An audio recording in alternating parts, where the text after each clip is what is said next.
The Adventures of Sherlock Holmes, a collection of short stories by Sir Arthur Conan Doyle. Read by Bo McKenna.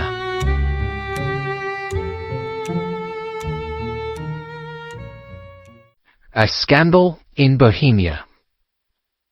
To Sherlock Holmes, she is always the woman. I have seldom heard him mention her under any other name. In his eyes, she eclipses and predominates the whole of her sex.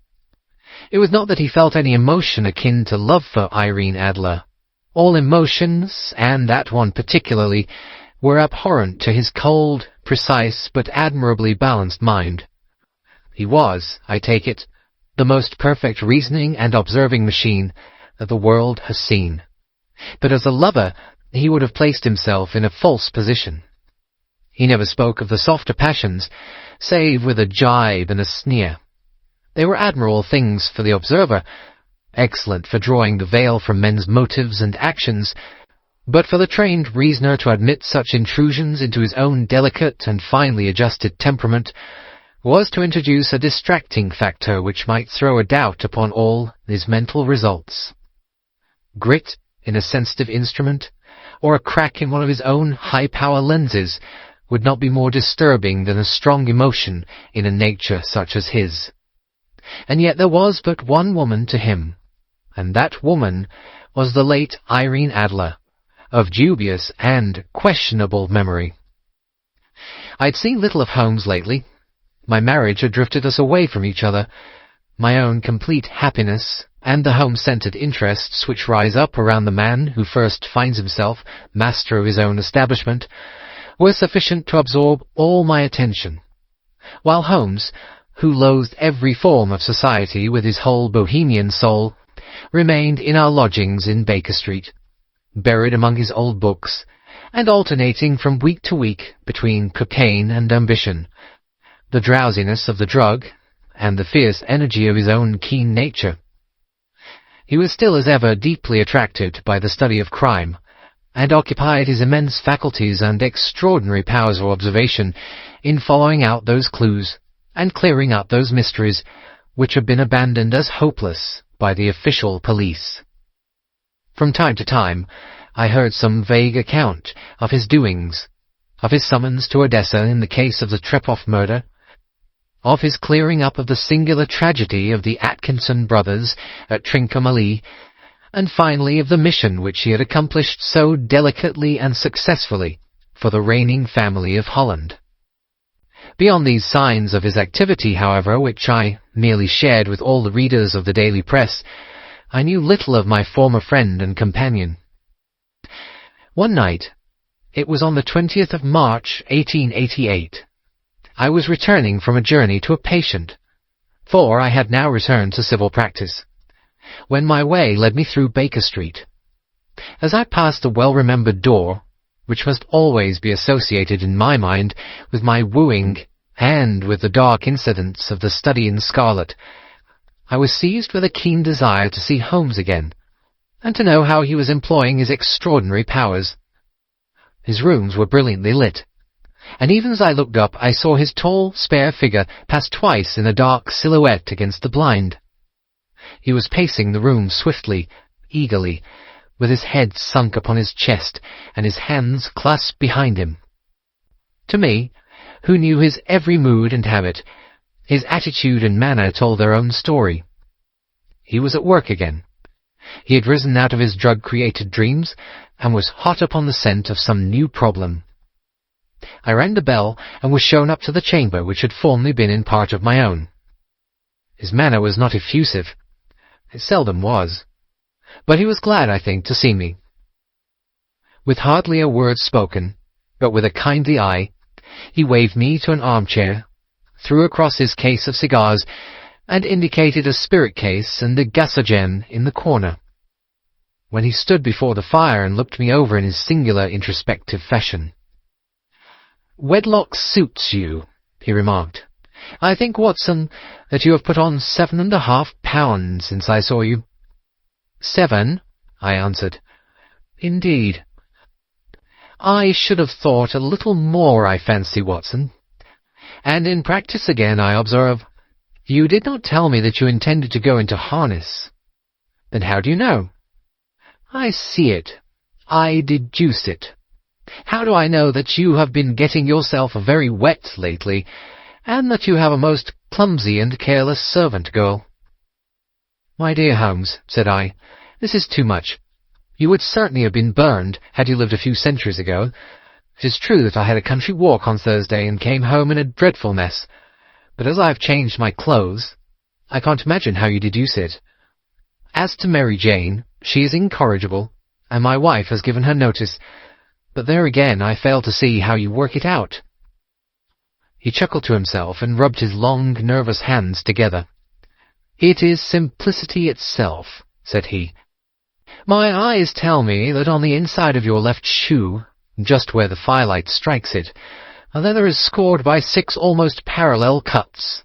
Obviously they have been caused by someone who has very carelessly scraped around the edges of the sole in order to remove crusted mud from it. Hence you see my double deduction that you had been out in vile weather, and that you had a particularly malignant, boot-slitting specimen of the London slavey. As to your practice, if a gentleman walks into my rooms smelling of iodoform, with a black mark of nitrate of silver upon his right forefinger, and a bulge on the right side of his top hat to show where he has secreted his stethoscope, I must be dull indeed if I do not pronounce him to be an active member of the medical profession. I could not help laughing at the ease with which he explained his process of deduction. When I hear you give your reasons, I remarked, the thing always appears to me so ridiculously simple that I could easily do it myself, though at each successive instance of your reasoning I am baffled until you explain your process. And yet I believe that my eyes are as good as yours. Quite so, he answered, lighting a cigarette and throwing himself down into an armchair. You see, but you do not observe.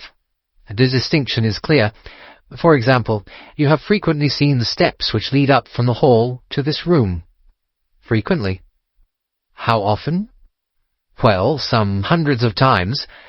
Then how many are there? How many? I don't know. Quite so. You have not observed, and yet you have seen. That is just my point. Now, I know that there are 17 steps, because I have both seen and observed. By the way, since you are interested in these little problems, and since you are good enough to chronicle one or two of my trifling experiences, you may be interested in this. He threw over a sheet of thick, pink-tinted notepaper, which had been lying upon the table. It came by the last post, said he. Read it aloud. The note was undated, and without either signature or address. There will call upon you tonight at 7:45, it said, a gentleman who desires to consult you upon a matter of the very deepest moment. Your recent services to one of the royal houses of Europe have shown that you are one who may safely be trusted with matters which are of an importance which can hardly be exaggerated. This account of you we have from all quarters received. Be in your chamber, then, at that hour, and do not take it amiss if your visitor wear a mask. This is indeed a mystery, I remarked. What do you imagine that it means? I have no data yet. It is a capital mistake to theorize before one has data. Insensibly one begins to twist facts to suit theories, instead of theories to suit facts. But the note itself, what do you deduce from it? I carefully examined the writing and the paper upon which it was written. The man who wrote it was presumably well-to-do, I remarked, endeavouring to imitate my companion's processes. Such paper could not be bought under £0.50 a packet. 'Tis peculiarly strong and stiff. Peculiar. That is the very word, said Holmes. It is not an English paper at all. Hold it up to the light. I did so and saw a large E with a small g, a P and a large G with a small t woven into the texture of the paper. What do you make of that? Asked Holmes. The name of the maker, no doubt, or his monogram, rather? Not at all. The G with a small t stands for Gesellschaft, which is the German for company. It is a customary contraction, like our co. P, of course, stands for Papier.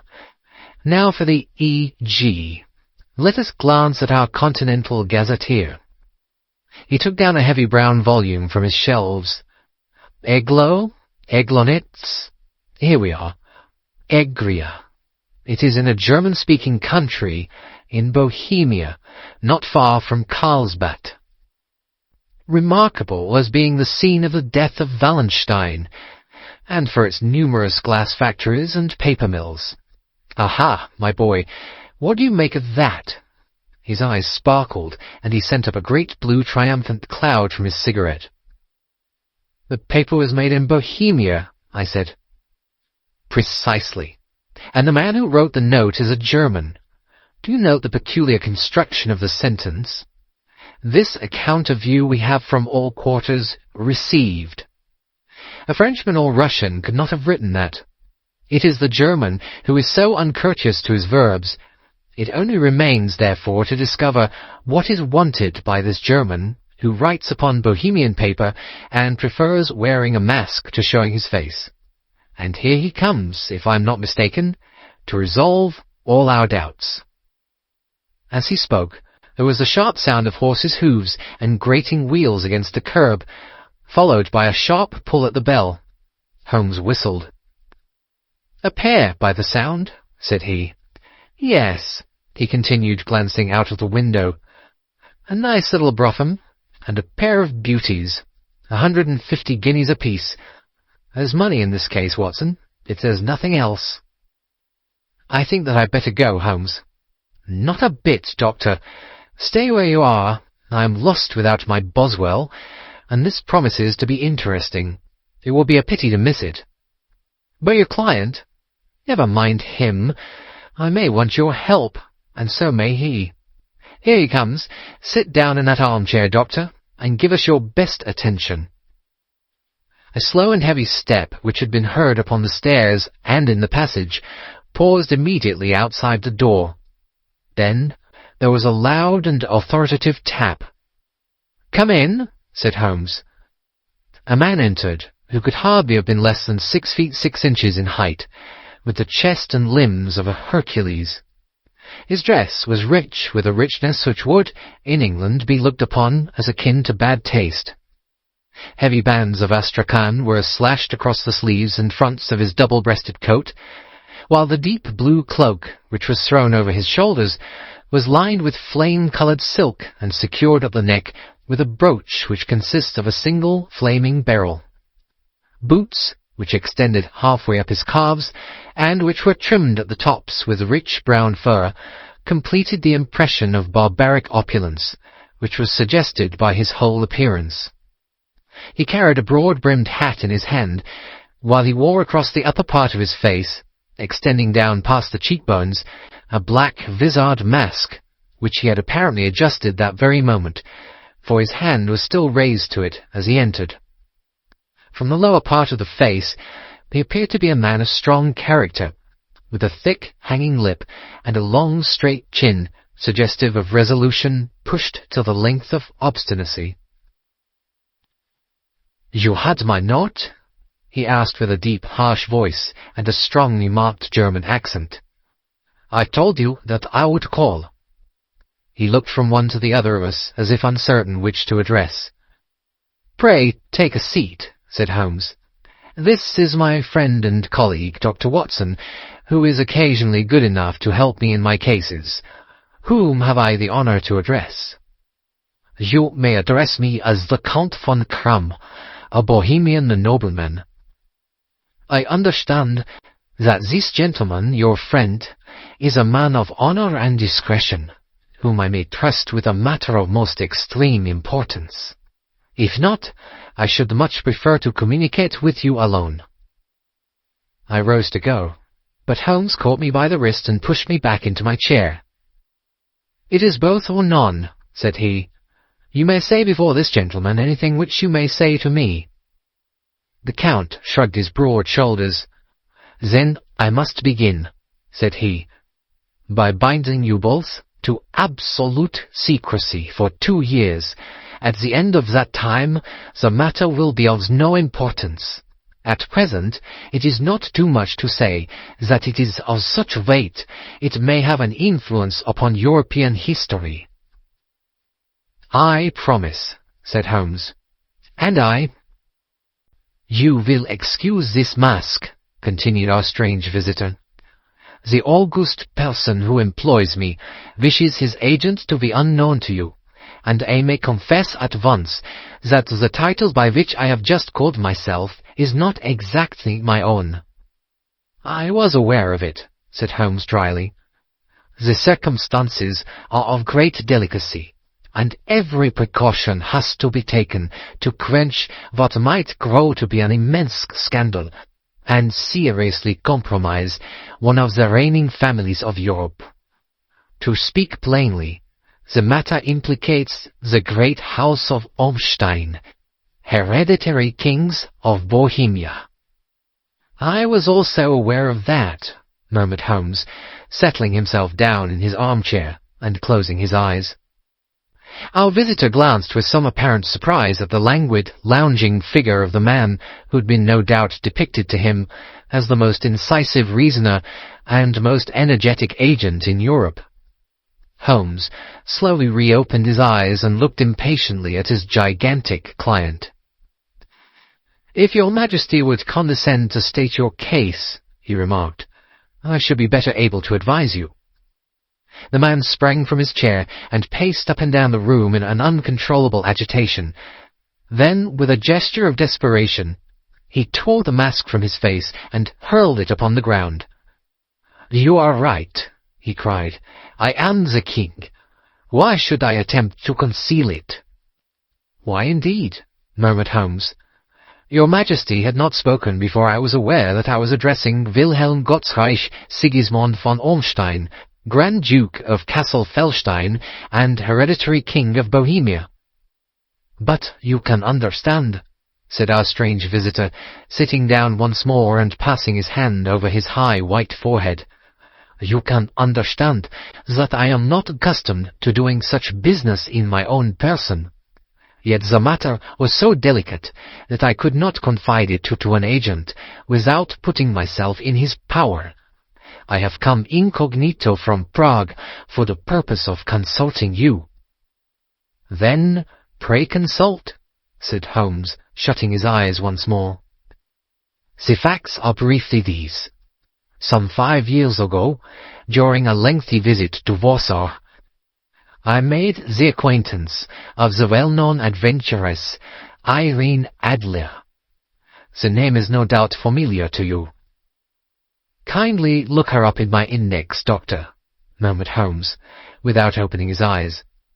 For many years he had adopted a system of docketing all paragraphs concerning men and things, so that it was difficult to name a subject or a person on which he could not at once furnish information. In this case I found her biography sandwiched in between that of a Hebrew rabbi and that of a staff commander who had written a monograph upon the deep-sea fishes. "Let me see," said Holmes. Born in New Jersey in the year 1858, contralto, La Scala, prima donna Imperial Opera of Warsaw, yes, retired from operatic stage, living in London, quite so. Your Majesty, as I understand, became entangled with this young person, wrote her some compromising letters, and is now desirous of getting those letters back." "Precisely so, but how?" "Was there a secret marriage?" "None." "No legal papers or certificates?" "None." "Then I fail to follow, Your Majesty. If this young person should produce her letters for blackmailing or other purposes, how is she to prove their authenticity?" "There is the writing." "Poor forgery." "My private notepaper." "Stolen." "My own seal." "Imitated." "My photograph." "Bought." "We were both in the photograph." "Oh dear." "That is very bad. Your Majesty has indeed committed an indiscretion. I was mad, insane. You have compromised yourself seriously. I was only Crown Prince then. I was young. I am but 30 now. It must be recovered. We have tried and failed. Your Majesty must pay. It must be bought. She will not sell. Stolen, then. 5 attempts have been made. Twice burglars in my pay ransacked her house. Once we diverted her luggage when she travelled. Twice she has been waylaid. There has been no result. No sign of it? Absolutely none. Holmes laughed. It is quite a pretty little problem, said he. But a very serious one to me, returned the king reproachfully. Very, indeed. And what does she propose to do with the photograph? To ruin me. But how? I am about to be married. So I have heard. To Clotilde Lothman von Saxe-Meiningen, second daughter of the King of Scandinavia. You may know the strict principles of her family. She is herself the very soul of delicacy. A shadow of a doubt as to my conduct would bring the matter to an end. And Irene Adler? Threatens to send them the photograph. And she will do it. I know that she will do it.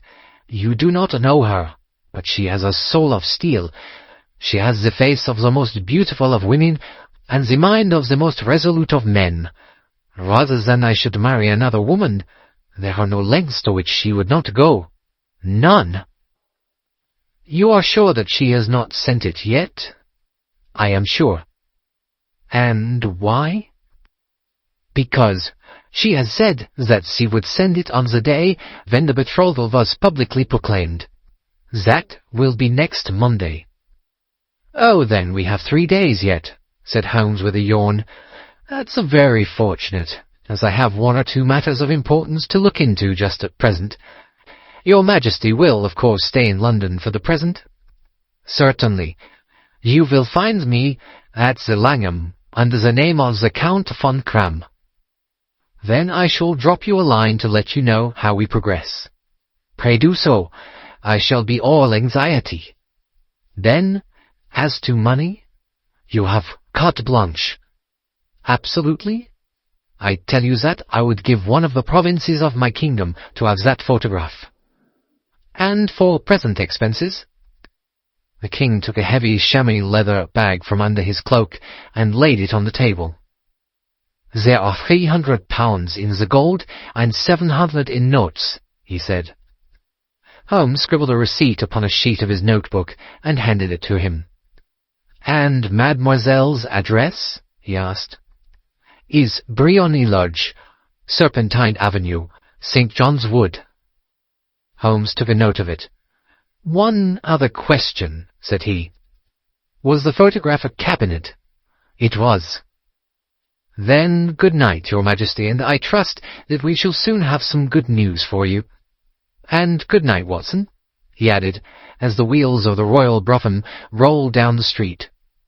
If you'll be good enough to call tomorrow afternoon at 3 o'clock, I should like to chat this little matter over with you. 2. At 3 o'clock precisely, I was at Baker Street, but Holmes had not yet returned. The landlady informed me that he had left the house shortly after 8 o'clock in the morning. I sat down beside the fire, however, with the intention of awaiting him, however long he might be. I was already deeply interested in his inquiry, for though it was surrounded by none of the grim and strange features which were associated with the 2 crimes which I had already recorded, still the nature of the case, and the exalted station of his client, gave it a character of its own. Indeed, apart from the nature of the investigation, which my friend had on hand, there was something in his masterly grasp of a situation, and his keen, incisive reasoning, which made it a pleasure to me to study his system of work, and to follow the quick, subtle methods by which he disentangled the most inextricable mysteries. So accustomed was I to his invariable success, that the very possibility of his failing had ceased to enter into my head. It was close upon 4 before the door opened, and a drunken-looking groom, ill-kempt and side-whiskered, with an inflamed face and disreputable clothes, walked into the room. Accustomed as I was to my friend's amazing powers in the use of disguises, I had to look 3 times before I was certain that it was indeed he. With a nod, he vanished into the bedroom, whence he emerged in 5 minutes, tweed-suited and respectable, as of old. Putting his hands into his pockets, he stretched out his legs in front of the fire and laughed heartily for some minutes. "Well, really," he cried, and then he choked and laughed again until he was obliged to lie back, limp and helpless, in the chair. "What is it?" "It's quite too funny. I am sure you could never guess how I employed my morning or what I ended by doing." "I can't imagine. I suppose that you've been watching the habits and perhaps the house of Miss Irene Adler." "Quite so. But the sequel was rather unusual. I will tell you, however. I left the house a little after 8 o'clock this morning in the character of a groom out of work. There is a wonderful sympathy and freemasonry among horsey men. Be one of them, and you will know all that there is to know. I soon found Briony Lodge. 'Tis a bijou villa with a garden at the back, but built out in front, right up to the road, 2 stories.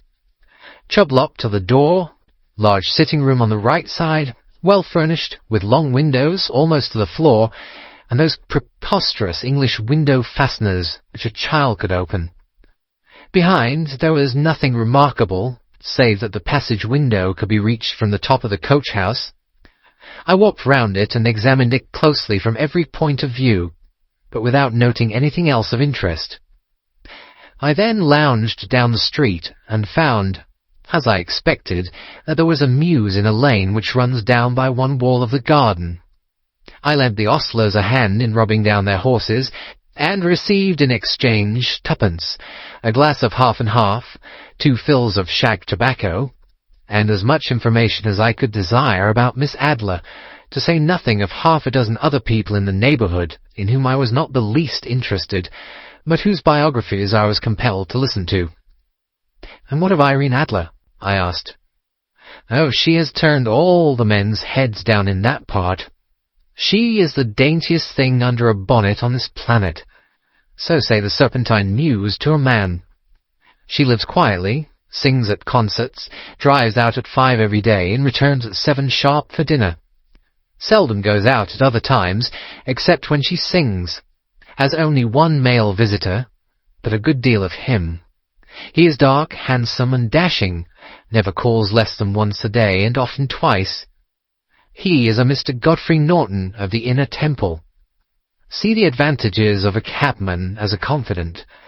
They had driven him home 12 times from Serpentine Mews, and knew all about him. When I had listened to all they had to tell, I began to walk up and down near Briony Lodge once more, and to think over my plan of campaign. This Godfrey Norton was evidently an important factor in the matter. He was a lawyer. That sounded ominous.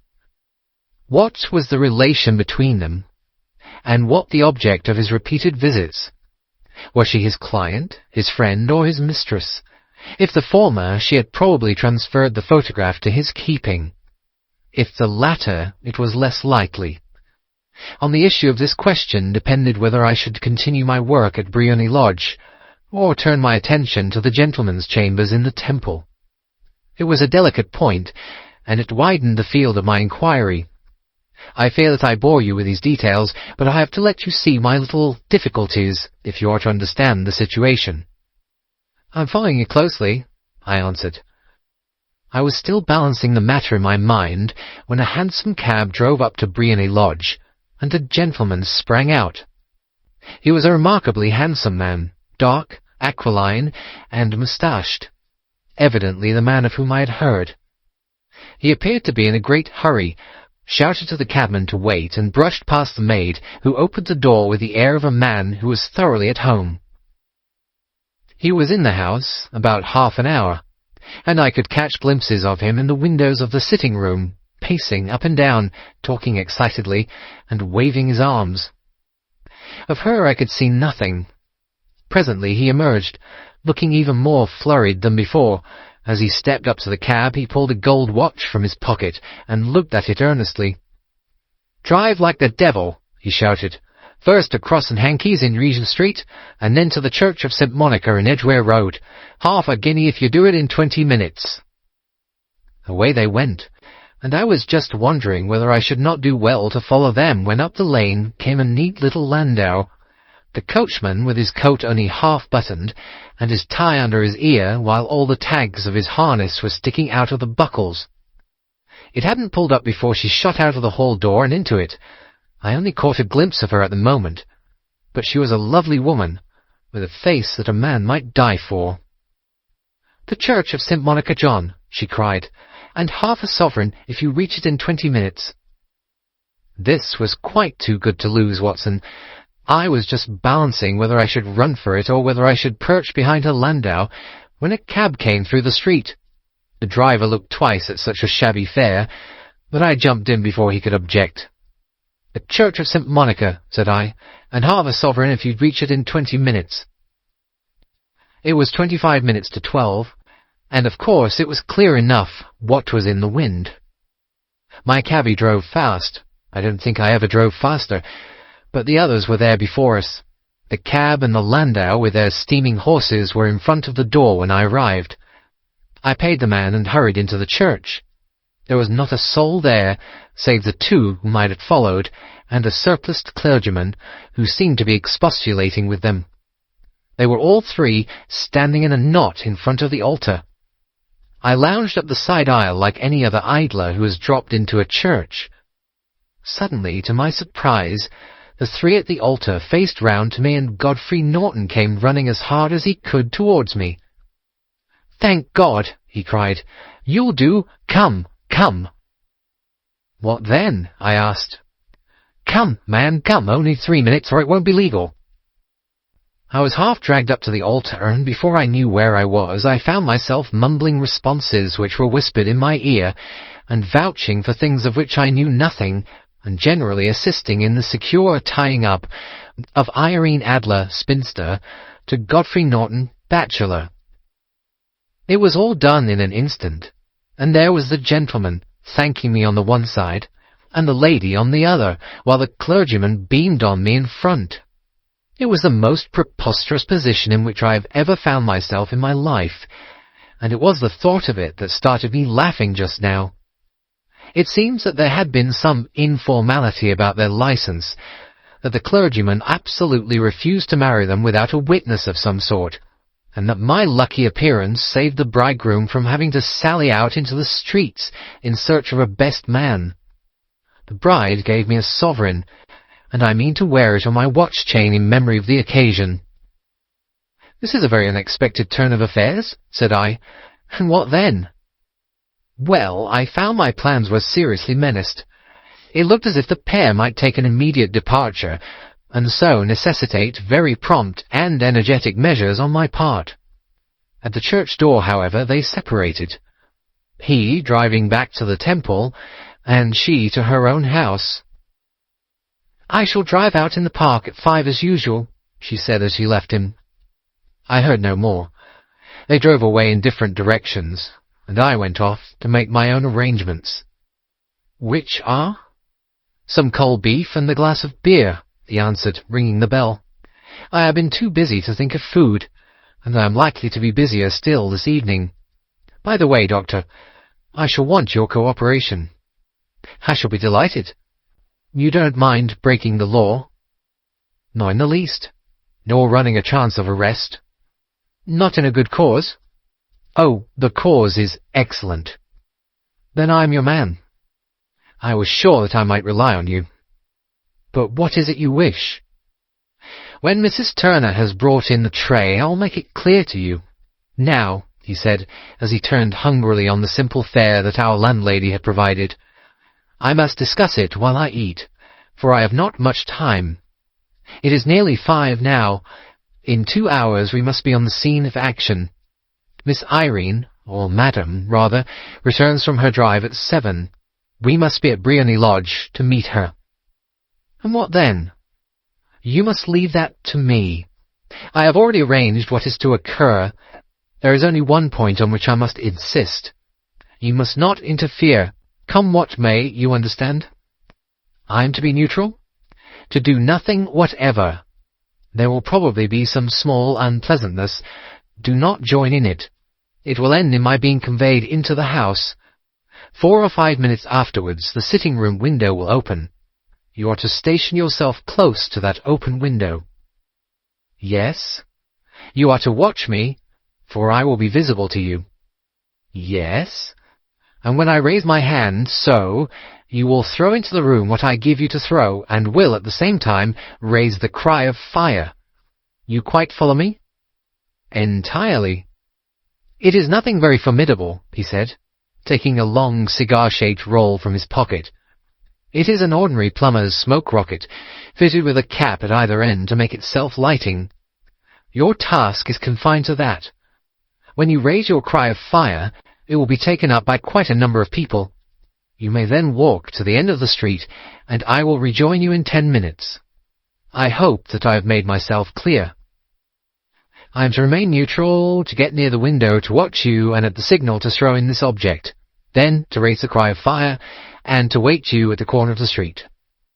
Precisely. Then you may entirely rely on me. That is excellent. I think, perhaps, it is almost time that I prepare for the new role I have to play. He disappeared into his bedroom, and returned in a few minutes in the character of an amiable and simple-minded nonconformist clergyman. His broad black hat, his baggy trousers, his white tie, his sympathetic smile, and general look of peering and benevolent curiosity were such as Mr. John Hare alone could have equalled. It was not merely that Holmes changed his costume. His expression, his manner, his very soul seemed to vary with every fresh part that he assumed. The stage lost a fine actor, even as science lost an acute reasoner when he became a specialist in crime. It was 6:15 when we left Baker Street, and it still wanted 10 minutes to the hour when we found ourselves in Serpentine Avenue. It was already dusk, and the lamps were just being lighted as we paced up and down in front of Briony Lodge, waiting for the coming of its occupant. The house was just such as I had pictured it from Sherlock Holmes' succinct description, but the locality appeared to be less private than I expected. On the contrary, for a small street in a quiet neighbourhood, it was remarkably animated. There was a group of shabbily dressed men, smoking and laughing in a corner, a scissors grinder with his wheel, 2 guardsmen who were flirting with a nurse girl, and several well-dressed young men who were lounging up and down with cigars in their mouths. "You see," remarked Holmes, as we paced to and fro in front of the house, "this marriage rather simplifies matters. The photograph becomes a double-edged weapon now. The chances are that she would be as averse to its being seen by Mr. Godfrey Norton as our client is to its coming to the eyes of his princess. Now the question is, where are we to find the photograph?" "Where indeed?" "It is most unlikely that she carries it about with her. It is cabinet size, too large for easy concealment about a woman's dress. She knows that the king is capable of having her waylaid and searched. 2 attempts of the sort have already been made. We may take it, then, that she does not carry it about with her." "Where, then?" "Her banker or her lawyer. There is that double possibility. But I am inclined to think neither. Women are naturally secretive, and they like to do their own secreting. Why should she hand it over to anyone else? She could trust her own guardianship, but she could not tell what indirect or political influence might be brought to bear upon a businessman. Besides, remember that she had resolved to use it within a few days. It must be where she can lay her hands upon it. It must be in her own house." "But it has twice been burgled." "Tch! They do not know how to look." "But how will you look?" "I will not look." "What then?" "I will get her to show me." "But she will refuse." "She will not be able to. But I hear the rumble of wheels. It is her carriage. Now, carry out my orders to the letter." As he spoke, the gleam of the sidelights of a carriage came round the curve of the avenue. It was a smart little landau, which rattled up to the door of Briony Lodge. As it pulled up, one of the loafing men at the corner dashed forward to open the door in the hope of earning a copper, but was elbowed away by another loafer who had rushed up with the same intention. A fierce quarrel broke out, which was increased by the two guardsmen who took sides of one of the loungers and by the scissors grinder who was equally hot upon the other side. A blow was struck, and in an instant the lady who had stepped from her carriage was the centre of a little knot of flushed and struggling men who struck savagely at each other with their fists and sticks. Holmes dashed into the crowd to protect the lady, but just as he reached her, he gave a cry and dropped to the ground with the blood running freely down his face. At his fall, the guardsmen took to their heels in one direction and the loungers in the other, while a number of better-dressed people, who had watched the scuffle without taking part in it, crowded in to help the lady and to attend to the injured man. Irene Adler, as I will still call her, had hurried up the steps, but she stood at the top with her superb figure outlined against the lights of the hall, looking back into the street. "Is the poor gentleman much hurt?" she asked. "He is dead," cried several voices. "No, no, there's life in him," shouted another. "But he'll be gone before he can get to hospital." "He's a brave fellow," said a woman. "They would have had the lady's purse and watch if it hadn't been for him. They were a gang, and a rough one, too. Ah, he's breathing now." "He can't lie in the street. May we bring him in, Mum?" "Surely. Bring him into the sitting-room. There's a comfortable sofa. This way, please." Slowly and solemnly he was borne into Briony Lodge, and laid out in the principal room, while I still observed the proceedings from my post by the window.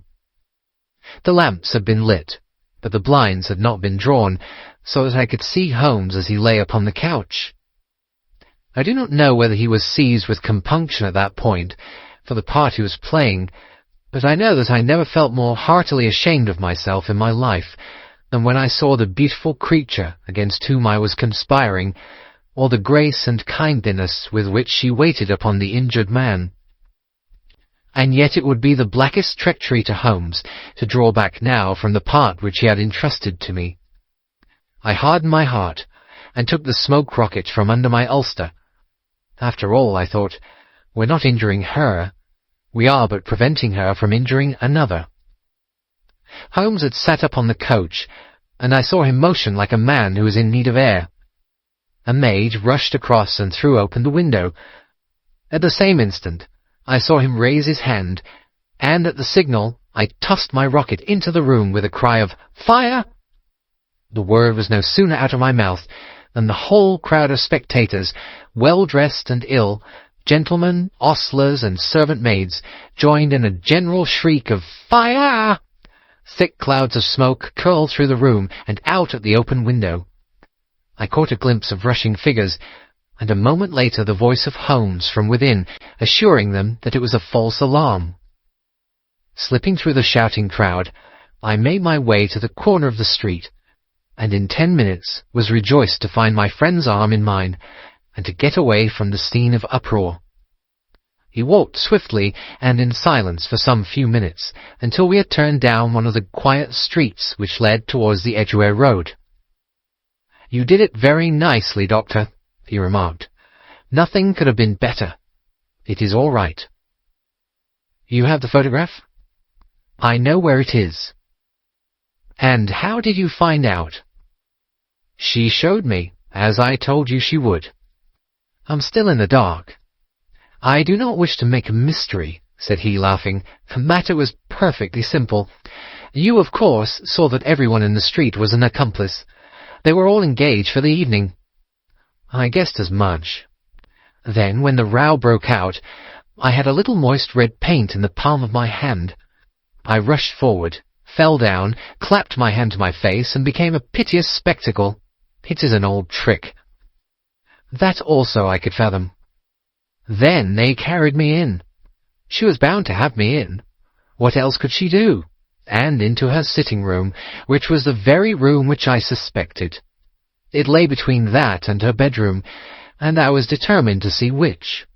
They laid me on a couch. I motioned for air. They were compelled to open the window, and you had your chance. How did that help you? It was all important. When a woman thinks that her house is on fire, her instinct is at once to rush to the thing which she values most. It is a perfectly overpowering impulse, and I have more than once taken advantage of it. In the case of the Darlington substitution scandal, it was of use to me, and also in the Arnsworth Castle business. A married woman grabs at her baby, an unmarried one reaches for her jewel box. Now it was clear to me that Our Lady of today had nothing in the house more precious to her than what we are in quest of. She would rush to secure it. The alarm of fire was admirably done. The smoke and shouting were enough to shake nerves of steel. She responded beautifully. The photograph is in a recess behind a sliding panel just above the right bell pull. She was there in an instant, and I caught a glimpse of it as she half drew it out. When I cried out that it was a false alarm, she replaced it, glanced at the rocket, rushed from the room, and I have not seen her since. I rose, and making my excuses, escaped from the house. I hesitated whether to attempt to secure the photograph at once, but the coachman had come in, and as he was watching me narrowly, it seemed safer to wait. A little over-precipitance may ruin all. "And now?" I asked. "Our quest is practically finished. I shall call with the king tomorrow, and with you if you care to come with us. We will be showing to the sitting-room to wait for the lady, but it is probable that when she comes she may find neither us nor the photograph. It might be a satisfaction to His Majesty to regain it with his own hands." "And when will you call?" "At 8 in the morning. She will not be up, so that we shall have a clear field. Besides, we must be prompt, for this marriage may mean a complete change in her life and habits. I must wire to the king without delay." We had reached Baker Street, and had stopped at the door. He was searching his pockets for the key when someone passing said, "Good night, Mr. Sherlock Holmes." There were several people on the pavement at the time, but the greeting appeared to come from a slim youth in an ulster who had hurried by. "I've heard that voice before," said Holmes, staring down the dimly lit street. "Now I wonder who the deuce that could have been." 3. I slept at Baker Street that night, and we were engaged upon our toast and coffee in the morning when the King of Bohemia rushed into the room. "You have really got it?" he cried, grasping Sherlock Holmes by either shoulder and looking eagerly into his face. "Not yet. But you have hopes?" "I have hopes." "Then come. I am all impatience to be gone." "We must have a cab." "No, my brougham is waiting." "Then that will simplify matters." We descended and started off once more for Briony Lodge. "Irene Adler is married," remarked Holmes. "Married? When?" "Yesterday." "But to whom?" "To an English lawyer named Norton." "But she could not love him?" "I am in hopes that she does." "And why in hopes?" "Because it would spare your Majesty all fear of future annoyance. If the lady loves her husband, she does not love your Majesty. If she does not love your Majesty, then there is no reason why she should interfere with your Majesty's plan." "It is true, and yet, well, I wish she had been of my own station. What a queen she would have made." He relapsed into a moody silence, which was not broken until we drew up in Serpentine Avenue. The door of Briony Lodge was open, and an elderly woman stood upon the steps. She watched us with a sardonic eye as we stepped from the brougham. "Mr. Sherlock Holmes, I believe," said she. "I am Mr. Holmes," answered my companion, looking at her with a questioning and rather startled gaze. "Indeed. My mistress told me that you were likely to call. She left this morning with her husband by the 5:15 train from Charing Cross for the Continent." "What?" Sherlock Holmes staggered back, white with chagrin and surprise. "Do you mean that she has left England?" "Never to return." "And the papers?" asked the king hoarsely. All is lost. We shall see. He pushed past the servant and rushed into the drawing-room, followed by the king and myself. The furniture was scattered about in every direction, with dismantled shelves and open drawers, as if the lady had hurriedly ransacked them before her flight.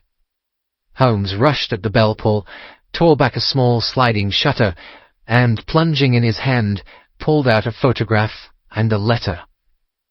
The photograph was of Irene Adler herself in evening dress. The letter was superscribed to Sherlock Holmes, Esquire, to be left till called for. My friend tore it open, and we all three read it together. It was dated at midnight of the preceding night, and ran in this way. My dear Mr. Sherlock Holmes, you really did it very well. You took me in completely. Until after the alarm of fire, I had not a suspicion. But then, when I found how I had betrayed myself, I began to think. I had been warned against you months ago. I had been told that if the king employed an agent, it would certainly be you, and your address had been given to me. Yet with all this, you made me reveal what you wanted to know. Even after I became suspicious, I found it hard to think evil of such a dear, kind old clergyman. But you know, I have been trained as an actress myself. Male costume is nothing new to me. I often take advantage of the freedom which it gives. I sent John the coachman to watch you, ran upstairs, got into my walking clothes, as I call them, and came down just as you departed. Well, I followed you to your door, and so made sure that I was really an object of interest to the celebrated Mr. Sherlock Holmes. Then I rather imprudently wished you good night, and started for the temple to see my husband. We both thought the best resource was flight, when pursued by so formidable an antagonist, so you will find the nest empty when you call tomorrow. As to the photograph, your client may rest in peace. I love and am loved by a better man than he. The king may do what he will without hindrance from one whom he has cruelly wronged. I keep it only to safeguard myself, and to preserve a weapon which will always secure me from any steps which he might take in the future. I leave a photograph which he might care to possess, and I remain, dear Mr. Sherlock Holmes, very truly yours, Irene Norton, née Adler. "What a woman! Oh, what a woman!" cried the King of Bohemia, when we had all three read this epistle. "Did I not tell you how quick and resolute she was? Would she not have made an admirable queen? Is it not a pity that she was not on my level?" "From what I have seen of the lady, she seems, indeed, to be on a very different level to your Majesty," said Holmes coldly. "I am sorry that I have not been able to bring your Majesty's business to a more successful conclusion."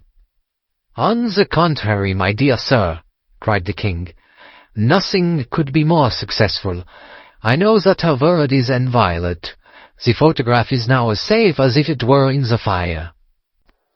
"I am glad to hear your Majesty say so." "I am immensely indebted to you. Pray tell me, in what way I can reward you? This ring?" He slipped an emerald snake ring from his finger and held it out upon the palm of his hand. "Your Majesty has something which I should value even more highly," said Holmes. "You have but to name it." "This photograph." The king stared at him in amazement. "Irene's photograph?" he cried. "Certainly, if you wish it." "I thank you, your Majesty. Then there is no more to be done in the matter. I have the honour to wish you a very good morning." He bowed, and turning away without observing the hand which the king had stretched out to him, he set off in my company for his chambers. And that was how a great scandal threatened to affect the kingdom of Bohemia, and how the best plans of Mr. Sherlock Holmes were beaten by a woman's wit. He used to make merry over the cleverness of women, but I have not heard him do it of late. And when he speaks of Irene Adler, or when he refers to her photograph, it is always under the honourable title of the woman. End of A Scandal in Bohemia. the Red-Headed League. I had called upon my friend Mr. Sherlock Holmes one day in the autumn of last year, and found him in deep conversation with a very stout, florid-faced, elderly gentleman with fiery red hair. With an apology for my intrusion, I was about to withdraw when Holmes pulled me abruptly into the room and closed the door behind me. "You could not possibly have come at a better time, my dear Watson," he said cordially. "I was afraid that you were engaged." "So I am. Very much so." "Then I can wait in the next room." "Not at all. This gentleman, Mr. Wilson, has been my partner and helper in many of my most successful cases, and I have no doubt that he will be of the utmost use to me in yours also." The stout gentleman half rose from his chair and gave a bob of greeting, with a quick little questioning glance from his small, fat-encircled eyes. "Try the settee," said Holmes, relapsing into his armchair, and putting his fingertips together, as was his custom when in judicial moods. "I know, my dear Watson, that you share my love of all that is bizarre and outside the conventions and humdrum routine of everyday life. You have shown your relish for it by the enthusiasm which has prompted you to chronicle, and, if you will excuse my saying so, somewhat to embellish so many of my own little adventures." "Your cases have indeed been one of the greatest interest to me," I observed. "You will remember that I remarked the other day, just before we went into the very simple problem presented by Miss Mary Sutherland, that for strange effects and extraordinary combinations, we must go to life itself, which is always far more daring than any effort of the imagination." "A proposition which I took the liberty of doubting." "You did, Doctor. But none the less you must come round to my view, for otherwise I shall keep on piling fact upon fact on you, until your reason breaks down under them and acknowledges me to be right. Now, Mr. Jabez Wilson here has been good enough to call upon me this morning, and to begin a narrative which promises to be one of the most singular which I have listened to for some time.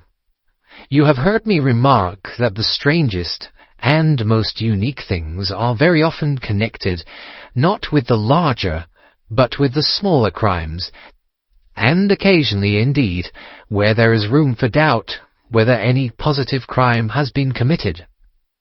As far as I have heard, it is impossible for me to say whether the present case is an instance of crime or not, but the course of events is certainly among the most singular that I have ever listened to. Perhaps, Mr. Wilson, you would have the great kindness to recommence your narrative.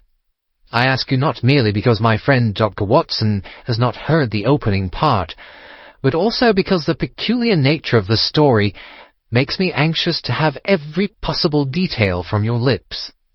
As a rule, when I have heard some slight indication of the course of events, I am able to guide myself by the thousands of other similar cases which occur to my memory. In the present instance, I am forced to admit that the facts are, to the best of my belief, unique." The portly client puffed out his chest with an appearance of some little pride, and pulled a dirty and wrinkled newspaper from the inside pocket of his greatcoat. As he glanced down the advertisement column, with his head thrust forward and the paper flattened out upon his knee, I took a good look at the man, and endeavoured, after the fashion of my companion, to read the indications which might be presented by his dress or appearance. I did not gain very much, however, by my inspection. Our visitor bore every mark of being an average, commonplace British tradesman, obese, pompous, and slow. He wore rather baggy grey shepherd's check trousers, a not over-clean black frock-coat, unbuttoned in the front, and a drab waistcoat with a heavy brassy Albert chain, and a square pierced bit of metal dangling down as an ornament. A frayed top hat and a faded brown overcoat with a wrinkled velvet collar lay upon a chair beside him. Altogether, look as I would, there was nothing remarkable about the man save his blazing red head, and the expression of extreme chagrin and discontent upon his features. Sherlock Holmes' quick eye took in my occupation, and he shook his head with a smile as he noticed my questioning glances. Beyond the obvious facts that he has at some time done manual labour, that he takes snuff, that he is a Freemason, that he has been in China, and that he has done a considerable amount of writing lately, I can deduce nothing else." Mr. Jabez Wilson started up in his chair with his forefinger upon the paper, but his eyes upon my companion. "How in the name of good fortune did you know all that, Mr. Holmes?" he asked. "How did you know, for example, that I did manual labour? It's as true as gospel, for I began as a ship's carpenter." "Your hands, my dear sir. Your right hand is quite a size larger than your left. You have worked with it, and the muscles are more developed." "Well, the snuff, then, and the Freemasonry. I won't insult your intelligence by telling you how I read that, especially as, rather against the strict rules of your order, you use an arc and compass breastpin." "Ah, of course, I forgot that. But the writing. What else can be indicated by that right cuff, so very shiny for 5 inches, and the left one with the smooth patch near the elbow, where you rest it upon the desk?" "Well, but China. The fish that you have tattooed immediately above your right wrist could only have been done in China. I have made a small study of tattoo marks, and have even contributed to the literature of the subject. That trick of staining the fish's scales of a delicate pink is quite peculiar to China. When, in addition, I see a Chinese coin hanging from your watch chain, the matter becomes even more simple." Mr. Jabez Wilson laughed heavily. "Ha, ha! Well, I never," said he. "I thought at first that you had done something clever, but I see that there was nothing in it after all." "I begin to think, Watson," said Holmes, "that I make a mistake in explaining. Omne ignotum pro magnifico. You know, and my poor little reputation, such as it is, will suffer shipwreck if I am so candid. Can you not find the advertisement, Mr. Wilson?" Oh, yes, I have got it now," he answered with his thick red finger planted halfway down the column. "Here it is. This is what began it all. You just read it for yourself, sir." I took the paper from him and read as follows. "To the Red-Headed League. On account of the bequest of the late Ezekiah Hopkins of Lebanon, Pennsylvania, USA, there is now another vacancy open, which entitles a member of the League to a salary of £4 a week for purely nominal services. All red-headed men who are sound in body and mind, and above the age of 21 years, are eligible. Apply in person on Monday at 11 o'clock to Duncan Ross at the offices of the League, 7 Pope's Court, Fleet Street." "What on earth does this mean?" I ejaculated, after I had twice read over the extraordinary announcement. Holmes chuckled and wriggled in his chair, as was his habit when in high spirits.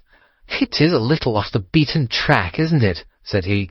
"And now, Mr. Wilson, off you go at scratch and tell us all about yourself, your household, and the effect which this advertisement had upon your fortunes.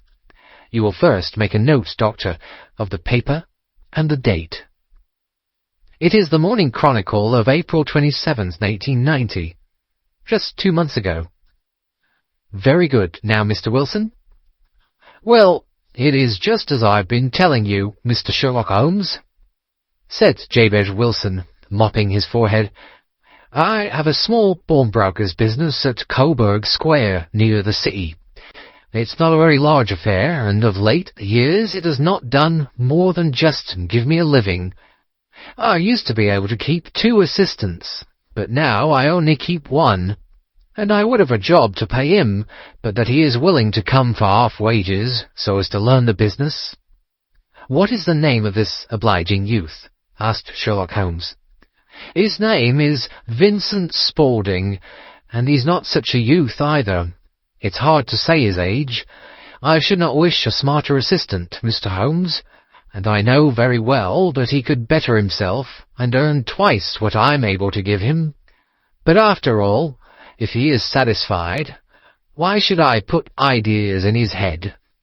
"Why, indeed? You seem most fortunate in having an employee who comes under the full market price," It is not a common experience among employers in this age. I don't know that your assistant is not as remarkable as your advertisement." "Oh, he has his faults too," said Mr. Wilson. "Never was such a fellow for photography. Snapping away with a camera when he ought to be improving his mind, and then diving down into the cellar like a rabbit into its hole to develop his pictures. That is his main fault, but on the whole he's a good worker. There's no vice in him." "He is still with you, I presume?" "Yes, sir. He and a girl of 14 who does a bit of simple cooking and keeps the place clean. That's all I have in the house, for I am a widower and never had any family. We live very quietly, sir, the three of us, and we keep a roof over our heads and pay our debts, if we do nothing more." The first thing that put us out was that advertisement. Spaulding, he came down into the office just this day, 8 weeks, with this very paper in his hand, and he says, "I wish to the Lord, Mr. Wilson, that I was a red-headed man."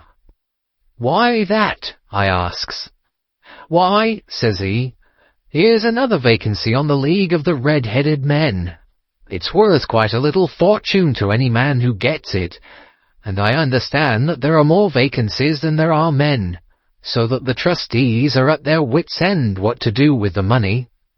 If my hair would only change colour, there's a nice little crib all ready for me to step into." "Why, what is it then?" I asked. "You see, Mr. Holmes, I'm a very stay-at-home man, and as my business came to me instead of my having to go to it, I was often weeks on end without putting my foot over the doormat. In that way, I didn't know much of what was going on outside, and I was always glad of a bit of news." "Have you never heard of the League of the Red-Headed Men?" he asked with his eyes open. "Never? Why, I wonder at that, for you are eligible yourself for one of the vacancies." "And what are they worth?" I asked. "Oh, merely a couple of hundred a year, but the work is slight, and it need not interfere very much with one's other occupations." Well, you can easily think that that made me prick up my ears, for the business has not been over good for some years, and an extra couple of hundred would have been very handy. "Tell me all about it," said I. "Well," said he, showing me the advertisement, "you can see for yourself that the League has a vacancy, and there is the address where you should apply for particulars. As far as I can make out, the League was founded by an American millionaire, Ezekiah Hopkins, who was very peculiar in his ways. He was himself red-headed, and he had a great sympathy for all red-headed men.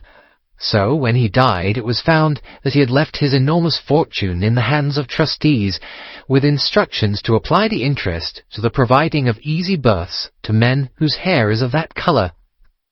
From all I hear, it is splendid pay and very little to do." "But," said I, "there'd be millions of red-headed men who could apply." "Not so many as you might think," he answered. "You see, it is really confined to Londoners and to grown men. This American had started from London when he was young, and he wanted to do the old town a good turn. Then again, I have heard it is no use your applying if your hair is light red or dark red or anything but real, bright, blazing, fiery red. Now, if you cared to apply, Mr. Wilson, you would just walk in, but perhaps it would hardly be worth your while to put yourself out of the way for the sake of a few £100. Now, it is a fact, gentlemen, as you may see for yourselves, that my hair is of a very full and rich tint, so that it seemed to me that if there was to be any competition in the matter, I stood as good a chance as any man that I had ever met.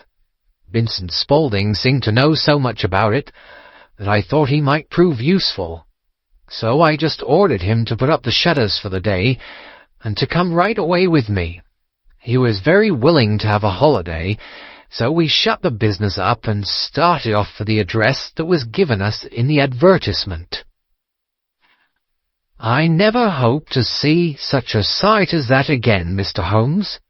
From north, south, east and west, Every man who had a shade of red in his hair had tramped into the city to answer the advertisement. Fleet Street was choked with red-headed folk, and Pope's Court looked like a coster's orange barrow. I should not have thought there were so many in the whole country as were brought together by that single advertisement.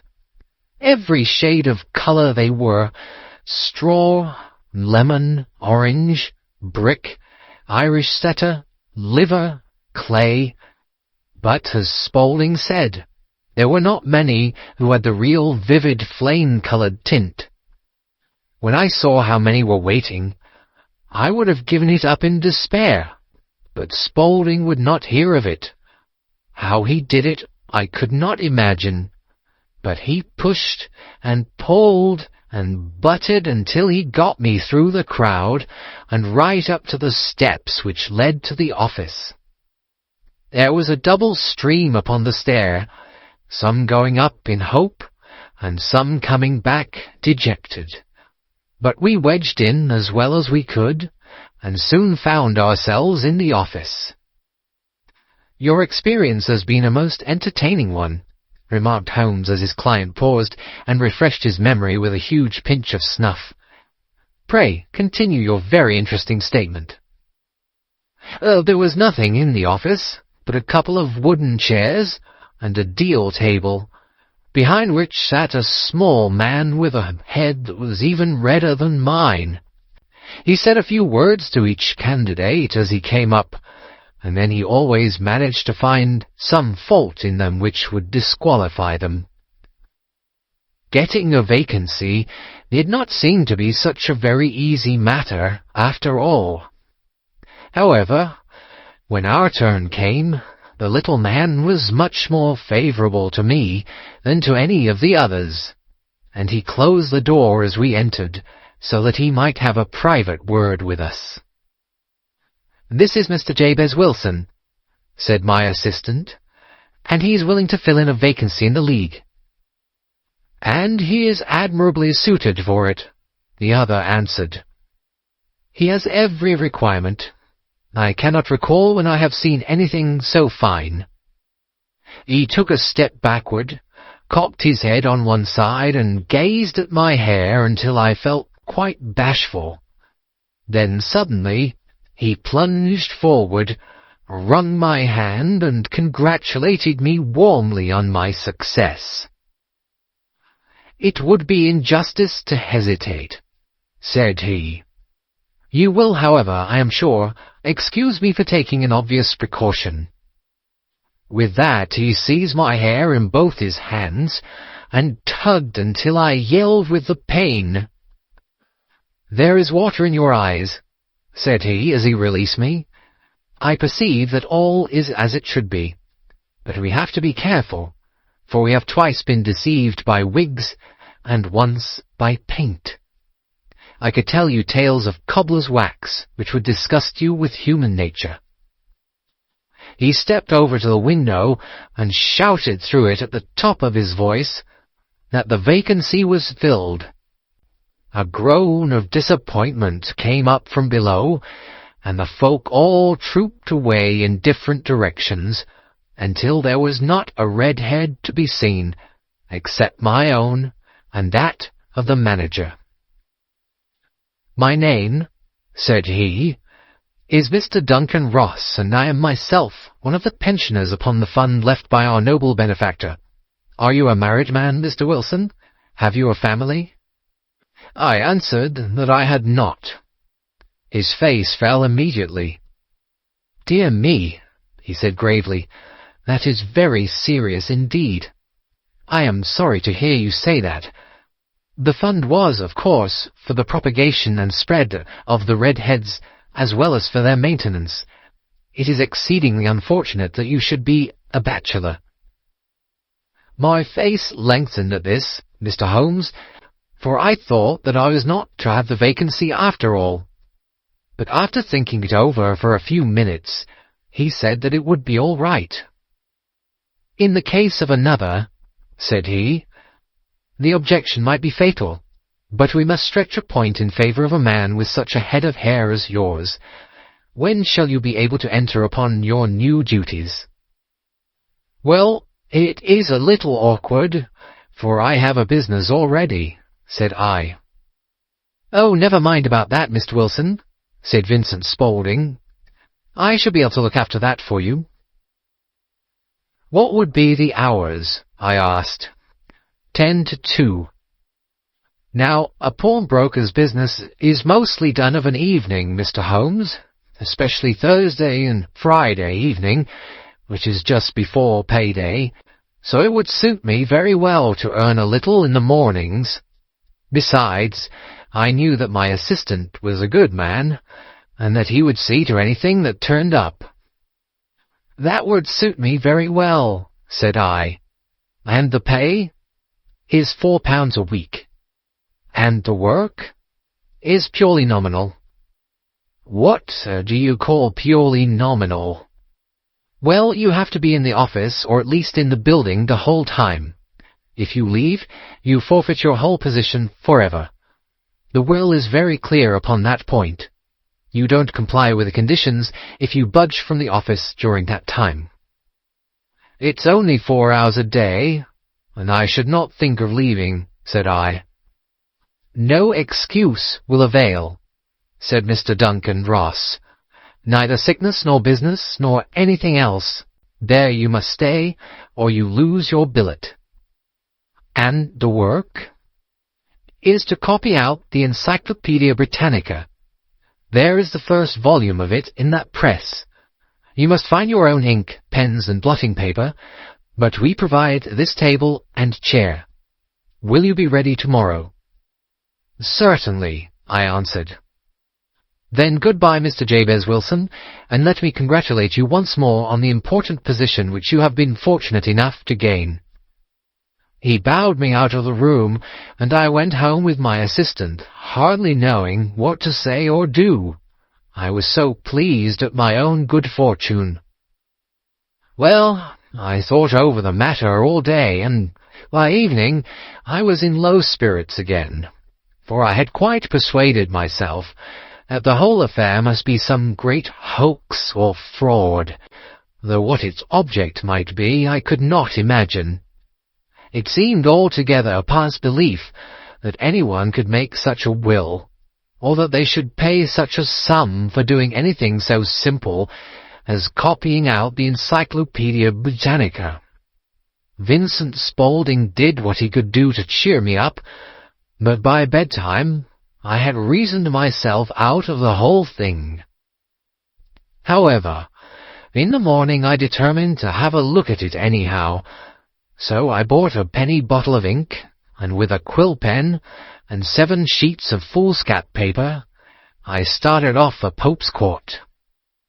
Well, to my surprise and delight, everything was as right as possible. The table was set out ready for me, and Mr. Duncan Ross was there to see that I got fairly to work. He started me off upon the letter A, and then he left me. But he would drop in from time to see that all was right with me. At 2 o'clock he bade me good day, complimented me upon the amount that I had written, and locked the door of the office after me. This went on day after day, Mr. Holmes, and on Saturday the manager came in and planked down 4 gold sovereigns for my week's work. It was the same next week, and the same the week after.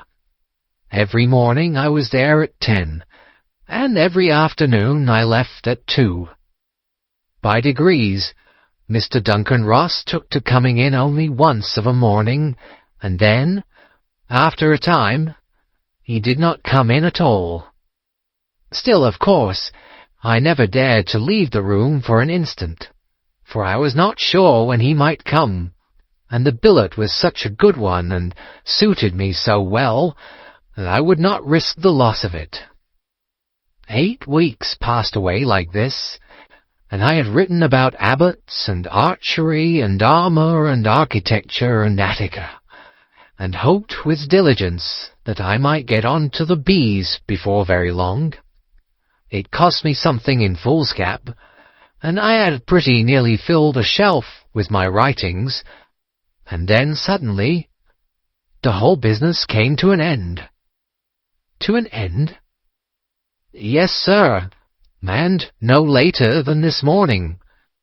I went to my work as usual at 10 o'clock, but the door was shut and locked with a little square of cardboard hammered onto the middle of the panel with a tack.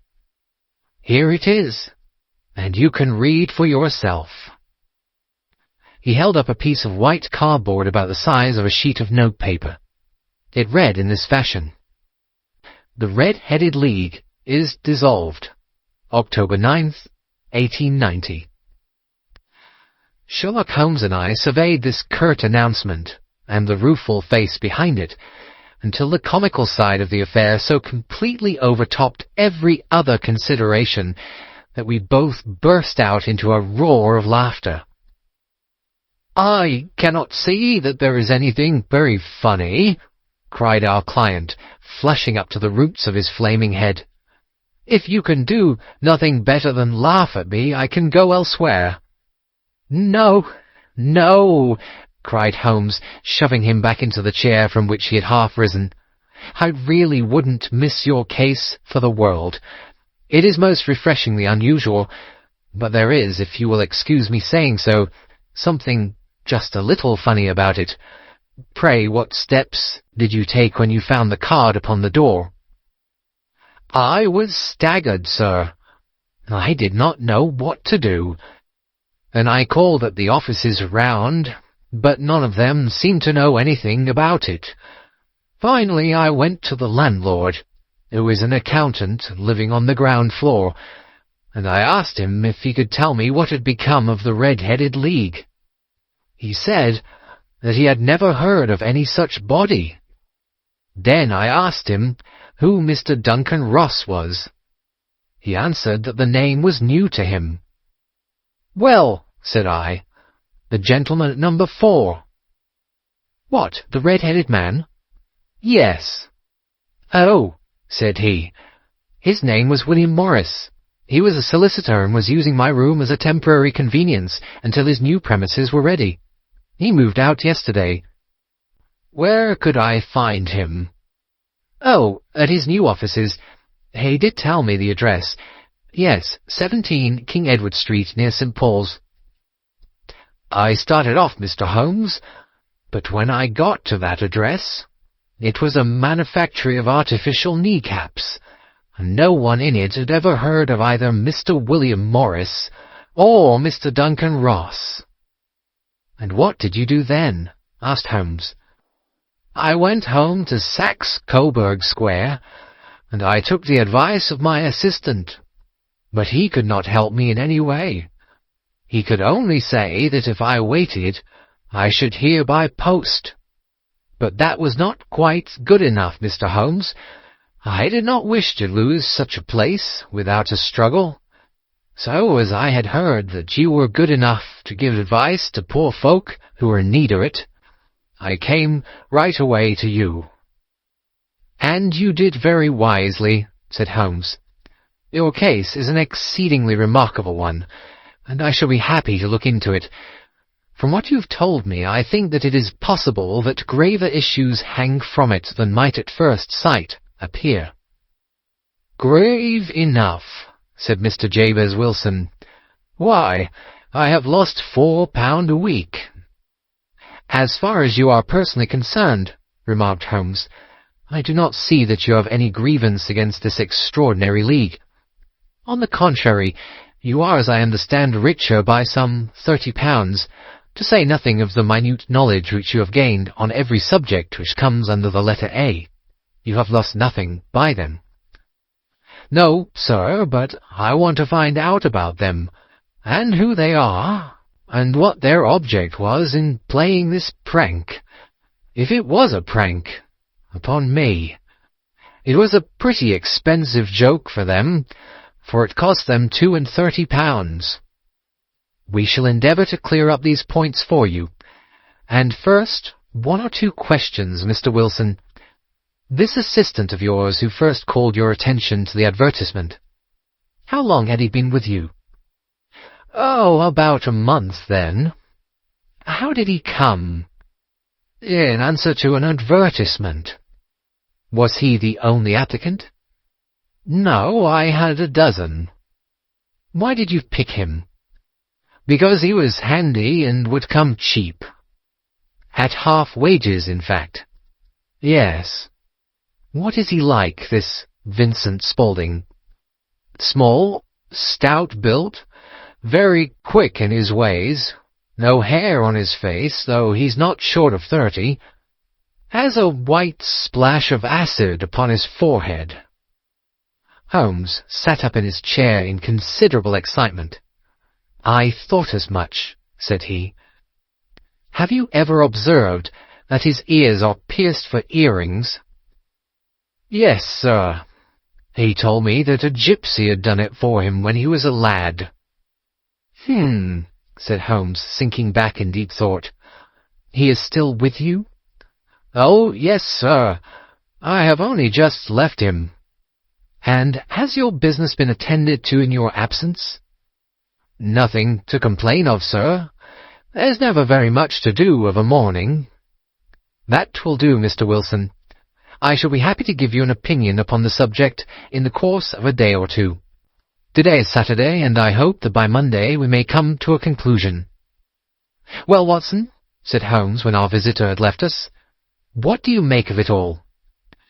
I make nothing of it, I answered frankly. It is a most mysterious business. As a rule, said Holmes, the more bizarre a thing is, the less mysterious it proves to be. It is your commonplace, featureless crimes which are really puzzling, just as a commonplace face is the most difficult to identify. But I must be prompt over this matter. What are you going to do, then? I asked. To smoke, he answered. It is quite a three-pipe problem, and I beg that you won't speak to me for 50 minutes. He curled himself up in his chair with his thin knees drawn up to his hawk-like nose, and there he sat, with his eyes closed and his black clay pipe thrusting out like the bill of some strange bird. I had come to the conclusion that he had dropped asleep, and indeed was nodding myself, when he suddenly sprang out of his chair with the gesture of a man who has made up his mind and put his pipe down upon the mantelpiece. Sarasate plays at the St. James's Hall this afternoon, he remarked. What do you think, Watson? Could your patient spare you for a few hours? I have nothing to do today. My practice is never very absorbing. Then put on your hat and come. I am going through the city first, and we can have some lunch on the way. I observe that there is a good deal of German music on the programme, which is rather more to my taste than Italian or French. It is introspective, and I want to introspect. Come along. We travelled by the Underground as far as Aldersgate, and a short walk took us to the Saxe-Coburg Square, the scene of the singular story which we had listened to in the morning. It was a poky little shabby genteel place where 4 lines of dingy 2-storied brick houses looked out into a small railed-in enclosure where a lawn of weedy grass and a few clumps of faded laurel bushes made a hard fight against a smoke-laden and uncongenial atmosphere. 3 gilt balls and a brown board with Jabez Wilson in white letters upon a corner house announced the place where our red-headed client carried on his business. Sherlock Holmes stopped in front of it with his head on one side and looked it all over with his eyes shining brightly between puckered lids. Then he walked slowly up the street and then down again to the corner, still looking keenly at the houses. Finally he returned to the pawnbroker's, and having thumped vigorously upon the pavement with his stick 2 or 3 times, he went up to the door and knocked. It was instantly opened by a bright-looking, clean-shaven young fellow, who asked him to step in. "Thank you," said Holmes. "I only wish to ask you how you would go from here to the Strand." "Third right and 4th left," answered the assistant promptly, closing the door. "Smart fellow, that," observed Holmes as we walked away. "He is, in my judgment, the 4th smartest man in London, and for daring I am not sure that he has not a claim to be 3rd. I have known something of him before." "Evidently," said I. "Mr. Wilson's assistant counts for a good deal in the mystery of the Red-Headed League. I'm sure that you inquired your way merely in order that you might see him." "Not him." "What then?" "The knees of his trousers." "And what did you see?" "What I expected to see." "Why did you beat the pavement?" "My dear doctor, this is a time for observation, not for talk. We are spies in an enemy's country. We know something of Saxe-Coburg Square. Let us now explore the parts which lie behind it." The road in which we found ourselves as we turned round the corner from the retired Saxe-Coburg Square presented as great a contrast to it as the front of a picture does to the back. It was one of the main arteries which conveyed the traffic of the city to the north and west. The roadway was blocked with the immense stream of commerce flowing in a double tide inward and outward, while the footpaths were black with the hurrying swarm of pedestrians. It was difficult to realize, as we looked at the line of fine shops and stately business premises, that they really abutted on the other side upon the faded and stagnant square which we had just quitted.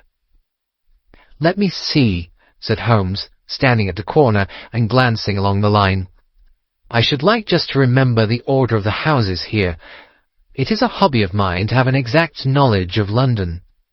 There is Mortimer's, the tobacconist, the little newspaper shop, the Coburg branch of the City and Suburban Bank, the vegetarian restaurant, and Macfarlane's carriage-building depot. That carries us right on to the other block. And now, Doctor, we've done our work, so it's time we had some play. A sandwich and a cup of coffee, and then off to Violin Land, where all is sweetness and delicacy and harmony, and there are no red-headed clients to vex us with their conundrums." My friend was an enthusiastic musician, being himself not only a very capable performer, but a composer of no ordinary merit. All the afternoon he sat in the stalls, wrapped in the most perfect happiness, gently waving his long, thin fingers in time to the music, while his gently smiling face and his languid, dreamy eyes were as unlike those of Holmes the sleuth-hound, Holmes the relentless, keen-witted, ready-handed criminal agent, as it was possible to conceive. In his singular character, the dual nature alternately asserted itself, and his extreme exactness and astuteness represented, as I have often thought, the reaction against the poetic and contemplative mood which occasionally predominated in him. The swing of his nature took him from extreme languor to devouring energy, and, as I knew well, he was never so truly formidable as when, for days on end, he had been lounging in his armchair amid his improvisations and his black-letter editions. Then it was that the lust of the chase would suddenly come upon him, and that his brilliant reasoning power would rise to the level of intuition, until those who were unacquainted with his methods would look askance at him, as on a man whose knowledge was not that of other mortals. When I saw him that afternoon so enwrapped in the music at St. James's Hall, I felt that an evil time might be coming upon those whom he had set himself to hunt down. "You want to go home, no doubt, Doctor," he remarked as we emerged. "Yes, it would be as well. And I have some business to do which will take some hours. This business at Coburg Square is serious." "Why serious?" "A considerable crime is in contemplation. I have every reason to believe that we shall be in time to stop it. But today being Saturday rather complicates matters.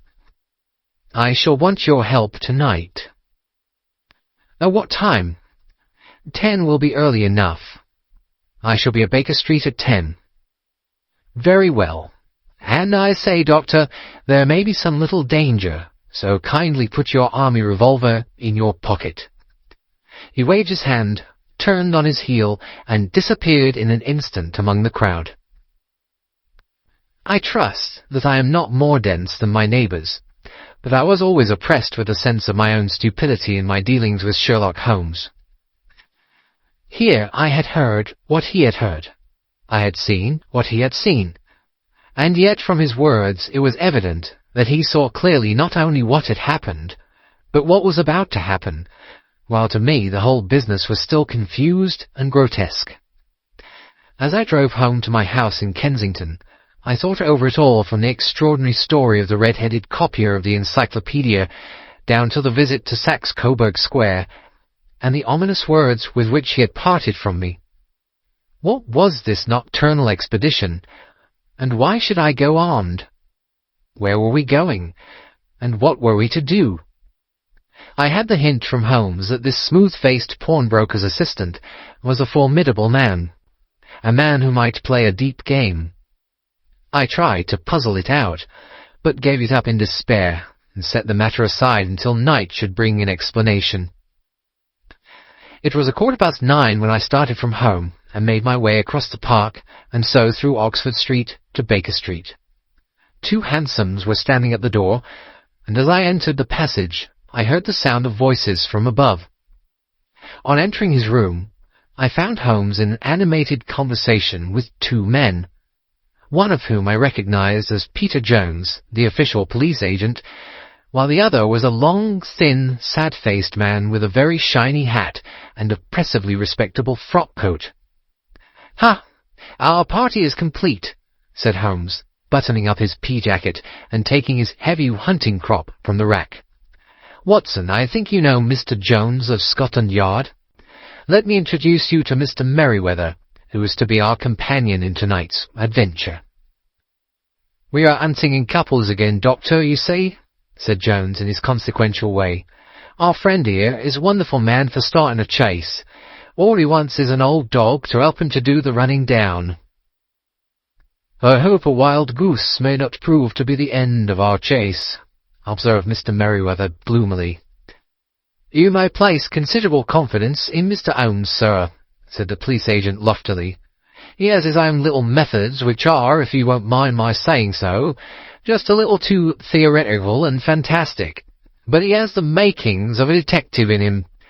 It is not too much to say that once or twice, as in that business of the Sholto murder and the Agra treasure, he has been more nearly correct than the official force." "Oh, if you say so, Mr. Jones, it is all right," said the stranger with deference.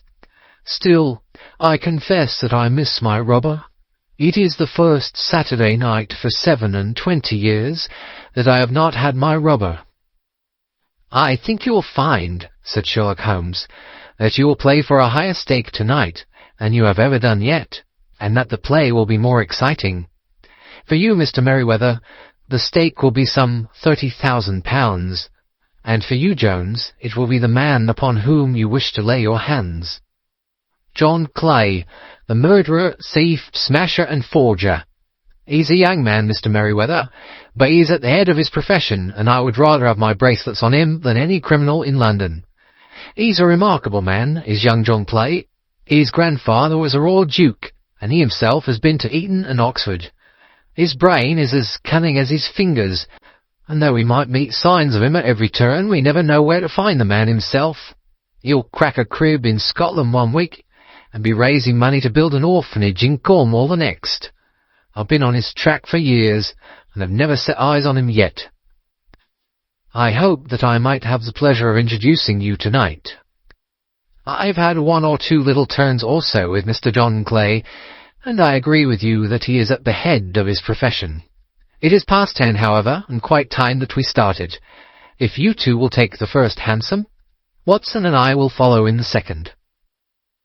Sherlock Holmes was not very communicative during the long drive, and lay back in the cab humming the tunes which he had heard in the afternoon. We rattled through an endless labyrinth of gaslit streets until we emerged into Farrington Street. "We are close there now," my friend remarked. "This fellow Merryweather is a bank director, and personally interested in the matter. I thought it as well to have Jones with us also. He's not a bad fellow, though an absolute imbecile in his profession. He has one positive virtue. He's as brave as a bulldog, and as tenacious as a lobster if he gets his claws upon anyone. Here we are, and they are waiting for us." We had reached the same crowded thoroughfare in which we had found ourselves in the morning. Our cabs were dismissed, and following the guidance of Mr. Merryweather, we passed down a narrow passage and through a side door which he opened for us. Within there was a small corridor, which ended in a very massive iron gate. This also was opened, and led down a flight of winding stone steps, which terminated at another formidable gate. Mr. Merryweather stopped to light a lantern, and then conducted us down a dark, earth-smelling passage, and so, after opening a third door into a huge vault or cellar, which was piled all round with crates and massive boxes. "You are not very vulnerable from above," Holmes remarked as he held up the lantern and gazed about him. "Nor from below," said Mr. Merryweather, striking his stick upon the flags which lined the floor. "Why, dear me, it sounds quite hollow," he remarked, looking up in surprise.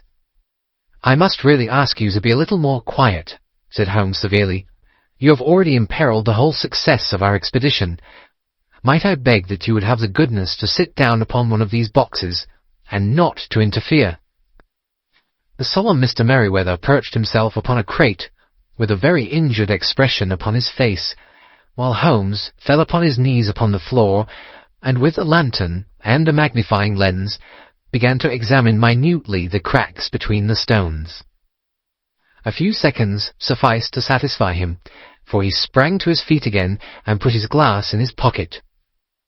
"We have at least an hour before us," he remarked, "for they can hardly take any steps until a good pawnbroker is safely in bed. Then they will not lose a minute, for the sooner they do their work, the longer time they will have for their escape. We are at present, Doctor, as no doubt you have divined, in the cellar of the City branch of one of the principal London banks. Mr. Merryweather is the chairman of directors, and he will explain to you that there are reasons why the more daring criminals of London should take a considerable interest in this cellar at present." "It is our French gold," whispered the director. "We have had several warnings that an attempt might be made upon it." "Your French gold?" "Yes.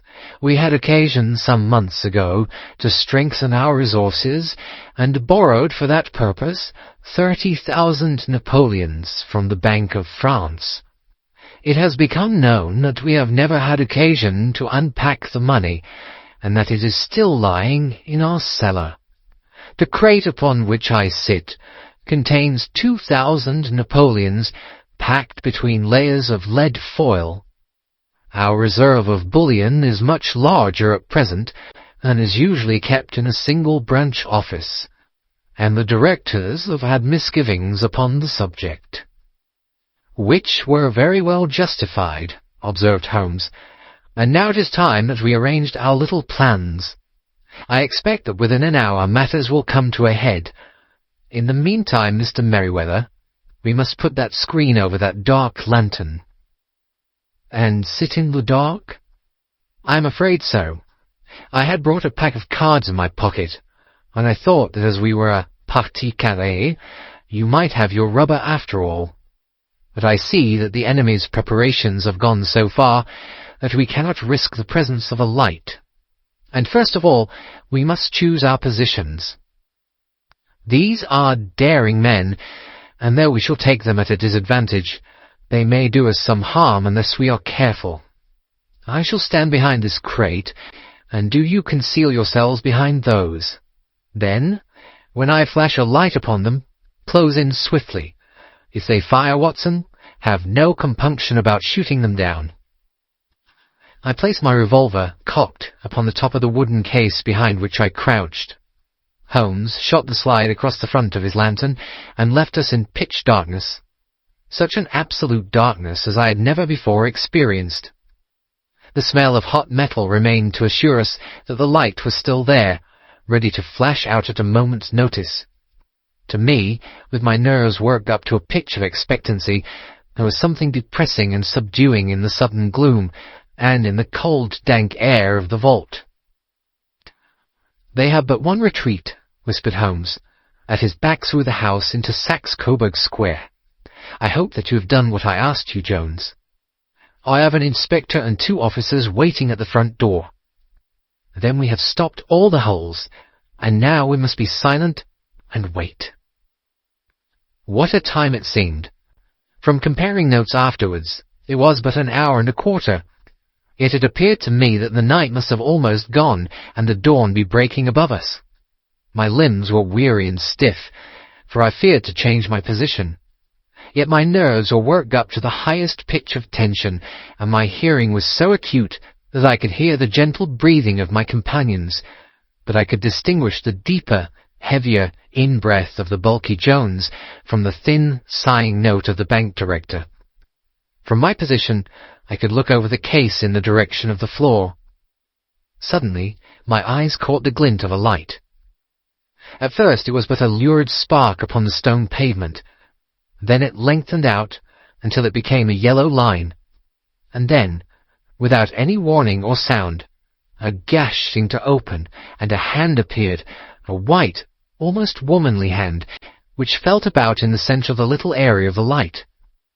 For a minute or more the hand, with its writhing fingers, protruded out of the floor. Then it was withdrawn as suddenly as it appeared, and all was dark again, save the single lurid spark which marked a chink between the stones. Its disappearance, however, was but momentary. With a rending, tearing sound, one of the broad white stones turned over upon its side and left a square, gaping hole through which streamed the light of a lantern. Over the edge there peeped a clean-cut, boyish face, which looked keenly about it, and then, with a hand on either side of the aperture, drew itself shoulder-high and waist-high until one knee rested upon the edge. In another instant he stood at the side of the hole and was hauling after him a companion, lithe and small like himself, with a pale face and a shock of very red hair. "It is all clear," he whispered. "Have you the chisel and the bags? Great Scott! Jump, Archie, jump, and I'll swing for it." Sherlock Holmes had sprung out and seized the intruder by the collar. The other dived down the hole, and I heard the sound of rending cloth as Jones clutched at his skirts. The light flashed upon the barrel of a revolver, but Holmes' hunting crop came down on the man's wrist, and the pistol clinked upon the stone floor. "It's no use, John Clay," said Holmes blandly. "You have no chance at all." "So I see," the other answered with the utmost coolness. "I fancy that my pal is all right, though. I see you've got his coat-tails." "There are 3 men waiting for him at the door," said Holmes. "Oh, indeed, you seem to have done the thing very completely. I must compliment you." "And I you," Holmes answered. "Your red-headed idea was very new and effective." "You'll see your pal again presently," said Jones. "He's quicker at climbing down holes than I am. Just hold out while I fix the derbies." "I beg that you'll not touch me with your filthy hands," remarked our prisoner as the handcuffs clattered upon his wrists. "You may not be aware that I have royal blood in my veins. Have the goodness also, when you address me, always to say sir and please." "All right," said Jones with a stare and a snigger. "Well, would you please, sir, march upstairs, where we can get a cab to carry your highness to the police station?" "That is better," said John Clay serenely. He made a sweeping bow to the 3 of us, and walked quietly off in the custody of the detective. "Really, Mr. Holmes," said Mr. Merryweather as we followed them from the cellar, "I do not know how the bank can thank you or repay you. There is no doubt that you have detected and defeated, in the most complete manner, one of the most determined attempts at bank robbery that have ever come within my experience. I have had 1 or 2 little scores of my own to settle with Mr. John Clay," said Holmes. "I have been at some small expense over this matter, which I shall expect the bank to refund. But beyond that I am amply repaid by having had an experience which is in many ways unique, and by hearing the very remarkable narrative of the Red-Headed League. You see, Watson," he explained in the early hours of the morning as we sat over a glass of whisky and soda in Baker Street, "it was perfectly obvious from the first that the only possible object of this rather fantastic business of the advertisement of the League and the copying of the encyclopedia must be to get this not-over-bright pawnbroker out of the way for a number of hours every day. It was a curious way of managing it, but really it would be difficult to suggest a better. The method was no doubt suggested to Clay's ingenious mind by the colour of his accomplice's hair. The £4 a week was a lure which must draw him, and what was it to them who were playing for thousands?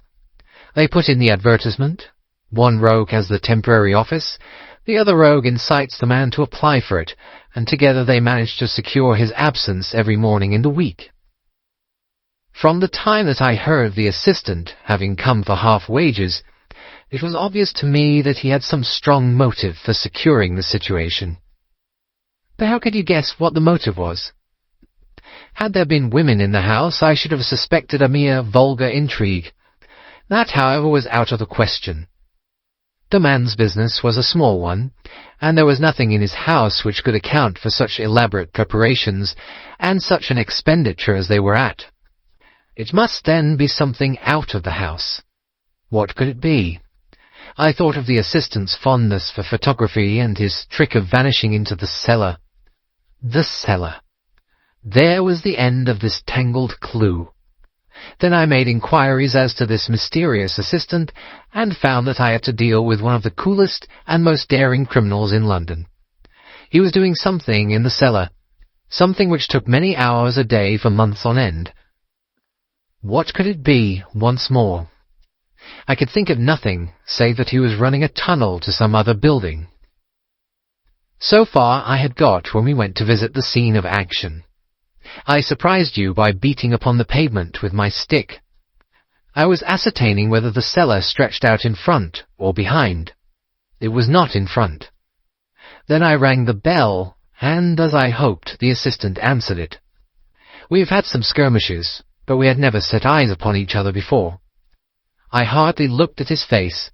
His knees were what I wished to see. You must yourself have remarked how worn, wrinkled, and stained they were. They spoke of those hours of burrowing. The only remaining point was what they were burrowing for. I walked round the corner, saw the City and Suburban Bank abutted on our friend's premises, and felt that I had solved my problem. When you drove home after the concert, I called upon Scotland Yard and upon the chairman of the bank directors, with the result that you have seen. And how could you tell that they would make their attempt tonight? I asked. Well, when they closed their League offices, that was a sign that they cared no longer about Mr. Jabez Wilson's presence. In other words, that they had completed their tunnel. But it was essential that they should use it soon, as it might be discovered, or the bullion might be removed. Saturday would suit them better than any other day, as it would give them 2 days for their escape. For all these reasons, I expected them to come tonight. You reasoned it out beautifully, I exclaimed in unfeigned admiration. It is so long a chain, and yet every link rings true. It saved me from ennui, he answered, yawning. Alas, I already feel it closing in upon me. My life is spent in one long effort to escape from the commonplaces of existence. These little problems help me to do so. And you are a benefactor of the race, said I. He shrugged his shoulders. Well, perhaps, after all, it is of some little use, he remarked. L'on sait rien, l'œuvre c'est tout, as Gustave Flaubert wrote to George Sand. End of The Red-Headed League. A Case of Identity. My dear fellow, said Sherlock Holmes, as we sat on either side of the fire in his lodgings at Baker Street. Life is infinitely stranger than anything which the mind of man could invent. We would not dare to conceive the things which are really mere commonplaces of existence. If we could fly out of that window hand in hand, hover over this great city, gently remove the roofs, and peep in at the queer things which are going on, the strange coincidences, the plannings, the cross-purposes, the wonderful chains of events, working through generations, and leading to the most outré results, it would make all fiction, with its conventionalities and foreseen conclusions, most stale and unprofitable. And yet I am not convinced of it, I answered. The cases which come to light in the papers are, as a rule, bold enough and vulgar enough. We have in our police reports realism pushed to its extreme limits, and yet the result is, it must be confessed, neither fascinating nor artistic. A certain selection and discretion must be used in producing a realistic effect, remarked Holmes. This is wanting in the police report. where more stress is laid, perhaps, upon the platitudes of the magistrate than upon the details which, to an observer, contain the vital essence of the whole matter. Depend upon it, there is nothing so unnatural as the commonplace." I smiled and shook my head. "I can quite understand your thinking so," I said. "Of course, in your position of unofficial adviser and helper to everybody who is absolutely puzzled throughout 3 continents, you are brought in contact with all that is strange and bizarre. But here," I picked up the morning paper from the ground, "let us put it to a practical test. Here is the first heading upon which I come. A husband's cruelty to his wife. There's half a column of print, but I know without reading it that it is all perfectly familiar to me. There is, of course, the other woman, the drink, the push, the blow, the bruise, the sympathetic sister or landlady. The crudest of writers could invent nothing more crude." "Indeed, your example is an unfortunate one for your argument," said Holmes, taking the paper and glancing his eye down it. "This is the Dundas separation case, and, as it happens, I was engaged in clearing up some small points in connection with it. The husband was a teetotaler.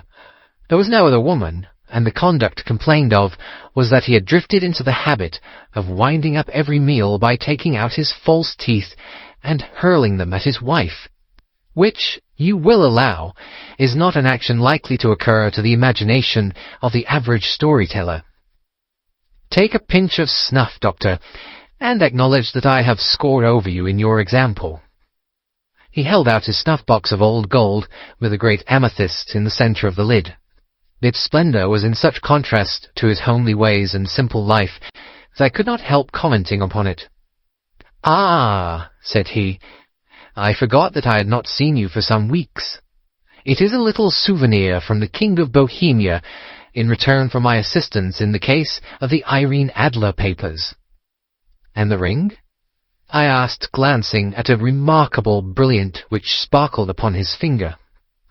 "It was from the reigning family of Holland, though the matter in which I served them was of such delicacy that I cannot confide it even to you, who have been good enough to chronicle 1 or 2 of my little problems." "And have you any on hand just now?" I asked with interest. "Some 10 or 12, but none which present any feature of interest.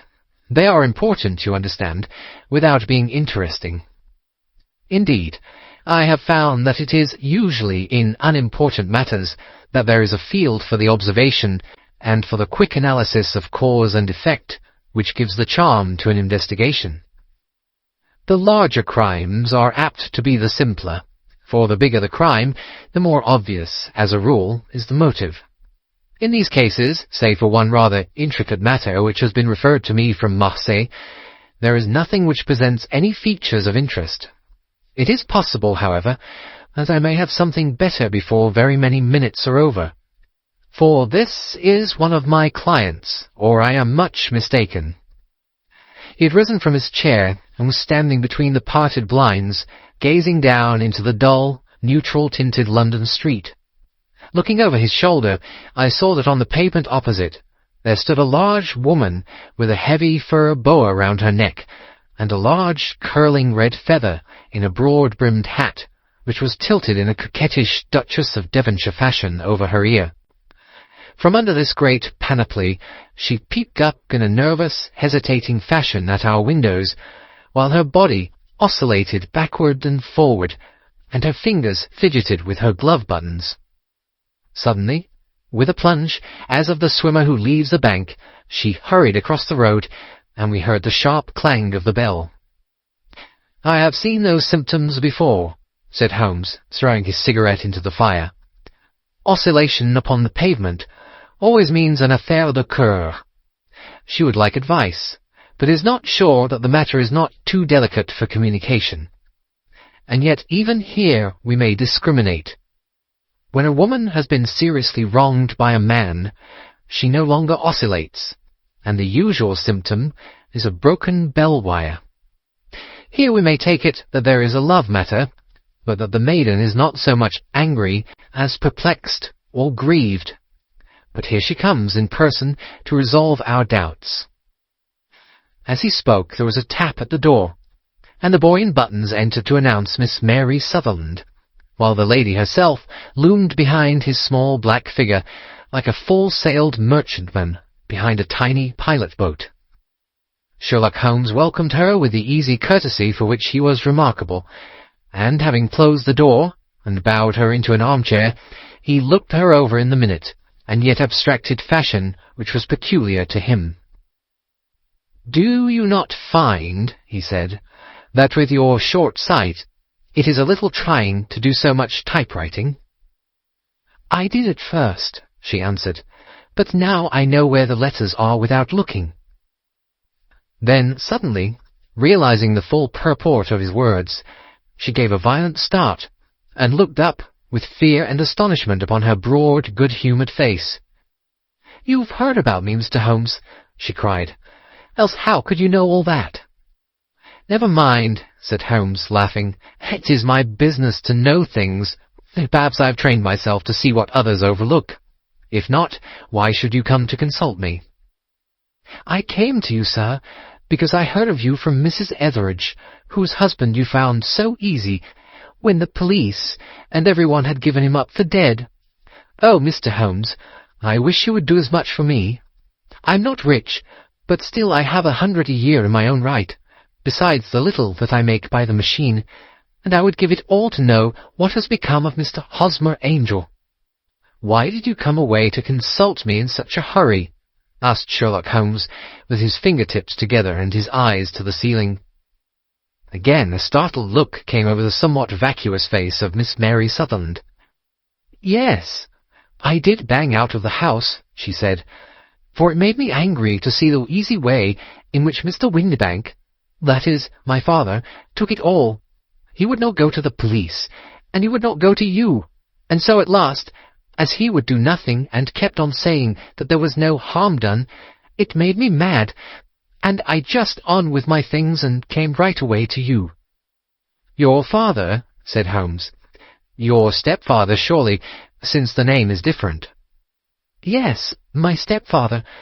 I call him father, though it sounds funny too, for he is only 5 years and 2 months older than myself." "And your mother is alive?" "Oh, yes, mother is alive and well. I wasn't best pleased, Mr. Holmes, when she married again, so soon after father's death, and a man who was nearly 15 years younger than herself. Father was a plumber in the Tottenham Court Road, and he left a tidy business behind him, which mother carried on with Mr. Hardy, the foreman. But when Mr. Windibank came, he made her sell the business, for he was very superior, being a traveller in wines. They got £4,700 for the goodwill and interest, which wasn't near as much as father could have got if he had been alive." I had expected to see Sherlock Holmes impatient under this rambling and inconsequential narrative, but on the contrary, he had listened with the greatest concentration of attention. "Your own little income," he asked, "does it come out of the business?" "Oh, no, sir. It is quite separate, and was left me by my Uncle Ned in Auckland. It is in New Zealand stock, paying 4.5%. £2,500 was the amount, but I can only touch the interest." "You interest me extremely," said Holmes, "and since you draw so large a sum as 100 a year, with what you earn into the bargain, you no doubt travel a little and indulge yourself in every way. I believe that a single lady can get on very nicely upon an income of about £60. "I could do with much less than that, Mr. Holmes, but you understand that as long as I live at home I don't wish to be a burden to them, and so they have the use of the money just while I am staying with them. Of course, that is only just for the time. Mr. Windibank draws my interest every quarter and pays it over to my mother, and I found that I can do pretty well with what I earn at typewriting. It brings me 2 pence a sheet, and I can often do from 15 to 20 sheets in a day." "You have made your position very clear to me," said Holmes. "This is my friend, Dr. Watson, before whom you can speak as freely as before myself. Kindly tell us now all about your connection with Mr. Hosmer Angel." A flush stole over Miss Sutherland's face, and she picked nervously at the fringe of her jacket. "I met him first at the gasfitters' ball," she said. "They used to send father tickets when he was alive, and then afterwards they remembered us and sent them to mother. Mr. Windibank did not wish us to go. He never did wish us to go anywhere. He would get quite mad if I wanted so much as to join a Sunday school treat. But this time I was set on going, and I would go, for what right had he to prevent? He said the folk were not fit for us to know when all father's friends were to be there. And he said that I had nothing fit to wear, when I had my purple plush that I had never so much as taken out of the drawer. At last, when nothing else would do, he went off to France upon the business of the firm. But we went, mother and I, with Mr. Hardy, who used to be our foreman, and it was there I met Mr. Hosmer Angel." "I suppose," said Holmes, "that when Mr. Windibank came back from France, he was very annoyed at your having gone to the ball." "Oh, well, he was very good about it.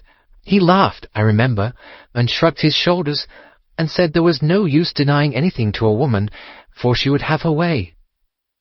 "I see. Then at the gasfitters' ball you met, as I understand, the gentleman called Mr. Hosmer Angel." "Yes, sir.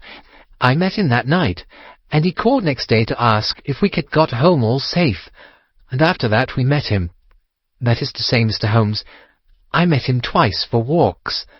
But after that father came back again, and Mr. Hosmer Angel could not come to the house any more." "No?" "Well, you know father didn't like anything of the sort. He wouldn't have any visitors if he could help it, and he used to say that a woman should be happy in her own family circle. But then, as I used to say to mother, a woman wants her own circle to begin with, and I had not got mine yet." "But how about Mr. Hosmer Angel? Did he make no attempt to see you?" "Well, father was going off to France again in a week, and Hosmer wrote and said that it would be safer and better not to see each other until he had gone. We could write in the meantime, and he used to write every day. I took the letters in the morning, so there was no need for father to know." "Were you engaged to the gentleman at this time?" "Oh, yes, Mr. Holmes. We were engaged after the first walk that we took. Hosmer, Mr. Angel, was a cashier in an office in Leadenhall Street, and—" "What office?" "That's the worst of it, Mr. Holmes. I don't know." "Where did he live, then?" "He slept on the premises." "And you don't know his address?" "No, except that it was Leadenhall Street." "Where did you address your letters, then?" "To the Leadenhall Street post office, to be left till called for. He said that if they were sent to the office, he would be chaffed by all the other clerks about having letters from a lady. So I offered to typewrite them, like he did his, but he wouldn't have that, for he said that when I wrote them, they seemed to come from me. But when they were typewritten, he always felt that the machine had come between us. That will just show you how fond he was of me, Mr. Holmes, and the little things that he would think of." "It was most suggestive," said Holmes. "It has long been an axiom of mine that the little things are infinitely the most important. Can you remember any other little things about Mr. Hosmer Angel?" "He was a very shy man, Mr. Holmes. He would rather walk with me in the evening than in the daylight, for he said that he hated to be conspicuous. Very retiring and gentlemanly he was. Even his voice was gentle. He'd had the quinsy and swollen glands when he was young, he told me, and it had left him with a weak throat and a hesitating, whispering fashion of speech. He was always well dressed, very neat and plain, but his eyes were weak, just as mine are, and he wore tinted glasses against the glare." "Well, and what happened when Mr. Windibank, your stepfather, returned to France?" "Mr. Hosmer Angel came to the house again and proposed that we should marry before father came back. He was in dreadful earnest, and made me swear with my hands on the testament that whatever happened, I would always be true to him. Mother said he was quite right to make me swear, and that it was a sign of his passion. Mother was all in his favour from the first, and was even fonder of him than I was. Then, When they talked of marrying within the week, I began to ask about father, but they both said, never mind about father, but just to tell him afterwards, and mother said she would make it all right with him. I didn't quite like that, Mr. Holmes. It seemed funny that I should ask his leave, as he was only a few years older than me. But I didn't want to do anything on the sly, so I wrote to father at Bordeaux, where the company has its French offices. But the letter came back to me on the very morning of the wedding. It missed him then? Yes, sir, for he had started to England just before it arrived. Ha! That was unfortunate. Your wedding was arranged, then, for the Friday. Was it to be in church? Yes, sir, but very quietly. It was to be at St. Saviour's near King's Cross, and we were to have breakfast afterwards at the St. Pancras Hotel. Hosmer came for us in a hansom, but as there were two of us, he put us both into it and stepped himself into a four-wheeler, which happened to be the only other cab in the street. We got to the church first, and when the four-wheeler drove up, we waited for him to step out. But he never did. And when the cabman got down from the box and looked, there was no one there.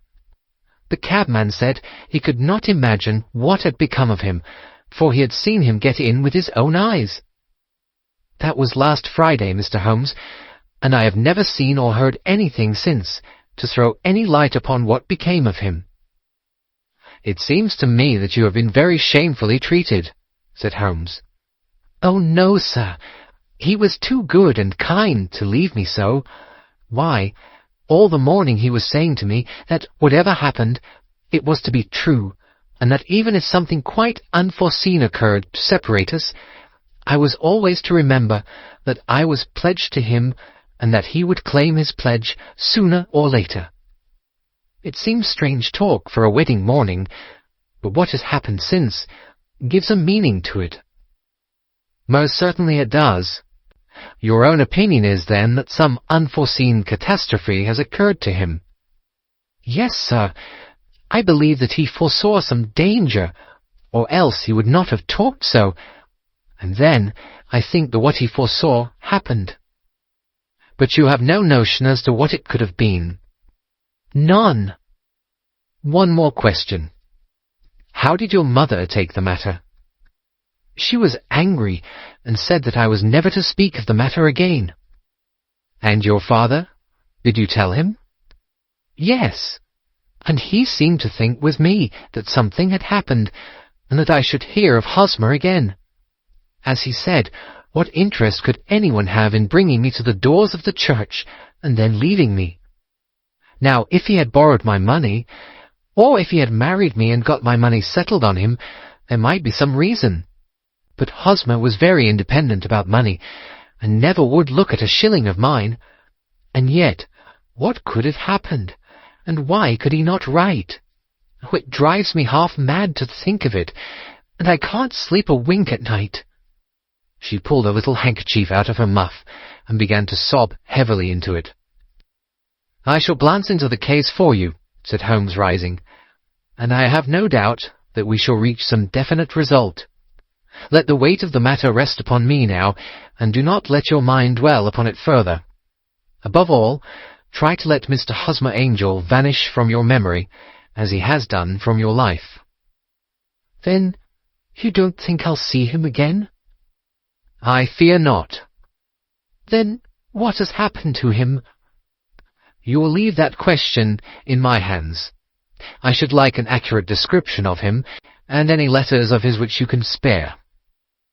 I advertised for him in last Saturday's Chronicle, said she. Here is the slip, and here are 4 letters from him. Thank you. And your address? Number 31, Lion Place, Camberwell. Mr. Angel's address you never had, I understand. Where is your father's place of business? He travels for Westhouse and Marbank, the great claret importers of Fenchurch Street. Thank you. You have made your statement very clearly. You will leave the papers here, and remember the advice which I have given you. Let the whole incident be a sealed book, and do not allow it to affect your life. "You are very kind, Mr. Holmes, but I cannot do that. I shall be true to Hosmer. He shall find me ready when he comes back." For all the preposterous hat and the vacuous face, there was something noble in the simple faith of our visitor which compelled our respect. She laid her little bundle of papers upon the table and went her way, with a promise to come again whenever she might be summoned. Sherlock Holmes sat silent for a few minutes, with his fingertips still pressed together, his legs stretched out in front of him, and his gaze directed upward to the ceiling. Then he took down from the rack the old and oily clay pipe which was to him as a counsellor, and, having lit it, he leaned back in his chair, with the thick blue cloud wreaths spinning up from him, and a look of infinite languor in his face. "Quite an interesting study, that maiden," he observed. "I found her more interesting than her little problem, which, by the way, is rather a trite one. You will find parallel cases if you consult my index. In Andover in 77, and there was something of the sort at The Hague last year. Old as is the idea, however, there were one or two details which were new to me, but the maiden herself was most instructive." "You appear to read a good deal upon her which was quite invisible to me," I remarked. "Not invisible, but unnoticed, Watson. You did not know where to look, and so you missed all that was important. I can never bring you to realize the importance of sleeves, the suggestiveness of thumbnails, or the great issues that may hang from a bootlace. Now, what did you gather from that woman's appearance? Describe it." "Well, she had a slate-coloured broad-brimmed straw hat, with a feather of brickish red. Her jacket was black, with black beads sewn upon it, and a fringe of little black jet ornaments. Her dress was brown, rather darker than coffee colour, with a little purple plush at the neck and sleeves. Her gloves were greyish, and were worn through at the right forefinger. Her boots I didn't observe. She had small round hanging gold earrings and a general air of being fairly well-to-do in a vulgar, comfortable, easy-going way." Sherlock Holmes clapped his hands softly together and chuckled. "Upon my word, Watson, you are coming along wonderfully. You have really done very well indeed. It is true that you have missed everything of importance, but you have hit upon the method, and you have a quick eye for colour. Never trust to general impressions, my boy, but concentrate yourself upon details. My first glance is always at a woman's sleeve. In a man it is perhaps better first to take the knee of the trouser. As you observe, this woman had plush upon her sleeves, which is a most useful material for showing traces. The double line, a little above the wrist, where the typewritist presses against a table, was beautifully defined. The sewing machine of the hand type leaves a similar mark, but only on the left arm, and on the side of it farthest from the thumb, instead of being right across the broadest part, as this was. I then glanced at her face, and observed the dint of a pince-nez at either side of her nose. I ventured a remark upon short sight in typewriting, which seemed to surprise her. It surprised me. But surely it was obvious. I was then much surprised and interested on glancing down to observe that, though the boots which she was wearing were not unlike each other, they were really odd ones, the one having a slightly decorated toe-cap, and the other a plain one. One was buttoned only in the 2 lower buttons out of 5, and the other at the 1st, 3rd, and 5th. Now, when you see that a young lady, otherwise neatly dressed, has come away from home with odd boots, half-buttoned, it is no great deduction to say that she came away in a hurry."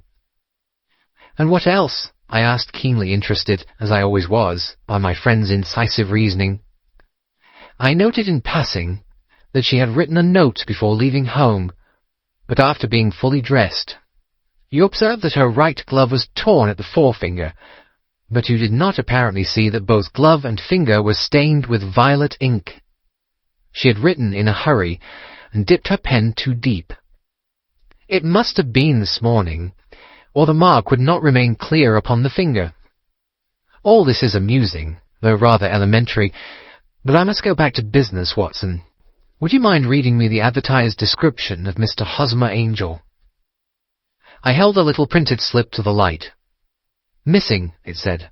"On the morning of the 14th, a gentleman named Hosmer Angel, about 5'7" in height, strongly built, sallow complexion, black hair, a little bald in the centre, bushy black side whiskers, and moustache, tinted glasses, slight infirmity of speech, was dressed when last seen in black frock coat faced with silk, black waistcoat, gold Albert chain, and grey Harris tweed trousers, with brown gaiters over elastic-sided boots. Known to have been employed in an office in Leadenhall Street. Anybody bringing—" "That will do," said Holmes. "As to the letters," he continued, glancing over them, "they are very commonplace. Absolutely no clue in them to Mr. Angel, save that he quotes Balzac once. There is one remarkable point, however, which will no doubt strike you." "They are typewritten," I remarked. "Not only that, but the signature is typewritten. Look at the neat little Hosmer Angel at the bottom. There is a date, you see, but no superscription except Leadenhall Street, which is rather vague. The point about the signature is very suggestive. In fact, we may call it conclusive." "Of what?" "My dear fellow, is it possible you do not see how strongly it bears upon the case?" "I cannot say that I do, unless it were that he wished to be able to deny his signature if an action for breach of promise were instituted." "No, that was not the point. However, I shall write 2 letters, which should settle the matter. One is to a firm in the city, the other is to the young lady's stepfather, Mr. Windybank, asking him whether he could meet us here at 6 o'clock tomorrow evening. It is just as well that we should do business with the male relatives. And now, Doctor, we can do nothing until the answers to those letters come, so we may put our little problem upon the shelf for the interim." I had had so many reasons to believe in my friend's subtle powers of reasoning and extraordinary energy in action that I felt that he must have some solid grounds for the assured and easy demeanour with which he treated the singular mystery which he had been called upon to fathom. Once only had I known him to fail, in the case of the King of Bohemia and of the Irene Adler photograph.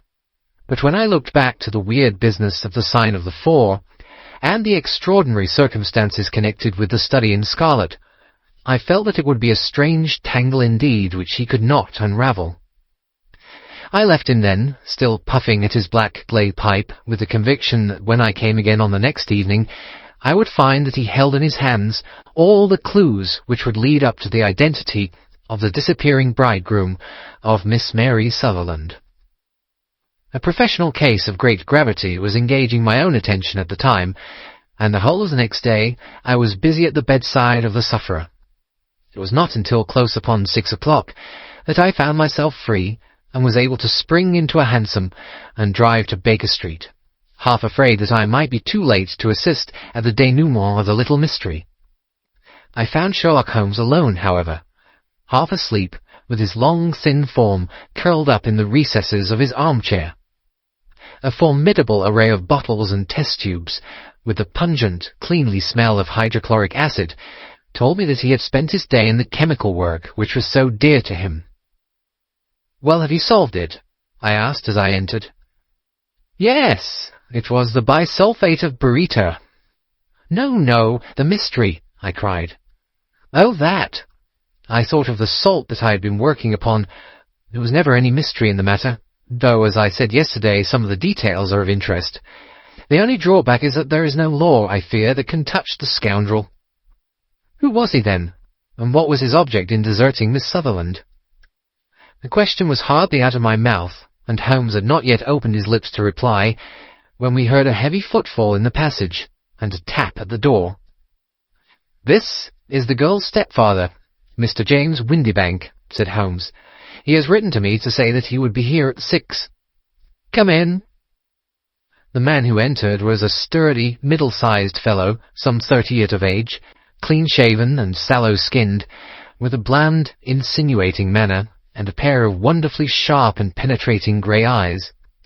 He shot a questioning glance at each of us, placed his shiny top hat upon the sideboard, and with a slight bow, sidled down into the nearest chair. "Good evening, Mr. James Windybank," said Holmes. "I think that this typewritten letter is from you. in which you made an appointment with me for 6 o'clock. Yes, sir. I'm afraid that I'm a little late, but I'm not quite my own master, you know. I am sorry that Miss Sutherland has troubled you about this little matter, for I think it is far better not to wash linen of the sort in public. It was quite against my wishes that she came, but she is a very excitable, impulsive girl, as you may have noticed, and she is not easily controlled when she's made up her mind on a point.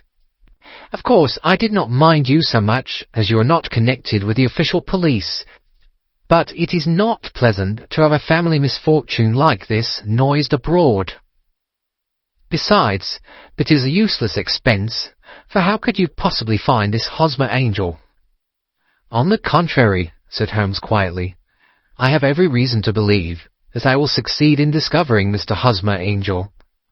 Mr. Windibank gave a violent start and dropped his gloves. I'm delighted to hear it, he said. It is a curious thing, remarked Holmes, that a typewriter has really quite as much individuality as a man's handwriting. Unless they are quite new, no two of them write exactly alike. Some letters get more worn than others, and some wear only on one side. Now you remark in this note of yours, Mr. Windibank, that in every case there is some little slurring over of the E, and a slight defect in the tail of the R. There are 14 other characteristics, but those are the more obvious. We do all our correspondence with this machine at the office, and no doubt it is a little worn, our visitor answered, glancing keenly at Holmes with his bright little eyes. And now I will show you what is really a very interesting study, Mr. Windibank, Holmes continued. I think of writing another little monograph some of these days on the typewriter and its relation to crime. It is a subject to which I have devoted some little attention. I have here 4 letters which purport to come from the missing man. They are all typewritten.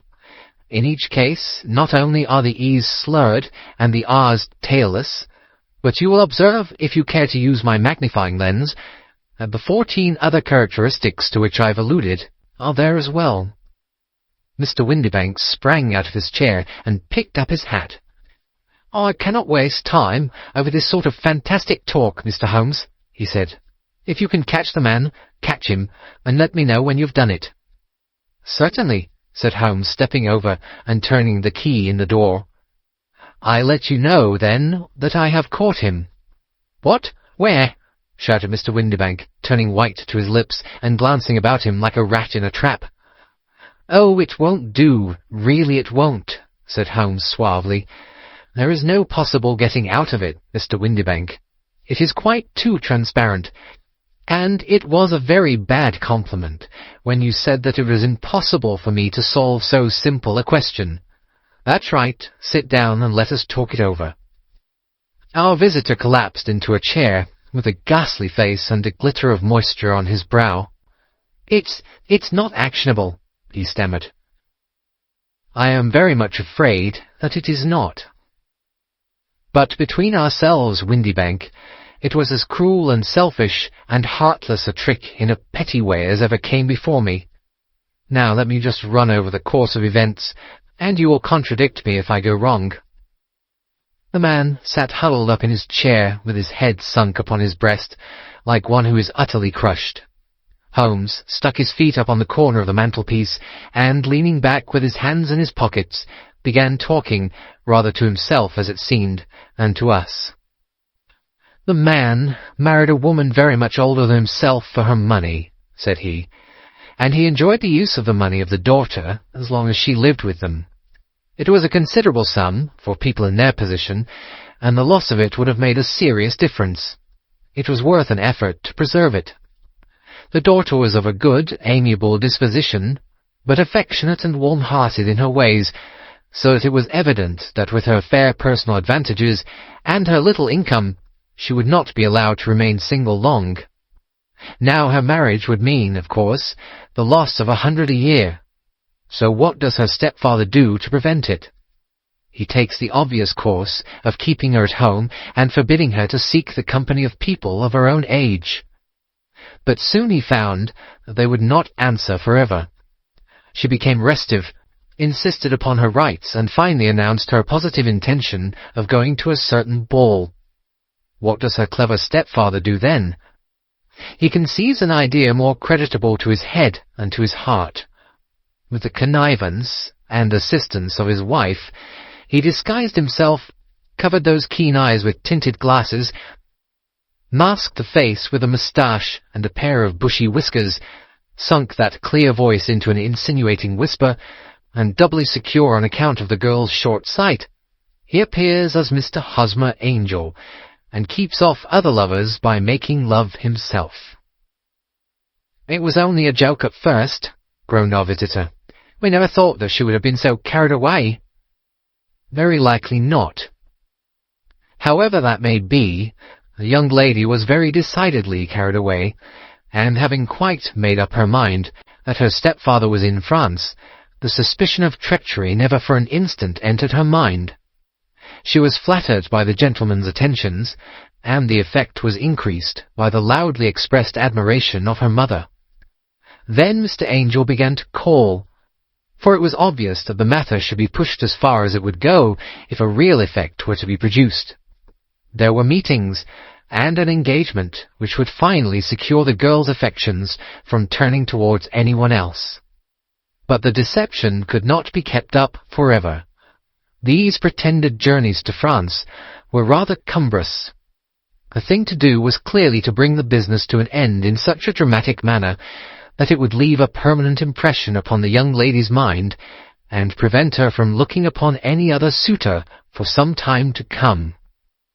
Hence those vows of fidelity exacted upon a testament, and hence also the allusions to a possibility of something happening on the very morning of the wedding.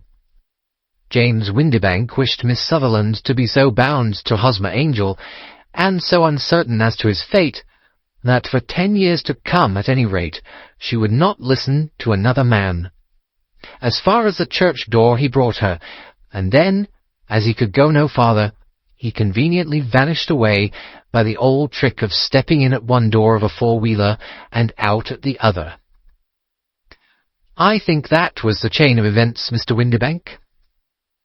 Our visitor had recovered something of his assurance while Holmes had been talking, and he rose from his chair now with a cold sneer upon his pale face.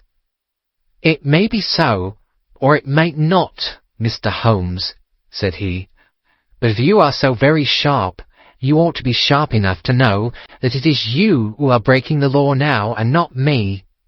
I have done nothing actionable from the first, but as long as you keep that door locked, you lay yourself open to an action for assault and illegal constraint."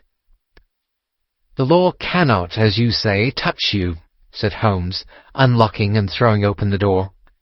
"Yet there never was a man who deserved punishment more. If the young lady has a brother or a friend, he ought to lay a whip across your shoulders, by Jove," he continued, flushing up at the sight of the bitter sneer upon the man's face. "It is not part of my duties to my client, but here's a hunting crop handy, and I think I shall just treat myself to—" He took 2 swift steps to the whip, but before he could grasp it there was a wild clatter of steps upon the stairs, the heavy hall door banged, and from the window we could see Mr. James Windibank running at the top of his speed down the road. "There's a cold-blooded scoundrel," said Holmes, laughing as he threw himself down into his chair once more. "That fellow will rise from crime to crime, until he does something very bad and ends on a gallows. The case has, in some respects, been not entirely devoid of interest." "I cannot now entirely see all the steps of your reasoning," I remarked. "Well, of course, it was obvious from the first that this Mr. Hosmer Angel must have some strong object for his curious conduct, and it was equally clear that the only man who really profited by the incident, as far as we could see, was the stepfather. Then the fact that the 2 men were never together, but that the one always appeared when the other was away, was suggestive. So were the tinted spectacles and the curious voice, which both hinted at a disguise, as did the bushy whiskers. My suspicions were all confirmed by his peculiar action in typewriting his signature, which of course inferred that his handwriting was so familiar to her that she would recognize even the smallest sample of it. You see, all these isolated facts, together with many minor ones, all pointed in the same direction. And how did you verify them? Having once spotted my man, it was easy to get corroboration. I knew the firm for which this man worked. Having taken the printed description, I eliminated everything from it which could be the result of a disguise, the whiskers, the glasses, the voice, and I sent it to the firm with a request that they would inform me whether it answered to the description of any of their travellers. I had already noticed the peculiarities of the typewriter, and I wrote to the man himself at his business address, asking him if he would come here. As I expected, his reply was typewritten and revealed the same trivial but characteristic defects. The same post brought me a letter from Westhouse and Marbank of Fenchurch Street to say that the description tallied in every respect with that of their employee, James Windibank. And Miss Sutherland? If I tell her, she will not believe me. You may remember the old Persian saying, "There is danger for him who taketh the tiger cub, and danger also for whoso snatches a delusion from a woman." There is as much sense in Hafiz as in Horace, and as much knowledge of the world. End of A Case of Identity. The Boscombe Valley Mystery. We were seated at breakfast one morning, my wife and I, when the maid brought in a telegram. It was from Sherlock Holmes and ran in this way. "Have you a couple of days to spare? Have just been wired for from the west of England in connection with Boscombe Valley tragedy. Shall be glad if you will come with me. Air and scenery perfect. Leave Paddington by the 11:15. "What do you say, dear?" said my wife, looking across at me. "Will you go?" "I really don't know what to say. I have a fairly long list at present." "Oh, Anstruther would do the work for you. You've been looking a little pale lately. I think that the change would do you good, and you're always so interested in Mr. Sherlock Holmes's cases." "I should be ungrateful if I were not, seeing what I gained through one of them," I answered. "But if I'm to go, I must pack at once, for I have only half an hour." My experience of camp life in Afghanistan had at least had the effect of making me a prompt and ready traveller. My wants were few and simple, so that in less than the time stated I was in a cab with my valise, rattling away to Paddington Station. Sherlock Holmes was pacing up and down the platform, his tall, gaunt figure made even gaunter and taller by his long, grey travelling cloak and close-fitting cloth cap. "'Tis really very good of you to come, Watson," said he. "It makes a considerable difference to me, having someone with me on whom I can thoroughly rely. Local aid is always either worthless or else biased. If you will keep the 2 corner seats, I shall get the tickets." We had the carriage to ourselves, save for an immense litter of papers which Holmes had brought with him. Among these he rummaged and read, with intervals of note-taking and of meditation, until we were past Reading. Then he suddenly rolled them all into a gigantic ball and tossed them up onto the rack. "Have you heard anything of the case?" he asked. "Not a word. I have not seen a paper for some days. The London press has not had very full accounts. I've just been looking through all the recent papers in order to master the particulars.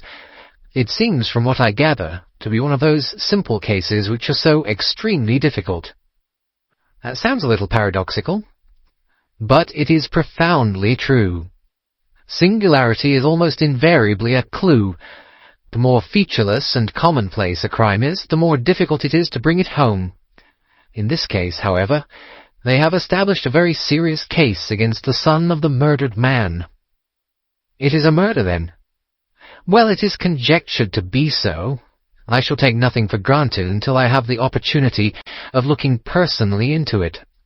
I will explain the state of things to you, as far as I have been able to understand it, in a very few words.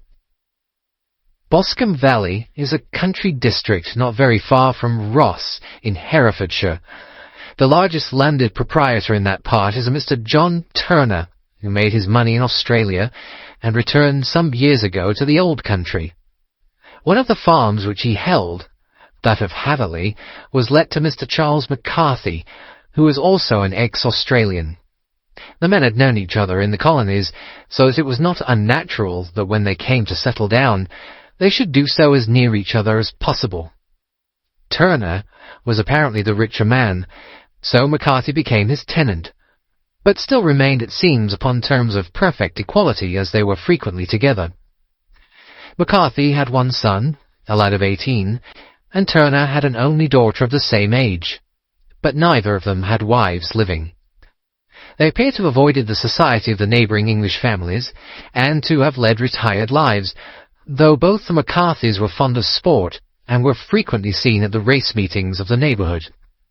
McCarthy kept 2 servants, a man and a girl. Turner had a considerable household, some half-dozen at the least. That is as much as I have been able to gather about the families. Now for the facts. On June 3rd, that is, on Monday last, McCarthy left his house at Hatherley about 3 in the afternoon, and walked down to the Boscombe pool, which is a small lake formed by the spreading out of the stream which runs down the Boscombe valley.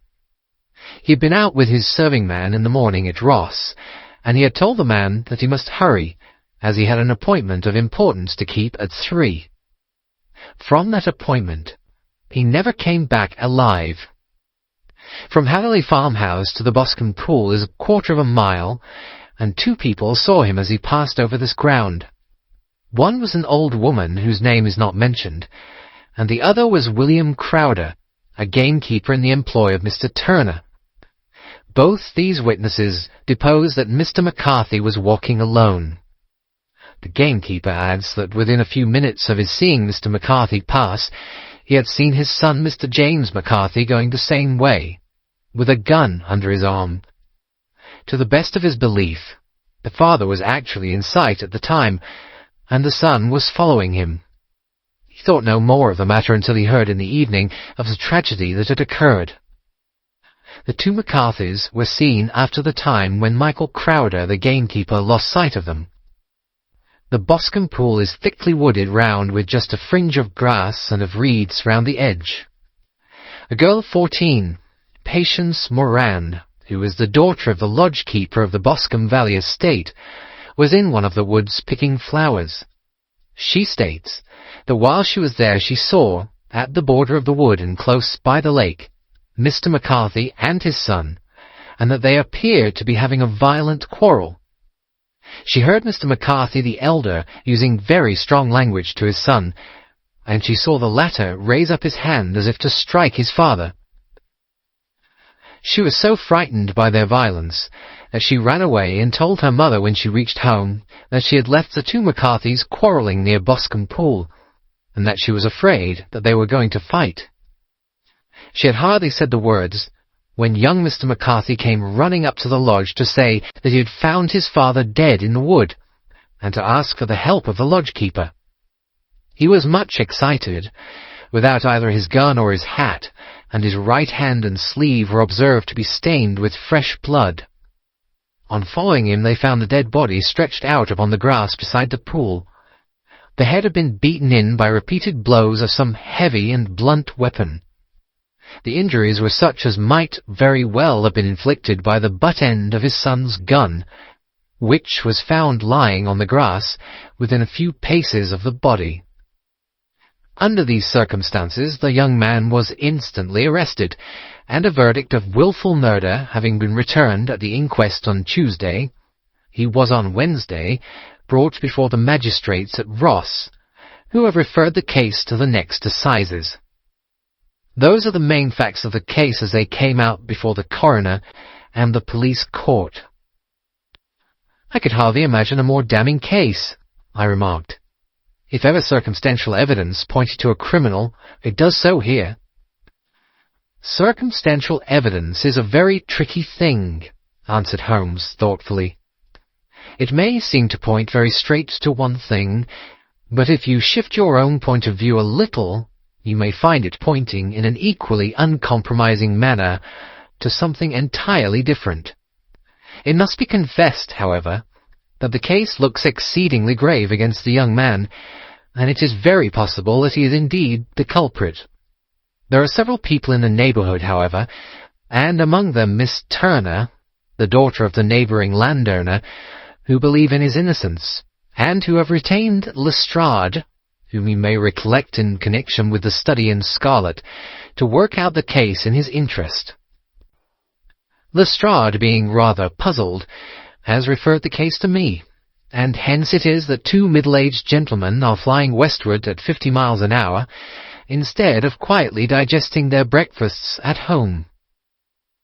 "I'm afraid," said I, "that the facts are so obvious that you'll find little credit to be gained out of this case." "There is nothing more deceptive than an obvious fact," he answered, laughing. "Besides, we may chance to hit upon some other obvious facts, which may have been by no means obvious to Mr. Lestrade. You know me too well to think that I am boasting when I say that I shall either confirm or destroy his theory by means which he is quite incapable of employing, or even of understanding. To take the first example to hand, I very clearly perceive that in your bedroom the window is upon the right-hand side, and yet I question whether Mr. Lestrade would have noted even so self-evident a thing as that. How on earth? My dear fellow, I know you well.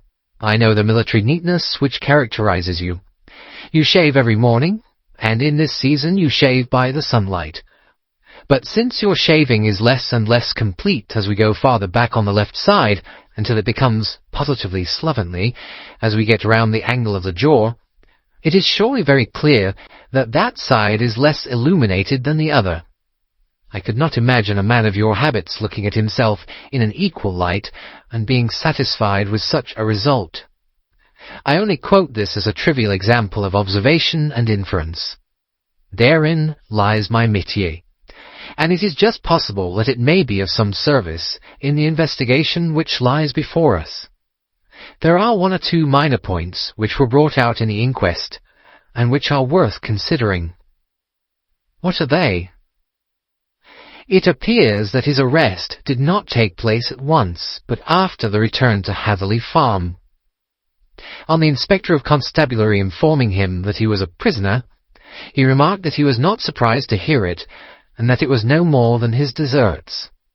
This observation of his had the natural effect of removing any traces of doubt which might have remained in the minds of the coroner's jury. "It was a confession," I ejaculated. "No, for it was followed by a protestation of innocence." Coming on top of such a damning series of events, it was at least a most suspicious remark. "On the contrary," said Holmes, "it is the brightest rift which I can at present see in the clouds. However innocent he might be, he could not be such an absolute imbecile as not to see that the circumstances were very black against him.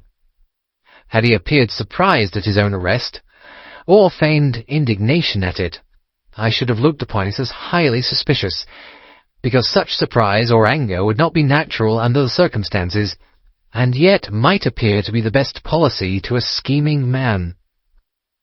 His frank acceptance of the situation marks him either an innocent man, or else as a man of considerable self-restraint and firmness.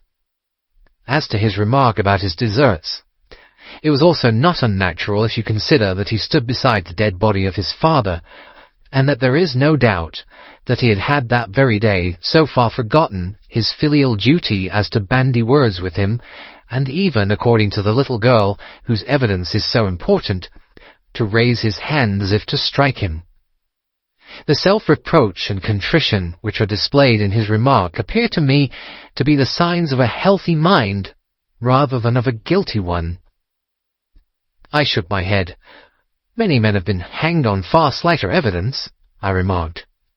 "So they have, and many men have been wrongfully hanged."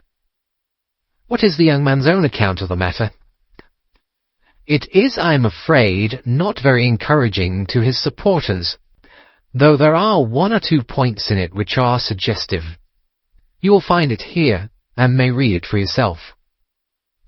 He picked out from his bundle a copy of the local Herefordshire paper, and having turned down the sheet, He pointed out the paragraph in which the unfortunate young man had given his own statement of what had occurred. I settled myself down in the corner of the carriage and read it very carefully. It ran in this way. Mr. James McCarthy, the only son of the deceased, was then called and gave evidence as follows. I had been away from home for 3 days at Bristol, and had only just returned upon the morning of last Monday, the 3rd. My father was absent from home at the time of my arrival, and I was informed by the maid that he had driven over to Ross with John Cobb, the groom. Shortly after my return, I heard the wheels of his trap in the yard, and, looking out of my window, I saw him get out and walk rapidly out of the yard, though I was not aware in which direction he was going. I then took my gun and strolled out in the direction of the Boscombe pool, with the intention of visiting the rabbit warren, which is upon the other side. On my way, I saw William Crowder, the gamekeeper. As he had stated in his evidence, but he is mistaken in thinking that I was following my father. I had no idea that he was in front of me. When about 100 yards from the pool, I heard a cry of "Cooey," which was the usual signal between my father and myself. I then hurried forward and found him standing by the pool. He appeared to be much surprised at seeing me and asked me rather roughly what I was doing. A conversation ensued which led to high words and almost to blows, for my father was a man of a very violent temper. Seeing that his passion was becoming ungovernable, I left him and returned towards Hatherley Farm.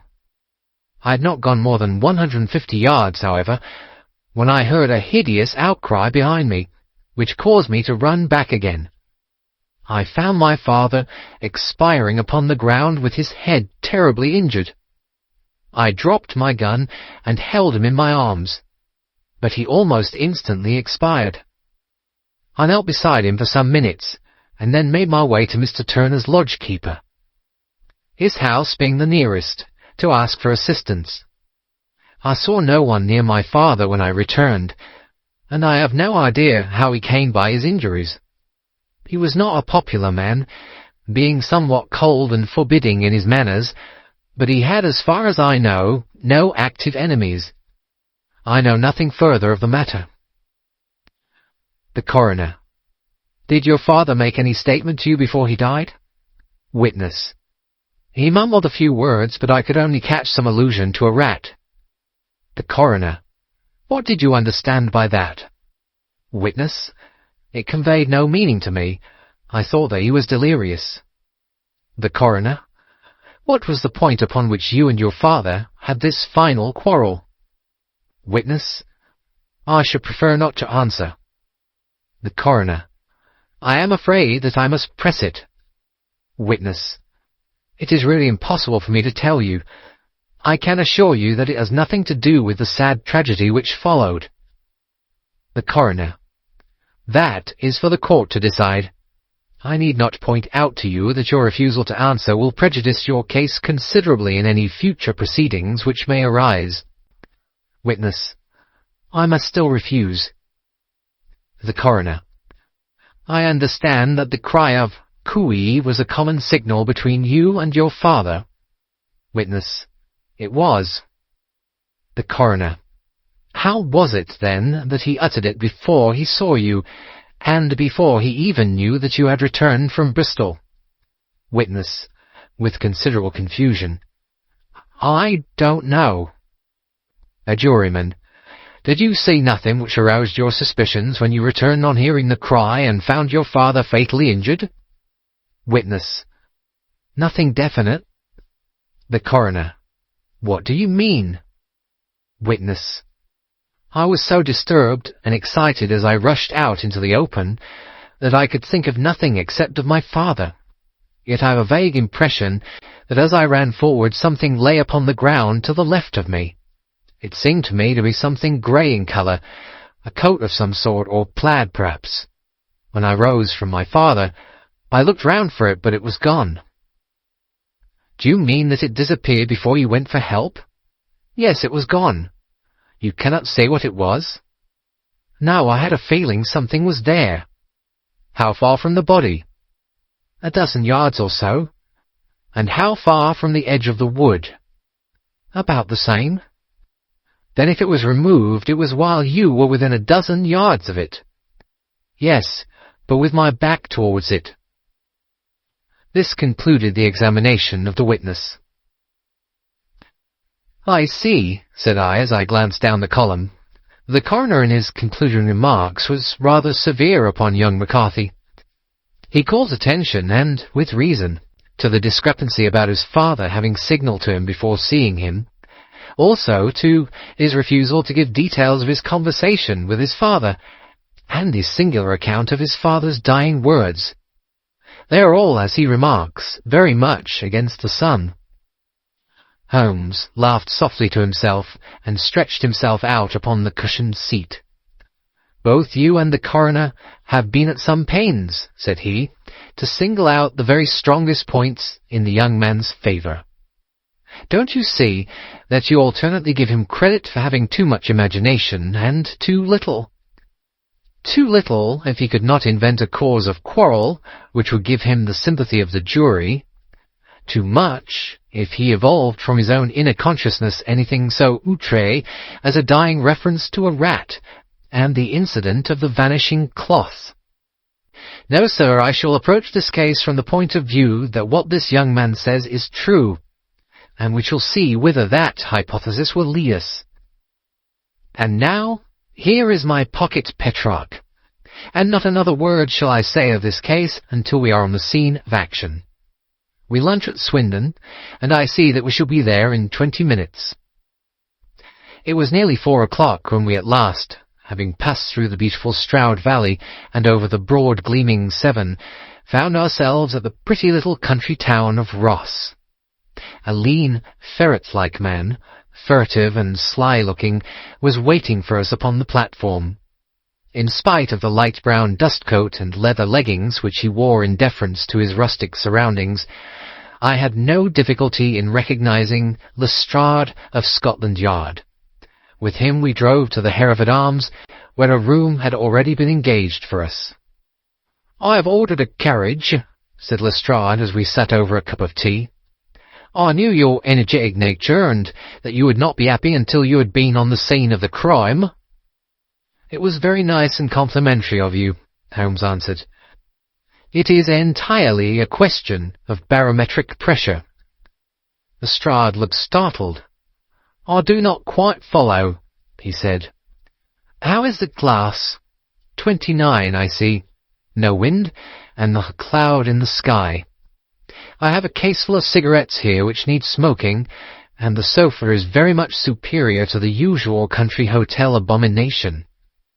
I do not think that it is probable that I shall use the carriage tonight."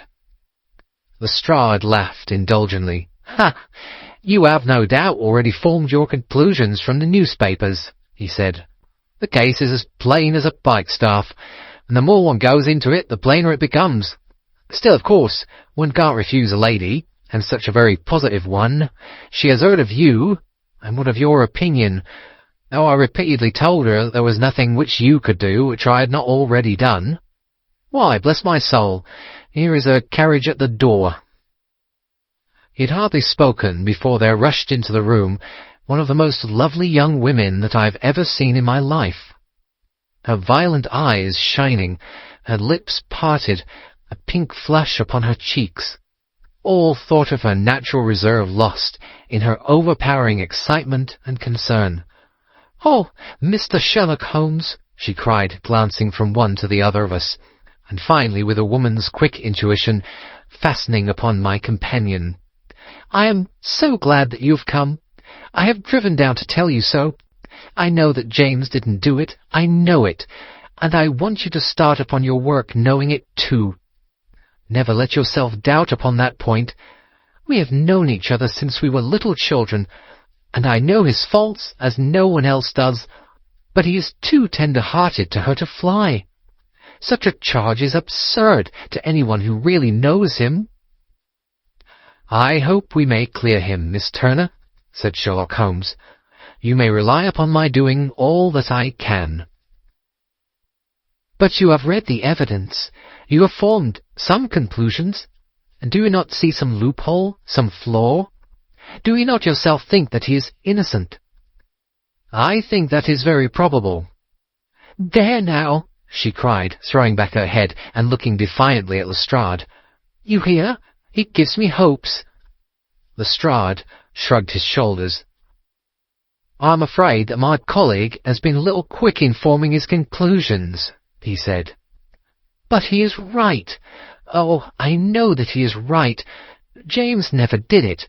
And about his quarrel with his father, I am sure that the reason why he would not speak about it to the coroner was because I was concerned in it." "In what way?" asked Holmes. "It is no time for me to hide anything. James and his father had many disagreements about me. Mr. McCarthy was very anxious that there should be a marriage between us.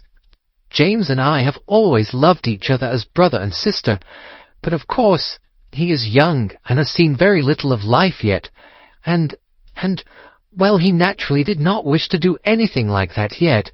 So there were quarrels, and this, I am sure, was one of them." "And your father?" asked Holmes. "Was he in favour of such a union?" "No, he was averse to it also. No one but Mr. McCarthy was in favour of it."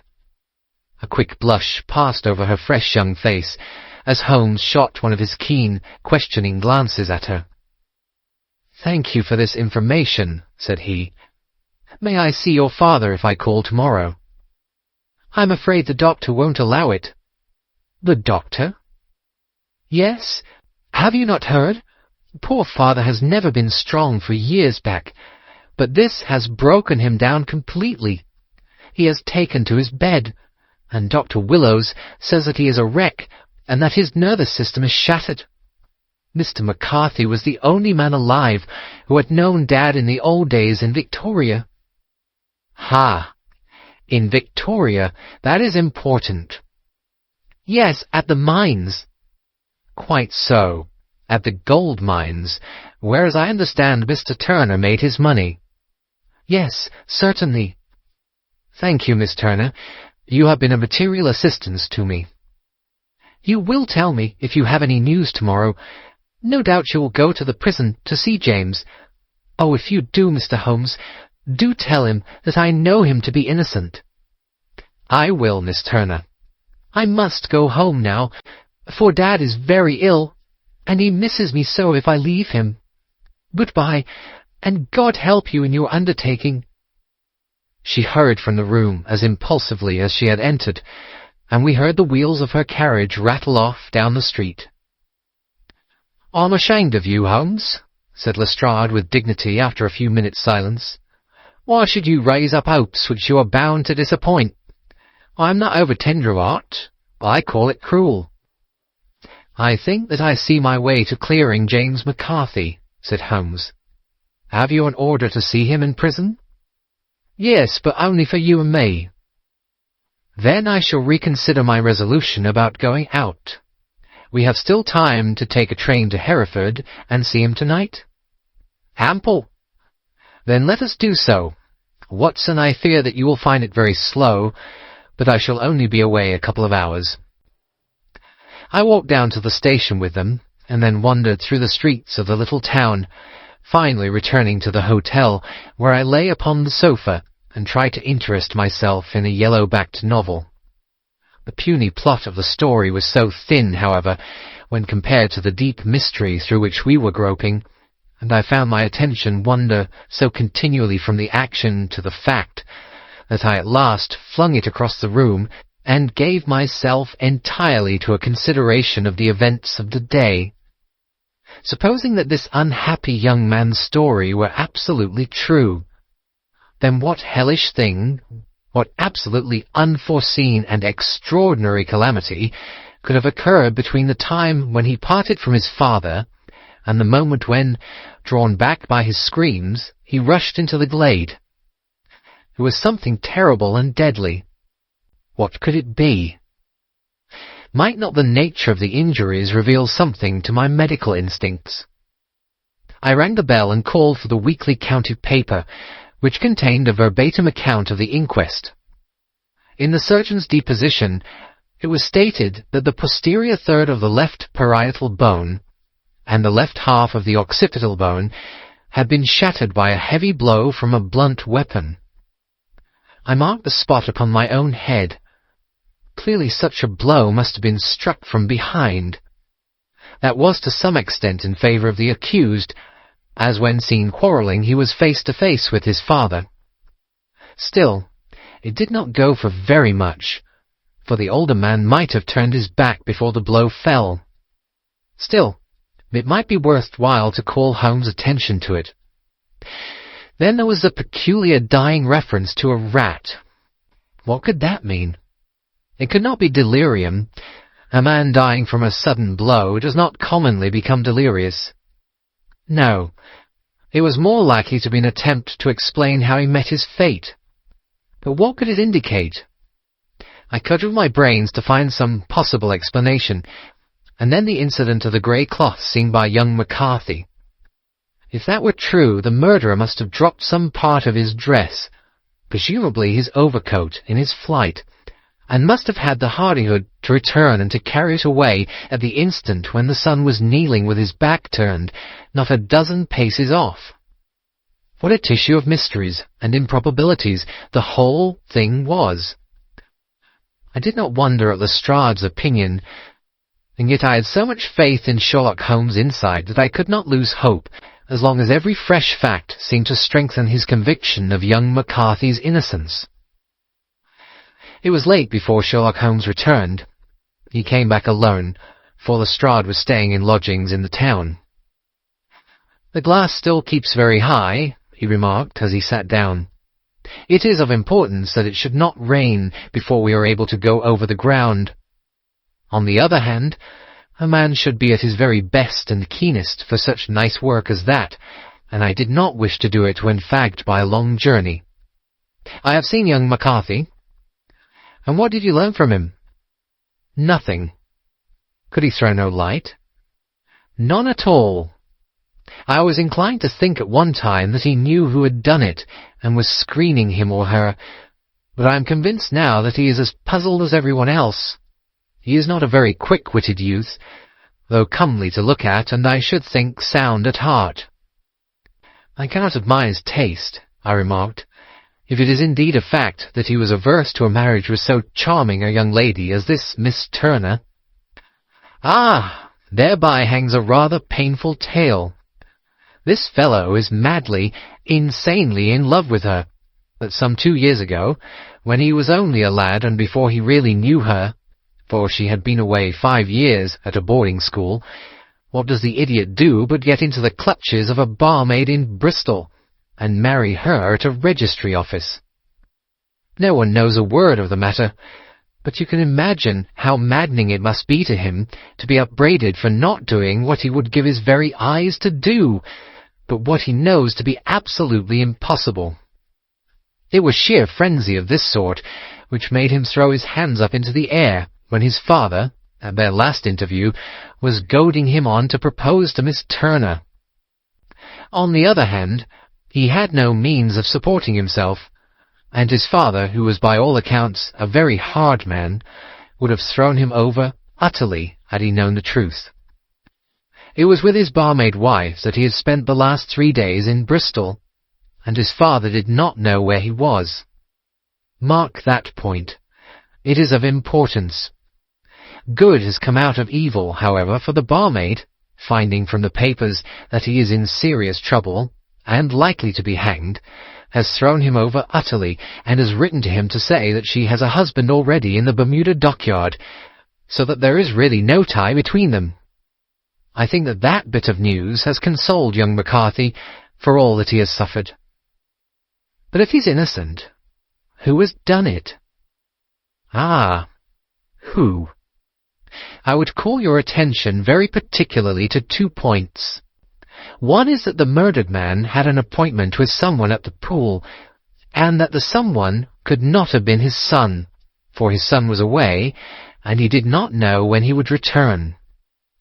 The second is that the murdered man was heard to cry "Cooee" before he knew that his son had returned. Those are the crucial points upon which the case depends. And now, let us talk about George Meredith, if you please, and we shall leave all minor matters until tomorrow. There was no rain, as Holmes had foretold, and the morning broke bright and cloudless. At 9 o'clock Lestrade called for us with the carriage, and we set off for Hatherley Farm and the Boscombe Pool. "There is a serious news this morning," Lestrade observed. "It is said that Mr. Turner of the Hall is so ill that his life is despaired of." "An elderly man, I presume," said Holmes. "About 60, but his constitution has been shattered by his life abroad, and he has been in failing health for some time. This business has had a very bad effect upon him. He was an old friend of McCarthy's, and, I may add, a great benefactor to him, for I have learned that he gave him Hatherley Farm rent-free." "Indeed, that is interesting," said Holmes. "Oh, yes, in 100 other ways he has helped him. Everybody about here speaks of his kindness to him." "Really? Does it not strike you as a little singular that this McCarthy, who appears to have had little of his own, and to have been under such obligations to Turner, should still talk of marrying his son to Turner's daughter, who is presumably heiress to the estate, and that in such a very cocksure manner, as if it were merely a case of a proposal and all else would follow? It is the more strange, since we know that Turner himself was averse to the idea. The daughter told us as much. Do you not deduce something from that?"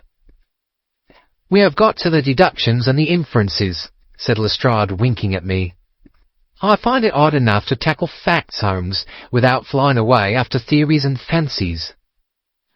"You are right," said Holmes demurely. "You do find it very hard to tackle the facts. Anyhow, I have grasped one fact which you seem to find it difficult to get hold of," replied Lestrade with some warmth. "And that is?" "That McCarthy Senior met his death from McCarthy Junior, and that all theories to the contrary are the merest moonshine." "Well, moonshine is a brighter thing than fog," said Holmes, laughing. "But I am very much mistaken if this is not Hatherley Farm upon the left." "Yes, that is it."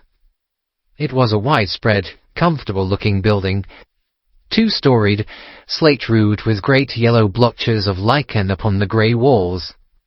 The drawn blinds and the smokeless chimneys, however, gave it a stricken look, as though the weight of this horror still lay heavy upon it. We called at the door, when the maid, at Holmes's request, showed us the boots which her master wore at the time of his death, and also a pair of the son's, though not the pair which he had then had. Having measured these very carefully from 7 or 8 different points, Holmes desired to be led to the courtyard, from which we all followed the winding track which led to Boscombe Pool. Sherlock Holmes was transformed when he was hot upon such a scent as this. Men who had only known the quiet thinker and logician of Baker Street would have failed to recognize him. His face flushed and darkened. His brows were drawn into 2 hard black lines, while his eyes shone out from beneath them with a steely glitter. His face was bent downward, his shoulders bowed, his lips compressed, and the veins stood out like whipcord in his long, sinewy neck. His nostrils seemed to dilate with a purely animal lust for the chase, and his mind was so absolutely concentrated upon the matter before him that a question or remark fell unheeded upon his ears, or, at the most, only provoked a quick, impatient snarl in reply.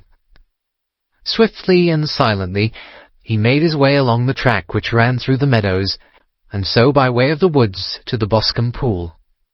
It was damp, marshy ground, as is all that district, and there were marks of many feet, both upon the path and amid the short grass which bounded it on either side. Sometimes Holmes would hurry on, sometimes stop dead, and once he made quite a little detour into the meadow. Lestrade and I walked behind him, the detective indifferent and contemptuous, while I watched my friend with the interest which sprang from the conviction that every one of his actions was directed towards a definite end. The Boscombe Pool which is a little reed-girt sheet of water some 50 yards across, is situated at the boundary between the Hatherley Farm and the private park of the wealthy Mr. Turner. Above the woods which lined it upon the farther side, we could see the red, jutting pinnacles which marked the site of the rich landowner's dwelling. On the Hatherley side of the pool, the woods grew very thick, and there was a narrow belt of sodden grass 20 paces across between the edge of the trees and the reeds which lined the lake. Lestrade showed us the exact spot at which the body had been found, and indeed so moist was the ground that I could plainly see the traces which had been left by the fall of the stricken man.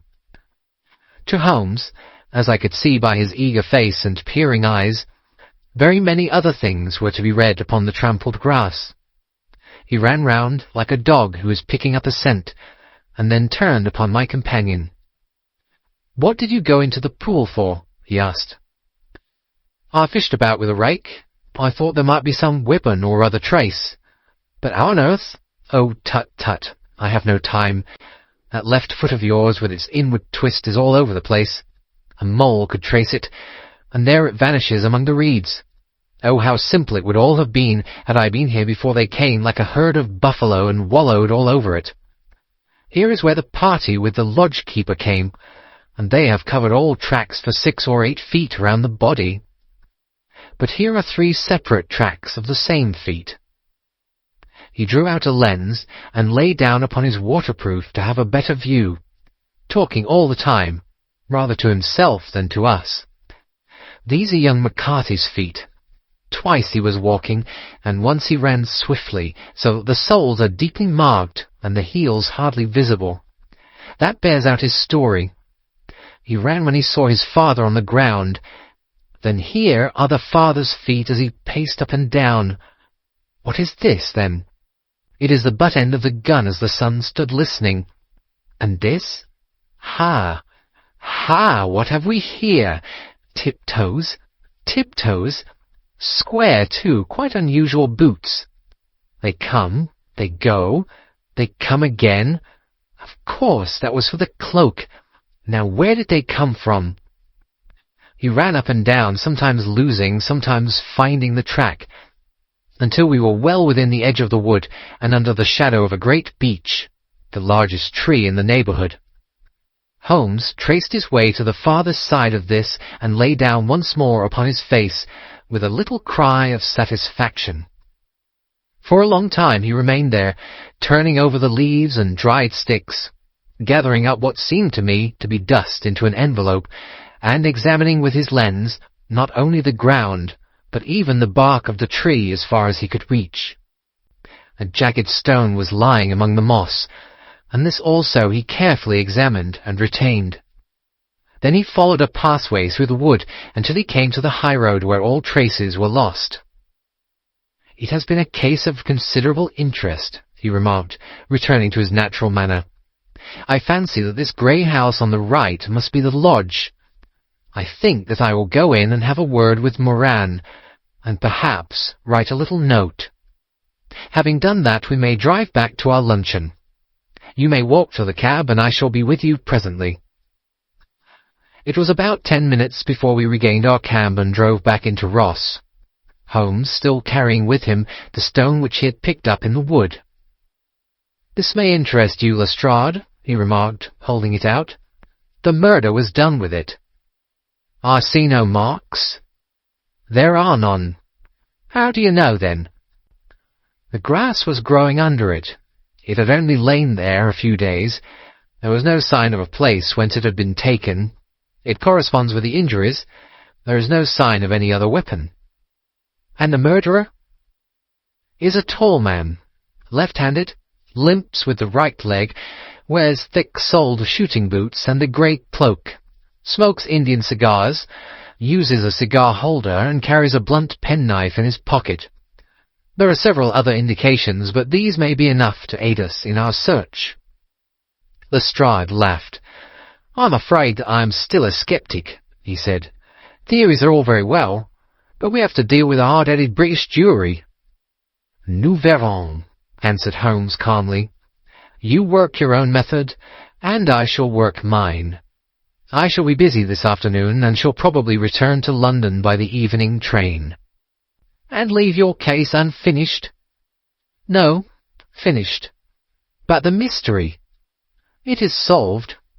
Who was the criminal, then? The gentleman I describe. But who is he? Surely it would not be difficult to find out. This is not such a populous neighbourhood. Lestrade shrugged his shoulders.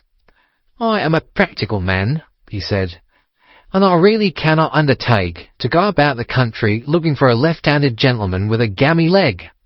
I should become the laughing-stock of Scotland Yard. All right, said Holmes quietly. I have given you the chance. Here are your lodgings. Goodbye. I shall drop you a line before I leave. Having left Lestrade at his rooms, we drove to our hotel, where we found lunch upon the table. Holmes was silent and buried in thought, with a pained expression upon his face, as one who finds himself in a perplexing position. Look here, Watson, he said when the cloth was cleared. Just sit down in a chair, and let me preach to you for a little. I don't know quite what to do, and I should value your advice. Light a cigar, and let me expound. Pray do so.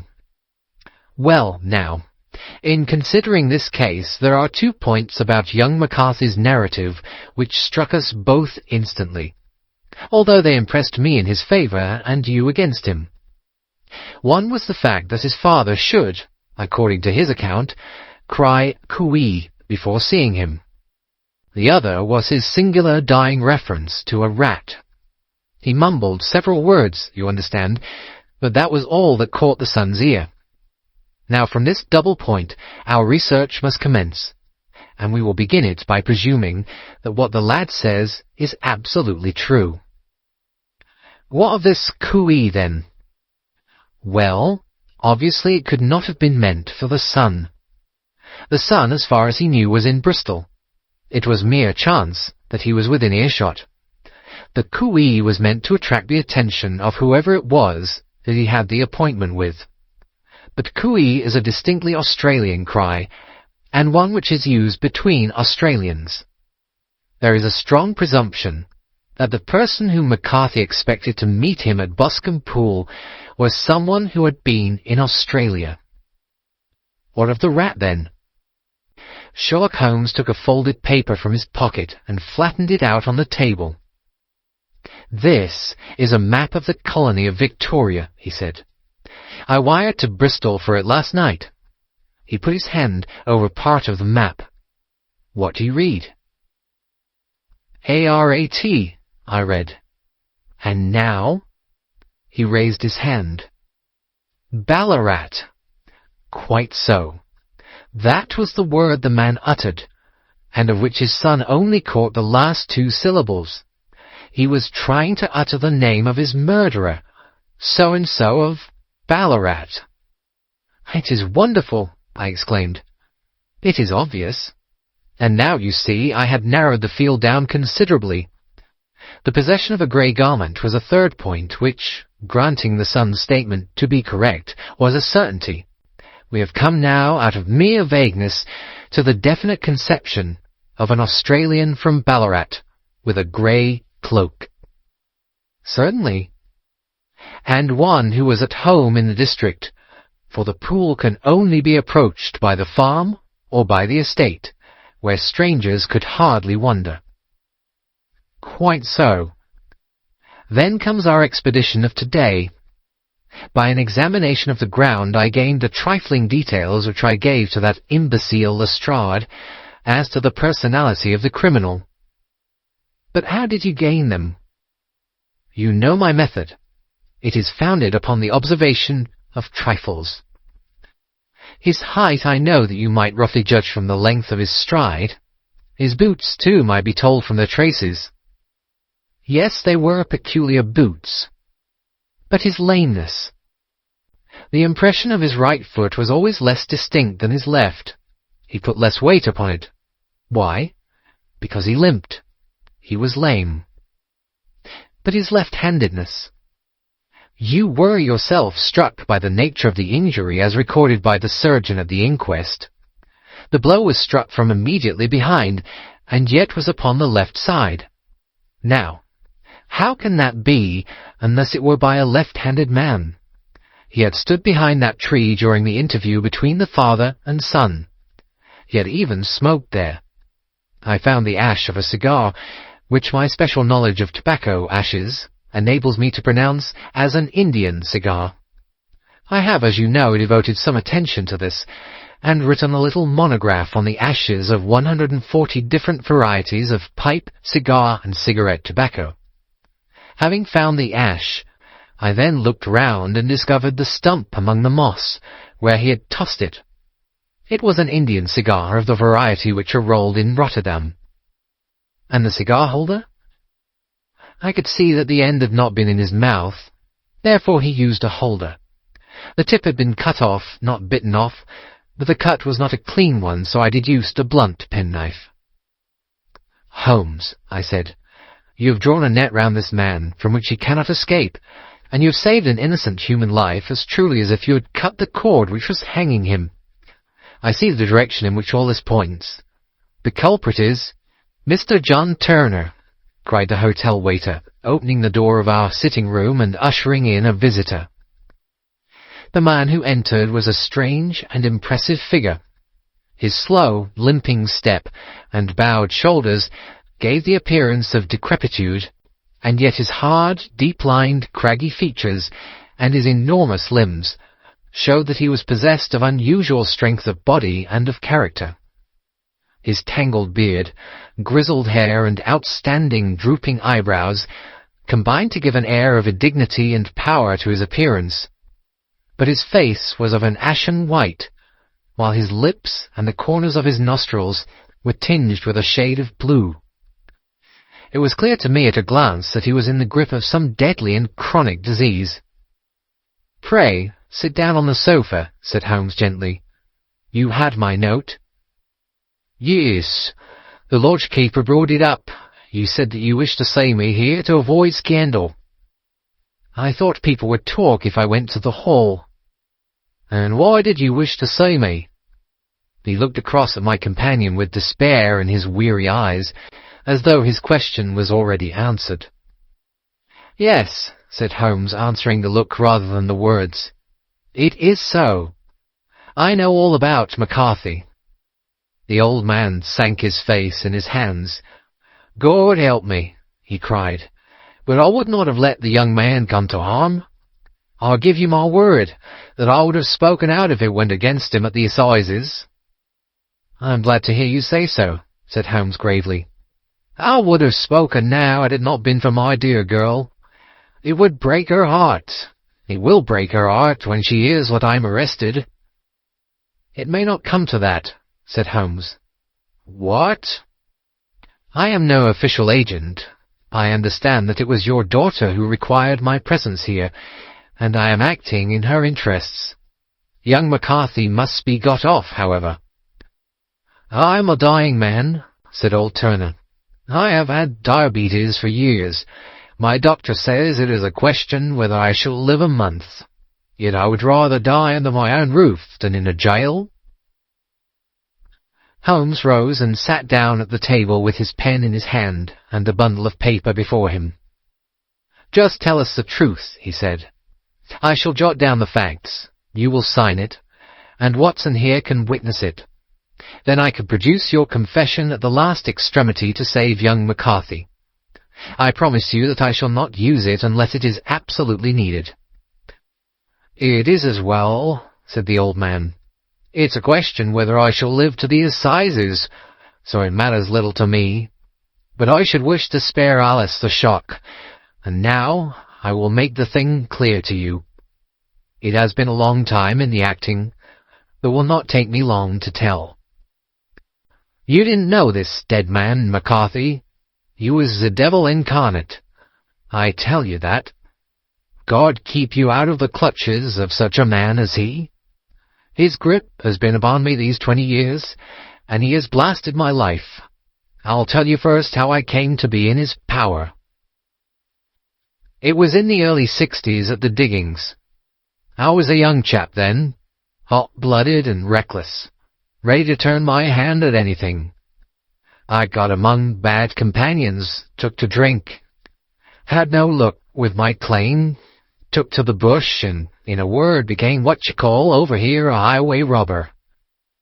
There were 6 of us, and we had a wild free life of it, sticking up our station from time to time or stooping the wagons on the road to the diggings. Black Jack of Ballarat was the name I went under, and our party is still remembered in the colony as the Ballarat Gang. One day a gold convoy came down from Ballarat to Melbourne, and we lay in wait for it and attacked it. There were 6 troopers and 6 of us, so it was a close thing, but we emptied 4 of their saddles at the first volley. 3 of our boys were killed, however, before we got the swag. I put my pistol to the head of the wagon driver. It was this very man McCarthy. I wished to the Lord that I had shot him then, but I spared him, though I saw his wicked little eyes fixed on my face, as though to remember every feature. We got away with the gold, became wealthy men, and made our way over to England without being suspected. There I parted from my old pals, and determined to settle down to a quiet and respectable life. I bought this estate, which chanced to be in the market, and I set myself to do a little good with my money, to make up for the way in which I had earned it. I married too, and though my wife died young, she left me my dear little Alice. Even when she was just a baby, her wee hands seemed to lead me down the right path as nothing else has ever done. In a word, I turned over a new leaf, and did my best to make up for the past. All was going well when McCarthy laid his grip upon me. I had gone up to town about an investment, and I met him in Regent Street, with hardly a coat to his back or a boot to his foot. "Here we are, Jack," says he, touching me on the arm. "We'll be as good as a family to you. There's 2 of us, me and my son, and you can have the keeping of us. If you don't, it's a fine, law-abiding country is England, and there's always a policeman within hail." Well, down they came to the West Country. There was no shaking them off, and there they have lived rent-free on my best land ever since. There was no rest for me, no peace, no forgetfulness. Turn where I would, there was this cunning, grinning face at my elbow. It grew worse as Alice grew up, for he soon saw I was more afraid of her knowing my past than of the police.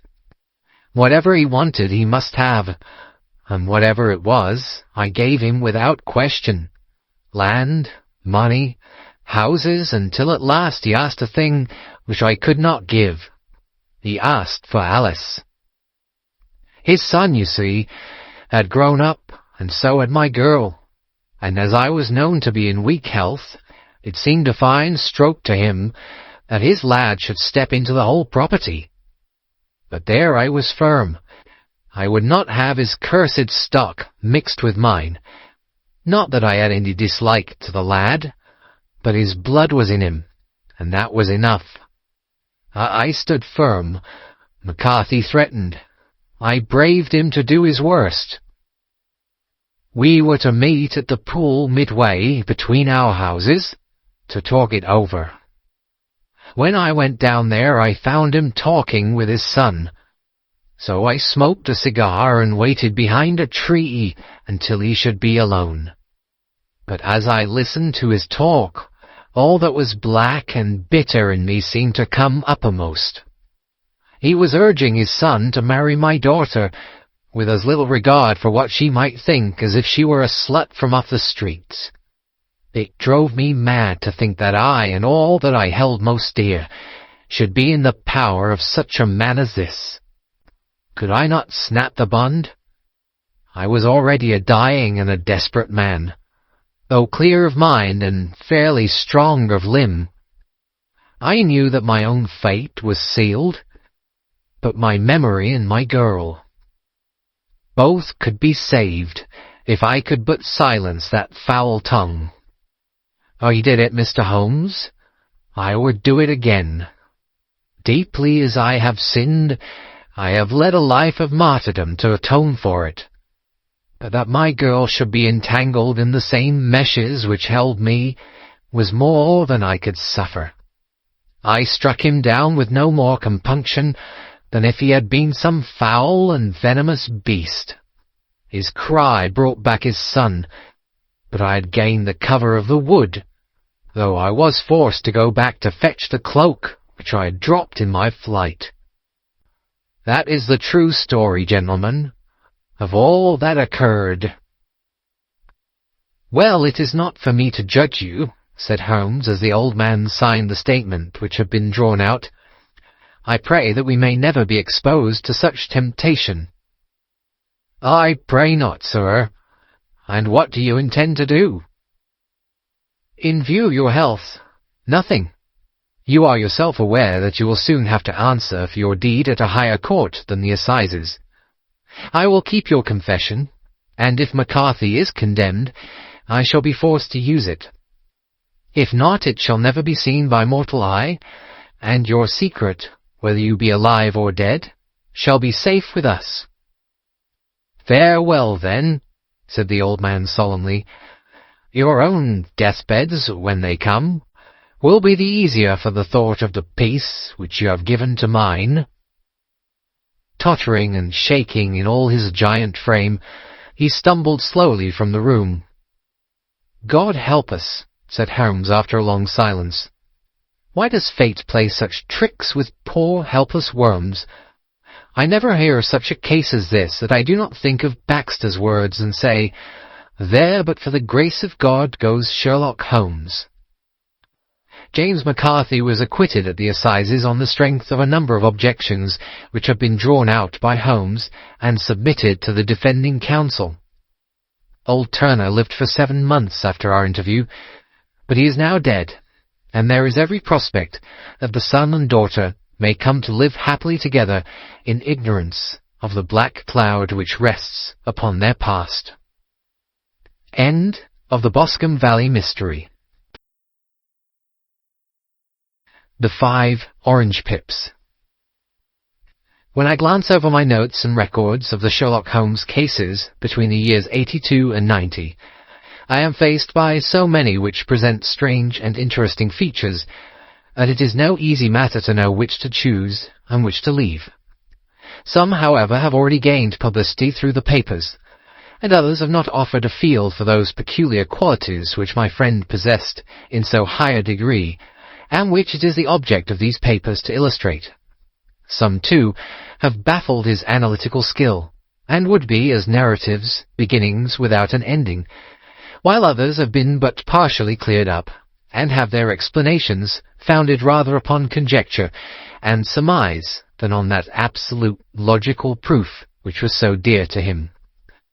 There is, however, one of these last, which was so remarkable in its details, and so startling in its results, that I am tempted to give some account of it, in spite of the fact that there are points in connection with it which never have been, and probably never will be, entirely cleared up.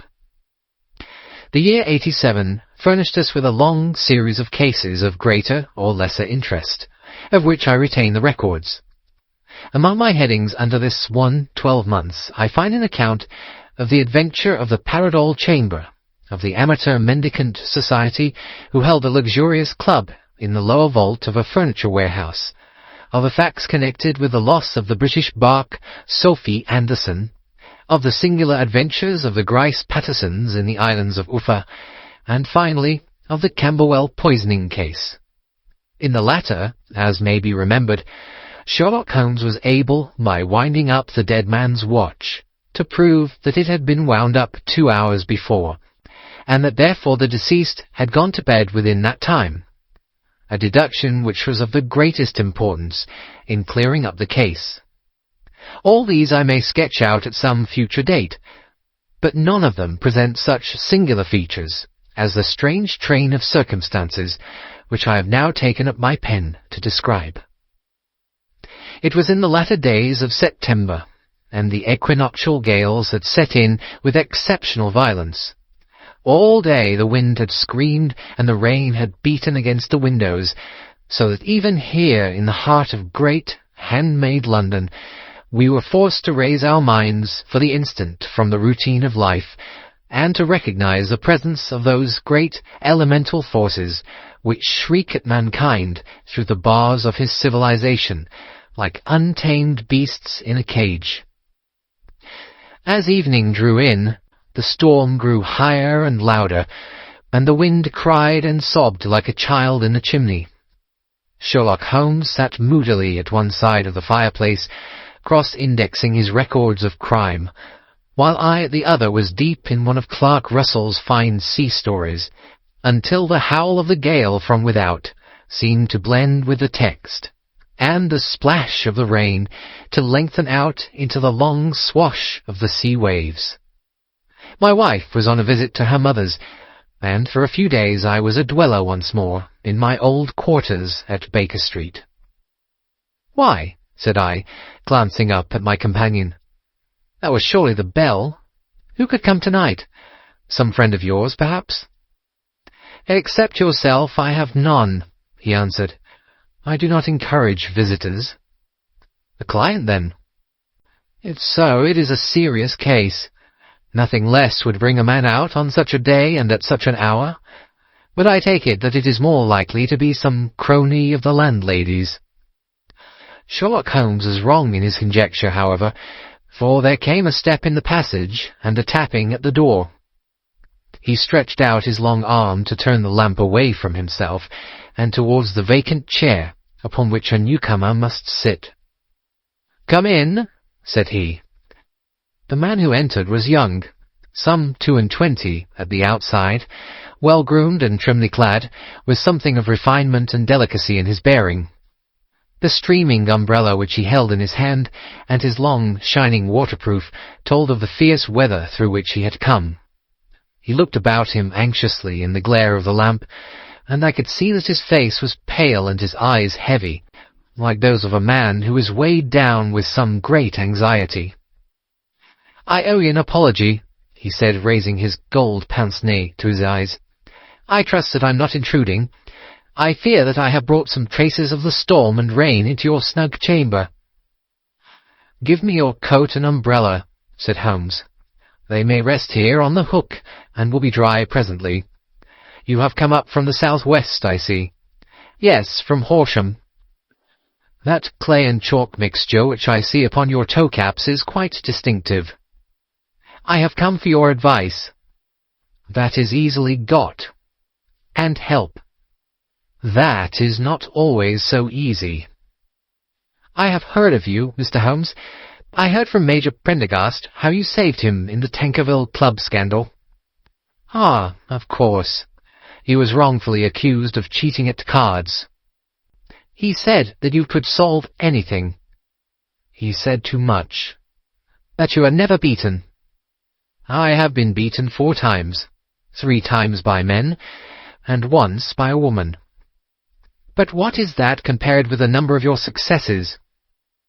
"It is true that I have been generally successful." "Then you may be so with me." "I beg that you will draw your chair up to the fire, and favour me with some details as to your case." "It is no ordinary one." "None of those which come to me are. I am the last court of appeal." "And yet I question, sir, whether in all your experience you have ever listened to a more mysterious and inexplicable chain of events than those which have happened in my own family." "You fill me with interest," said Holmes. "Pray, give us the essential facts from the commencement, and I can afterwards question you as to those details which seem to me the most important." The young man pulled his chair up and pushed his wet feet out towards the blaze. "My name," said he, "is John Openshaw, but my own affairs have, as far as I can understand, little to do with this awful business. It is a hereditary matter, so in order to give you an idea of the facts, I must go back to the commencement of the affair. You must know that my grandfather had 2 sons, my uncle Elias and my father Joseph. My father had a small factory at Coventry, which he enlarged at the time of the invention of bicycling. He was a patentee of the open-shore unbreakable tire, and his business met with such success that he was able to sell it and to retire upon a handsome competence. My uncle Elias emigrated to America when he was a young man and became a planter in Florida, where he was reported to have done very well. At the time of the war he fought in Jackson's army, and afterwards under Hood, where he rose to be a colonel. When Lee laid down his arms, my uncle returned to his plantation, where he remained for 3 or 4 years. About 1869 or 1870, he came back to Europe and took a small estate in Sussex, near Horsham. He had made a very considerable fortune in the States, and his reason for leaving them was his aversion to the Negroes and his dislike of the Republican policy in extending the franchise to them. He was a singular man, fierce and quick-tempered, very foul-mouthed when he was angry, and of the most retiring disposition. During all the years that he lived at Horsham, I doubt if ever he set foot in the town. He had a garden and 2 or 3 fields round his house, and there he would take his exercise, though very often for weeks on end he would never leave his room. He drank a great deal of brandy and smoked very heavily, but he would see no society and did not want any friends, not even his own brother. He didn't mind me. In fact, he took a fancy to me, for at the time when he saw me first I was a youngster of 12 or so. This would be in the year 1878, after he had been 8 or 9 years in England. He begged my father to let me live with him, and he was very kind to me in his way. When he was sober, he used to be fond of playing backgammon and draughts with me, and he would make me his representative both with the servants and with the tradespeople, so that by the time that I was 16, I was quite master of the house. I kept all the keys, and could go where I liked and do what I liked, so long as I did not disturb him in his privacy. There was one singular exception, however, for he had a single room, a lumber room up among the attics, which was invariably locked, and which he would never permit either me or anyone else to enter. With a boy's curiosity, I have peeped through the keyhole, but I was never able to see more than such a collection of old trunks and bundles as would be expected in such a room. One day, it was in March 1883, a letter with a foreign stamp lay upon the table in front of the Colonel's plate. It was not a common thing for him to receive letters, for his bills were all paid in ready money, and he had no friends of any sort. "From India," said he, as he took it up. "Pondicherry postmark. What can this be?" Opening it hurriedly, out there jumped 5 little dried orange pips, which pattered down upon his plate. I began to laugh at this, but the laugh was struck from my lips at the sight of his face. His lip had fallen, his eyes were protruding, his skin the colour of putty, and he glared at the envelope which he still held in his trembling hand. "K, K, K!" he shrieked, and then, my God, my sins have overtaken me." "What is it, uncle?" I cried.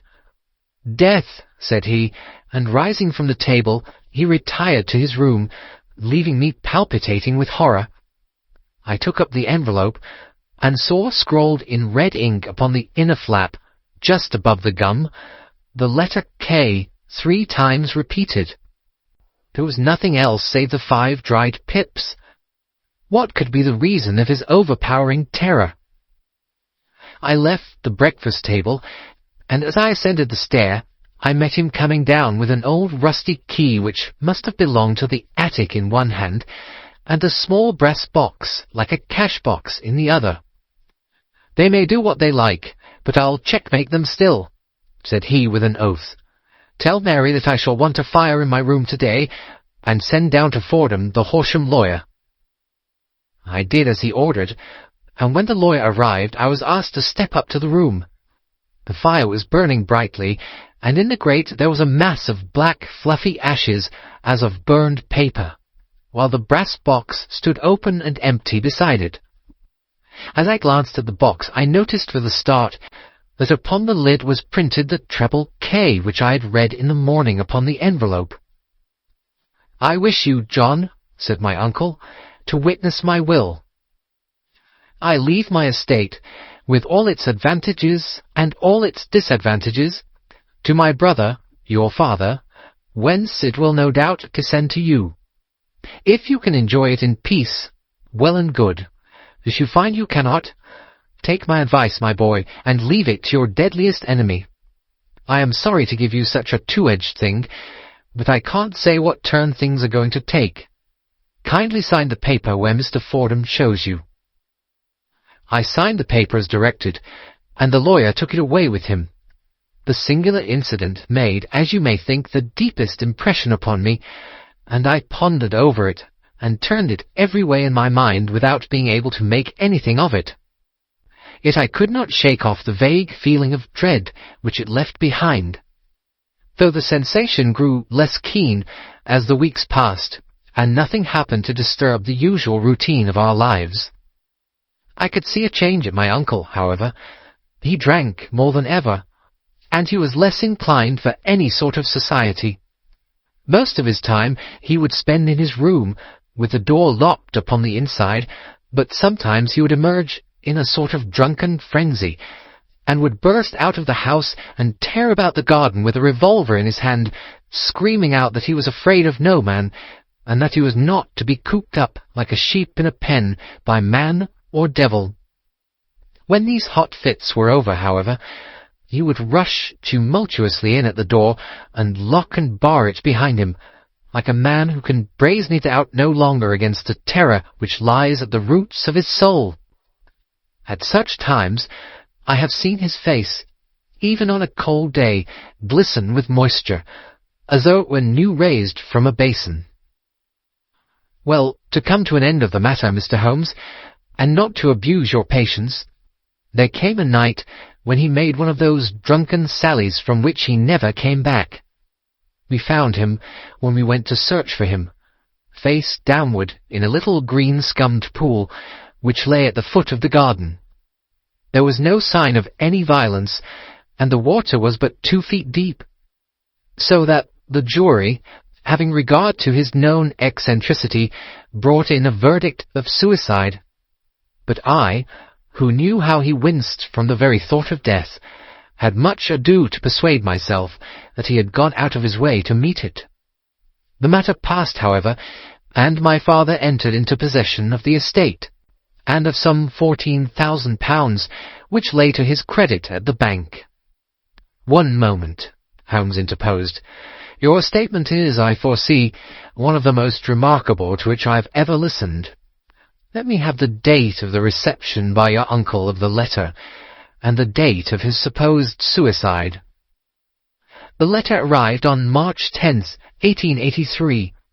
His death was 7 weeks later, upon the night of May 2nd. "Thank you. Pray proceed." "When my father took over the Horsham property, he, at my request, made a careful examination of the attic, which had been always locked up. We found the brass box there, although its contents had been destroyed. On the inside of the cover was a paper label with the initials of K.K.K. repeated upon it, and letters, memoranda, receipts, and a register written beneath. These, we presume, indicated the nature of the papers which had been destroyed by Colonel Openshaw. For the rest, there was nothing of much importance in the attic, save a great many scattered papers and notebooks, bearing upon my uncle's life in America. Some of them were of the war-time, and showed that he had done his duty well, and had borne the repute of a brave soldier. Others were of a date during the reconstruction of the southern states, and were mostly concerned with politics, for he had evidently taken a strong part in opposing the carpet-bag politicians who had been sent down from the north. Well, it was the beginning of '84 when my father came to live at Horsham, and all went as well as possible with us until the January of 85. On the 4th day after the New Year, I heard my father give a sharp cry of surprise as we sat together at the breakfast table. There he was, sitting with a newly opened envelope in one hand and 5 dried orange pips in the outstretched palm of the other one. He had always laughed at what he called my cock and bull story about the Colonel, but he looked very scared and puzzled now that the same thing had come upon himself. "Why, what on earth does this mean, John?" he stammered. My heart had turned to lead. "It is K, said I. He looked inside the envelope. "So it is," he cried. "Here are the very letters, but what is this written above them?" "Put the papers on the sundial," I read, peeping over his shoulder. "What papers? What sundial?" he asked. "The sundial in the garden. There is no other," said I. "But the papers must be those that are destroyed."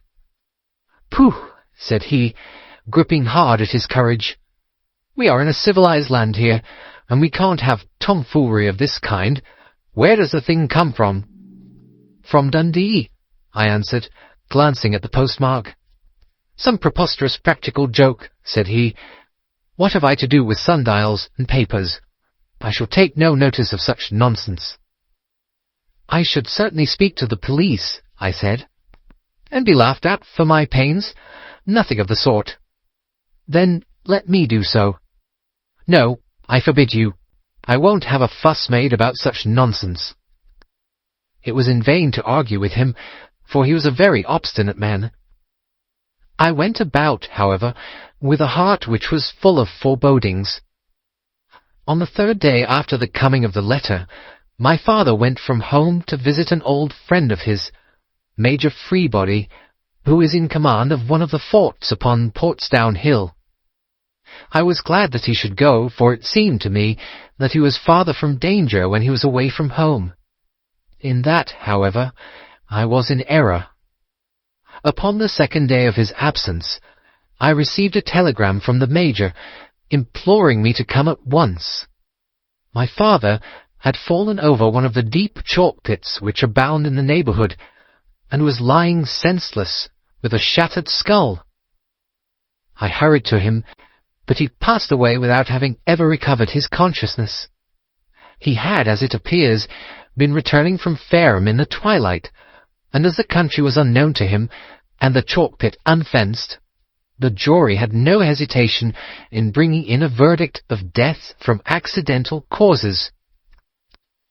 Carefully, as I examined every fact connected with his death, I was unable to find anything which could suggest the idea of murder. There were no signs of violence, no footmarks, no robbery, no record of strangers having been seen upon the roads, and yet I need not tell you that my mind was far from at ease, and that I was well nigh certain that some foul plot had been woven round him. In this sinister way I came into my inheritance. You will ask me why I did not dispose of it. I answer because I was well convinced that our troubles were in some way dependent upon an incident in my uncle's life, and that the danger would be as pressing in one house as another. It was in January 85 that my poor father met his end, and 2 years and 8 months have elapsed since then.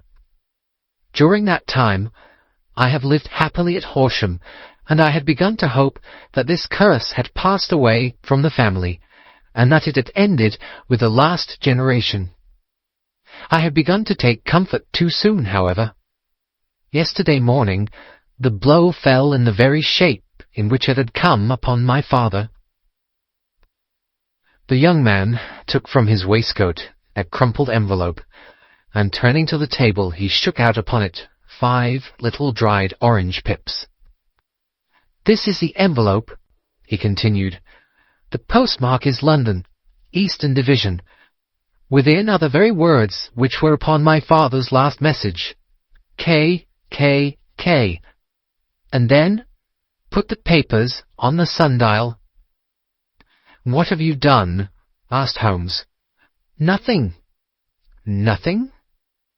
"To tell the truth," he sank his face into his thin white hands, "I have felt helpless.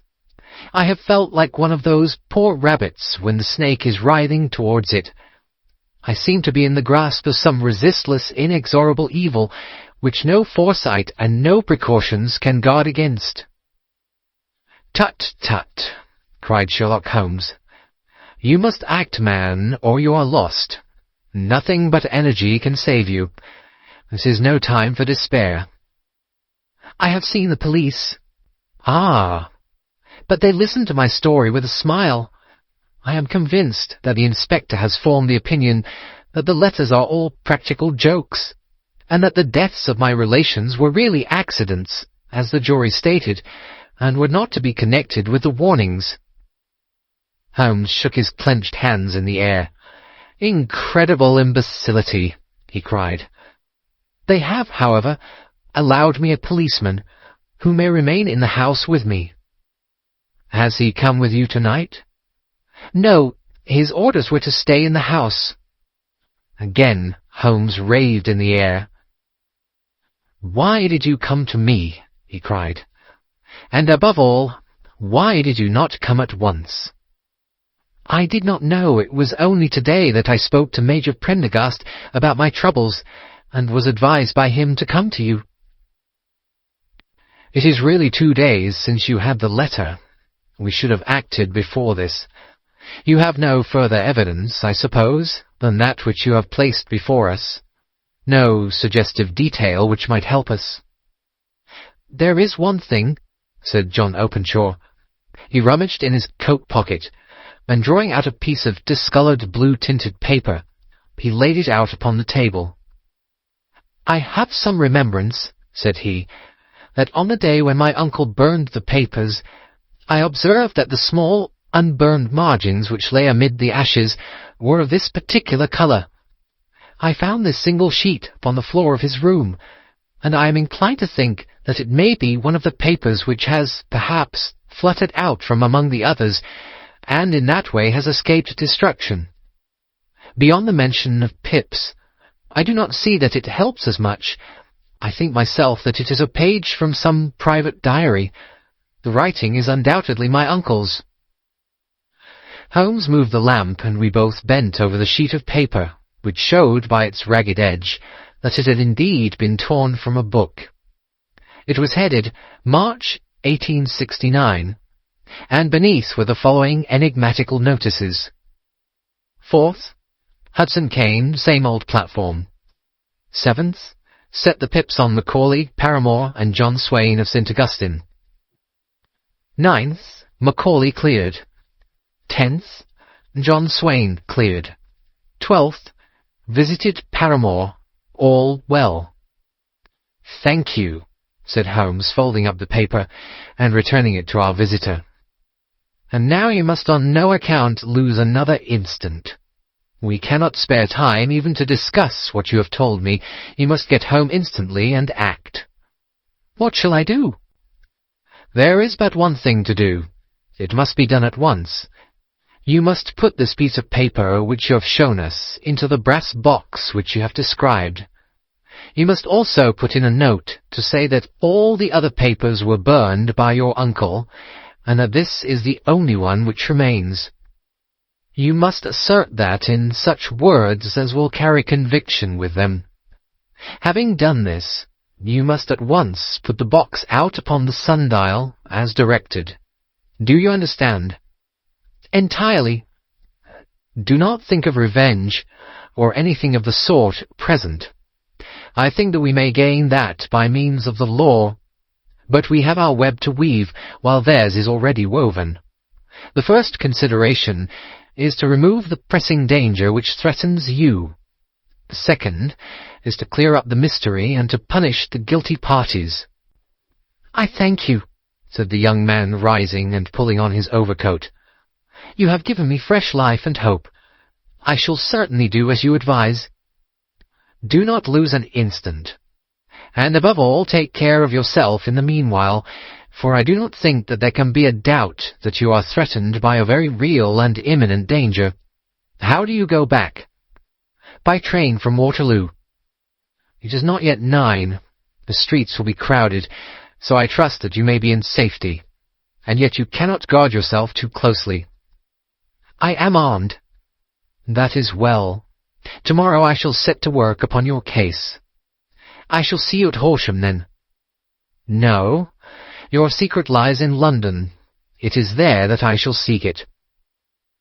"Then I shall call upon you in a day or in 2 days with news as to the box and the papers. I shall take your advice in every particular." He shook hands with us and took his leave. Outside the wind still screamed, and the rain splashed and pattered against the windows. This strange, wild story seemed to have come to us from amid the mad elements, blown in upon us like a sheet of seaweed in a gale, and now to have been reabsorbed by them once more. Sherlock Holmes sat for some time in silence, with his head sunk forward and his eyes bent upon the red glow of the fire. Then he lit his pipe, and leaning back in his chair, he watched the blue smoke rings as they chased each other up to the ceiling. "I think, Watson," he remarked at last, "that of all our cases we have had none more fantastic than this. Save perhaps the sign of 4. Well, yes, save perhaps that. And yet this John Openshaw seems to me to be walking amid even greater perils than did the Sholtos." "But have you," I asked, "formed any definite conception as to what these perils are?" "There can be no question as to their nature," he answered. "Then what are they? Who is this KKK, and why does he pursue this unhappy family?" Sherlock Holmes closed his eyes and placed his elbows upon the arms of his chair with his fingertips together.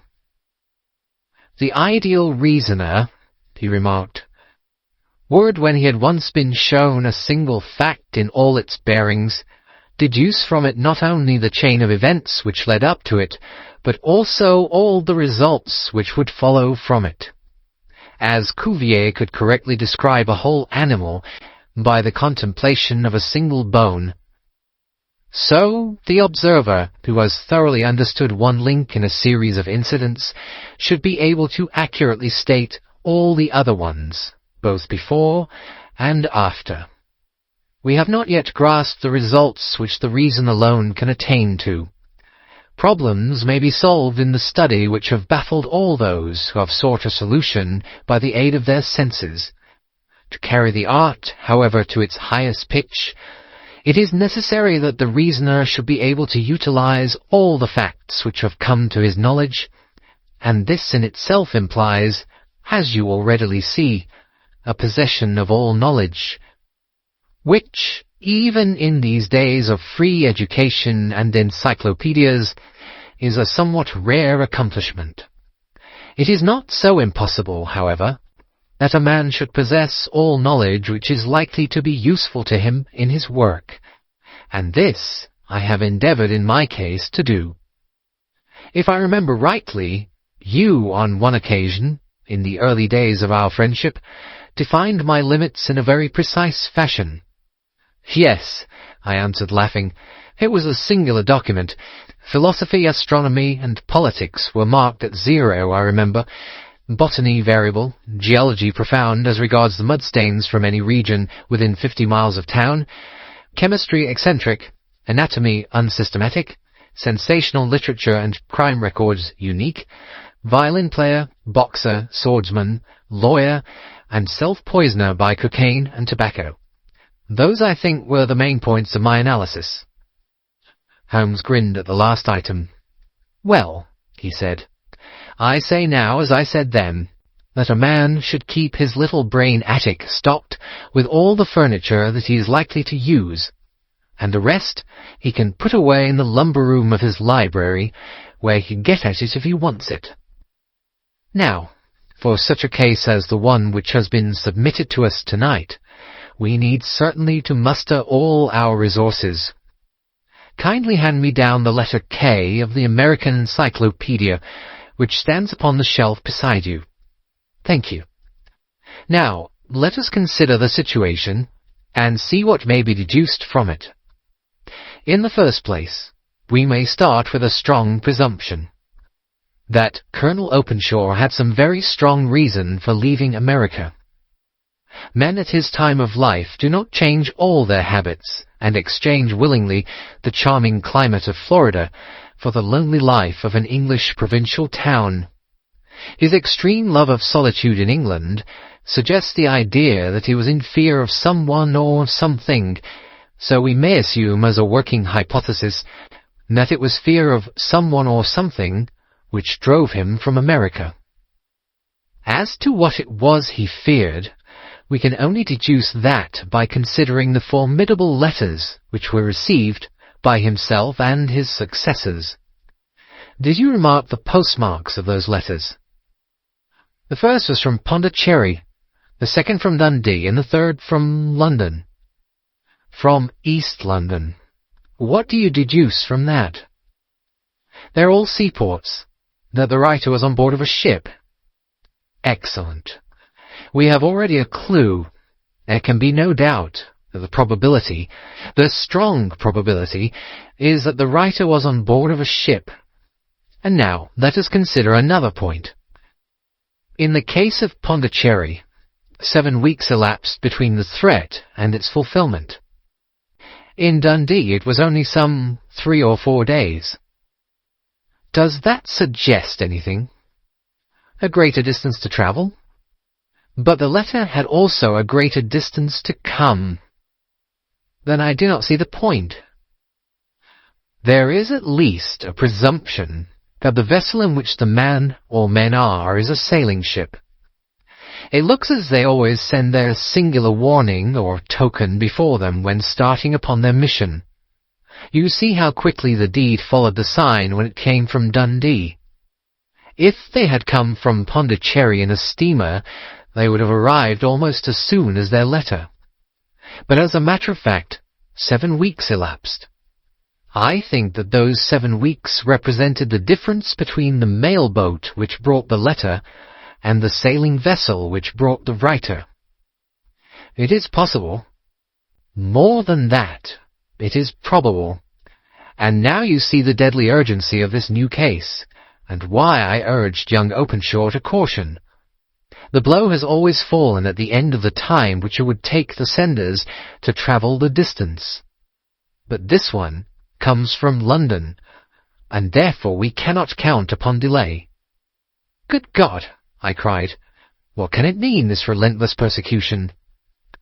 The papers which Openshaw carried are obviously of vital importance to the person or persons in the sailing ship. I think that it is quite clear that there must be more than one of them. A single man could not have carried out 2 deaths in such a way as to deceive a coroner's jury. There must have been several in it, and they must have been men of resource and determination. Their papers, they mean to have, be the holder of them who it may. In this way, you see, KKK ceases to be the initials of an individual and becomes the badge of a society. But of what society? Have you never, said Sherlock Holmes, bending forward and sinking his voice, have you never heard of the Ku Klux Klan? I never have. Holmes turned over the leaves of the book upon his knee. Here it is, said he presently. Ku Klux Klan, a name derived from the fanciful resemblance to the sound produced by cocking a rifle. This terrible secret society was formed by some ex-Confederate soldiers in the southern states after the Civil War, and it rapidly formed local branches in different parts of the country, notably in Tennessee, Louisiana, the Carolinas, Georgia, and Florida. Its power was used for political purposes, principally for the terrorizing of the Negro voters and the murdering and driving from the country of those who were opposed to its views. Its outrages were usually preceded by a warning sent to the marked man in some fantastic but generally recognized shape: a sprig of oak leaves in some parts, melon seeds, or orange pips in others. On receiving this, the victim might either openly abjure his former ways, or might fly from the country. If he braved the matter out, death would unfailingly come upon him, and usually in some strange and unforeseen manner. So perfect was the organization of the society, and so systematic its methods, that there is hardly a case upon record where any man succeeded in braving it with impunity, or in which any of its outrages were traced home to the perpetrators. For some years the organization flourished in spite of the efforts of the United States government and of the better classes of the community in the South. Eventually, in the year 1869, the movement rather suddenly collapsed, although there have been sporadic outbreaks of the same sort since that date. "You will observe," said Holmes, laying down the volume, "that the sudden breaking up of the society was coincident with the disappearance of Openshaw from America with their papers. It may well have been cause and effect. It is no wonder that he and his family have some of the more implacable spirits upon their track. You can understand that this register and diary may implicate some of the first men in the South, and that there may be many who will not sleep easy at night until it is recovered. Then the page we've seen is such as we might expect. It ran, if I remember right, sent the pips to A, B, and C, that is, sent the society's warning to them. Then there are successive entries that A and B cleared or left the country, and finally that C was visited with, I fear, a sinister result for C. Well, I think, Doctor, that we may let some light into this dark place, and I believe that the only chance young Openshaw has in the meantime is to do what I have told him. There is nothing more to be said or to be done tonight, so hand me over my violin, and let us try to forget for half an hour the miserable weather and the still more miserable ways of our fellow men." It had cleared in the morning, and the sun was shining with a subdued brightness through the dim veil which hangs over the great city. Sherlock Holmes was already at breakfast when I came down. "You will excuse me for not waiting for you," said he. "I have, I foresee, a very busy day before me in looking into this case of young Openshaw's." "What steps will you take?" I asked. "It will very much depend upon the results of my first inquiries. I may have to go down to Horsham after all." "You will not go there first?" "No, I shall commence with the city. Just ring the bell, and the maid will bring up your coffee." As I waited, I lifted the unopened newspaper from the table and glanced my eye over it. It rested upon a heading which sent a chill to my heart. "Holmes," I cried, "you're too late." "Ah," said he, laying down his cup. "I feared as much. How was it done?" He spoke calmly, but I could see that he was deeply moved. "My eye caught the name of Openshaw, and the heading, 'Tragedy near Waterloo Bridge.' Here is the account. Between 9 and 10 last night, Police Constable Cook of the H Division on duty near Waterloo Bridge heard a cry for help and the splash in the water. The night, however, was extremely dark and stormy, so that in spite of the help of several passers-by, it was quite impossible to effect a rescue. The alarm, however, was given, and by aid of the water police, the body was eventually recovered. It proved to be that of a young gentleman whose name, as it appears from an envelope which was found in his pocket, was John Openshaw, and whose residence is near Horsham. It is conjectured that he may have been hurrying down to catch the last train from Waterloo Station, and that in his haste and the extreme darkness he missed his path and walked over the edge of one of the small landing places for river steamboats. The body exhibited no traces of violence, and there can be no doubt that the deceased had been the victim of an unfortunate accident, which should have the effect of calling the attention of the authorities to the condition of the riverside landing stages. We sat in silence for some minutes, Holmes more depressed and shaken than I had ever seen him. "That hurts my pride, Watson," he said at last. "It is a petty feeling, no doubt, but it hurts my pride.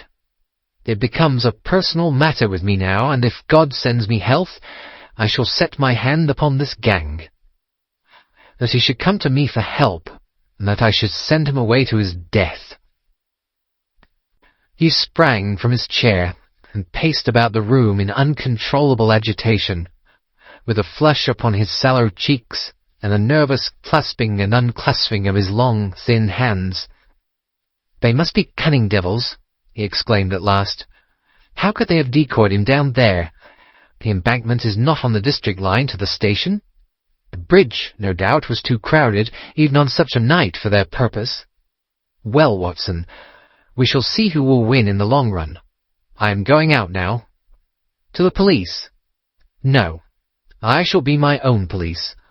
When I have spun the web, they may take the flies, but not before." All day I was engaged in my professional work, and it was late in the evening before I returned to Baker Street. Sherlock Holmes had not come back yet. It was nearly 10 o'clock before he entered, looking pale and worn. He walked up to the sideboard, and tearing a piece from the loaf, he devoured it voraciously, washing it down with a long draught of water. "You are hungry?" I remarked. "Starving. It had escaped my memory. I have had nothing since breakfast." "Nothing?" "Not a bite. I had no time to think of it." "And how have you succeeded?" "Well, you have a clue?"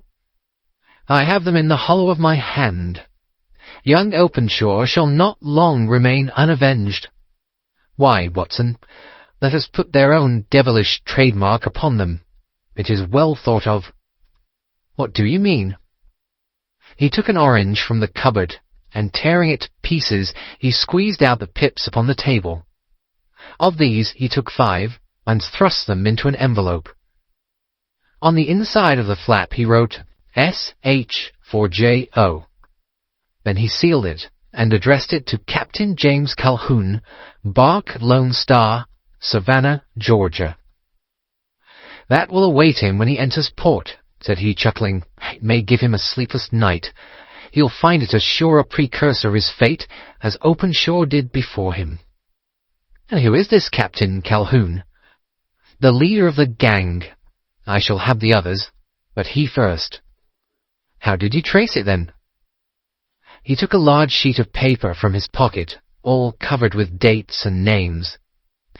"I have spent the whole day," said he, "over Lloyd's registers and files of the old papers, following the future career of every vessel which touched at Pondicherry in January and February in '83.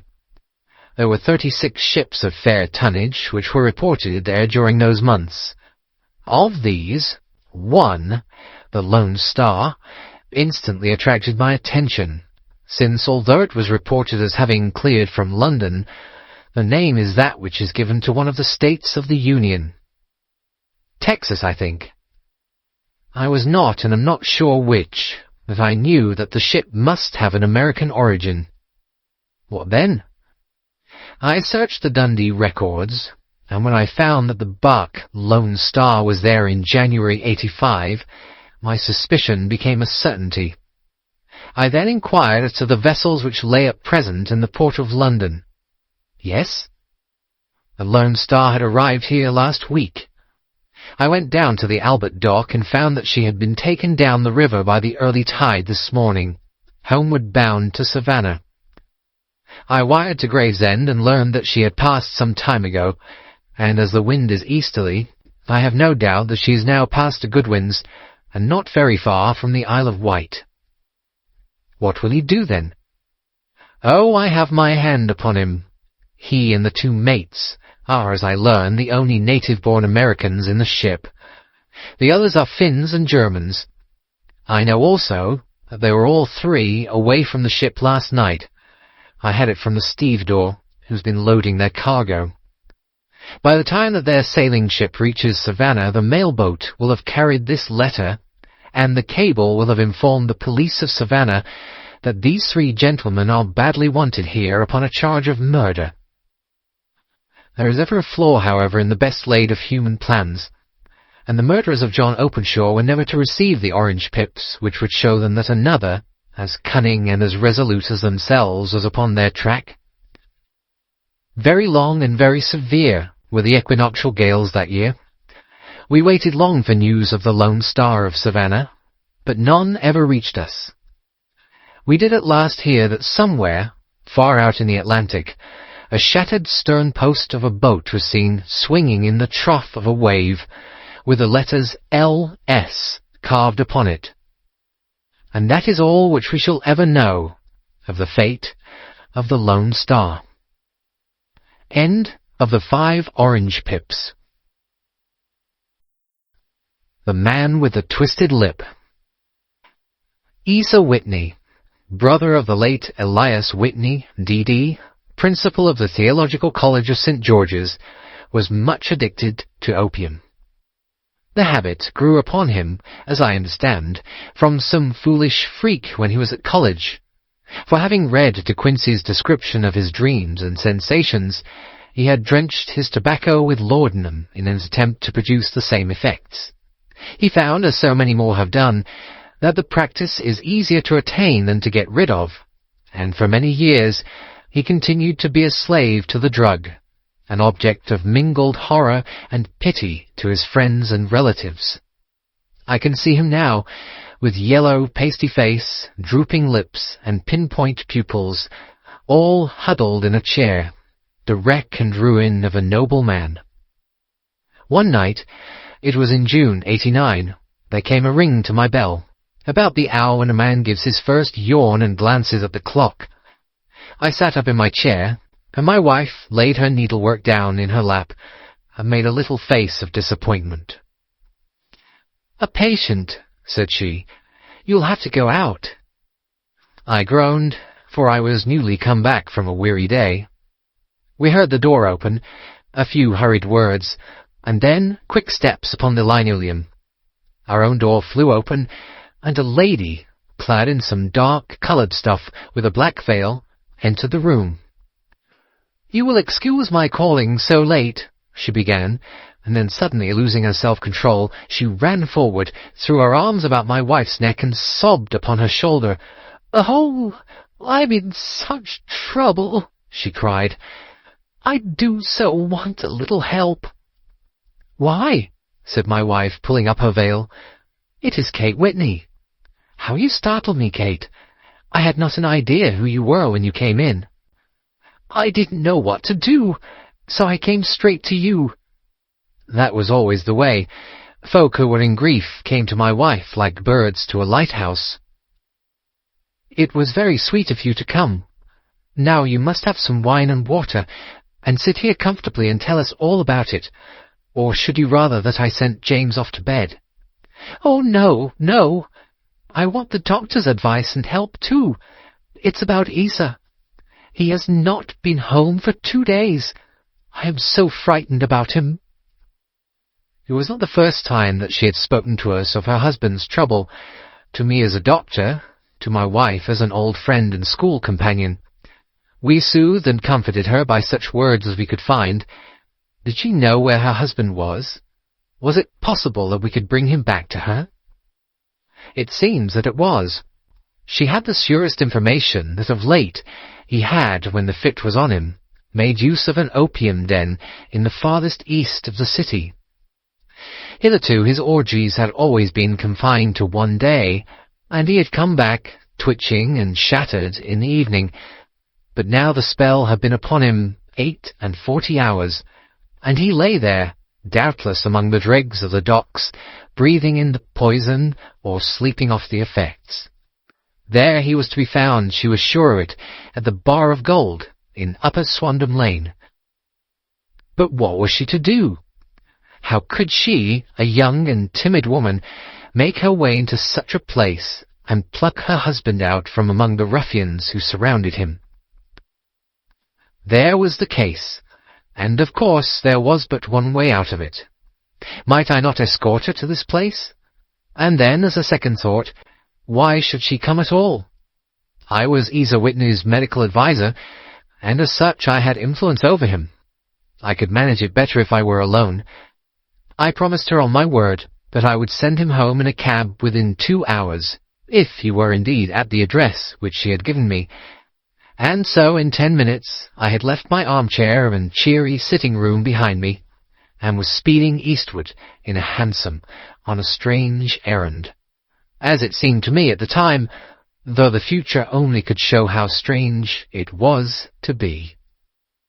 But there was no great difficulty in the first stage of my adventure. Upper Swandam Lane is a vile alley lurking behind the high wharves which line the north side of the river to the east of London Bridge. Between a slop shop and a gin shop, approached by a steep flight of steps leading down to a black gap like the mouth of a cave, I found the den of which I was in search.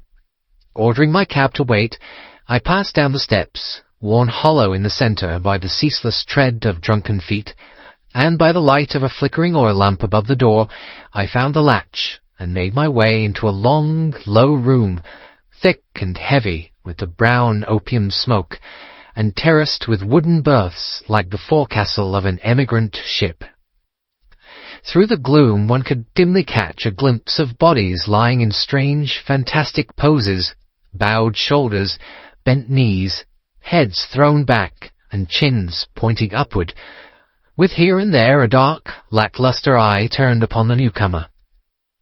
Out of the black shadows there glimmered little red circles of light, now bright, now faint, as the burning poison waxed or waned in the bowls of the metal pipes.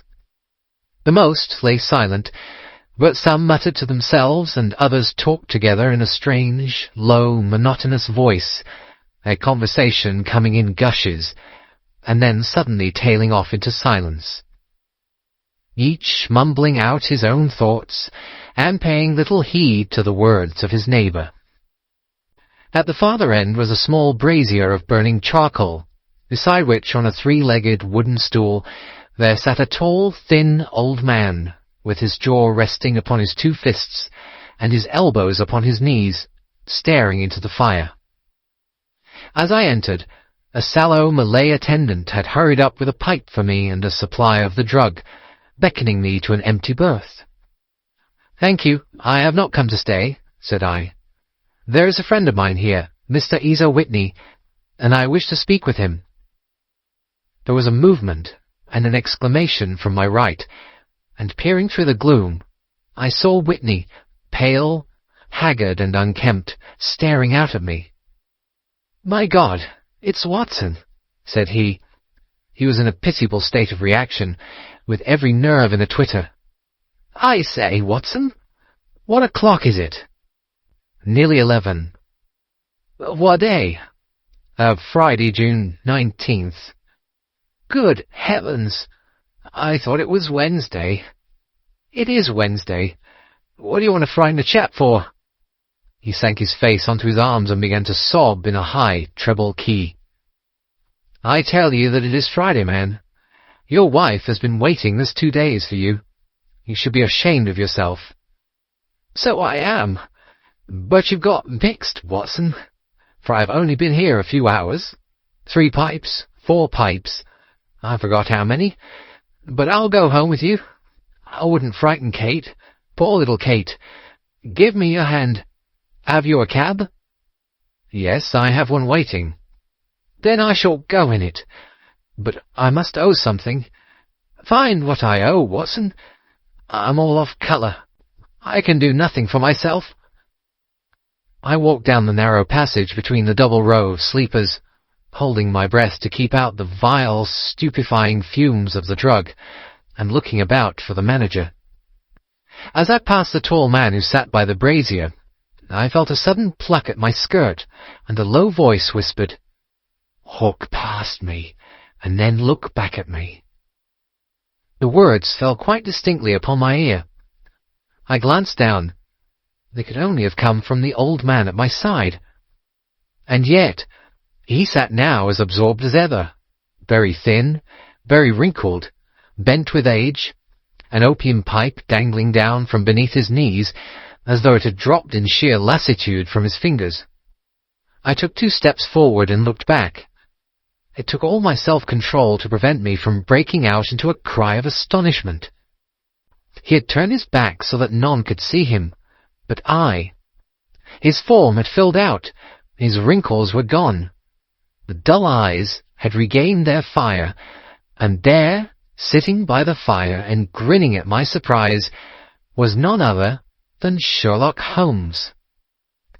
He made a slight motion to me to approach him, and instantly, as he turned his face half round to the company once more, subsided into a doddering, loose-lipped senility.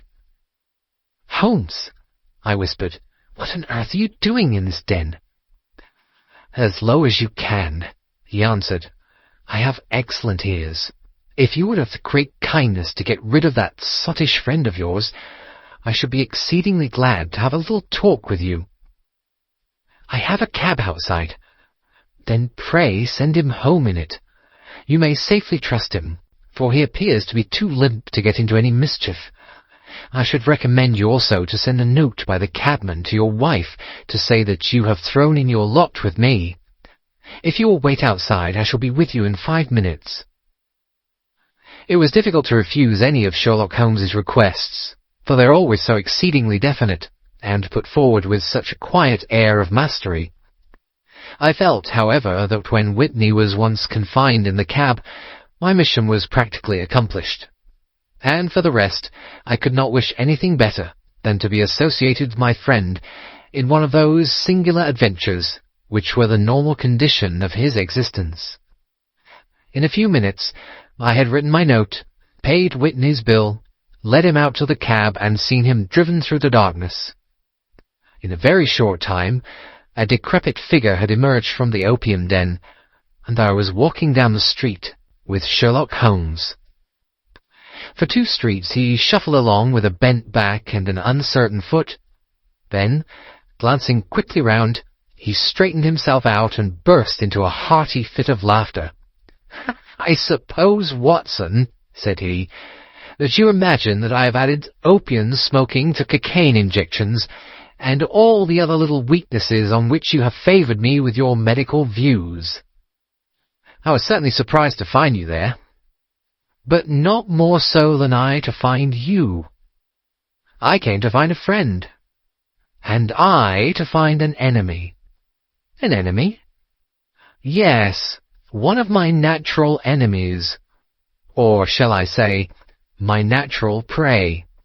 Briefly, Watson, I am in the midst of a very remarkable inquiry, and I have hoped to find a clue in the incoherent ramblings of these sots, as I have done before now. Had I been recognized in that den, my life would not have been worth an hour's purchase, for I have used it before now for my own purposes, and the rascally Lascar who runs it has sworn to have vengeance upon me. There is a trapdoor at the back of that building near the corner of Paul's Wharf, which could tell some strange tales of what has passed through it upon the moonless nights." "What? You don't mean bodies?" "Aye, bodies, Watson. We should be rich men if we had £1,000 for every poor devil who's been done to death in that den. It is the vilest murder trap on the whole riverside, and I fear that Neville St. Clair has entered it never to leave it more. But our trap should be here." He put his 2 forefingers between his teeth and whistled shrilly, a signal which was answered by a similar whistle from the distance, followed shortly by the rattle of wheels and the clink of horses' hoofs. "Now, Watson," said Holmes, as a tall dog-cart dashed up through the gloom, throwing out 2 golden tunnels of yellow light from its side lanterns. "You'll come with me, won't you?" "If I can be of use." "Oh, a trusty comrade is always of use, and a chronicler still more so. My room at the Cedars is a double-bedded one." "The Cedars?" "Yes, that is Mr. St. Clair's house. I am staying there while I conduct the inquiry." "Where is it, then?" "Near Lee, in Kent. We have a 7-mile drive before us." "But I'm all in the dark." "Of course you are. You'll know all about it presently. Jump up here. All right, John. We shall not need you. Here's £half-a-crown. Look out for me tomorrow about 11. Give her head. So long, then." He flicked the horse with his whip, and we dashed away through the endless succession of sombre and deserted streets, which widened gradually until we were flying across a broad balustraded bridge, with the murky river flowing sluggishly beneath us. Beyond lay another dull wilderness of bricks and mortar, its silence broken only by the heavy, regular footfall of the policeman, or the songs and shouts of some belated party of revellers. A dull wrack was drifting slowly across the sky, and a star or two twinkled dimly here and there through the rifts of the clouds. Holmes drove in silence, with his head sunk upon his breast, and the air of a man who is lost in thought, while I sat beside him, curious to learn what this new quest might be which seemed to tax his powers so sorely, and yet afraid to break in upon the current of his thoughts. We had driven several miles, and were beginning to get to the fringe of the belt of suburban villas, when he shook himself, shrugged his shoulders, and lit up his pipe with the air of a man who has satisfied himself that he is acting for the best. "You have a grand gift of silence, Watson," said he. "It makes you quite invaluable as a companion. Upon my word, it is a great thing for me to have someone to talk to, for my own thoughts are not over-pleasant. I was wondering what I should say to this dear little woman tonight when she meets me at the door." "You forget that I know nothing about it." "I shall just have time to tell you the facts of the case before we get to Lee. It seems absurdly simple, and yet somehow I can get nothing to go upon. There's plenty of thread, no doubt, but I can't get the end of it into my hand. Now, I'll state the case clearly and concisely to you, Watson, and maybe you can see a spark where all is dark to me." "Proceed, then." "Some years ago, to be definite, in May 1884, there came to Lee a gentleman, Neville St. Clair by name, who appeared to have plenty of money. He took a large villa, laid out the grounds very nicely, and lived generally in good style. By degrees he made friends in the neighbourhood, and in 1887 he married the daughter of a local brewer, by whom he now has 2 children. He has no occupation, but was interested in several companies and went into town as a rule in the morning, returning by the 5:14 from Cannon Street every night. Mr. St. Clair is now 37 years of age, is a man of temperate habits, a good husband, a very affectionate father, and a man who is popular with all who know him. I may add that his whole debts at the present moment, as far as we have been able to ascertain, amount to £88 10s, while he has £220 standing to his credit in the Capital and Counties Bank. There is no reason, therefore, to think that money troubles have been weighing upon his mind. Last Monday, Mr. Neville St. Clair went into town rather earlier than usual, remarking before he started that he had 2 important commissions to perform, and that he would bring his little boy home a box of bricks. Now, by the merest chance, his wife received a telegram upon this same Monday, very shortly after his departure, to the effect that a small parcel of considerable value, which she had been expecting, was waiting for her at the offices of the Aberdeen Shipping Company. Now, if you are well up in your London, you will know that the office of the company is in Fresno Street, which branches out of Upper Swandam Lane, where you found me tonight. Mrs. St. Clair had her lunch, started for the city, did some shopping, proceeded to the company's office, got her packet, and found herself at exactly 4:35 walking through Swandam Lane on her way back to the station. Have you followed me so far? It is very clear. If you remember, Monday was an exceedingly hot day, and Mrs. St. Clair walked slowly, glancing about in the hope of seeing a cab, as she did not like the neighbourhood in which she found herself.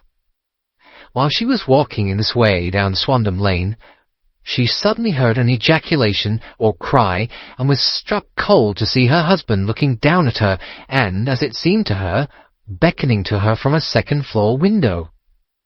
The window was open, and she distinctly saw his face, which she describes as being terribly agitated. He waved his hands frantically to her, and then vanished from the window so suddenly that it seemed to her that he had been plucked back by some irresistible force from behind. One singular point which struck her quick feminine eye was that although he wore some dark coat, such as he had started to town in, He had on neither collar nor necktie. Convinced that something was amiss with him, she rushed down the steps, for the house was none other than the opium den in which you found me tonight, and running through the front room, she attempted to ascend the stairs which led to the first floor. At the foot of the stairs, however, she met this Lascar scoundrel of whom I have spoken, who thrust her back, and aided by a Dane, who acts as assistant there, pushed her out into the street. Filled with the most maddening doubts and fears, she rushed down the lane, and by rare good fortune, met in Fresno Street a number of constables with an inspector, all on their way to their beat. The inspector and 2 men accompanied her back, and in spite of the continued resistance of the proprietor, they made their way to the room in which Mr. St. Clair had last been seen. There was no sign of him there. In fact, in the whole of that floor, there was no one to be found save a crippled wretch of hideous aspect, who it seems made his home there. Both he and the Lascar stoutly swore that no one else had been in the front room during the afternoon. So determined was their denial that the inspector was staggered, and had almost come to believe that Mrs. St. Clair had been deluded, when with a cry she sprang at a small deal box which lay upon the table and tore the lid from it. Out there fell a cascade of children's bricks. It was the toy which he had promised to bring home. This discovery, and the evident confusion which the cripple showed, made the inspector realize that the matter was serious. The rooms were carefully examined, and results all pointed to an abominable crime.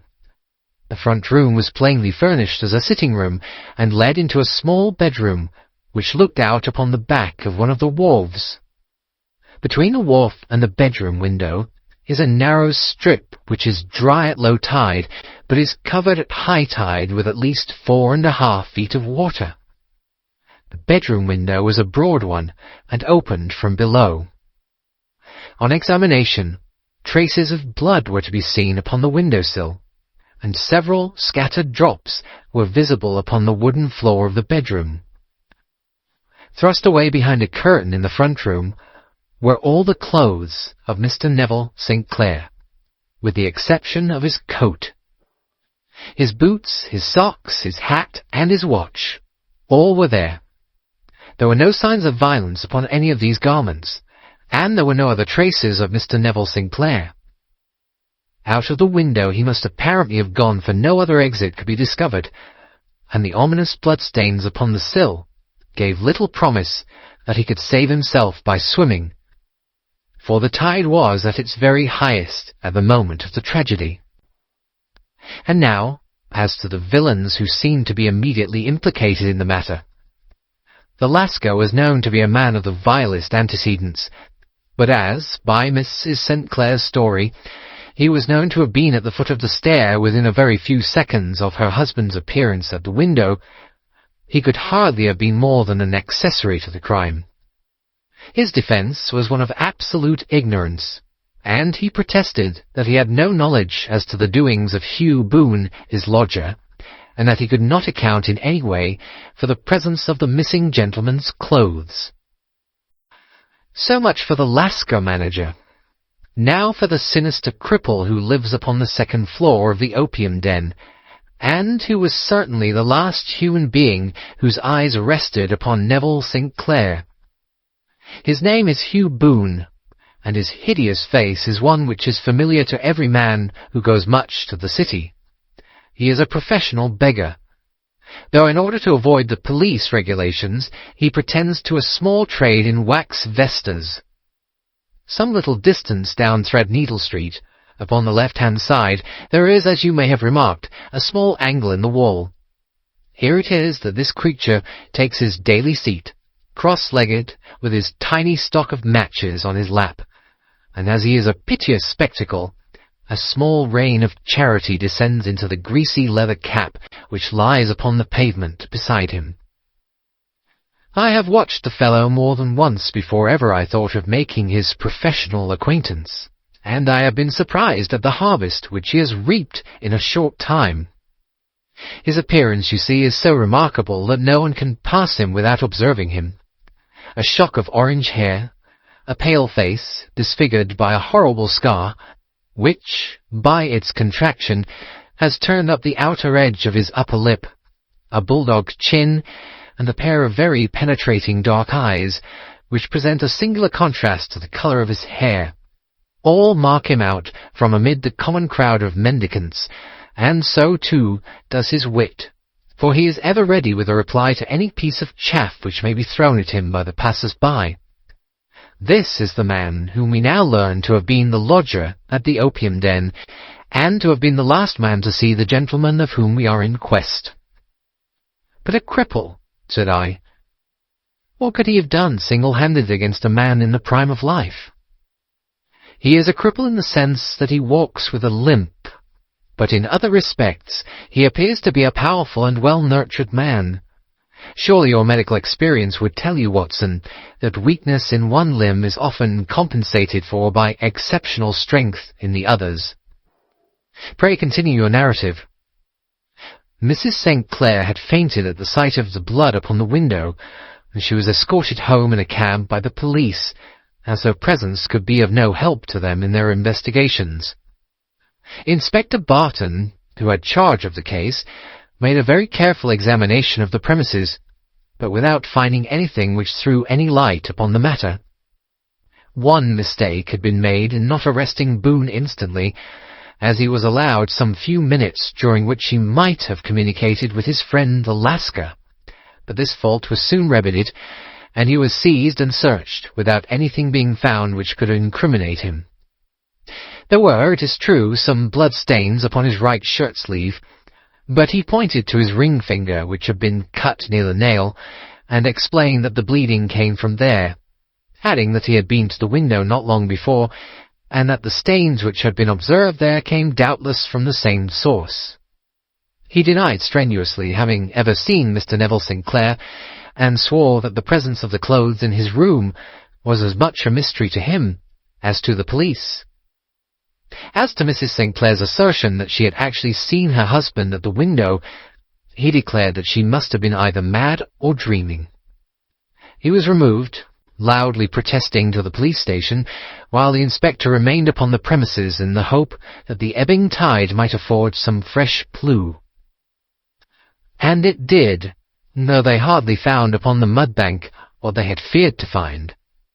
It was Neville St. Clair's coat, and not Neville St. Clair, which lay uncovered as the tide receded. And what do you think they found in the pockets? I cannot imagine. No, I don't think you would guess. Every pocket stuffed with pennies and halfpennies, 421 pennies and 270 halfpennies. It was no wonder that it had not been swept away by the tide. But a human body is a different matter. There is a fierce eddy between the wharf and the house. It seemed likely enough that the weighted coat had remained when the stripped body had been sucked away into the river. But I understand that all the other clothes were found in the room. Would the body be dressed in a coat alone? No, sir, but the facts might be met speciously enough. Suppose that this man Boone had thrust Neville St. Clair through the window. There is no human eye which could have seen the deed. What would he do then?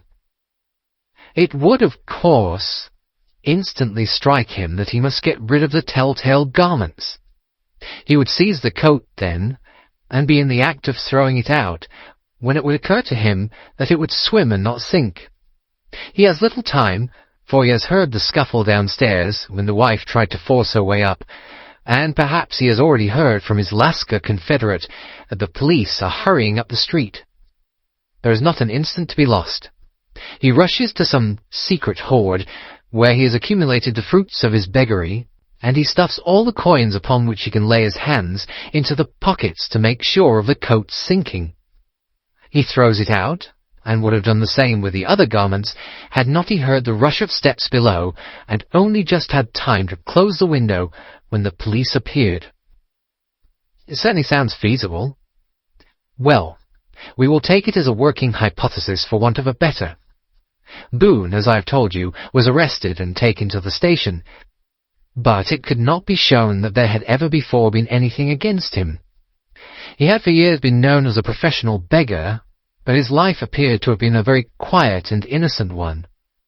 There the matter stands at present, and the questions which have to be solved, what Neville St. Clair was doing in the opium den, what happened to him when there, where is he now, and what Hugh Boone had to do with his disappearance, are all as far from a solution as ever. I confess that I cannot recall any case within my experience which looked at the first glance so simple, and yet which presented such difficulties. While Sherlock Holmes had been detailing this singular series of events, we had been whirling through the outskirts of the great town until the last straggling houses had been left behind, and we rattled along with a country hedge upon either side of us. Just as he finished, however, we drove through 2 scattered villages, where a few lights still glimmered in the windows. "We are on the outskirts of Lee," said my companion. "We have touched on 3 English counties in our short drive, starting in Middlesex, passing over an angle of Surrey, and ending in Kent. See that light among the trees? That is the Cedars, and beside that lamp sits a woman whose anxious ears have already, I have little doubt, caught the clink of our horses' feet."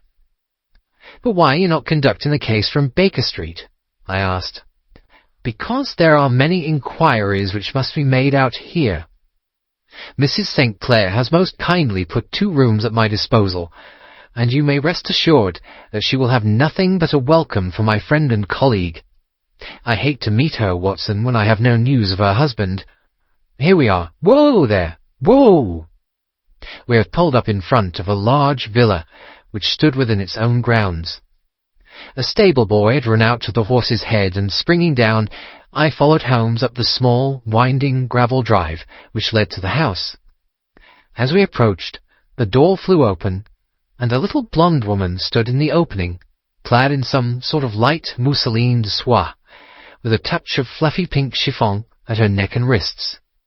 She stood with her figure outlined against the flood of light, one hand upon the door, one half raised in her eagerness, her body slightly bent, her head and face protruded, with eager eyes and parted lips, a standing question.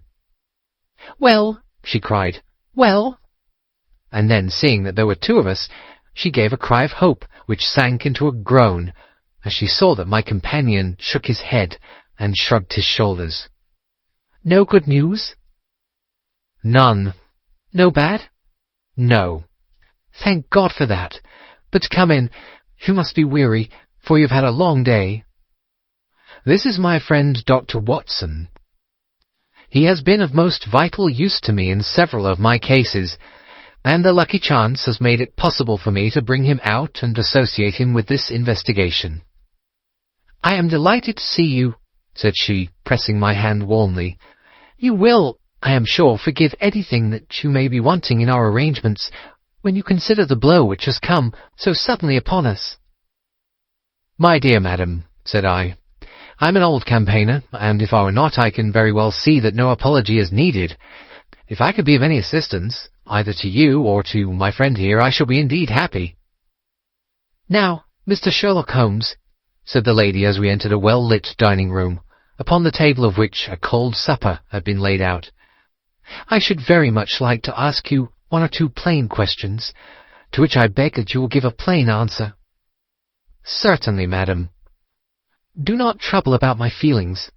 I am not hysterical, nor given to fainting. I simply wish to hear your real opinion." "Upon what point?" "In your heart of hearts, do you think that Neville is alive?"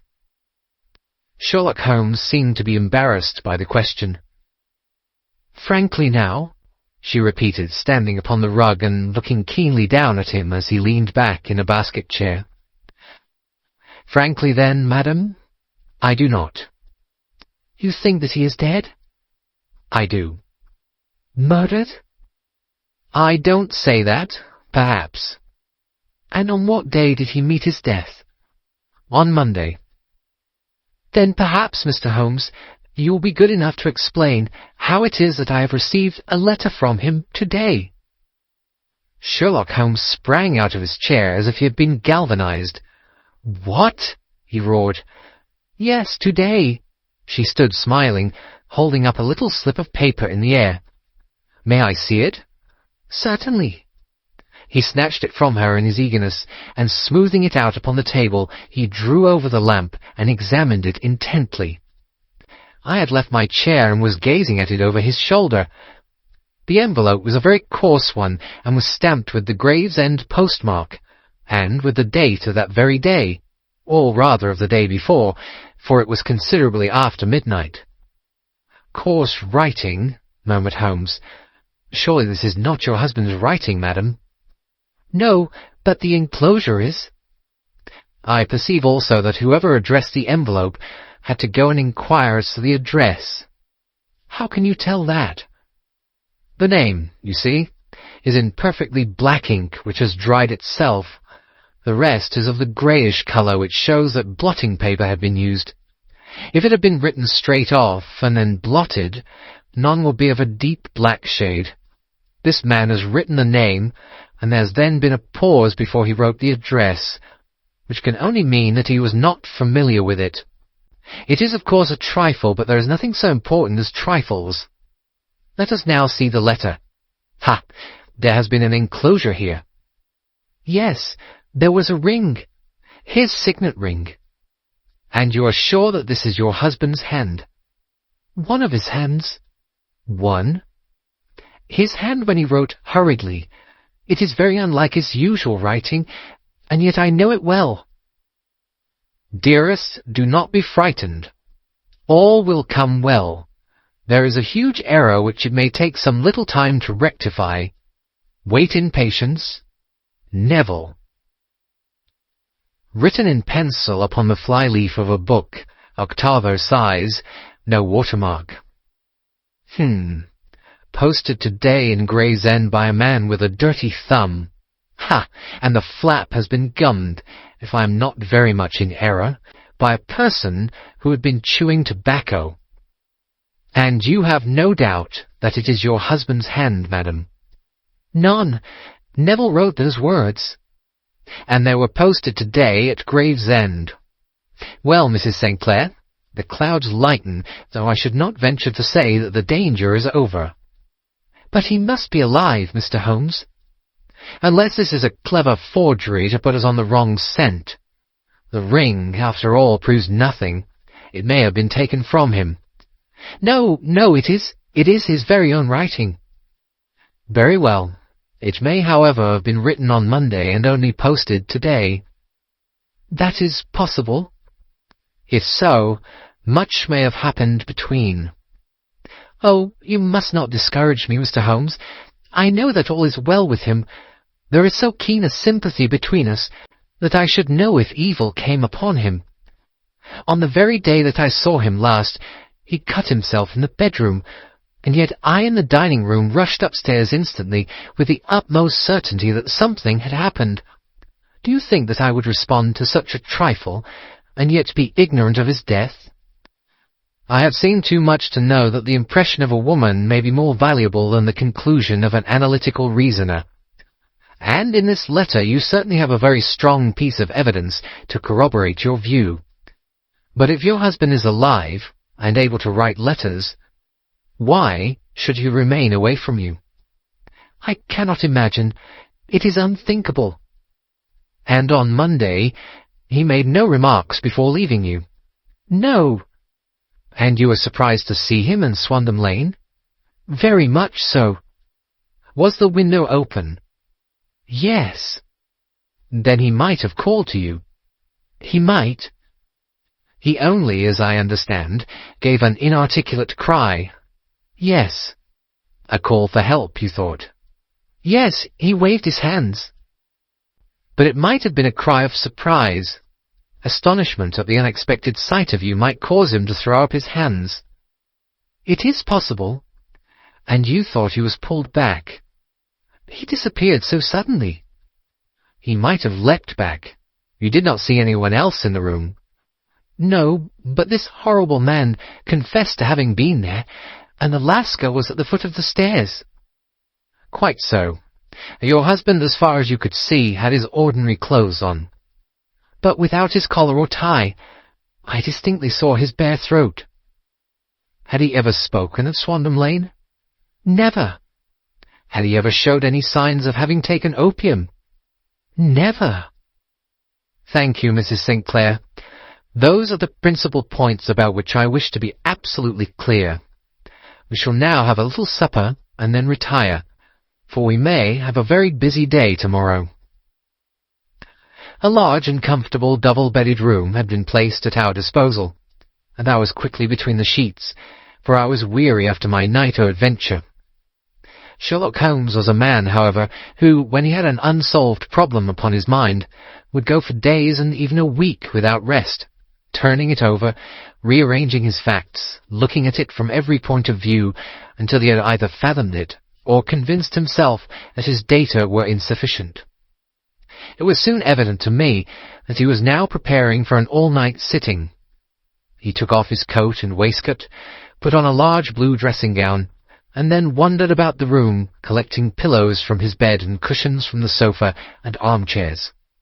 With these, he constructed a sort of Eastern divan, upon which he perched himself cross-legged, with an ounce of shag tobacco and a box of matches laid out in front of him.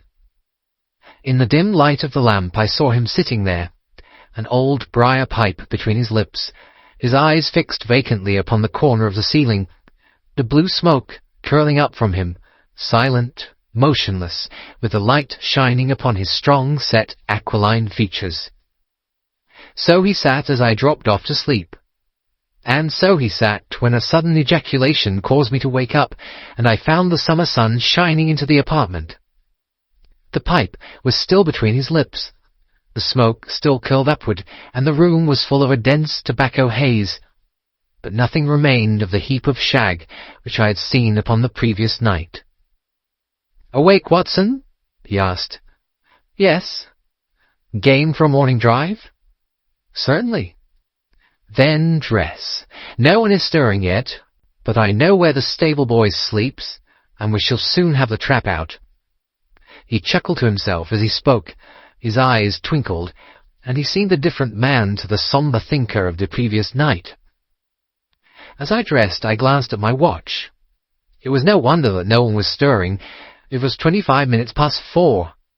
I had hardly finished when Holmes returned with the news that the boy was putting in the horse. "I want to test a little theory of mine," said he, pulling on his boots. "I think, Watson, that you are now standing in the presence of one of the most absolute fools in Europe.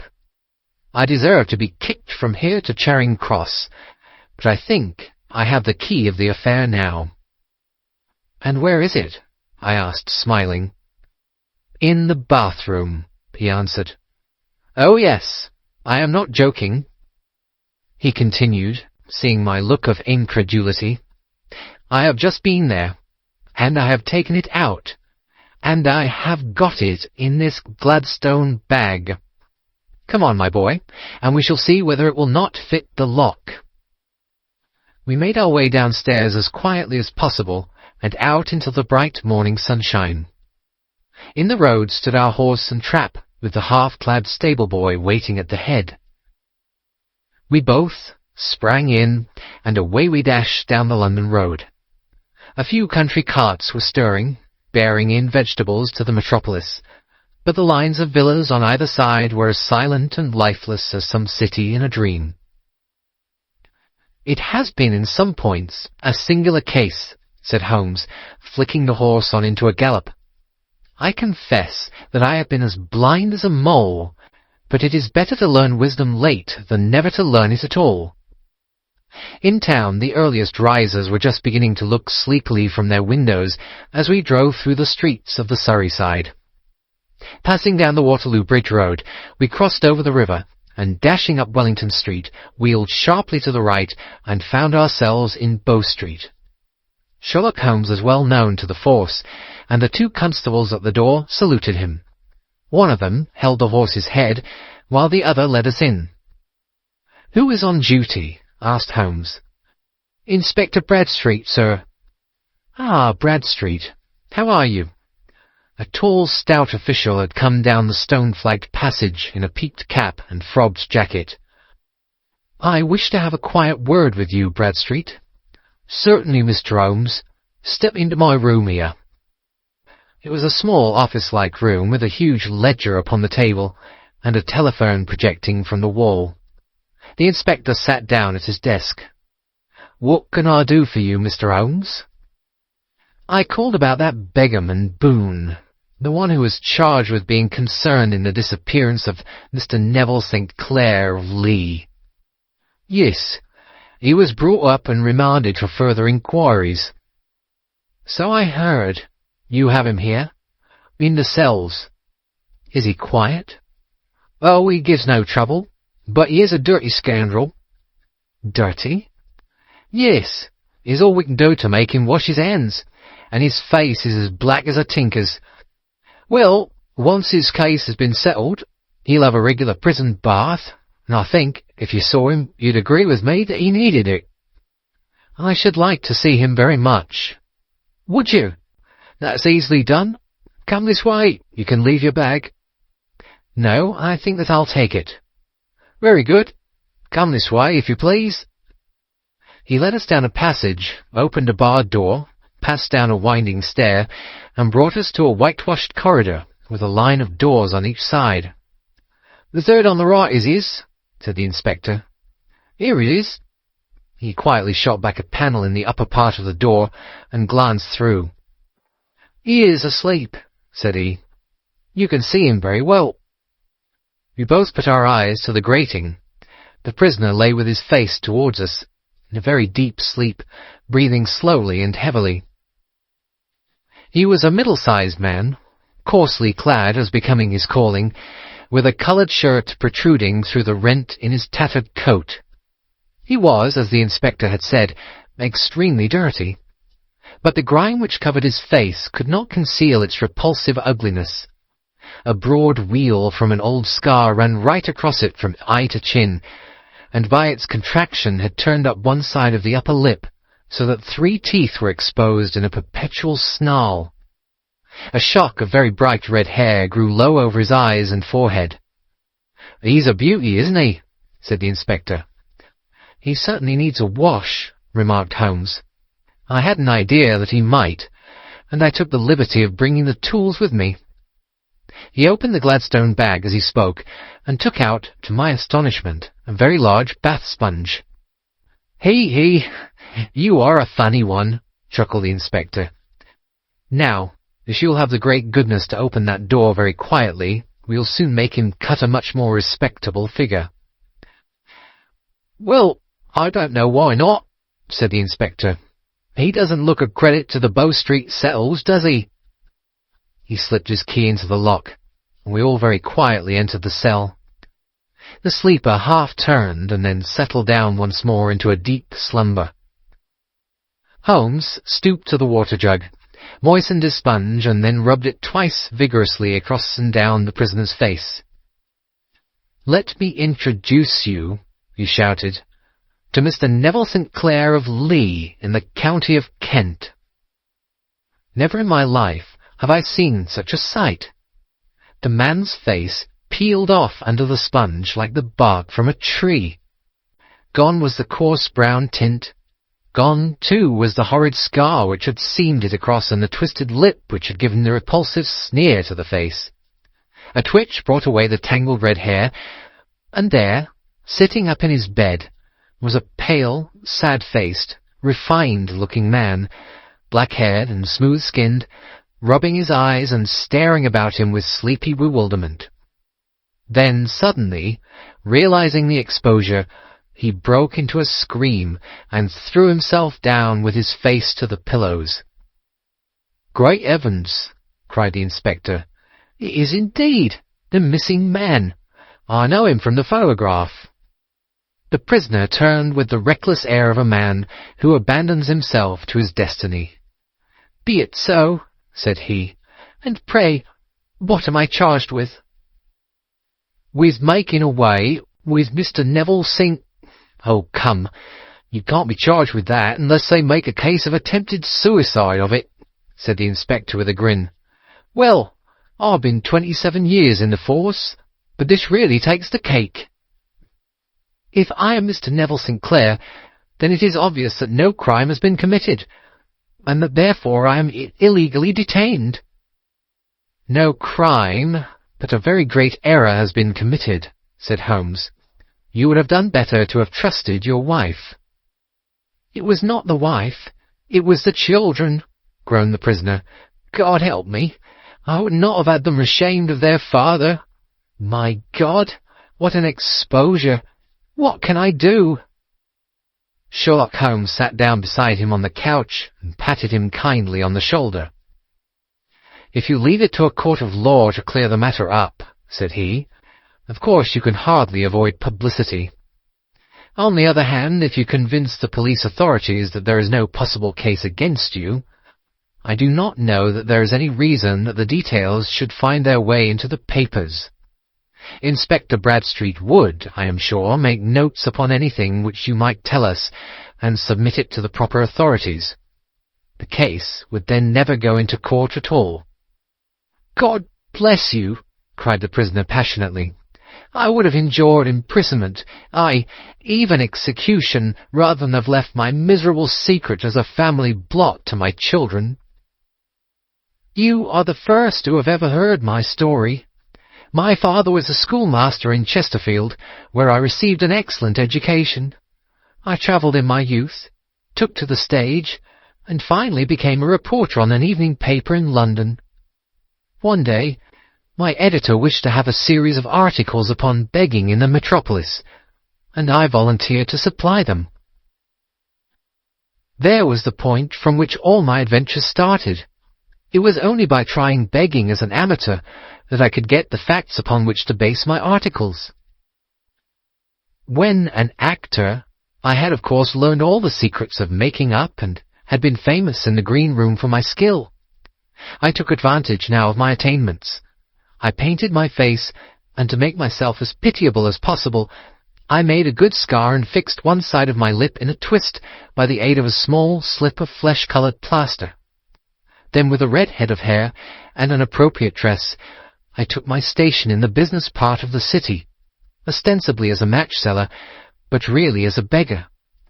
For 7 hours I plied my trade, and when I returned home in the evening, I found to my surprise that I had received no less than 26 shillings and 4pence. I wrote my articles and thought little more of the matter, until some time later I backed a bill for a friend and had a writ served upon me for £25. I was at my wit's end where to get the money, but a sudden idea came to me. I begged a fortnight's grace from the creditor, asked for a holiday from my employers, and spent the time in begging in the city under my disguise. In 10 days I had the money and had paid the debt. Well, you can imagine how hard it was to settle down to arduous work at £2 a week, when I knew that I could earn as much in a day by smearing my face with a little paint, laying my cap on the ground, and sitting still. It was a long fight between my pride and the money, but the dollars won at last, and I threw up reporting and sat day after day in the corner which I had first chosen, inspiring pity by my ghastly face and filling my pockets with coppers. Only one man knew my secret. He was the keeper of a low den in which I used to lodge in Swandam Lane, where I could every morning emerge as a squalid beggar, and in the evenings transform myself into a well-dressed man about town. This fellow, Alaska, was well paid by me for his rooms, so that I knew that my secret was safe in his possession. Well, very soon I found that I was saving considerable sums of money.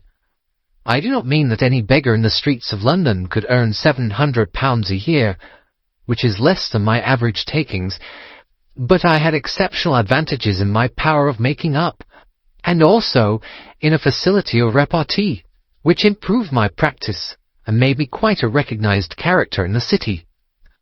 All day a stream of pennies, varied by silver, poured in upon me, and it was a very bad day in which I failed to take £2. As I grew richer, I grew more ambitious, took a house in the country, and eventually married without anyone having a suspicion as to my real occupation. My dear wife knew that I had business in the city. She little knew what.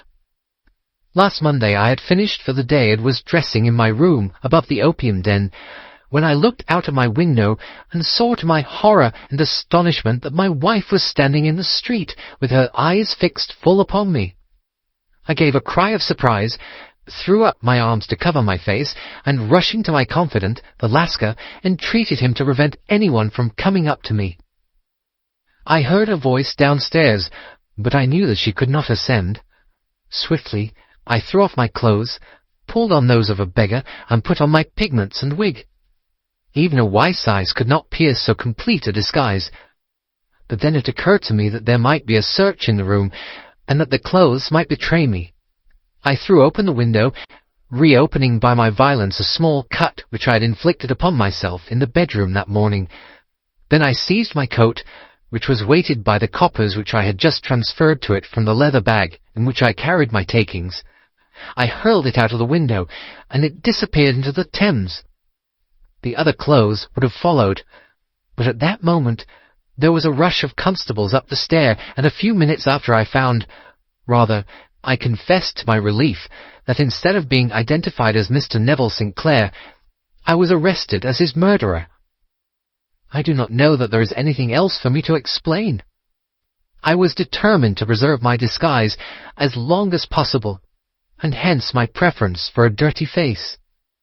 Knowing that my wife would be terribly anxious, I slipped off my ring and confided it to the Lascar at a moment when no constable was watching me, together with a hurried scrawl telling her that she had no cause to fear. "That note only reached her yesterday," said Holmes. "Good God, what a week she must have spent!" "The police have watched this Lascar," said Inspector Broadstreet, "and I can quite understand that he might find it difficult to post a letter unobserved. Probably he handed it to some sailor customer of his who forgot all about it for some days." "That was it," said Holmes, nodding approvingly. "I have no doubt of it. But have you never been prosecuted for begging?" "Many times, but what was a fine to me?" "It must stop here, however," said Broadstreet. "If the police are to hush this thing up, there must be no more of Hugh Bone." "I have sworn it by the most solemn oaths which a man can take." "In that case, I think that it is probable that no further steps may be taken. But if you are found again, then all must come out. I am sure, Mr. Holmes, that we are very much indebted to you for having cleared the matter up. I wish I knew how you reached your results." "I reached this one," said my friend, "by sitting upon 5 pillows and consuming an ounce of shag. I think, Watson, that if we drive to Baker Street, we shall just be in time for breakfast." End of The Man with the Twisted Lip. The Adventure of the Blue Carbuncle. I had called upon my friend Sherlock Holmes upon the second morning after Christmas, with the intention of wishing him the compliments of the season. He was lounging upon the sofa in a purple dressing-gown, a pipe-rack within his reach upon the right, and a pile of crumpled morning papers, evidently newly studied, near at hand. Beside the couch was a wooden chair, and on the angle of the back hung a very seedy and disreputable hard felt hat, much the worse for wear, and cracked in several places. A lens and a forceps lying upon the seat of the chair suggested that the hat had been suspended in this manner for the purpose of examination. "You are engaged," said I. "Perhaps I interrupt you." "Not at all. I am glad to have a friend with whom I can discuss my results. The matter is a perfectly trivial one." He jerked his thumb in the direction of the old hat. "But there are points in connection with it which are not entirely devoid of interest and even of instruction." I seated myself in his armchair and warmed my hands before his crackling fire, for a sharp frost had set in, and the windows were thick with the ice crystals. "I suppose," I remarked, "that, homely as it looks, this thing has some deadly story linked on to it, that it is the clue which will guide you in the solution of some mystery and the punishment of some crime." "No, no, no crime," said Sherlock Holmes, laughing. "Only one of those whimsical little incidents which will happen when you have 4 million human beings all jostling each other within the space of a few square miles. Amid the action and reaction of so dense a swarm of humanity, every possible combination of events may be expected to take place, and many a little problem will be presented which may be striking and bizarre without being criminal. We have already had experience of such." "So much so," I remarked, "that of the last 6 cases which I have added to my notes, 3 have been entirely free of any legal crime." "Precisely. You allude to my attempt to recover the Irene Adler papers, to the singular case of Miss Mary Sutherland, and the adventure of the man with the twisted lip. Well, I have no doubt that this small matter will fall into the same innocent category. You know Peterson, the commissionaire?" "Yes." "It is to him that this trophy belongs." "It is his hat." "No, no. He found it. Its owner is unknown. I beg that you will look upon it not as a battered billycock, but as an intellectual problem. And first, as to how it came here. It arrived upon Christmas morning in company with a good fat goose, which is, I have no doubt, roasting at this moment in front of Peterson's fire. The facts are these. About 4 o'clock on Christmas morning, Peterson, who, as you know, is a very honest fellow, was returning from some small jollification, and was making his way homeward down Tottenham Court Road. In front of him he saw, in the gaslight, a tallish man walking with a slight stagger, and carrying a white goose slung over his shoulder.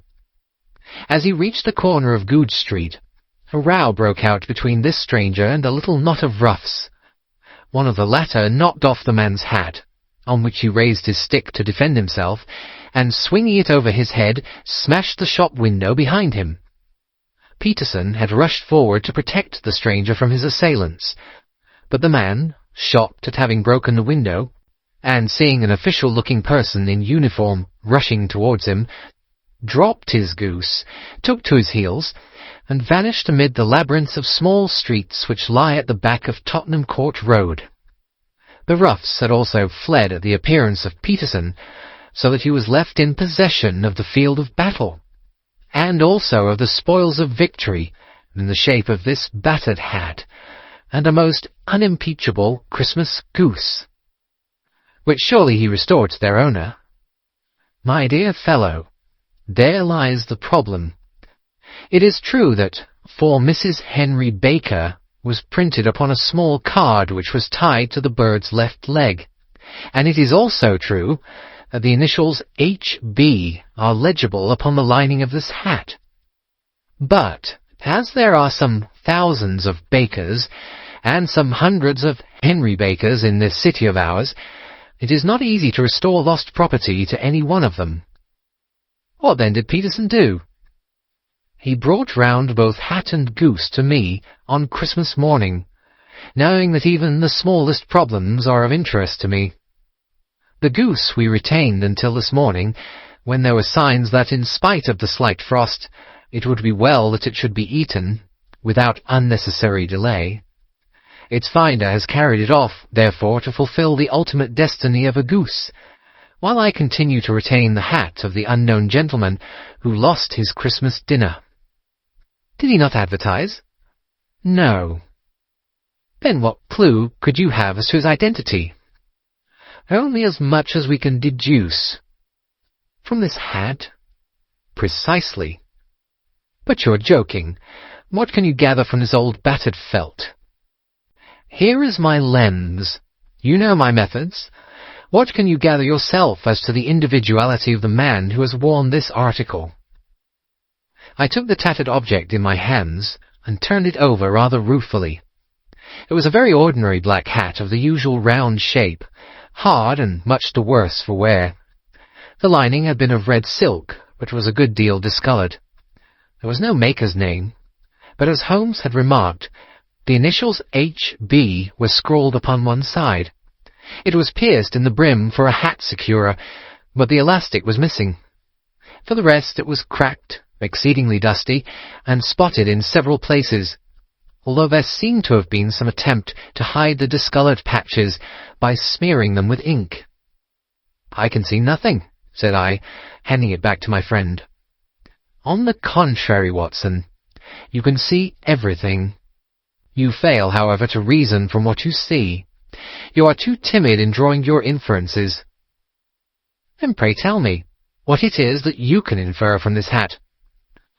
He picked it up and gazed at it in the peculiar introspective fashion which was characteristic of him. "It is perhaps less suggestive than it might have been," he remarked, "and yet there are a few inferences which are very distinct, and a few others which represent at least a strong balance of probability. That the man was highly intellectual is of course obvious upon the face of it, and also that he was fairly well-to-do within the last 3 years, although he has now fallen upon evil days. He had foresight, but has less now than formerly, pointing to a moral retrogression which, when taken with the decline of his fortunes, seems to indicate that some evil influence, probably drink, at work upon him. This may account also for the obvious fact that his wife has ceased to love him." "My dear Holmes!" "He has, however, retained some degree of self-respect," he continued, disregarding my remonstrance.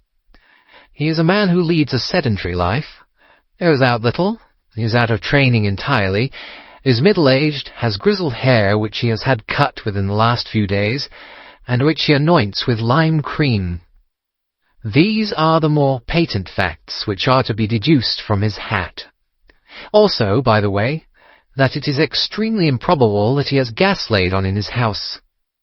"You're certainly joking, Holmes." "Not in the least. Is it possible that even now, when I give you these results, you are unable to see how they are attained?" "I have no doubt that I am very stupid, but I must confess that I am unable to follow you. For example, how did you deduce that this man was intellectual?" For answer, Holmes clapped the hat upon his head. It came right over the forehead and settled upon the bridge of his nose. "It is a question of cubic capacity," said he. "A man with so large a brain must have something in it." "The decline of his fortunes, then?" "This hat is 3 years old. These flat brims curled at the edge came in then. It is a hat of the very best quality. Look at the band of ribbed silk and the excellent lining. If this man could afford to buy so expensive a hat 3 years ago, and has had no hat since, then he has assuredly gone down in the world." "Well, that is clear enough, certainly. But how about the foresight and moral retrogression?" Sherlock Holmes laughed. "Ha! Here is the foresight," said he, putting his finger upon the little disc and loop of the hat securer. "They are never sold upon hats. If this man ordered one, it is a sign of a certain amount of foresight, since he went out of his way to take this precaution against the wind. But since we see that he has broken the elastic, and has not troubled to replace it, it is obvious that he has less foresight now than formerly, which is a distinct proof of a weakening nature. On the other hand, he has endeavoured to conceal some of these stains upon the felt by daubing them with ink, which is a sign that he has not entirely lost his self-respect." "Your reasoning is certainly plausible." "The further points, that he is middle-aged, that his hair is grizzled, that it has been recently cut, and that he uses lime cream, are all to be gathered from a close examination of the lower part of the lining. The lens discloses a large number of hair ends, clean cut by the scissors of the barber. They all appear to be adhesive, and there is a distinct odour of lime cream. This dust, you will observe, is not the gritty, grey dust of the street, but the fluffy brown dust of the house, showing that it has been hung up indoors most of the time, while the marks of moisture upon the inside are proof positive that the wearer perspired very freely, and could therefore hardly be in the best of training." "But his wife? You said that she had ceased to love him." "This hat has not been brushed for weeks. When I see you, my dear Watson, with a week's accumulation of dust upon your hat, And when your wife allows you to go out in such a state, I shall fear that you also have been unfortunate enough to lose your wife's affection. But he might be a bachelor. Nay, he was bringing home the goose as a peace offering to his wife. Remember the card upon the bird's leg. You have an answer to everything. But how on earth do you deduce that the gas is not laid on in his house? One tallow stain, or even two, might come by chance, but when I see no less than 5, I think that there can be little doubt that the individual must be brought into frequent contact with burning tallow. Walks upstairs at night, probably with his hat in one hand and a guttering candle in the other. Anyhow, he never got tallow stains from a gas jet. Are you satisfied? Well, it is very ingenious, said I, laughing. But since, as you said just now, there have been no crime committed, and no harm done save the loss of a goose, all this seems to be rather a waste of energy. Sherlock Holmes had opened his mouth to reply, when the door flew open, and Peterson, the commissionaire, rushed into the apartment with flushed cheeks and the face of a man who is dazed with astonishment. "The goose, Mr. Holmes! The goose, sir!" he gasped. "Eh? What of it, then? Has it returned to life and flapped off through the kitchen window?" Holmes twisted himself round upon the sofa to get a fairer view of the man's excited face. "See here, sir! See what my wife found in its crop!" He held out his hand and displayed upon the centre of the palm a brilliantly scintillating blue stone. Rather smaller than a bean in size, but of such purity and radiance that it twinkled like an electric point in the dark hollow of his hand. Sherlock Holmes sat up with a whistle. "By Jove, Peterson," said he, "this is treasure trove indeed. I suppose you know what you've got." "A diamond, sir. A precious stone. It cuts into glass as though it were putty." "It's more than a precious stone. It is the precious stone." "Not the Countess of Morcar's blue carbuncle?" I ejaculated. "Precisely so. I ought to know its size and shape, seeing that I've read the advertisement about it in the Times every day lately.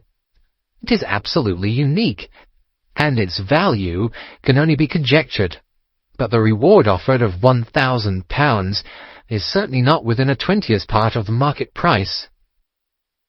"£1,000? Great Lord of mercy!"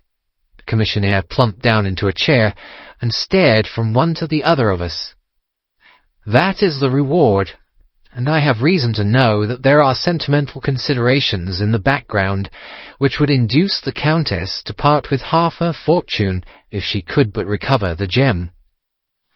"It was lost, if I remember it right, at the Hotel Cosmopolitan," I remarked. "Precisely so, on December 22nd, just 5 days ago. John Horner, a plumber, was accused of having abstracted it from the lady's jewel case. The evidence against him was so strong that the case had been referred to the assizes. I have some account of the matter here, I believe." He rummaged amid his newspapers, glancing over the dates, until at last he smoothed one out, doubled it over, and read the following paragraph. "Hotel Cosmopolitan, jewel robbery. John Horner, 26, plumber, was brought up upon the charge of having, upon the 22nd inst., abstracted from the jewel case of the Countess of Morcar the valuable gem known as the blue carbuncle. James Ryder, upper attendant at the hotel, gave his evidence to the effect that he had shown Horner up to the dressing-room of the Countess of Morcar upon the day of the robbery in order that he might solder the second bar of the grate, which was loose. He had remained with Horner some little time, but had finally been called away. On returning, he found that Horner had disappeared, that the bureau had been forced open, and that the small morocco casket, in which, as it afterwards transpired, the Countess was accustomed to keep her jewel, was lying empty upon the dressing-table. Ryder instantly gave the alarm, and Horner was arrested the same evening, but the stone could not be found either upon his person or in his rooms. Catherine Cusack, maid to the Countess, deposed to having heard Ryder's cry of dismay on discovering the robbery, and to having rushed into the room where she found matters as described by the last witness. Inspector Bradstreet, B Division, gave evidence as to the arrest of Horner, who struggled frantically and protested his innocence in the strongest terms. Evidence of a previous conviction for robbery having been given against the prisoner, the magistrate refused to deal summarily with the offence, but referred it to the assizes. Horner, who had shown signs of intense emotion during the proceedings, fainted away at the conclusion and was carried out of court. So much for the police court, said Holmes thoughtfully, tossing aside the paper. The question for us now to solve is the sequence of events leading from a rifled jewel case at one end to the crop of a goose in Tottenham Court Road at the other. You see, Watson, our little deductions have suddenly assumed a much more important and less innocent aspect. Here is the stone. The stone came from the goose, and the goose came from Mr. Henry Baker, the gentleman with the bad hat, and all the other characteristics with which I have bored you. So now we must set ourselves very seriously to finding this gentleman and ascertaining what part he had played in this little mystery. To do this, we must try the simplest means first, and these lie undoubtedly in an advertisement in all the evening papers. If this fail, I shall have recourse to other methods. What will you say? Give me a pencil and that slip of paper. Now then, found at the corner of Goode Street, a goose and a black felt hat.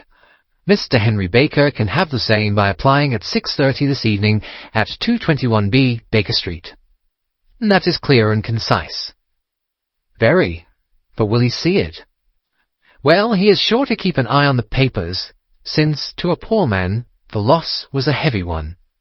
He was clearly so scared by his mischance in breaking the window, and by the approach of Peterson, that he thought of nothing but flight. But since then he must have bitterly regretted the impulse which caused him to drop his bird.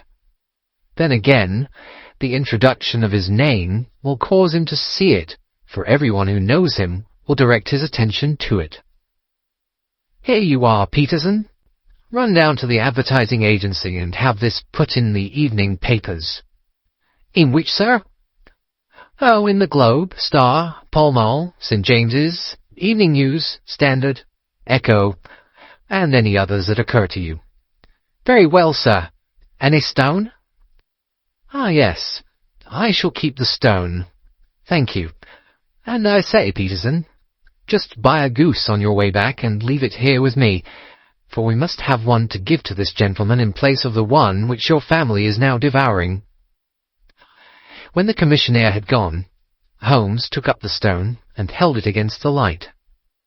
It's a bonny thing, said he. Just see how it glints and sparkles. Of course, it is a nucleus and focus of crime. Every good stone is.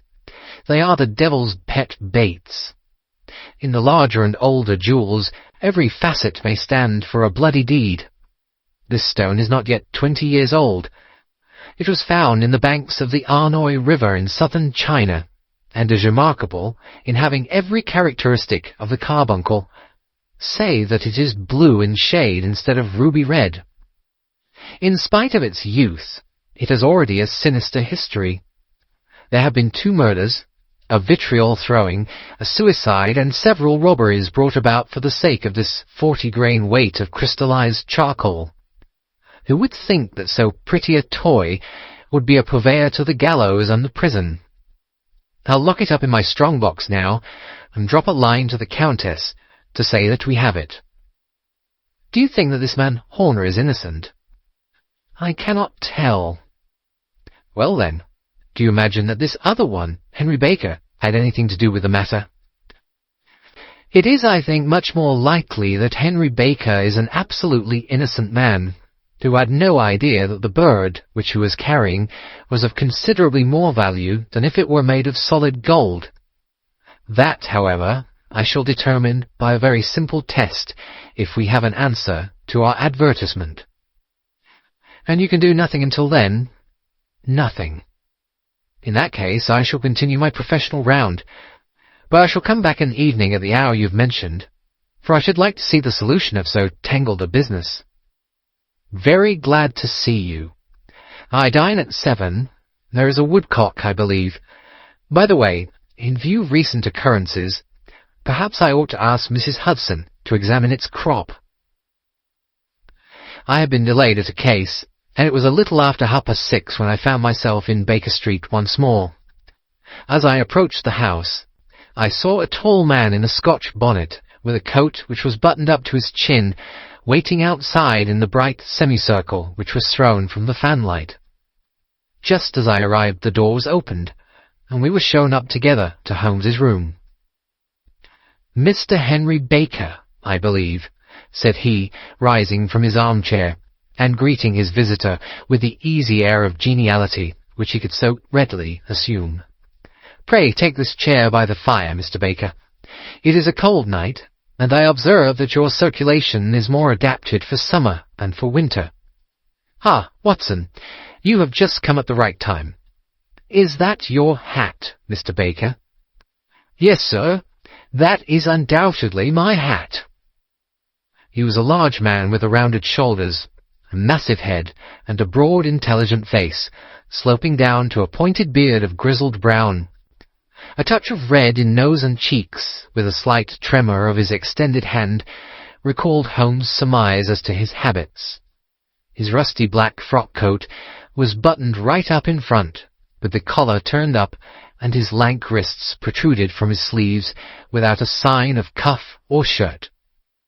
He spoke in a slow, staccato fashion, choosing his words with care, and gave the impression generally of a man of learning and letters who had had ill usage at the hands of fortune.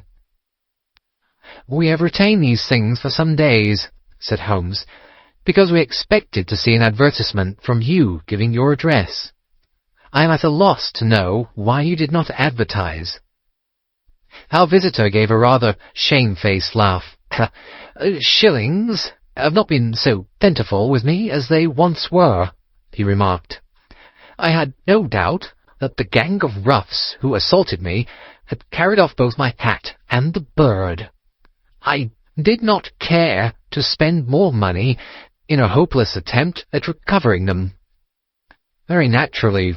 By the way, about the bird, we were compelled to eat it." "To eat it?" Our visitor half rose from his chair in his excitement. "Yes, it would have been of no use to anyone had we not done so. But I presume that this other goose upon the sideboard, which is about the same weight and perfectly fresh, will answer your purpose equally well." "Oh, certainly, certainly," answered Mr. Baker with a sigh of relief. "Of course, we still have the feathers, legs, crop, and so on of your own bird, so if you wish—" The man burst into a hearty laugh. "Ha, ha, ha! They might be useful to me as relics of my adventure," said he. "But beyond that I can hardly see what use the disjecta membra of my late acquaintance are going to be to me. No, sir, I think that, with your permission, I will confine my attentions to the excellent bird which I perceive upon the sideboard." Sherlock Holmes glanced sharply across at me with a slight shrug of his shoulders. "There is your hat, then, and there your bird," said he. "By the way, would it bore you to tell me where you got the other one from? I am somewhat of a fowl fancier, and I have seldom seen a better grown goose." "Certainly, sir," said Baker, who had risen and tucked his newly gained property under his arm. "There are a few of us who frequent the Alpha Inn, near the museum. We are to be found in the museum itself during the day, you understand. This year our good host, Windigate by name, instituted a goose club, by which, on consideration of some few pence every week, we were each to receive a bird at Christmas. My pence were duly paid, and the rest is familiar to you. I am much indebted to you, sir, for a Scotch bonnet is fitted neither to my years nor my gravity." With a comical pomposity of manner, he bowed solemnly to both of us, and strode off upon his way. "So much for Mr. Henry Baker," said Holmes when he had closed the door behind him. "It is quite certain that he knows nothing whatever about the matter. Are you hungry, Watson?" "Not particularly." Then I suggest that we turn our dinner into a supper, and follow up this clue while it is still hot. By all means. It was a bitter night, so we drew on our ulsters and wrapped cravats about our throats. Outside, the stars were shining coldly in a cloudless sky, and the breath of the passers-by blew out into smoke like so many pistol shots. Our footfalls rang out crisply and loudly as we swung through the Doctor's Quarter, Wimpole Street, Harley Street, and so through Wigmore Street into Oxford Street. In a quarter of an hour we were in Bloomsbury at the Alpha Inn, which is a small public house at the corner of one of the streets which runs down into Holborn. Holmes pushed open the door of the private bar and ordered 2 glasses of beer from the ruddy-faced, white-aproned landlord. "Your beer shall be excellent if it is as good as your geese," said he. "My geese?" The man seemed surprised. "Yes, I was speaking only half an hour ago to Mr. Henry Baker, who was a member of your goose club." "Oh, yes, I see. But you see, sir, them's not our geese." "Indeed. Whose, then?" "Well, I got the 2 dozen from a salesman in Covent Garden." "Indeed. I know some of them. Which was it?" "Breckenridge is his name." "Ah, I don't know him. Well, here's your good health, landlord, and prosperity to your house. Good night." "Now for Mr. Breckenridge," he continued, buttoning up his coat as we came out into the frosty air. "Remember, Watson, that though we have so homely a thing as a goose at one end of this chain, we have at the other a man who will certainly get 7 years' penal servitude unless we can establish his innocence. It is possible that our inquiry may but confirm his guilt, but in any case we have a line of investigation which has been missed by the police, and which a singular chance has placed in our hands. Let us follow it out to the bitter end. Faces to the south, then, and quick march." We passed across Holborn, down Endell Street, and so through a zigzag of slums to Covent Garden Market. One of the largest stalls bore the name of Breckenridge upon it, and the proprietor, a horsey-looking man with a sharp face and trim side-whiskers, was helping a boy to put up the shutters. "Good evening. It's a cold night," said Holmes. The salesman nodded and shot a questioning glance at my companion. "Sold out of geese, I see," continued Holmes, pointing at the bare slabs of marble. "That you're 500 tomorrow morning." "That's no good." "Well, there are some on the stall with guest fare." "Ah, but I was recommended to you." "Who by?" "The landlord of the Alpha." "Oh, yes, I sent him a couple of dozen." Fine birds they were, too. Now where did you get them from? To my surprise, the question provoked a burst of anger from the salesman. "Now then, mister," said he, with his head cocked and his arms akimbo, "what are you driving at? Let's have it straight now." "It is straight enough. I should like to know who sold you the geese which you supplied to the Alpha." "Well then, I shan't tell you. So now?" "Oh, it is a matter of no importance, but I don't know why you should be so warm over such a trifle." "Warm? You'd be as warm, maybe, if you were as bested as I am. When I pay good money for a good article, there should be an end of the business. But it's where are the geese, and who did you sell the geese to, and what will you take for the geese? One would think that they were the only geese in the world, to hear the fuss that's made over them." "Well, I have no connection with any other people who've been making inquiries," said Holmes carelessly. "If you won't tell us, the bet is off, that is all. But I'm always ready to back my opinion on a matter of fowls, and I have a fiver on it that the bird I ate is country-bred." "Well then, you lost your fiver, for it's town-bred," snapped the salesman. "It's nothing of the kind." "I say it is." "I don't believe it." "Do you think you know more about fowls than I, who have handled them either since I was a nipper? I tell you, all those birds that went to the Alpha were town-bred." "You'll never persuade me to believe that." "Will you bet, then?" "It's merely taking your money, for I know that I'm right. But I'll have a sovereign on with you, just to teach you not to be obstinate." The salesman chuckled grimly. "Ha! Bring me the books, Bill," said he. The small boy brought round a small thin volume, and a great greasy-backed one, laying them out together beneath the hanging lamp. "Now then, Mr. Cockshaw," said the salesman. "I thought that I was out of geese, but before I finish, you'll find that there's still one left in my shop. You see this little book?" "Well?" "That's a list of the folk from whom I buy. Do you see? Well then, here on this page are the country folk, and the numbers after their names are where their accounts are in the big ledger. Now then, you see this other page in red ink? Well, that is a list of my town suppliers. Now look at that third name. Just read it out to me." "Mrs. Oakshott, 117 Brixton Road, 249, read Holmes.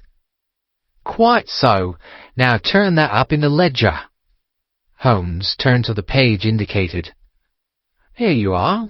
Mrs. Oakshott, 117 Brixton Road, egg and poultry supplier. Now then, what's the last entry?"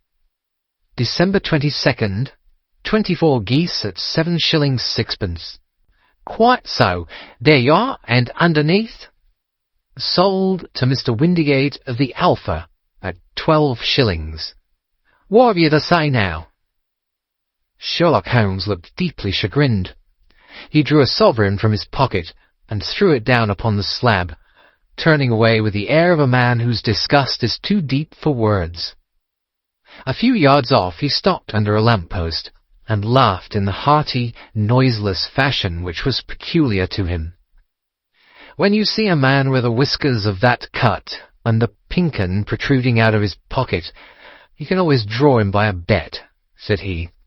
"I dare say that if I had put £100 down in front of him, that man would not have given me such complete information as was drawn from him by the idea that he was doing me on a wager.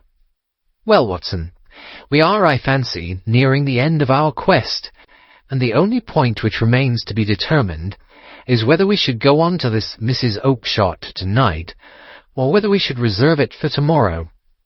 It is clear from what the surly fellow said that there are others besides ourselves who are anxious about the matter, and I should—" His remarks were suddenly cut short by a loud hubbub which broke out from the stall which we had just left. Turning round, we saw a little rat-faced fellow standing in the centre of the circle of yellow light which was thrown by the swinging lamp, while Breckenridge, the salesman, framed in the door of his stall, was shaking his fists fiercely at the cringing figure. "I've had enough of you and your geese," he shouted. "I wish you were all at the devil together. If you come pestering me any more with your silly talk, I'll set the dog at you. You bring Mrs. Oakshott here and I'll answer her. But what have you got to do with it? Did I buy the geese off you?" "No, but one of them was mine all the same," whined the little man. "Well then, ask Mrs. Oakshott for it." "She told me to ask you." "Well, you can ask the King of Prussia for all I care. I've had enough of it. Get out of this." He rushed fiercely forward, and the inquirer flitted away into the darkness. "Ha! This may save us a visit to Brixton Road," whispered Holmes. "Come with me, and we will see what is to be made of this fellow." Striding through the scattered knots of people who lounged round the flaring stalls, my companion speedily overtook the little man and touched him upon the shoulder. He sprang round, and I could see in the gaslight that every vestige of colour had been driven from his face. "Who are you, then? What do you want?" he asked in a quavering voice. "You will excuse me," said Holmes blandly, "but I could not help overhearing the questions which you put to the salesman just now. I think that I could be of assistance to you." "You? Who are you? How could you know anything of the matter?" "My name is Sherlock Holmes. It is my business to know what other people don't know." "But you could know nothing of this." "Excuse me. I know everything of it. You are endeavouring to trace some geese which were sold by Mrs. Oakshott of Brixton Road to a salesman named Breckenridge, by him in turn to Mr. Windigate of the Alpha, and by him to his club, of which Mr. Henry Baker is a member." "Oh, sir, you are a very man whom I've longed to meet," cried the little fellow with the outstretched hands and quivering fingers. how I can hardly explain to you how interested I am in this matter." Sherlock Holmes hailed a four-wheeler which was passing. "In that case, we had better discuss it in a cosy room rather than in this wind-swept marketplace," said he. "But pray tell me, before we go farther, who it is that I have the pleasure of assisting." The man hesitated for an instant. "My name is John Robinson," he answered with a sidelong glance. No, the real name," said Holmes sweetly. "It is always awkward doing business with an alias." A flush sprang to the white cheeks of the stranger. "Well then," said he, "my real name is James Ryder." "Precisely so. Head attendant at the Hotel Cosmopolitan. Pray step into the cab, and I shall soon be able to tell you everything which you would wish to know." The little man stood glancing from one to the other of us with half-frightened, half-hopeful eyes, as one who is not sure whether he is on the verge of a windfall or of a catastrophe. Then he stepped into the cab, and in half an hour we were back in the sitting-room at Baker Street. Nothing had been said during our drive, but the high, thin breathing of our new companion and the claspings and unclaspings of his hands spoke of the nervous tension within him. "Here we are," said Holmes cheerily as we filed into the room. "The fire looks very seasonable in this weather. You look cold, Mr. Ryder. Pray take the basket chair. I will just put on my slippers before we settle this little matter of yours. Now then, you want to know what became of those geese?" "Yes, sir." "Or rather, I fancy, of that goose. It was one bird, I imagine, in which you were interested. White with a black bar across the tail?" Ryder quivered with emotion. "Oh, sir," he cried, "can you tell me where it went to?" "It came here." "Here?" "Yes, and a most remarkable bird it proved. I don't wonder that you should take an interest in it. It laid an egg after it was dead, the bonniest, brightest little blue egg that ever was seen. I have it here in my museum." Our visitor staggered to his feet and clutched the mantelpiece with his right hand. Holmes unlocked his strong-box and held up the blue carbuncle, which shone out like a star with a cold, brilliant, many-pointed radiance. Ryder stood glaring with a drawn face, uncertain whether to claim or to disown it. "The game's up, Ryder," said Holmes quietly. "Hold up, man, or you'll be into the fire. Give him an arm back into his chair, Watson. He's not got blood enough to go in for felony with impunity. Give him a dash of brandy. So, now he looks a little more human. What a shrimp it is, to be sure." For a moment he had staggered and nearly fallen, but the brandy brought a tinge of colour into his cheeks, and he sat staring with frightened eyes at his accuser. "I have almost every link in my hands, and all the proofs which I could possibly need, so there is little which you need to tell me. Still, that little may as well be cleared up to make the case complete. You had heard, Ryder, of this blue stone of the Countess of Morcar's?" "It was Catherine Cusack who told me of it," said he in a crackling voice. "I see, her ladyship's waiting-maid. Well, the temptation of sudden wealth so easily acquired was too much for you, as it has been for better men before you.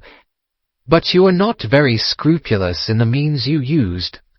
It seems to me, Ryder, that there is the making of a very pretty villain in you. You knew that this man Horner, the plumber, had been concerned in some such matter before, and that suspicion would rest more readily upon him. What did you do then? You made some small job in my lady's room, you and your confederate Cusack, and you managed that he should be the man sent for.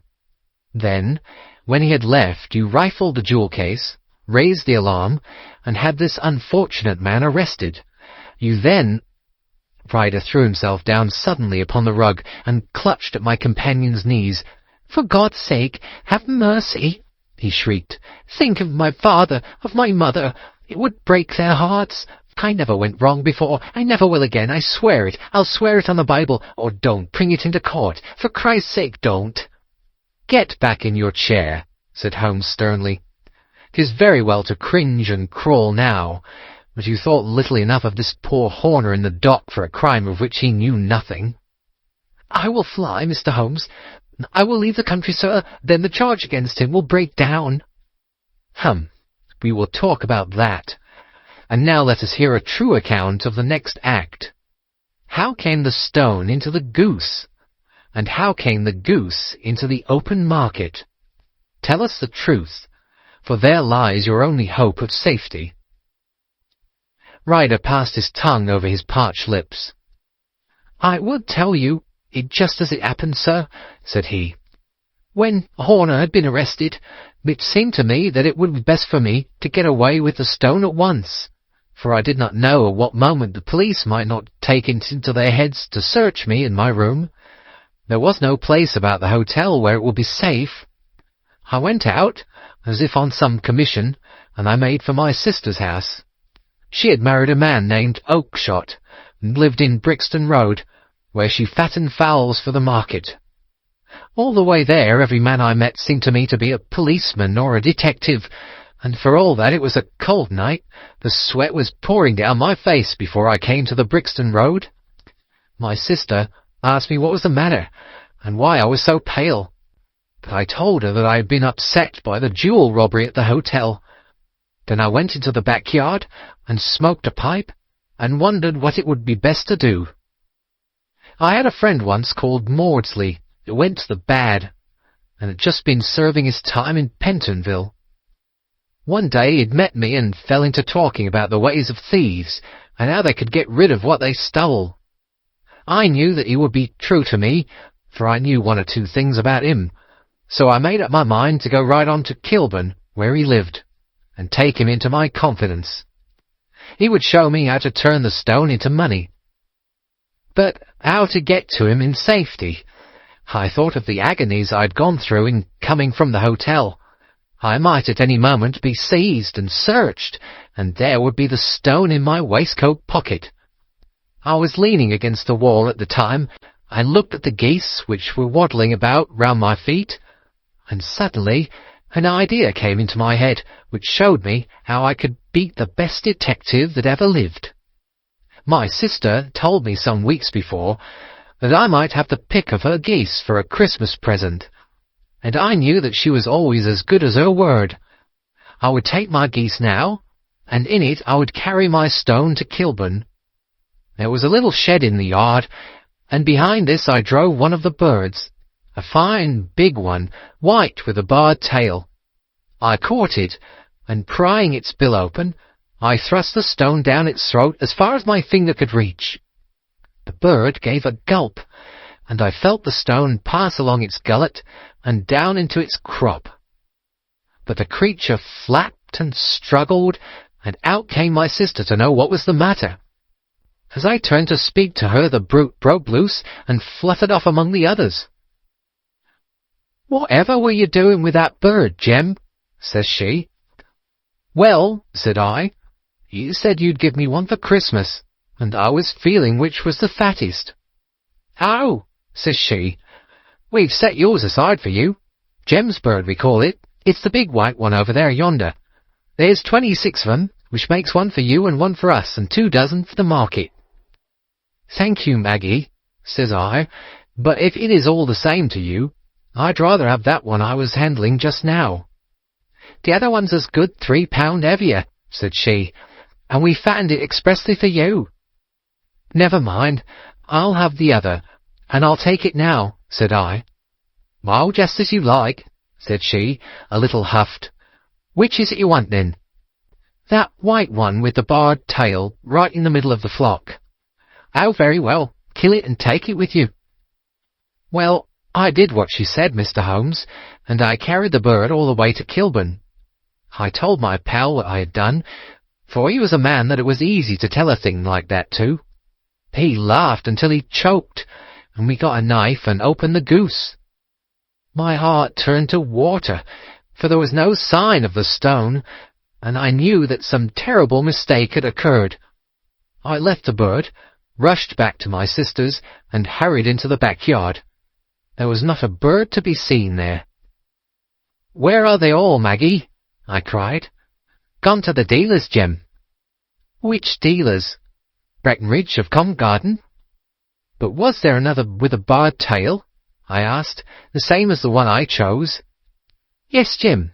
There were 2 barred tails once, and I could never tell them apart." Well then, of course I saw it all, and I ran off as hard as my feet would carry me to this man Breckenridge, but he had sold the lot at once, and not one word would he tell me as to where they had gone. You heard him yourselves tonight. Well, he has always answered me like that. My sister thinks that I am going mad. Sometimes I think that I am myself, and now I am myself a branded thief, without ever having touched the wealth for which I sold my character. God help me! God help me!" He burst into convulsive sobbing, with his face buried in his hands. There was a long silence, broken only by his heavy breathing and by the measured tapping of Sherlock Holmes's fingertips upon the edge of the table. Then my friend rose and threw open the door. "Get out," said he. "What, sir? Oh, heaven bless you!" "No more words. Get out." And no more words were needed. There was a rush, a clatter upon the stairs, the bang of a door, and a crisp rattle of running footfalls from the street. "After all, Watson," said Holmes, reaching up his hand for his clay pipe, "I am not retained by the police to supply their deficiencies. If Horner were in danger, it would be another thing. But this fellow will not appear against him, and the case must collapse. I suppose that I am commuting a felony, but it is just possible that I am saving a soul. This fellow will not go wrong again. He is too terribly frightened. Send him to jail now, and you make him a jailbird for life. Besides, it is a season of forgiveness. Chance has put in our way a most singular and whimsical problem, and its solution is its own reward. If you will have the goodness to touch the bell, Doctor, we will begin another investigation, in which also a bird will be the chief feature." End of The Adventure of the Blue Carbuncle. The Adventure of the Speckled Band. On glancing over my notes of the 70-odd cases in which I have during the last 8 years studied the methods of my friend Sherlock Holmes, I find many tragic, some comic, a large number merely strange, but non-commonplace, for working as he did rather for the love of his art than for the acquirement of wealth, he refused to associate himself with any investigation which did not tend towards the unusual, and even the fantastic. Of all these varied cases, however, I cannot recall any which presented more singular features than that which was associated with the well-known Surrey family of the Roylots of Stoke Moran. The events in question occurred in the early days of my association with Holmes, when we were sharing rooms as bachelors in Baker Street. It is possible that I might have placed them upon record before, but a promise of secrecy was made at the time, from which I have only been freed during the last month by the untimely death of the lady to whom the pledge was given. It is perhaps as well that the facts should now come to light, for I have reasons to know that there are widespread rumours as to the death of Dr. Grimsby Roylott, which tend to make the matter even more terrible than the truth. It was early in April in the year 83 that I woke one morning to find Sherlock Holmes standing fully dressed by the side of my bed. He was a late riser, as a rule, and as the clock on the mantelpiece showed me that it was only 7:15, I blinked up at him in some surprise, and perhaps just a little resentment, for I was myself regular in my habits. "Very sorry to knock you up, Watson," said he, "but it's the common lot this morning. Mrs. Hudson has been knocked up. She retorted upon me, and I on you." "What is it, then? A fire?" "No, a client. It seems that a young lady has arrived in a considerable state of excitement, who insists upon seeing me. She is waiting now in the sitting-room. Now, when young ladies wander about the metropolis at this hour of the morning, and knock sleepy people up out of their beds, I presume that it is something very pressing which they should have to communicate. Should it prove to be an interesting case, you would, I am sure, wish to follow it from the outset. I thought at any rate that I should call you and give you the chance." "My dear fellow, I would not miss it for anything."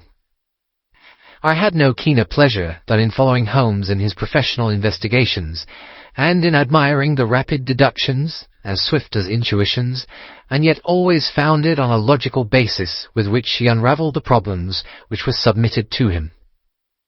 I rapidly threw on my clothes, and was ready in a few minutes to accompany my friend down to the sitting-room. A lady dressed in black and heavily veiled, who had been sitting in the window, rose as we entered. "Good morning, madam," said Holmes cheerily. "My name is Sherlock Holmes.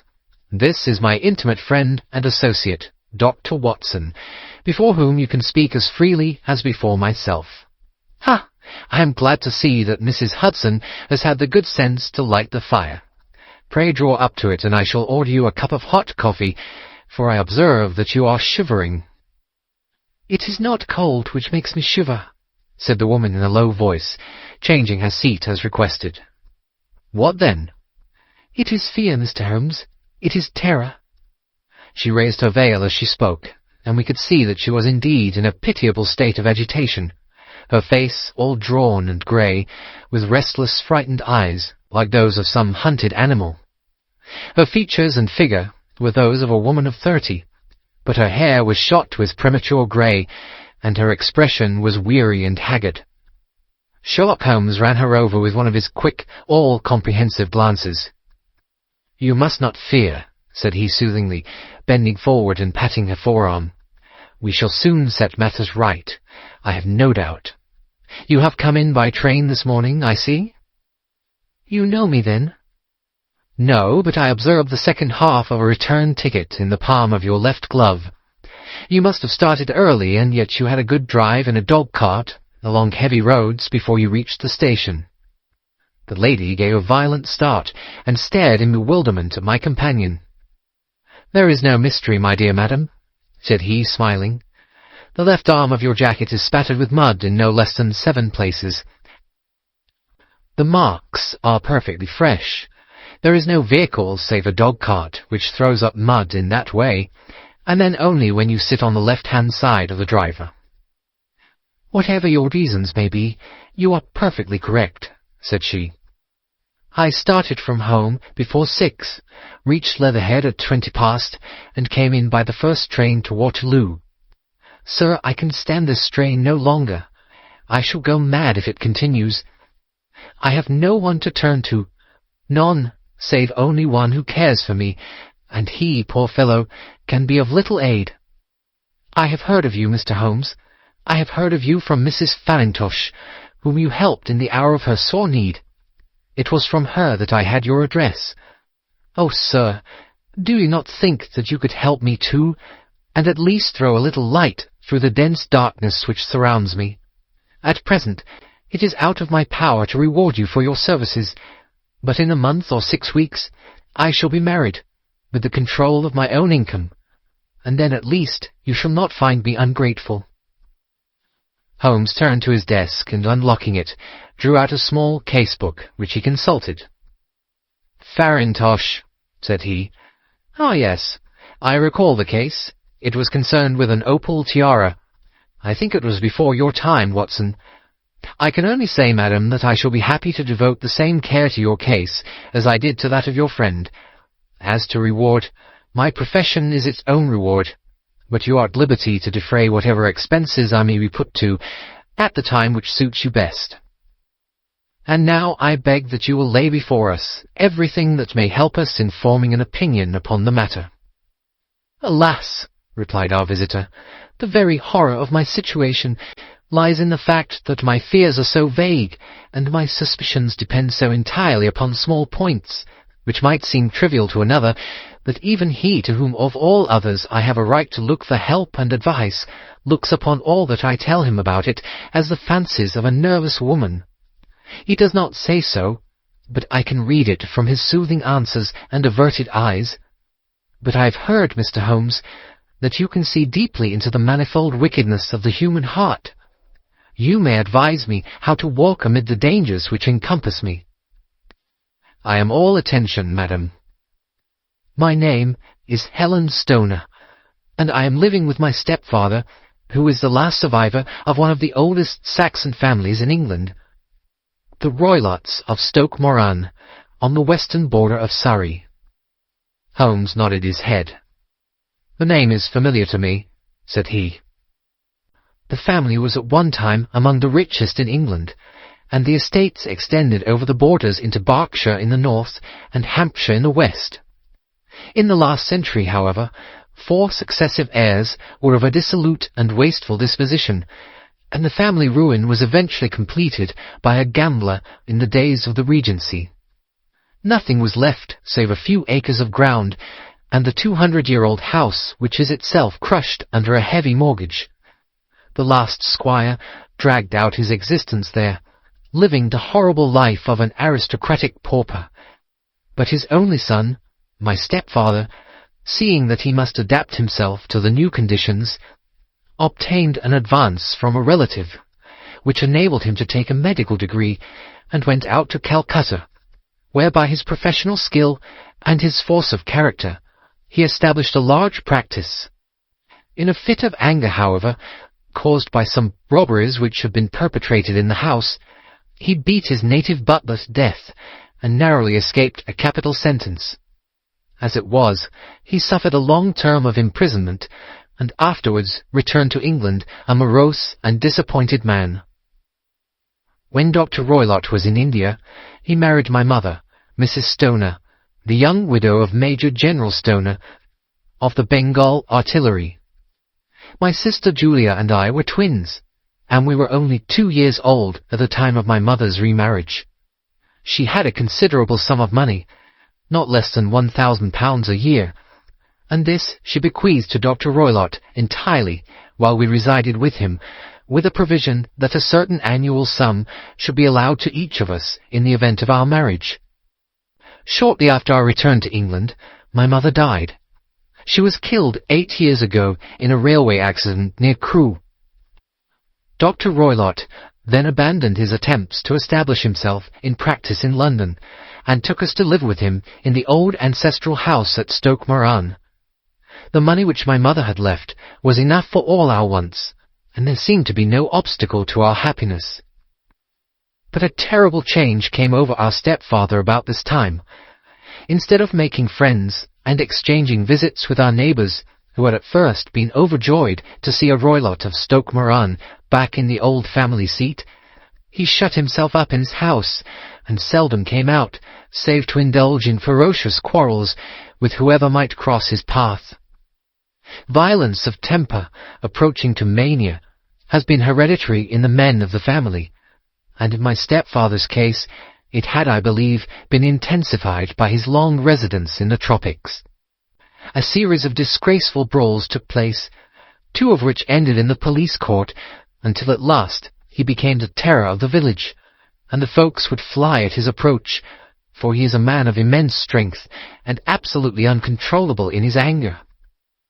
Last week he hurled the local blacksmith over a parapet into a stream, and it was only by paying over all the money which I could gather together that I was able to avert another public exposure. He had no friends at all, save the wandering gypsies, and he would give these vagabonds leave to encamp upon the few acres of bramble-covered land which represent the family estate, and would accept in return the hospitality of their tents, wandering away with them sometimes for weeks on end.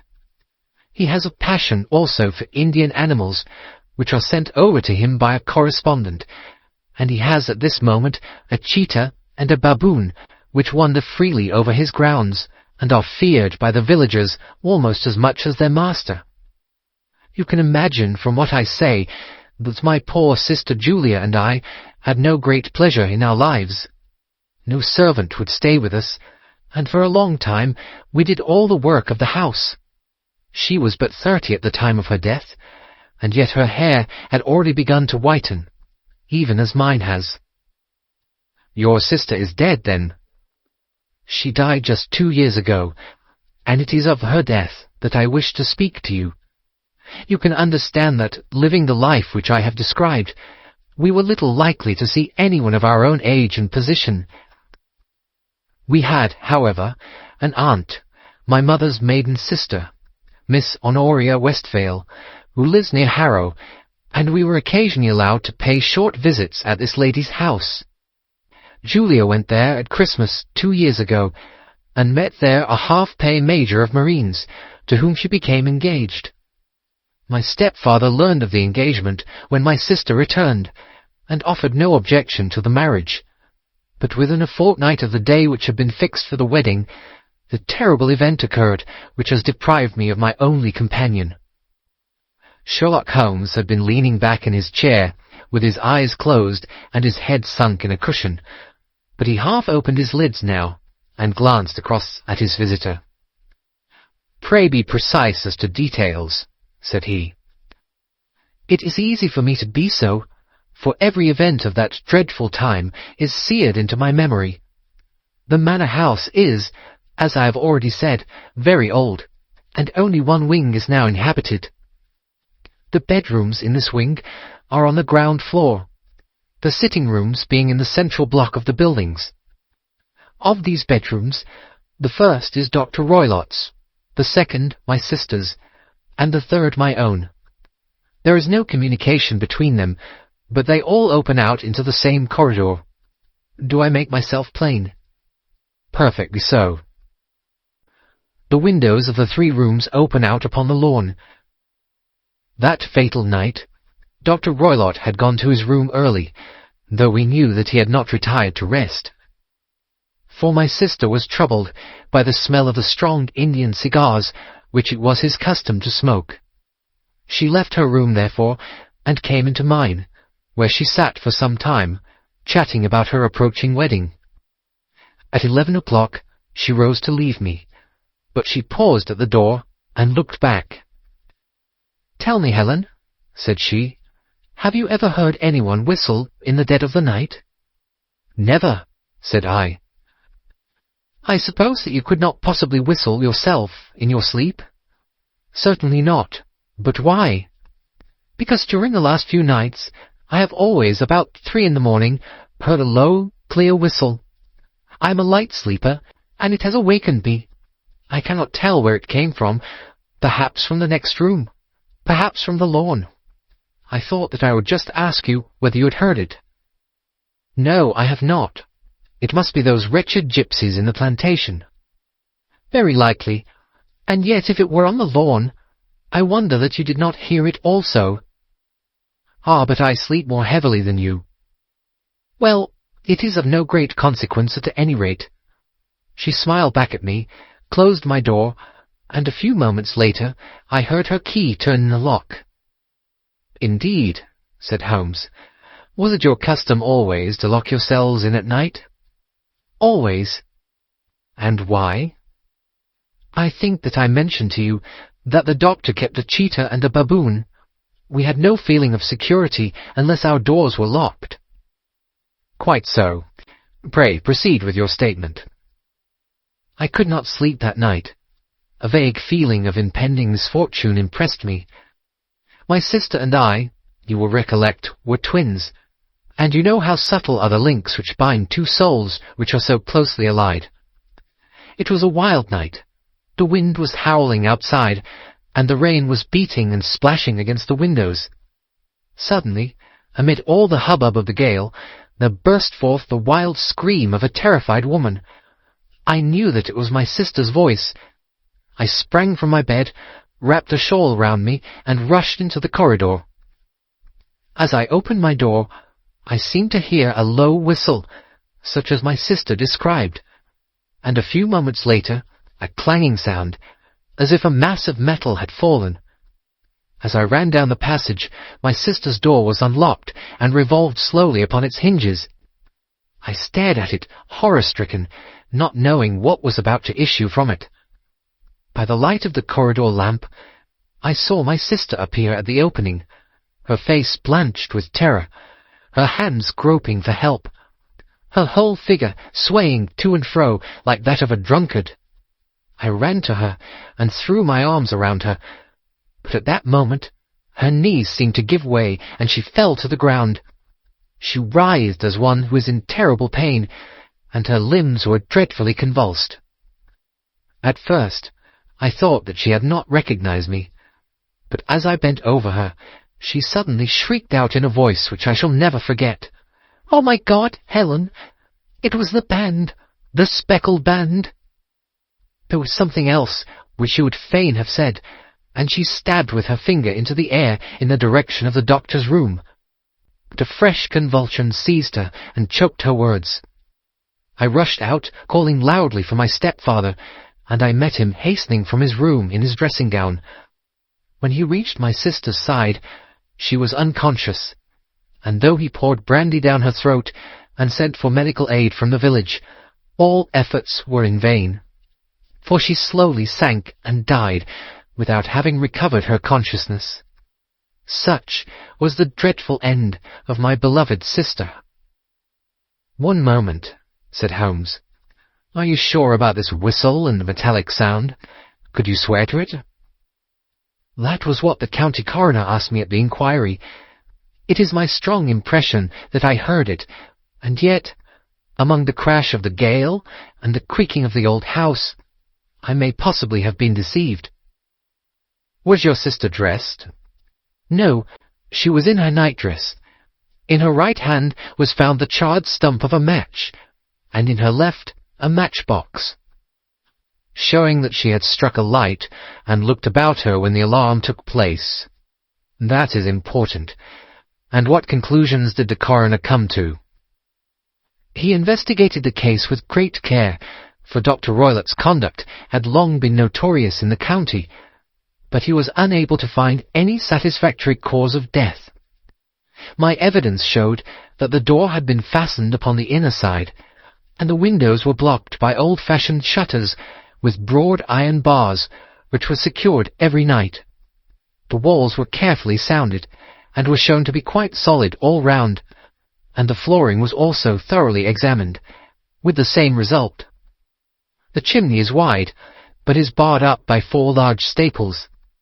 It is certain, therefore, that my sister was quite alone when she met her end. Besides, there were no marks of any violence upon her." "How about poison?" "The doctors examined her for it, but without success." "What do you think that this unfortunate lady died of, then?" "It is my belief that she died of pure fear and nervous shock, though what it was that frightened her, I cannot imagine." "Were there gypsies in the plantation at the time?"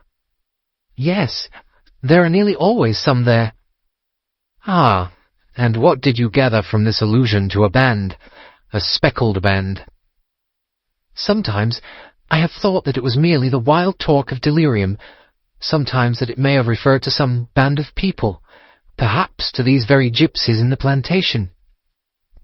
I do not know whether the spotted handkerchiefs, which so many of them wear over their heads, might have suggested the strange adjective which she used." Holmes shook his head like a man who is far from being satisfied. "These are very deep waters," said he. "Pray, go on with your narrative." 2 years have passed since then, and my life has been until lately lonelier than ever. A month ago, however, a dear friend, whom I have known for many years, has done me the honour to ask my hand in marriage. His name is Armitage, Percy Armitage, the second son of Mr. Armitage of Crane Water, near Reading. My stepfather has offered no opposition to the match, and we are to be married in the course of the spring. 2 days ago, some repairs were started in the west wing of the building, and my bedroom wall has been pierced, so that I have had to move into the chamber in which my sister died, and to sleep in the very bed in which she slept. Imagine, then, my thrill of terror when last night, as I lay awake thinking over her terrible fate, I suddenly heard, in the silence of the night, the low whistle which had been the herald of her own death. I sprang up and lit the lamp, but nothing was to be seen in the room. I was too shaken to go to bed again, however, so I dressed, and as soon as it was daylight, I slipped down, got a dog-cart at the Crown Inn, which is opposite, and drove to Leatherhead, from whence I have come on this morning with the one object of seeing you and asking your advice." "You have done wisely," said my friend. "But have you told me all?" "Yes, all." "Miss Roylott, you have not. You are screening your stepfather." "Why? What do you mean?" For answer, Holmes pushed back the frill of black lace which fringed the hand that lay upon our visitor's knee. 5 little livid spots, the marks of 4 fingers and a thumb, were printed upon the white wrist. "You have been cruelly used," said Holmes. The lady coloured deeply and covered over her injured wrist.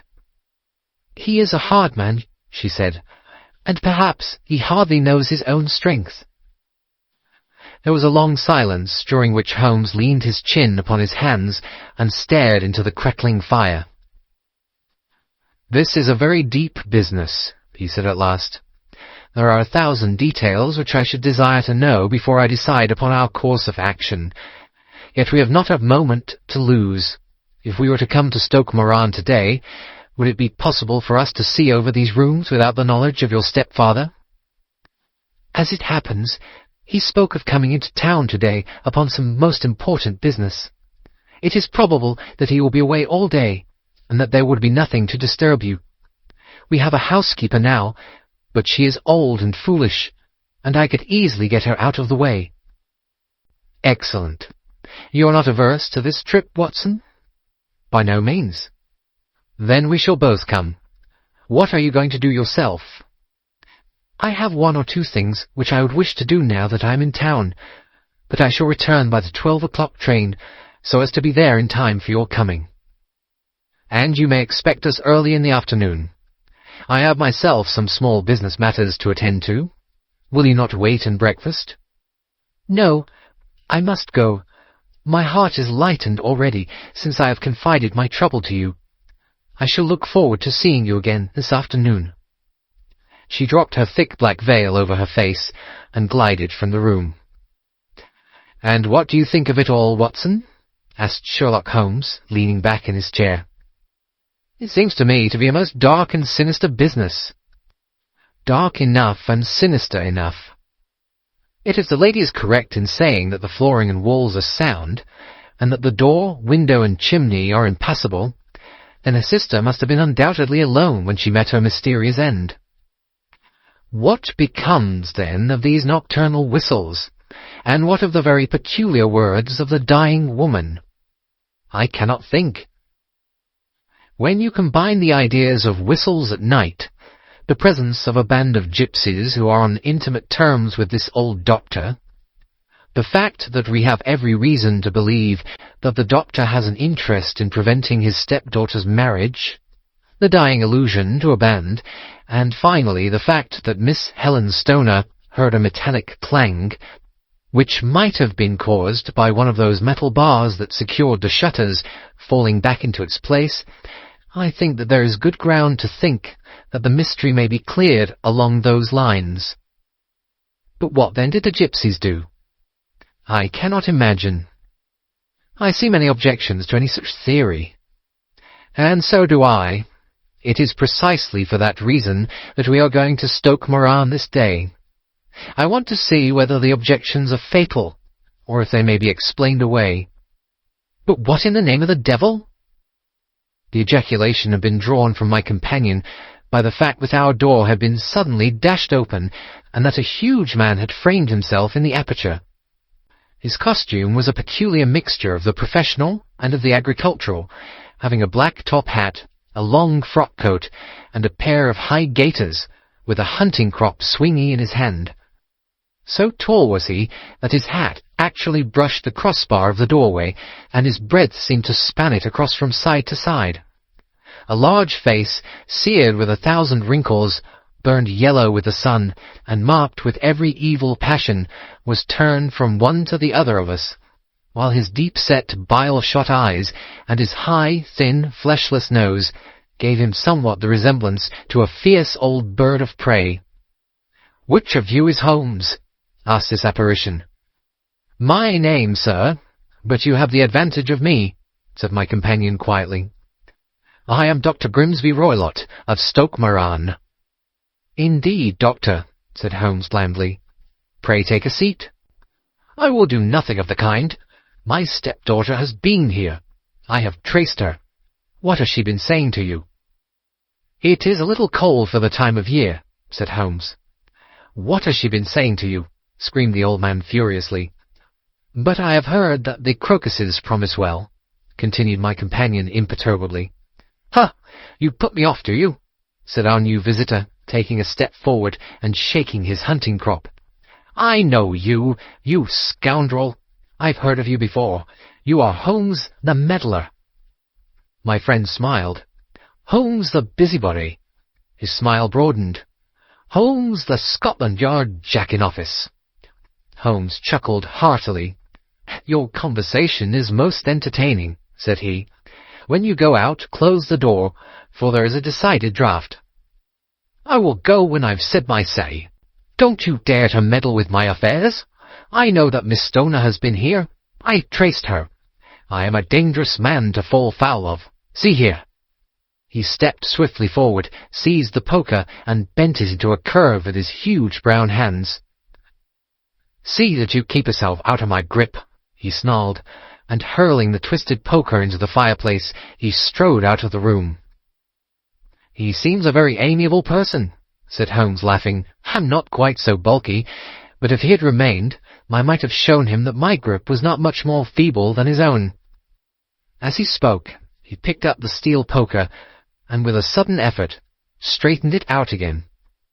"Fancy his having the insolence to confound me with the official detective force. This incident gives zest to our investigation, however, and I only trust that our little friend will not suffer from her imprudence in allowing this brute to trace her.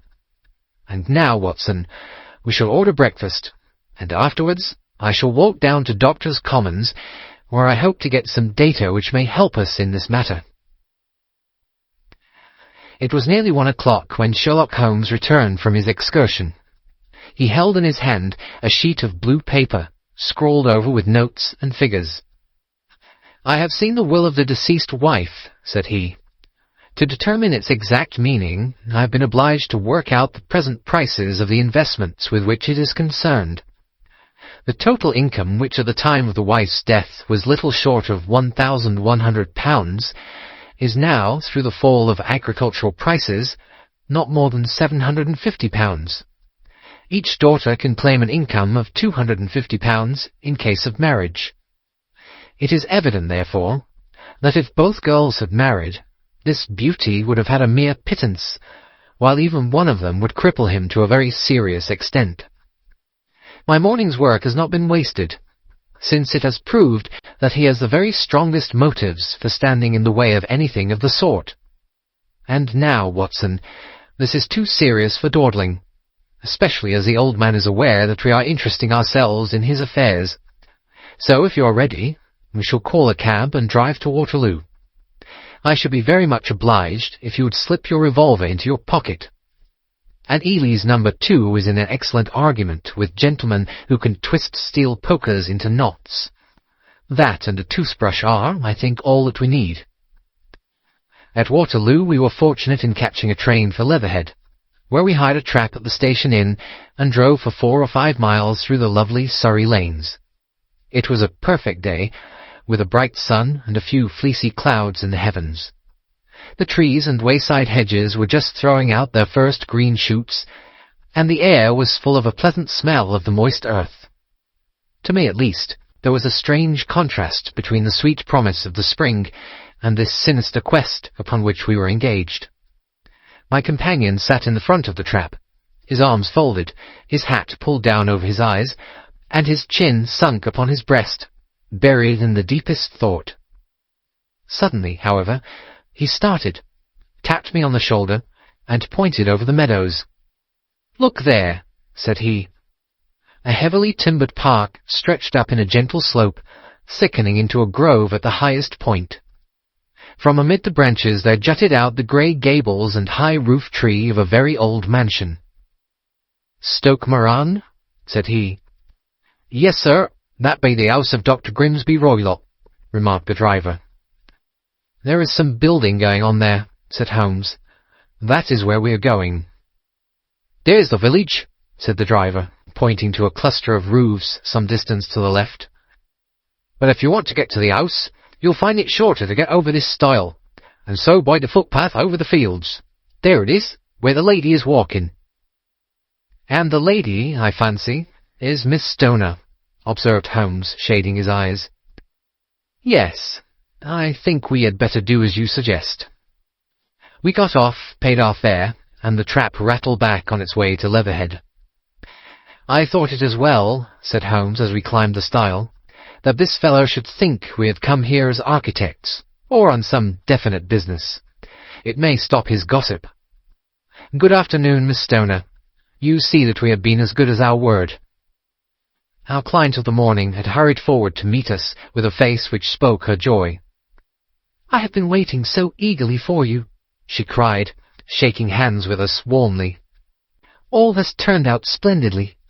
Dr. Roylott has gone to town, and it is unlikely that he will be back before evening." "We have had the pleasure of making the doctor's acquaintance," said Holmes, and in a few words he sketched out what had occurred.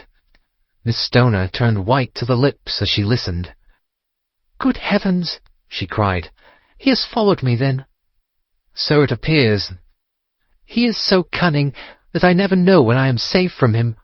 What will he say when he returns?" "He must guard himself, for he may find that there is someone more cunning than himself upon his track. You must lock yourself up from him tonight. If he is violent, we shall take you away to your aunt's at Harrow. Now, we must make the best use of our time, so kindly take us at once to the rooms which we are to examine."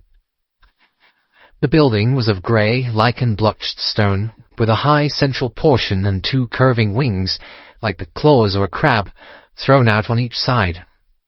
In one of these wings, the windows were broken and blocked with wooden boards, while the roof was partly caved in, a picture of ruin.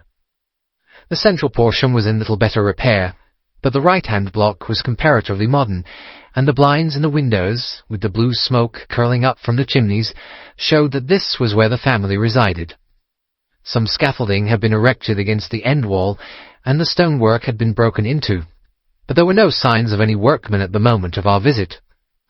Holmes walked slowly up and down the ill-trimmed lawn, and examined with deep attention the outsides of the windows. "This, I take it, belongs to the room in which you used to sleep, the centre one to your sister's, and the one next to the main building to Dr. Roylott's chamber." "Exactly so, but I am now sleeping in the middle one." "Pending the alterations, as I understand. By the way, there does not seem to be any very pressing need for repairs at that end wall." "There were none. I believe that it was an excuse to move me from my room." "Ah, that is suggestive. Now, on the other side of this narrow wing runs the corridor from which these 3 rooms open. There are windows in it, of course." "Yes, but very small ones, too narrow for anyone to pass through." "As you both locked your doors at night, your rooms were unapproachable from that side. Now, would you have the kindness to go into your room and bar your shutters?" Miss Stoner did so, and Holmes, after a careful examination through the open window, endeavoured in every way to force the shutter open, but without success. There was no slit through which a knife could be passed to raise the bar. Then with his lens he tested the hinges, but they were of solid iron, built firmly into the massive masonry. Said he, scratching his chin in some perplexity. "My theories certainly present some difficulties. No one could pass these shutters if they were bolted. Well, we shall see if the inside throws any light upon the matter." A small side door led into the whitewashed corridor from which the 3 bedrooms opened. Holmes refused to examine the 3rd chamber, so we passed at once to the 2nd, that in which Miss Stoner was now sleeping, and in which her sister had met with her fate. It was a homely little room, with a low ceiling and a gaping fireplace, after the fashion of old country houses. A brown chest of drawers stood in one corner, a narrow white counterpaned bed in another, and a dressing-table on the left-hand side of the window. These articles with 2 small wicker-work chairs, made up all the furniture in the room, save for a square of wilton carpet in the centre.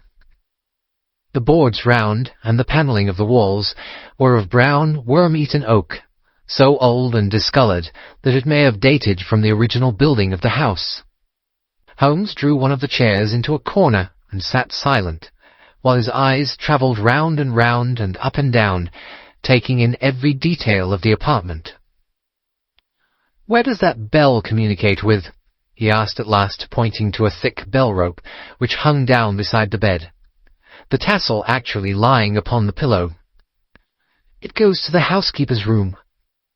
"It looks newer than the other things." "Yes, it was only put there a couple of years ago." "Your sister asked for it, I suppose?" "No, I never heard of her using it. We used always to get what we wanted for ourselves." "Indeed. It seemed unnecessary to put so nice a bell-pull there. You will excuse me for a few minutes while I satisfy myself as to this floor." He threw himself down upon his face with his lens in his hand, and crawled swiftly backward and forward, examining minutely the cracks between the boards. Then he did the same with the woodwork with which the chamber was panelled. Finally, he walked over to the bed, and spent some time in staring at it and in running his eye up and down the wall. Finally, he took the bell-rope in his hand and gave it a brisk tug. "Why, it's a dummy," said he. "Won't it ring?" "No, it is not even attached to a wire. This is very interesting. You can see now that it is fastened to a hook just above where the little opening for the ventilator is." "How very absurd! I never noticed that before." "Very strange," muttered Holmes, pulling at the rope. "There are 1 or 2 very singular points about this room. For example, what a fool a builder must be to open a ventilator into another room, when with the same trouble he might have communicated with the outside, sir." "That is also quite modern," said the lady. "Done about the same time as the bell-rope?" remarked Holmes. "Yes, there were several little changes carried out about that time." "They seem to have been of a most interesting character. Dummy bell-ropes and ventilators which do not ventilate. With your permission, Miss Stoner, we shall now carry our researches into the inner apartment." Dr. Grimesby Roylott's chamber was larger than that of his stepdaughter, but was as plainly furnished. A camp bed, a small wooden shelf full of books, mostly of a technical character, an armchair beside the bed, a plain wooden chair against the wall, a round table, and a large iron safe were the principal things which met the eye. Holmes walked slowly round, and examined each and all of them with the keenest interest. "What's in here?" he asked, tapping the safe. "My stepfather's business papers." "Oh, you have been inside, then?" "Only once, some years ago. I remember that it was full of papers." "There isn't a cat in it, for example?" "No. What a strange idea." "Well, look at this." He took up a small saucer of milk which stood on top of it. "No, we don't keep a cat, but there is a cheetah and a baboon." "Ah, yes, of course. Well, a cheetah is just a big cat, and yet a saucer of milk does not go very far in satisfying its wants, I dare say. There is one point which I should wish to determine." He squatted down in front of the wooden chair and examined the seat of it with the greatest attention. "Thank you. That is quite settled," said he, rising and putting his lens in his pocket. "Hello, there is something interesting." The object which had caught his eye was a small dog-lash hung on one corner of the bed. The lash, however, was curled upon itself and tied so as to make a loop of whipcord. "What do you make of that, Watson?" "It's a common enough lash, but I don't know why it should be tied." "That is not quite so common, is it? Ah me, it's a wicked world, and when a clever man turns his brains to crime, it is the worst of all. I think that I have seen enough now, Miss Stoner, and with your permission we shall walk out upon the lawn." I had never seen my friend's face so grim, or his brow so dark as it was when we turned from the scene of this investigation. We had walked several times up and down the lawn, neither Miss Stoner nor myself liking to break in upon his thoughts before he roused himself from his reverie. "It is very essential, Miss Stoner," said he, "that you should absolutely follow my advice in every respect." "I shall most certainly do so." "The matter is too serious for any hesitation. Your life may depend upon your compliance." "I assure you that I am in your hands." "In the first place, both my friend and I must spend the night in your room." Both Miss Stoner and I gazed at him in astonishment. "Yes, it must be so. Let me explain. I believe that this is the village inn over there." "Yes, that is the Crown." "Very good. Your windows will be visible from there." "Certainly." "You must confine yourself to your room on pretence of a headache when your stepfather comes back. Then when you hear him retire for the night, you must open the shutters of your window, undo the hasp, put your lamp there as a signal to us, and then withdraw quietly with everything which you are likely to want into the room which you used to occupy. I have no doubt that, in spite of the repairs, you could manage there for one night." "Oh yes, easily." "The rest you will leave in our hands." "But what will you do?" "We shall spend the night in your room, and we shall investigate the cause of this noise which has disturbed you." "I believe, Mr. Holmes, that you have already made up your mind," said Miss Stoner, laying her hand upon my companion's sleeve. "Perhaps I have." "Then, for pity's sake, tell me what was the cause of my sister's death." "I should prefer to have clearer proofs before I speak." "You can at least tell me whether my own thought is correct, and if she died from some sudden fright." "No, I do not think so. I think that there was probably some more tangible cause. And now, Miss Stoner, we must leave you, for if Dr. Roylott returned and saw us, our journey would be in vain. Goodbye, and be brave, for if you'll do what I have told you, you may rest assured that we shall soon drive away the dangers that threaten you." Sherlock Holmes and I had no difficulty in engaging a bedroom and sitting-room at the Crown Inn. They were on the upper floor, and from our window we could command a view of the avenue gate and of the inhabited wing of Stoke Moran Manor House. At dusk we saw Dr. Grimesby Roylott drive past, his huge form looming up beside the little figure of the lad who drove him. The boy had some slight difficulty in undoing the heavy iron gates, and we heard the hoarse roar of the doctor's voice, and saw the fury with which he shook his clenched fists at him. The trap drove on, and a few minutes later we saw a sudden light spring up among the trees as the lamp was lit in one of the sitting-rooms. "Do you know, Watson," said Holmes as we sat together in the gathering darkness, "I have really some scruples as to taking you tonight. There is a distinct element of danger." "Can I be of assistance?" "Your presence might be invaluable." "Then I shall certainly come." "It is very kind of you." "You speak of danger. You've evidently seen more in these rooms than was visible to me." "No, but I fancy that I may have deduced a little more. I imagine that you saw all that I did." "I saw nothing remarkable save the bell-rope, and what purpose that could answer, I confess, is more than I imagine." "You saw the ventilator too?" "Yes, but I don't think that it's such a very unusual thing to have a small opening between two rooms. It was so small that a rat could hardly pass through." "I knew that we should find a ventilator before ever we came to Stoke Moran." "My dear Holmes." "Oh, yes, I did. You remember in her statement she said that her sister could smell Dr. Roylott's cigar. Now, of course, that suggested at once that there must be a communication between the two rooms. It could only be a small one, or it would have been remarked upon at the coroner's inquiry. I deduced a ventilator." "But what harm can there be in that?" "Well, there is at least a curious coincidence of dates. A ventilator is made, a cord is hung, and a lady who sleeps in the bed dies. Does not that strike you?" "I cannot as yet see any connection."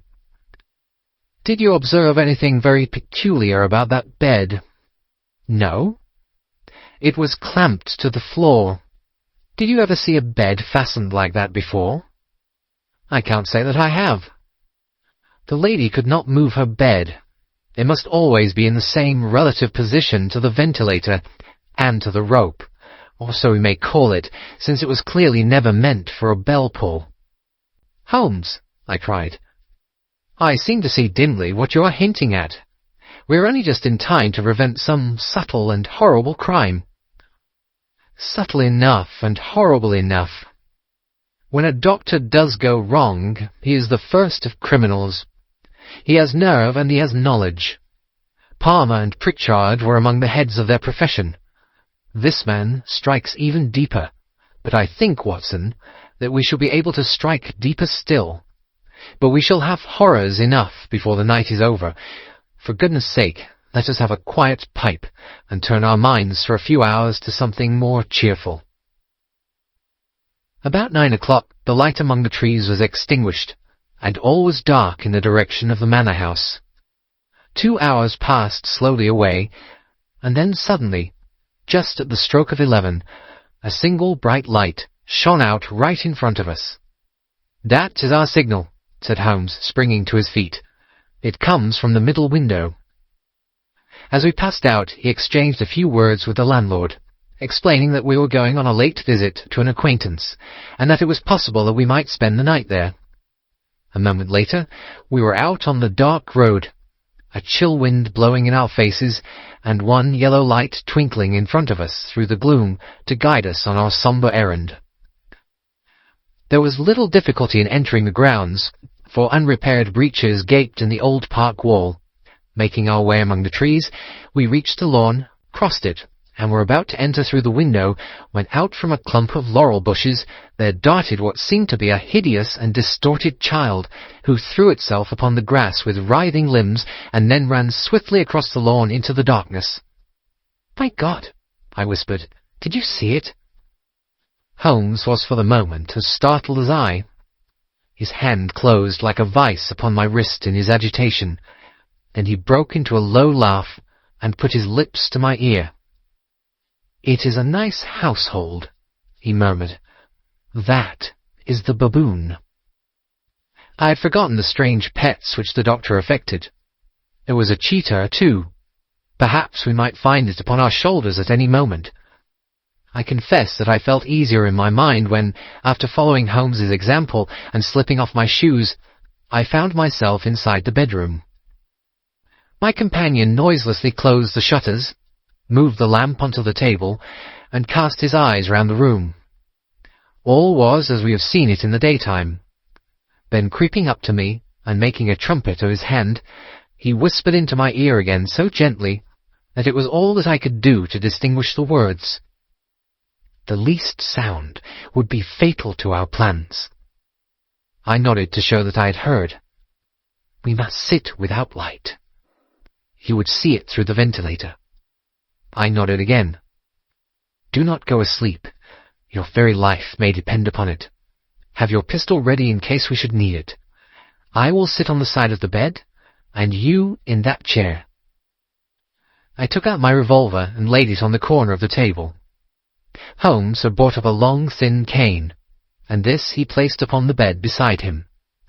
By it he laid the box of matches and the stump of a candle. Then he turned down the lamp, and we were left in darkness. How shall I ever forget that dreadful vigil?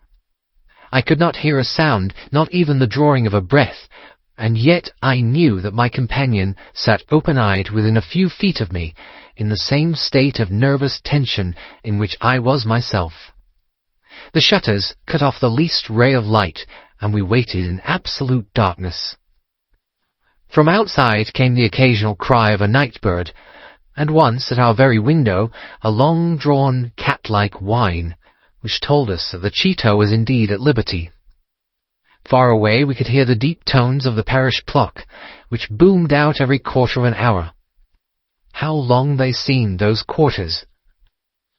12 struck, and 1, and 2, and 3, and still we sat waiting silently for whatever might befall. Suddenly there was the momentary gleam of a light up in the direction of the ventilator, which vanished immediately, but was succeeded by a strong smell of burning oil and heated metal. Someone in the next room had lit a dark lantern. I heard a gentle sound of movement, and then all was silent once more, though the smell grew stronger. For half an hour I sat with straining ears. Then suddenly another sound became audible, a very gentle, soothing sound, like that of a small jet of steam escaping continually from a kettle. The instant that we heard it, Holmes sprang from the bed, struck a match, and lashed furiously with his cane at the bell-pull. "You see it, Watson?" he yelled. "You see it?" But I saw nothing. At the moment when Holmes struck the light, I heard a low, clear whistle, but the sudden glare flashing into my weary eyes made it impossible for me to tell what it was at which my friend lashed so savagely. I could, however, see that his face was deadly pale and filled with horror and loathing. He had ceased to strike, and was gazing up at the ventilator, when suddenly there broke from the silence of the night the most horrible cry to which I have ever listened. It swelled up louder and louder, a hoarse yell of pain and fear and anger, all mingled in the one dreadful shriek. They say that away down in the village, and even in the distant parsonage, that cry raised the sleepers from their beds. It struck cold to our hearts, and I stood gazing at Holmes, and he at me, until the last echoes of it had died away into the silence from which it rose. "What can it mean?" I gasped. "It means that it is all over," Holmes answered, "and perhaps, after all, it is for the best. Take your pistol, and we will enter Dr. Roylott's room." With a grave face, he lit the lamp and led the way down the corridor. Twice he struck at the chamber door without any reply from within. Then he turned the handle and entered, I at his heels with the cocked pistol in my hand. It was a singular sight which met our eyes. On the table stood a dark lantern with the shutter half open, throwing a brilliant beam of light upon the iron safe, the door of which was ajar. Beside this table, on the wooden chair, sat Dr. Grimesby Roylott, clad in a long grey dressing-gown, his bare ankles protruding beneath, and his feet thrust into red, heelless Turkish slippers. Across his lap lay the short stock with the long lash which we had noticed during the day. His chin was cocked upward, and his eyes were fixed in a dreadful, rigid stare at the corner of the ceiling. Round his brow he had a peculiar yellow band, with brownish speckles, which seemed to be bound tightly around his head. As we entered, he made neither sound nor motion. "The band, the speckled band," whispered Holmes. I took a step forward. In an instant his strange headgear began to move, and there reared itself from among his hair the squat, diamond-shaped head and puffed neck of a loathsome servant. "It is a swamp adder," cried Holmes, "the deadliest snake in India. He has died within 10 seconds of being bitten. Violence does, in truth, recoil upon the violent, and the schemer falls into the pit which he digs for another. Let us thrust this creature back into its den, and we can then remove Miss Stoner to some place of shelter, and let the county police know what has happened." As he spoke, he drew the dog-whip swiftly from the dead man's lap, and throwing the noose round the reptile's neck, he drew it from its horrid perch, and carrying it at arm's length, threw it into the iron safe, which he closed upon it. Such are the true facts of the death of Dr. Grimesby Roylott of Stoke Moran. It is not necessary that I should prolong a narrative which has already run to too great a length by telling how we broke the sad news to the terrified girl, how we conveyed her by the morning train to the care of her good aunt at Harrow, of how the slow process of official inquiry came to the conclusion that the doctor met his fate while indiscreetly playing with a dangerous pet. The little which I had yet to learn of the case was told me by Sherlock Holmes as we travelled back next day. "I had," said he, "come to an entirely erroneous conclusion, which shows, my dear Watson, how dangerous it is always to reason from insufficient data. The presence of the gipsies, and the use of the word band, which was used by the poor girl no doubt to explain the appearance which she had caught a hurried glimpse of by the light of her match, were sufficient to put me upon an entirely wrong scent. I can only claim the merit that I instantly reconsidered my position when, however, it became clear to me that whatever danger threatened an occupant of the room could not come either from the window or the door. My attention was speedily drawn, as I have already remarked to you, to this ventilator, and to the bell-rope which hung down to the bed. The discovery that this was a dummy, and that the bed was clamped to the floor, instantly gave rise to the suspicion that the rope was there as a bridge for something passing through the hole and coming to the bed. The idea of a snake instantly occurred to me, and when I coupled it with my knowledge that the doctor was furnished with a supply of creatures from India, I felt that I was probably on the right track. The idea of using a form of poison which could not possibly be discovered by any chemical test was just such a one as would occur to a clever and ruthless man who had had an Eastern training. The rapidity with which such a poison would take effect would also, from his point of view, be an advantage. It would be a sharp-eyed coroner, indeed, who could distinguish the two little dark punctures which would show where the poison fangs had done their work. Then I thought of the whistle. Of course, he must recall the snake before the morning light revealed it to the victim. He had trained it, probably by the use of the milk which we saw, to return to him when summoned. He would put it through this ventilator at the hour that he thought best, with the certainty that it would crawl down the rope and land on the bed. It might or might not bite the occupant. Perhaps she might escape every night for a week, but sooner or later she must fall a victim. I had come to these conclusions before ever I had entered his room. An inspection of his chair showed me that he had been in the habit of standing on it, which of course would be necessary in order that he should reach the ventilator. The sight of the safe, the saucer of milk, and the loop of whipcord were enough to finally dispel any doubts which may have remained. The metallic clang heard by Miss Stoner was obviously caused by her stepfather hastily closing the door of his safe upon its terrible occupant. Having once made up my mind, you know the steps which I took in order to put the matter to the proof. I heard the creature hiss, as I have no doubt that you did also, and I instantly lit the light and attacked it, with the result of driving it through the ventilator, and also with the result of causing it to turn upon its master at the other side. Some of the blows of my cane came home and roused its snakish temper, so that it flew upon the first person it saw. In this way, I am no doubt indirectly responsible for Dr. Grimesby Roylott's death, and I cannot say that it is likely to weigh very heavily upon my conscience. End of The Adventure of the Speckled Band. The Adventure of the Engineer's Thumb. Of all the problems which have been submitted to my friend, Mr. Sherlock Holmes, for solution during the years of our intimacy, there were only two which I was the means of introducing to his notice, that of Mr. Hatherley's thumb, and that of Colonel Warburton's madness.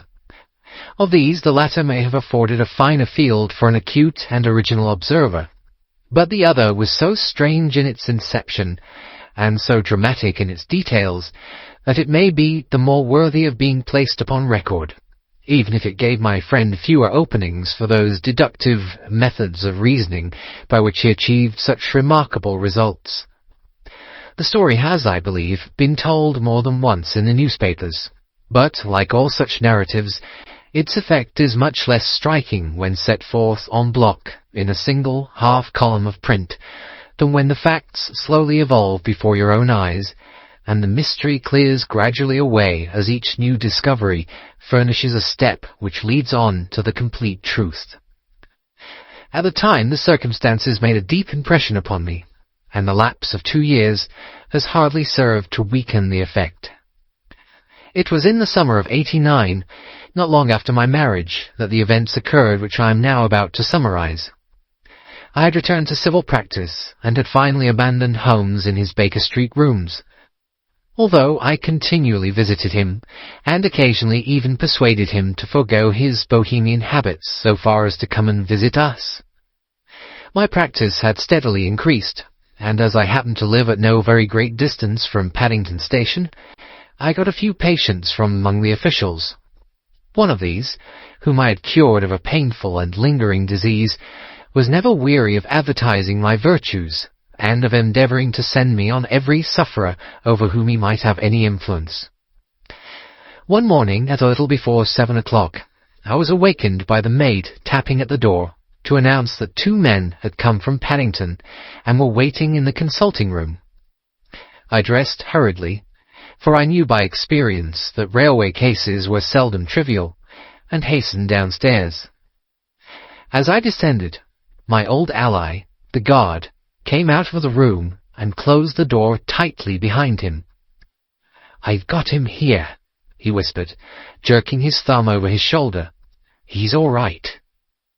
"What is it, then?" I asked, for his manner suggested that it was some strange creature which he had caged up in my room. "It's a new patient," he whispered. "I thought I'd bring him round myself, and he couldn't slip away. There he is, all safe and sound. I must go now, Doctor. I have my duties, just the same as you." And off he went, this trusty tout, without even giving me time to thank him. I entered my consulting room, and found a gentleman seated by the table. He was quietly dressed in a suit of heather tweed, with a soft cloth cap which he had laid down upon my books. Round one of his hands he had a handkerchief wrapped, which was mottled all over with bloodstains. He was young, not more than 25, I would say, with a strong masculine face, but he was exceedingly pale, and gave me the impression of a man who was suffering from some strong agitation, which it took all his strength of mind to control. "I'm sorry to knock you up so early, Doctor," said he, "but I've had a very serious accident during the night. I came in by train this morning, and on inquiring at Paddington as to where I might find a doctor, a worthy fellow very kindly escorted me here. I gave the maid a card, but I see that she's left it upon the side table." I took it up and glanced at it. "Mr. Victor Haverley, hydraulic engineer, 16A Victoria Street, 3rd floor." That was the name, style, and abode of my morning visitor. "I regret that I have kept you waiting," said I, sitting down in my library chair. "You are fresh from a night journey, I understand, which is in itself a monotonous occupation." "Oh, my night could not be called monotonous," said he, and laughed. He laughed very heartily, with a high, ringing note, leaning back in his chair and shaking his sides. All my medical instincts rose up against that laugh. "Stop it," I cried. "Pull yourself together." And I poured out some water from a carafe. It was useless, however. He was off in one of those hysterical outbursts which come upon a strong nature when some great crisis is over and gone. Presently he came to himself once more, very weary and pale-looking. "I have been making a fool of myself," he gasped. "Not at all. Drink this." I dashed some brandy into the water, and the colour began to come back to his bloodless cheeks. "That's better," said he. "And now, Doctor, perhaps you would kindly attend to my thumb, or rather to the place where my thumb used to be." He unwound the handkerchief and held out his hand. It gave even my hardened nerves a shudder to look at it. There were 4 protruding fingers, and a horrid red, spongy surface where the thumb should have been. It had been hacked or torn right out from the roots. "Good heavens!" I cried. "This is a terrible injury. It must have bled considerably." "Yes, it did. I fainted when it was done, and I think that I must have been senseless for a long time. When I came to, I found that it was still bleeding, so I tied one end of my handkerchief very tightly around the wrist and braced it up with a twig." "Excellent. You should have been a surgeon." "It is a question of hydraulics, you see, and came within my own province." "This has been done," said I, examining the wound, "by a very heavy and sharp instrument." "A thing like a cleaver," said he. "An accident, I presume?" "By no means." "What? A murderous attack?" "Very murderous indeed." "You horrify me." I sponged the wound, cleaned it, dressed it, and finally covered it over with cotton wadding and carbolized bandages. He lay back without wincing, though he bit his lip from time to time. "How is that?" I asked when I had finished. "Capital. Between your brandy and your bandage, I feel a new man. I was very weak, but I've had a good deal to go through." "Perhaps you'd better not speak of the matter. It is evidently trying to your nerves." "Oh, no, not now. I shall have to tell my tale to the police. But, between ourselves, if it were not for the convincing evidence of this wound of mine, I should be surprised if they believe my statement, for it is a very extraordinary one, and I have not much in the way of proof with which to back it up. And even if they believe me, the clues which I can give them are so vague that it is a question whether justice will be done." "Ha!" cried I. "If it is anything in the nature of a problem which you desire to see solved, I should strongly recommend you to come to my friend, Mr. Sherlock Holmes, before you go to the official police." "Oh, I have heard of that fellow," answered my visitor, "and I shall be very glad if he would take the matter up, though of course I must use the official police as well. Would you give me an introduction to him?" "I'll do better. I'll take you round to him myself." "I shall be immensely obliged to you." "We'll call a cab and go together. We shall just be in time to have a little breakfast with him. Do you feel equal to it?" "Yes. I shall not feel easy until I've told my story." "Then my servant will call a cab, and I shall be with you in an instant." I rushed upstairs, explained the matter shortly to my wife, and in 5 minutes was inside a hansom, driving with my new acquaintance to Baker Street. Sherlock Holmes was, as I expected, lounging about his sitting-room in his dressing-gown, reading the agony column of the Times, and smoking his before-breakfast pipe, which was composed of all the plugs and dottles left from his smokes of the day before, all carefully dried and collected on the corner of the mantelpiece. He received us in his quietly genial fashion, ordered fresh rashers and eggs, and joined us in a hearty meal. When it was concluded, he settled our new acquaintance upon the sofa, placed a pillow beneath his head, and laid a glass of brandy and water within his reach. "It is easy to see that your experience has been no common one, Mr. Hatherley," said he. "Pray, lie down there and make yourself absolutely at home. Tell us what you can, but stop when you're tired, and keep up your strength with a little stimulant." "Thank you," said my patient, "but I have felt another man since the doctor bandaged me, and I think your breakfast has completed the cure. I shall take up as little of your valuable time as possible, so I shall start at once upon my peculiar experiences." Holmes sat in his big armchair with the weary, heavy-lidded expression which veiled his keen and eager nature, while I sat opposite to him, and we listened in silence to the strange story which our visitor detailed to us. "You must know," said he, "that I am an orphan and a bachelor, residing alone in lodgings in London.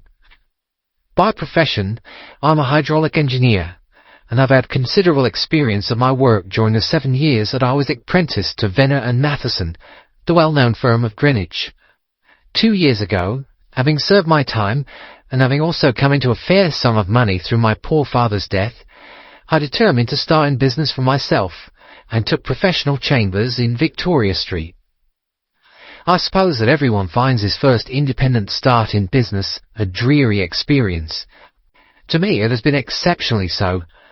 During 2 years I have had 3 consultations and 1 small job, and that is absolutely all that my profession has brought to me.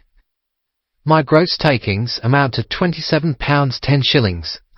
Every day from 9 in the morning until 4 in the afternoon I waited in my little den until at last my heart began to sink, and I came to believe that I should never have any practice at all. Yesterday, however, just as I was thinking of leaving the office, my clerk entered to say there was a gentleman waiting who wished to see me upon business. He brought up a card, too, with the name of Colonel Lysander Stark engraved upon it. Close at his heels came the Colonel himself, a man rather over the middle size, but of an exceeding thinness.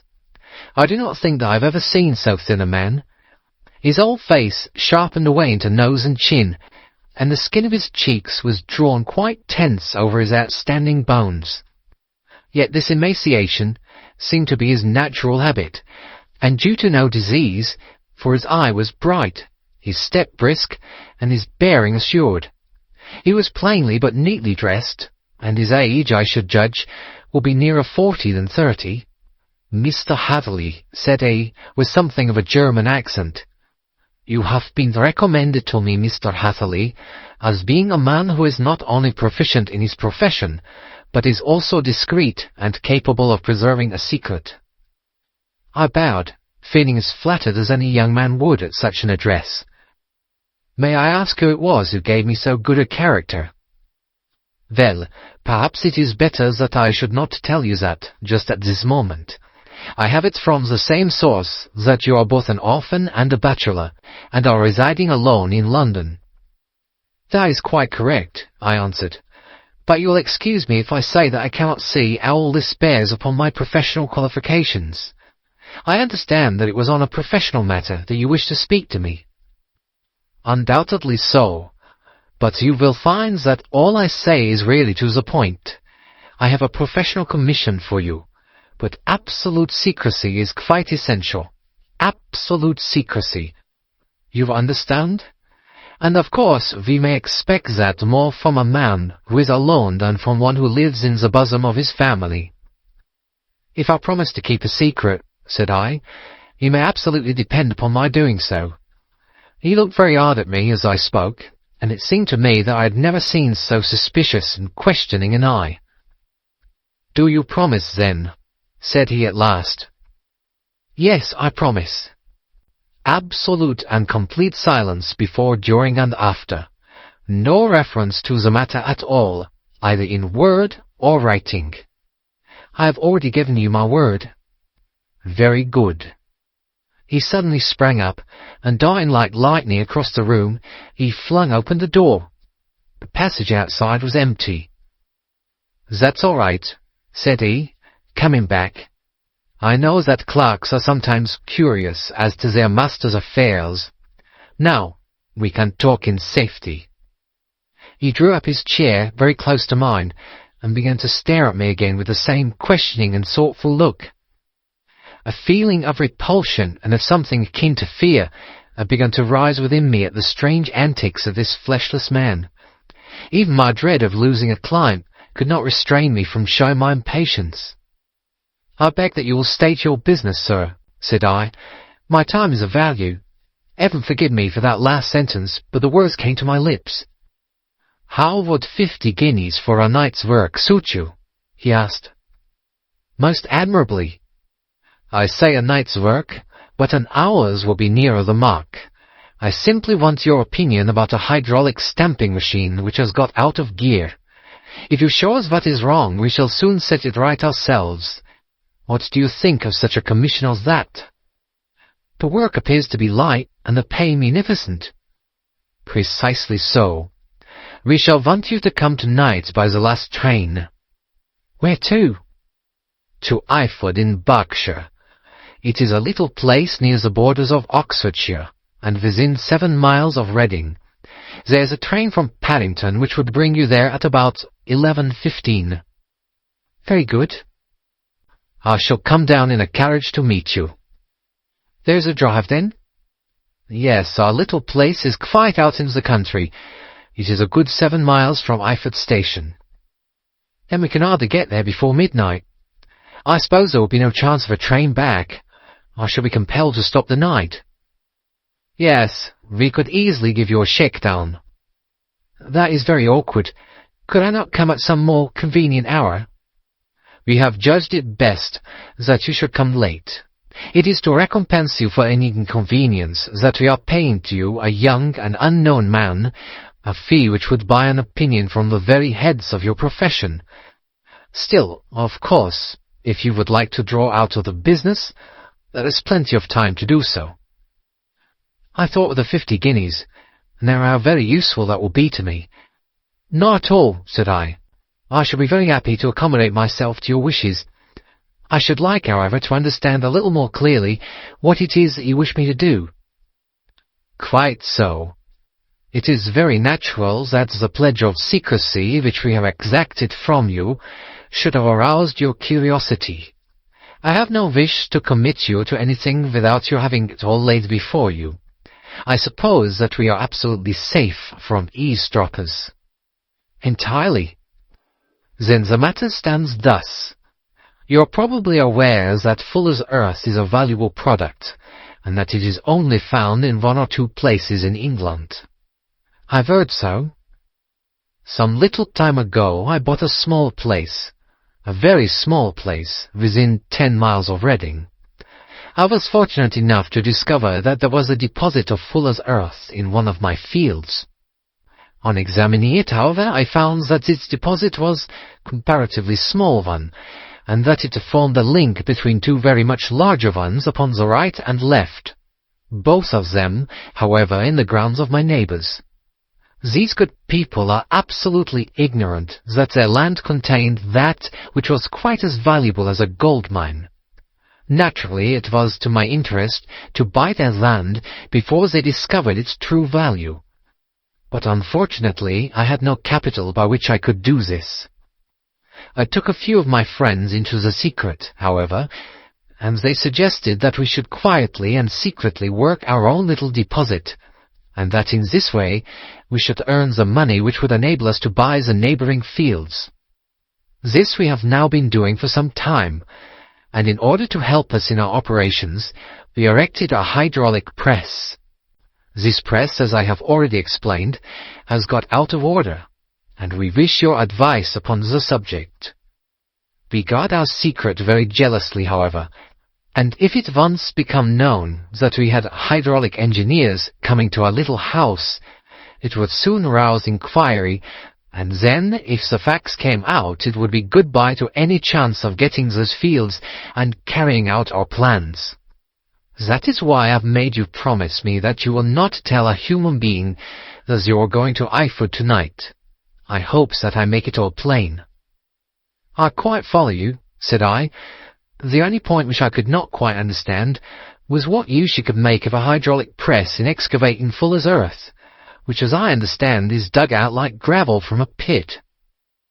Ah, said he carelessly, we have our own process. We compress the earth into bricks, so as to remove them without revealing what they are. But that is a mere detail. I have taken you fully into my confidence now, Mr. Hatherley, and I have shown you how I trust you. He rose as he spoke. I shall expect you, then, at Eyford at 11:15. I shall certainly be there, and not a word to a soul. He looked at me with a last long, questioning gaze, and then, pressing my hand in a cold, dank grasp, he hurried from the room.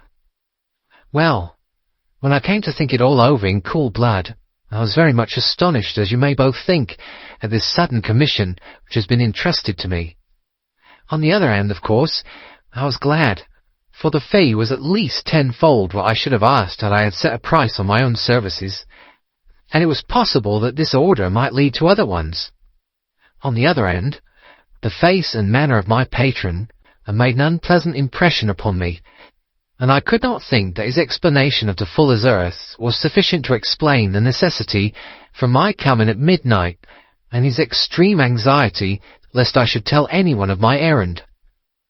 However, I threw all fears to the winds, ate a hearty supper, drove to Paddington, and started off, having obeyed to the letter the injunction as to holding my tongue. At Reading, I had to change not only my carriage but my station. However, I was in time for the last train to Eyford, and I reached the little dim-lit station after 11 o'clock. I was the only passenger who got out there, and there was no one upon the platform save a single sleepy porter with a lantern.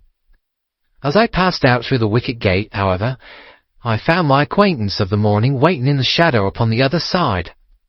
Without a word, he grasped my arm and hurried me into a carriage, the door of which was standing open.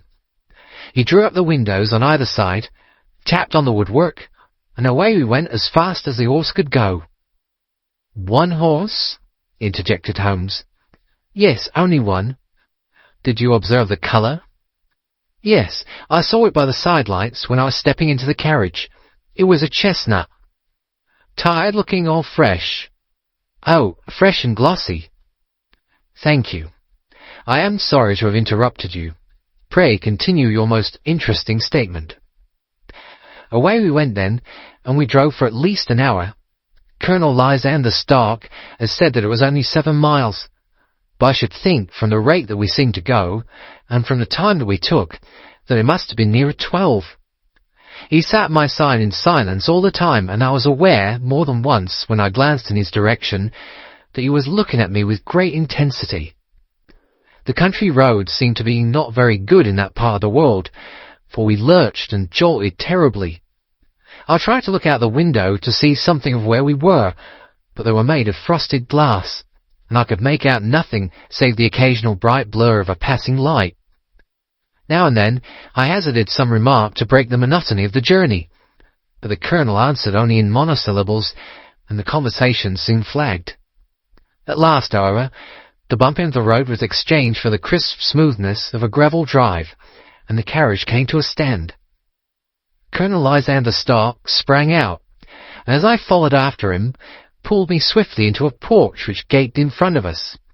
We stepped, as it were, right out of the carriage and into the hall, so that I failed to catch the most fleeting glance of the front of the house.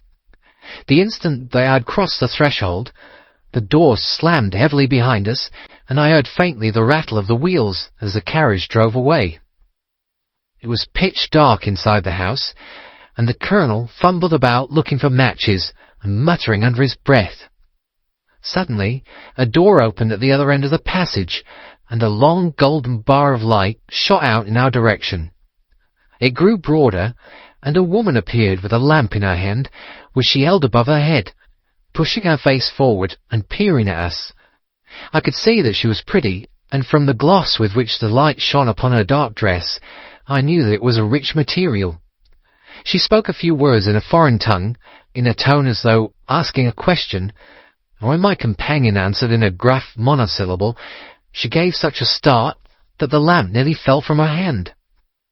Colonel Stark went up to her, whispered something in her ear, and then, pushing her back into the room from whence she had come, he walked towards me again with the lamp in his hand.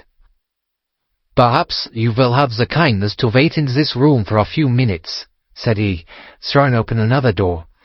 It was a quiet, little, plainly furnished room with a round table in the centre, on which several German books were scattered.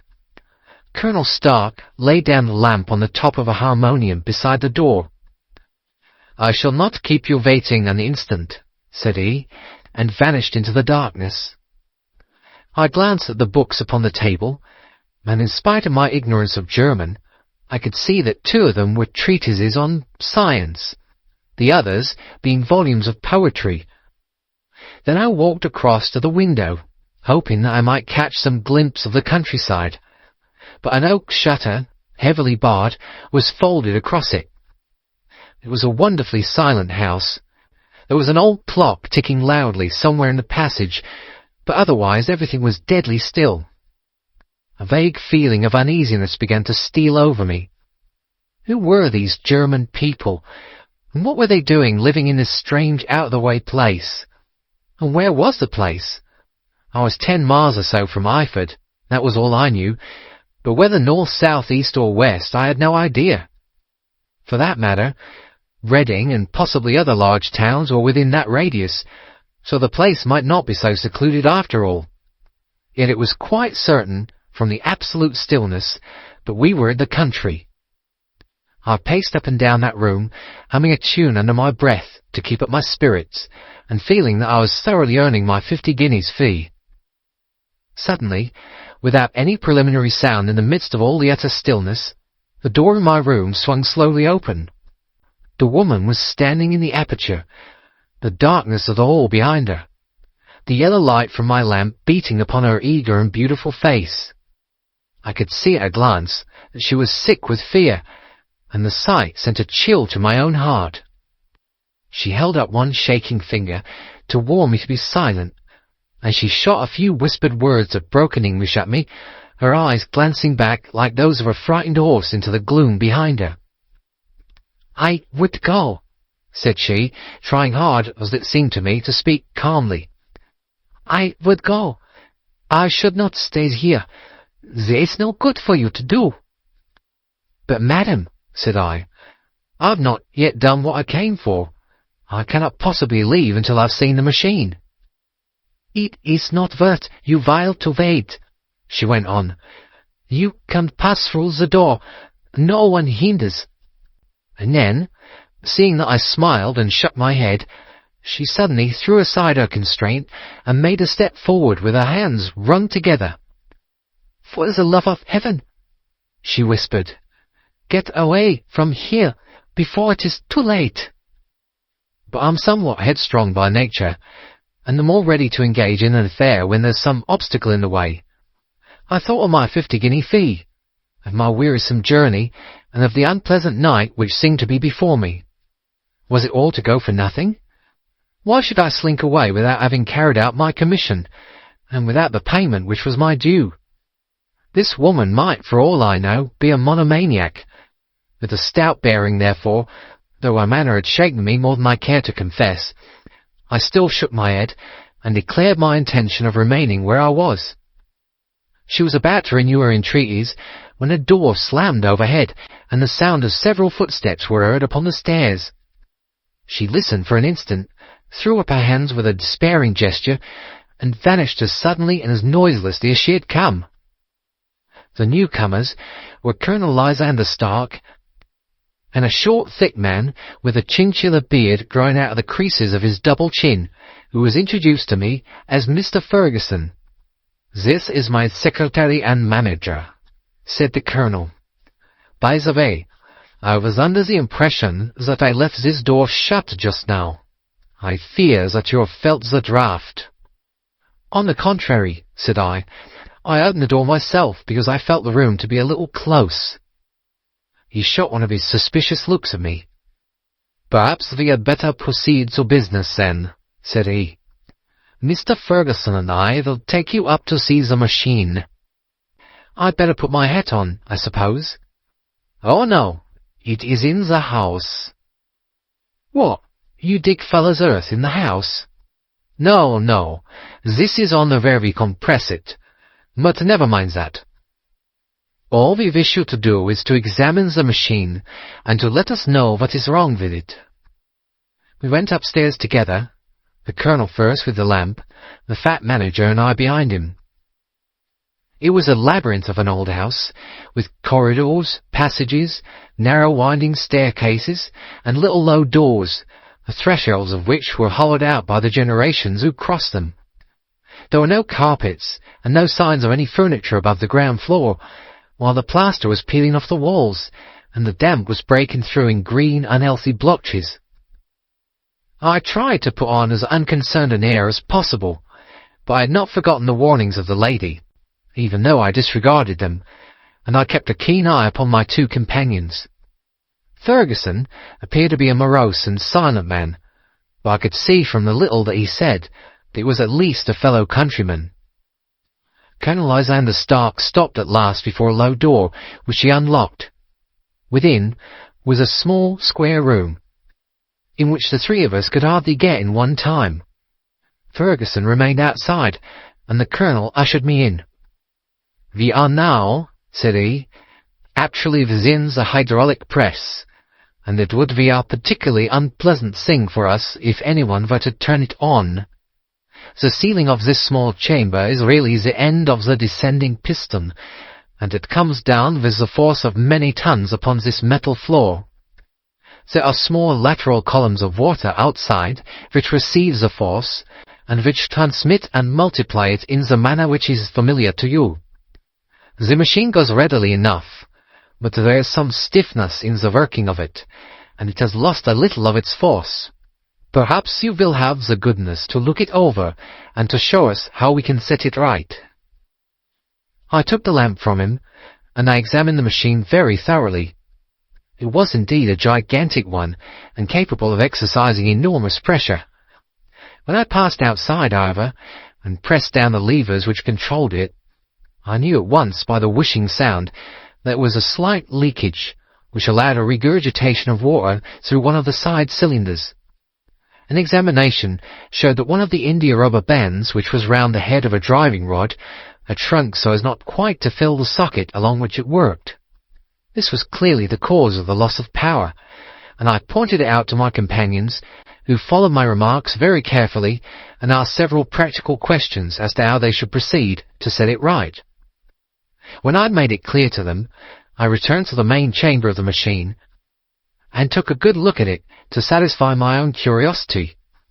It was obvious at a glance that the story of the Fuller's Earth was the merest fabrication, for it would be absurd to suppose that so powerful an engine could be designed for so inadequate a purpose.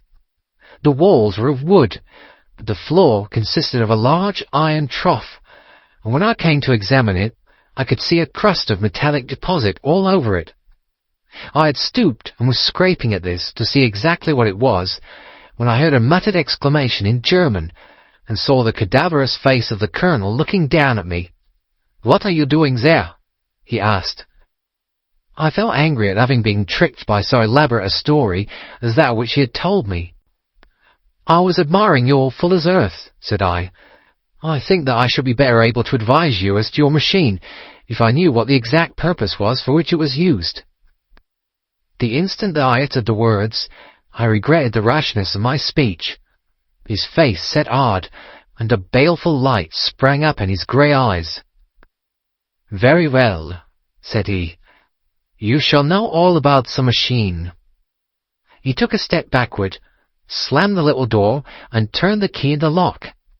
I rushed towards it and pulled at the handle, but it was quite secure and did not give in the least to my kicks and shoves. "Hello!" I yelled. "Hello, Colonel, let me out!" And then, suddenly, in the silence, I heard a sound which sent my heart into my mouth. It was the clank of the levers and the swish of the leaking cylinder. He had set the engine at work. The lamp still stood upon the floor where I had placed it when examining the trough. By its light, I saw that the black ceiling was coming down upon me, slowly, jerkily, but as none knew better than myself, with a force which must within a minute grind me to a shapeless pulp. I threw myself screaming against the door, and dragged with my nails at the lock. I implored the Colonel to let me out, but the remorseless clanking of the levers drowned my cries. The ceiling was only a foot or two above my head, and with my hand upraised I could feel its hard, rough surface. And it flashed through my mind that the pain of my death would depend very much upon the position in which I met it. If I lay on my face, the weight would come upon my spine, and I shuddered to think of that dreadful snap. Easier the other way, perhaps. And yet, had I the nerve to lie and look up at that deadly black shadow wavering down upon me? Already I was unable to stand erect, when my eye caught something which brought a gush of hope back to my heart. I've said that though the floor and ceiling were of iron, the walls were of wood. As I gave a last hurried glance around, I saw a thin line of yellow light between two of the boards, which broadened and broadened as a small panel was pushed backward. For an instant, I could hardly believe that there was indeed a door which led away from death. The next instant, I threw myself through, and lay half fainting upon the other side. The panel had closed again behind me, but the crash of the lamp, and a few moments afterwards the clang of the two slabs of metal, told me how narrow had been my escape. I was recalled to myself by a frantic plucking of my wrist, and I found myself lying upon the stone floor of a narrow corridor, while a woman bent over me and tugged at me with her left hand, while she held a candle in her right. It was the same good friend whose warning I had so foolishly rejected. "Come, come!" she cried breathlessly. "They will be here in a moment. They will see that you are not here. Oh, do not waste so precious time, but come!" This time at least I did not scorn her advice. I staggered to my feet and ran with her along the corridor and down a winding stair.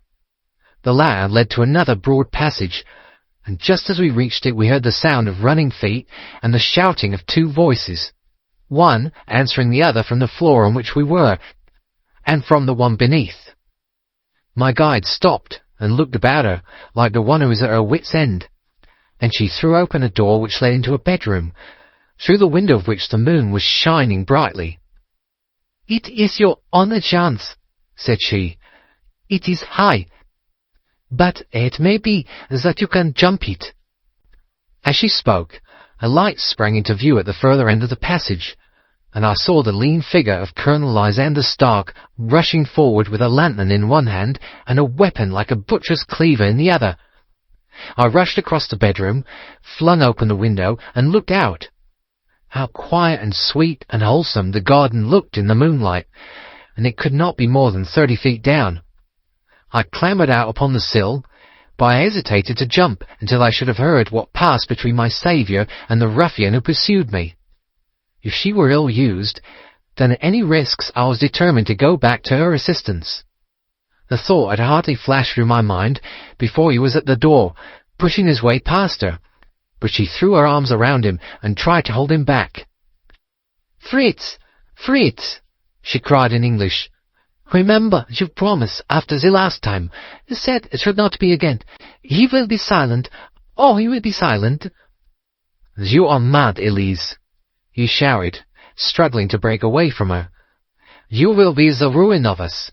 He has seen too much. Let me pass, I say." He dashed at one side, and rushing to the window, cut at me with his heavy weapon. I had let myself go, and was hanging by the hands to the sill, when his blow fell. I was conscious of a dull pain, my grip loosened, and I fell into the garden below. I was shaken, but not hurt by the fall, so I picked myself up and rushed off among the bushes as hard as I could run, for I understood that I was far from being out of danger yet. Suddenly, however, as I ran, a deadly dizziness and sickness came over me. I glanced down at my hand, which was throbbing painfully, and then, for the first time, saw that my thumb had been cut off, and that the blood was pouring from my wound. I endeavoured to tie my handkerchief around it, but there came a sudden buzzing in my ears, and next moment I fell in a dead faint among the rose bushes. How long I remained unconscious, I cannot tell. It must have been a very long time, for the moon had sunk, and a bright morning was breaking when I came to myself. My clothes were all sodden with dew, and my coat sleeve was drenched with blood from my wounded thumb. The smarting of it recalled in an instant all the particulars of my night's adventure, and I sprang to my feet with the feeling that I might hardly yet be safe from my pursuers. To my astonishment, when I came to look round me, neither house nor garden were to be seen. I had been lying in an angle of the hedge, close by the high road, and just a little lower down was a long building, which proved upon my approaching it to be the very station at which I had arrived upon the previous night. Were it not for the ugly wound upon my hand, all that had passed during those dreadful hours might have been an evil dream. Half-dazed, I went into the station and asked about the morning train. There will be one to Reading in less than an hour. The same porter was on duty, I found, as I had been there when I arrived. I inquired of him whether he had ever heard of Colonel Lysander Stark. The name was strange to him. Had he observed a carriage the night before waiting for me? No, he had not. Was there a police station anywhere near? There was one about 3 miles off. It was too far for me to go, weak and ill as I was. I determined to wait until I got back to town before telling my story to the police. It was a little past 6 when I arrived, so I went first to have my wound dressed, and then the doctor was kind enough to bring me along here. I put the case into your hands, and shall do exactly what you advise." We both sat in silence for some little time after listening to this extraordinary narrative. Then Sherlock Holmes pulled down from the shelf one of the ponderous commonplace books in which he placed his cuttings. "Here is an advertisement which will interest you," said he. "It appeared in all the papers about a year ago. Listen to this. Lost on the 9th inst. Mr. Jeremiah Hayling, aged 26, a hydraulic engineer, left his lodgings at 10 o'clock at night and has not been heard of since. Was dressed in, etc., etc. Ha! That represents the last time that the Colonel needed to have his machine overhauled, I fancy." "Good heavens!" cried my patient. "And that explains what the girl said." "Undoubtedly. It is quite clear that the Colonel was a cool and desperate man who was absolutely determined that nothing should stand in the way of his little game like those out-and-out pirates who will leave no survivor from a captured ship. Well, every moment now is precious, so if you feel equal to it, we shall go down to Scotland Yard at once as a preliminary to starting for Eyford.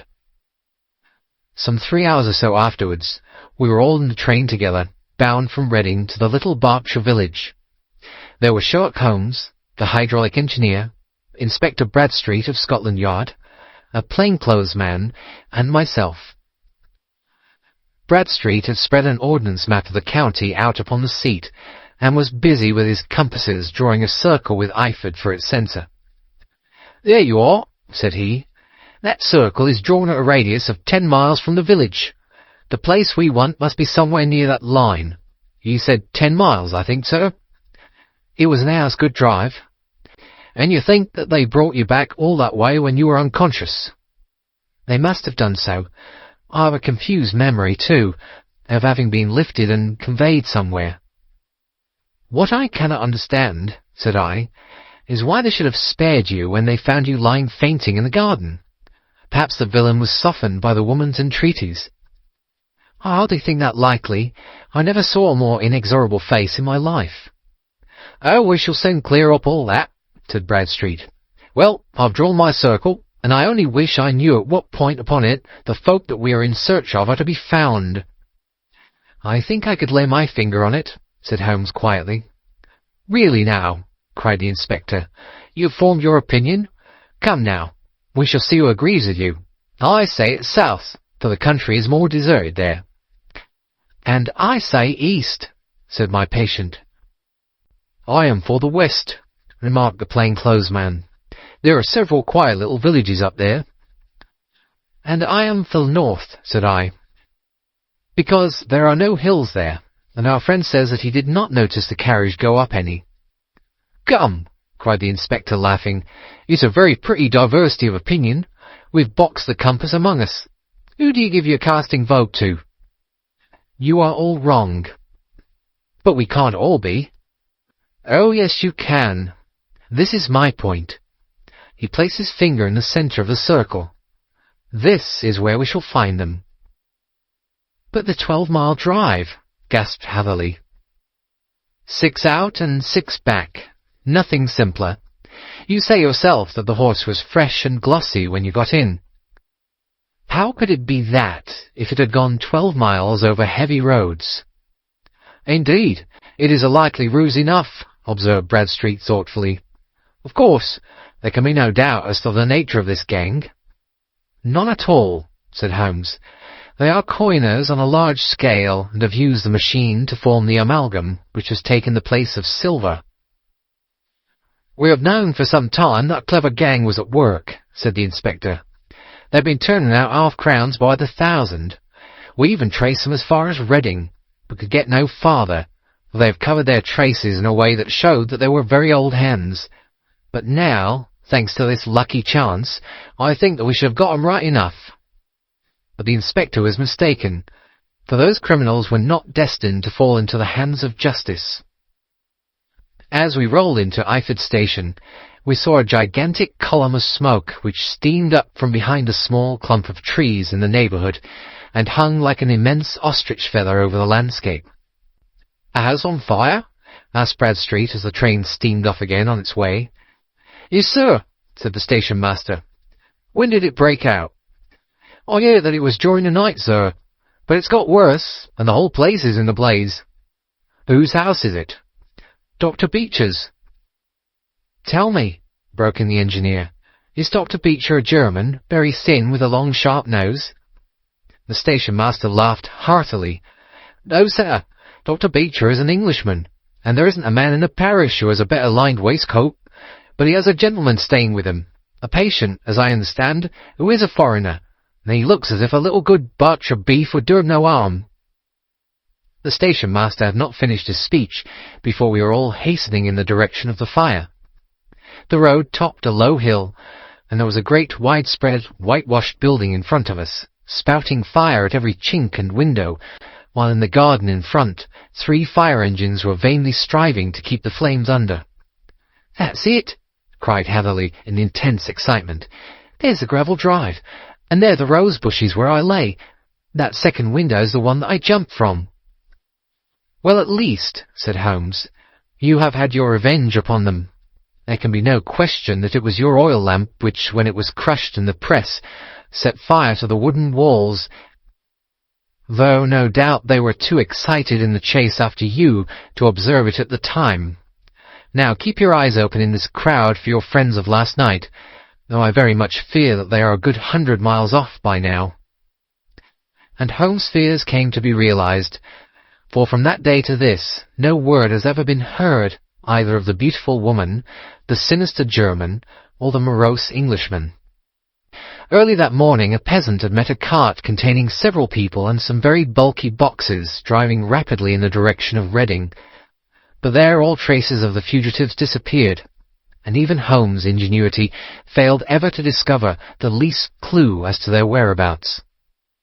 The firemen had been much perturbed at the strange arrangements which they had found within, and still more so by discovering a newly severed human thumb upon a window-sill of the second floor.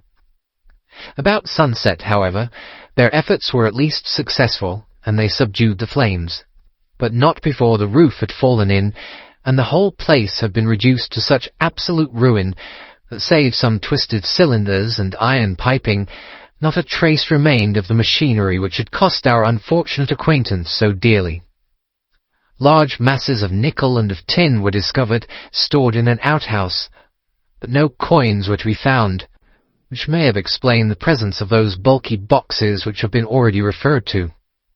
How our hydraulic engineer had been conveyed from the garden to the spot where he recovered his senses might have remained forever a mystery, were it not for the soft mould which told us a very plain tale.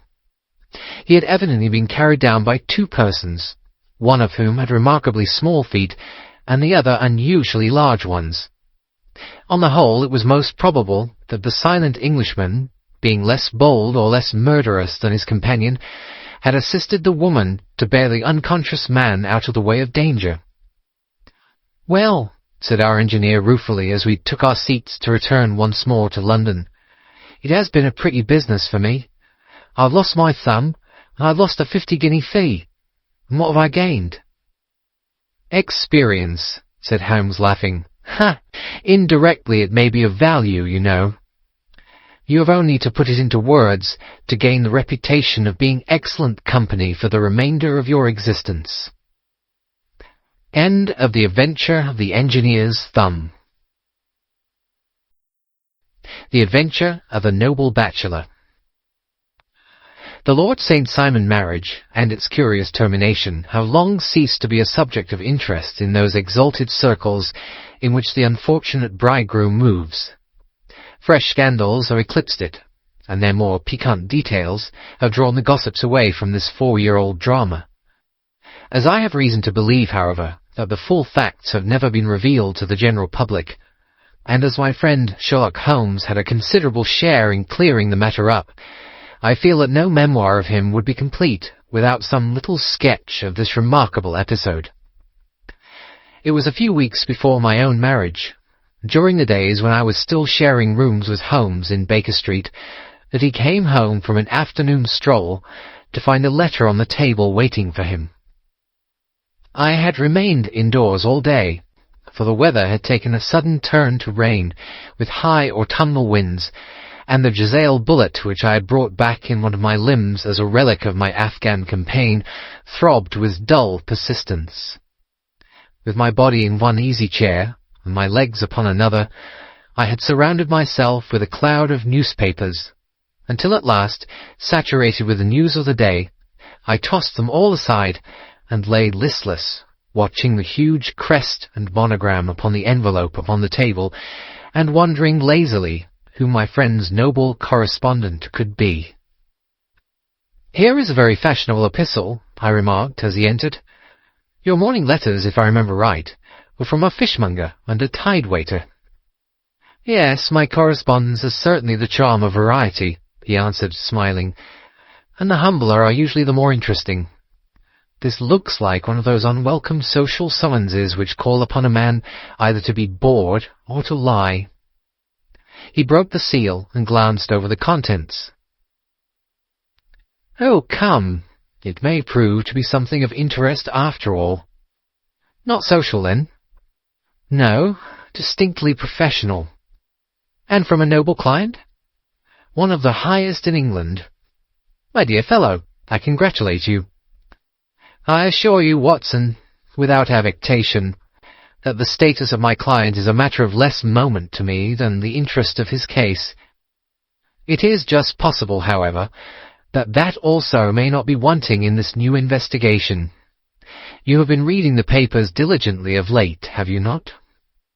It looks like it, said I ruefully, pointing to a huge bundle in the corner. I have nothing else to do. It is fortunate, for you will perhaps be able to post me up. I read nothing except the criminal news and the agony column. The latter is always instructive, but if you have followed recent events so closely, you must have read about Lord St. Simon and his wedding. Oh yes, with the deepest interest. That is well. The letter which I hold in my hand is from Lord St. Simon. I will read it to you, and in return you must turn over these papers and let me have whatever bears upon the matter. This is what he says. My dear Mr. Sherlock Holmes, Lord Backwater tells me that I may place implicit reliance upon your judgment and discretion. I have determined, therefore, to call upon you and to consult you in reference to the very painful event which has occurred in connection with my wedding.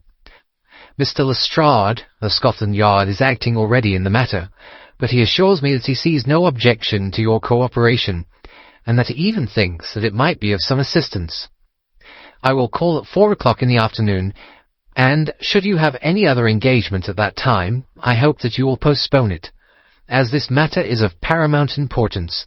Yours faithfully, St. Simon. It is dated from Grosvenor Mansions, written with a quill pen, and the noble lord has had the misfortune to get a smear of ink upon the outer side of his right little finger, remarked Holmes as he folded up the epistle. He says 4 o'clock.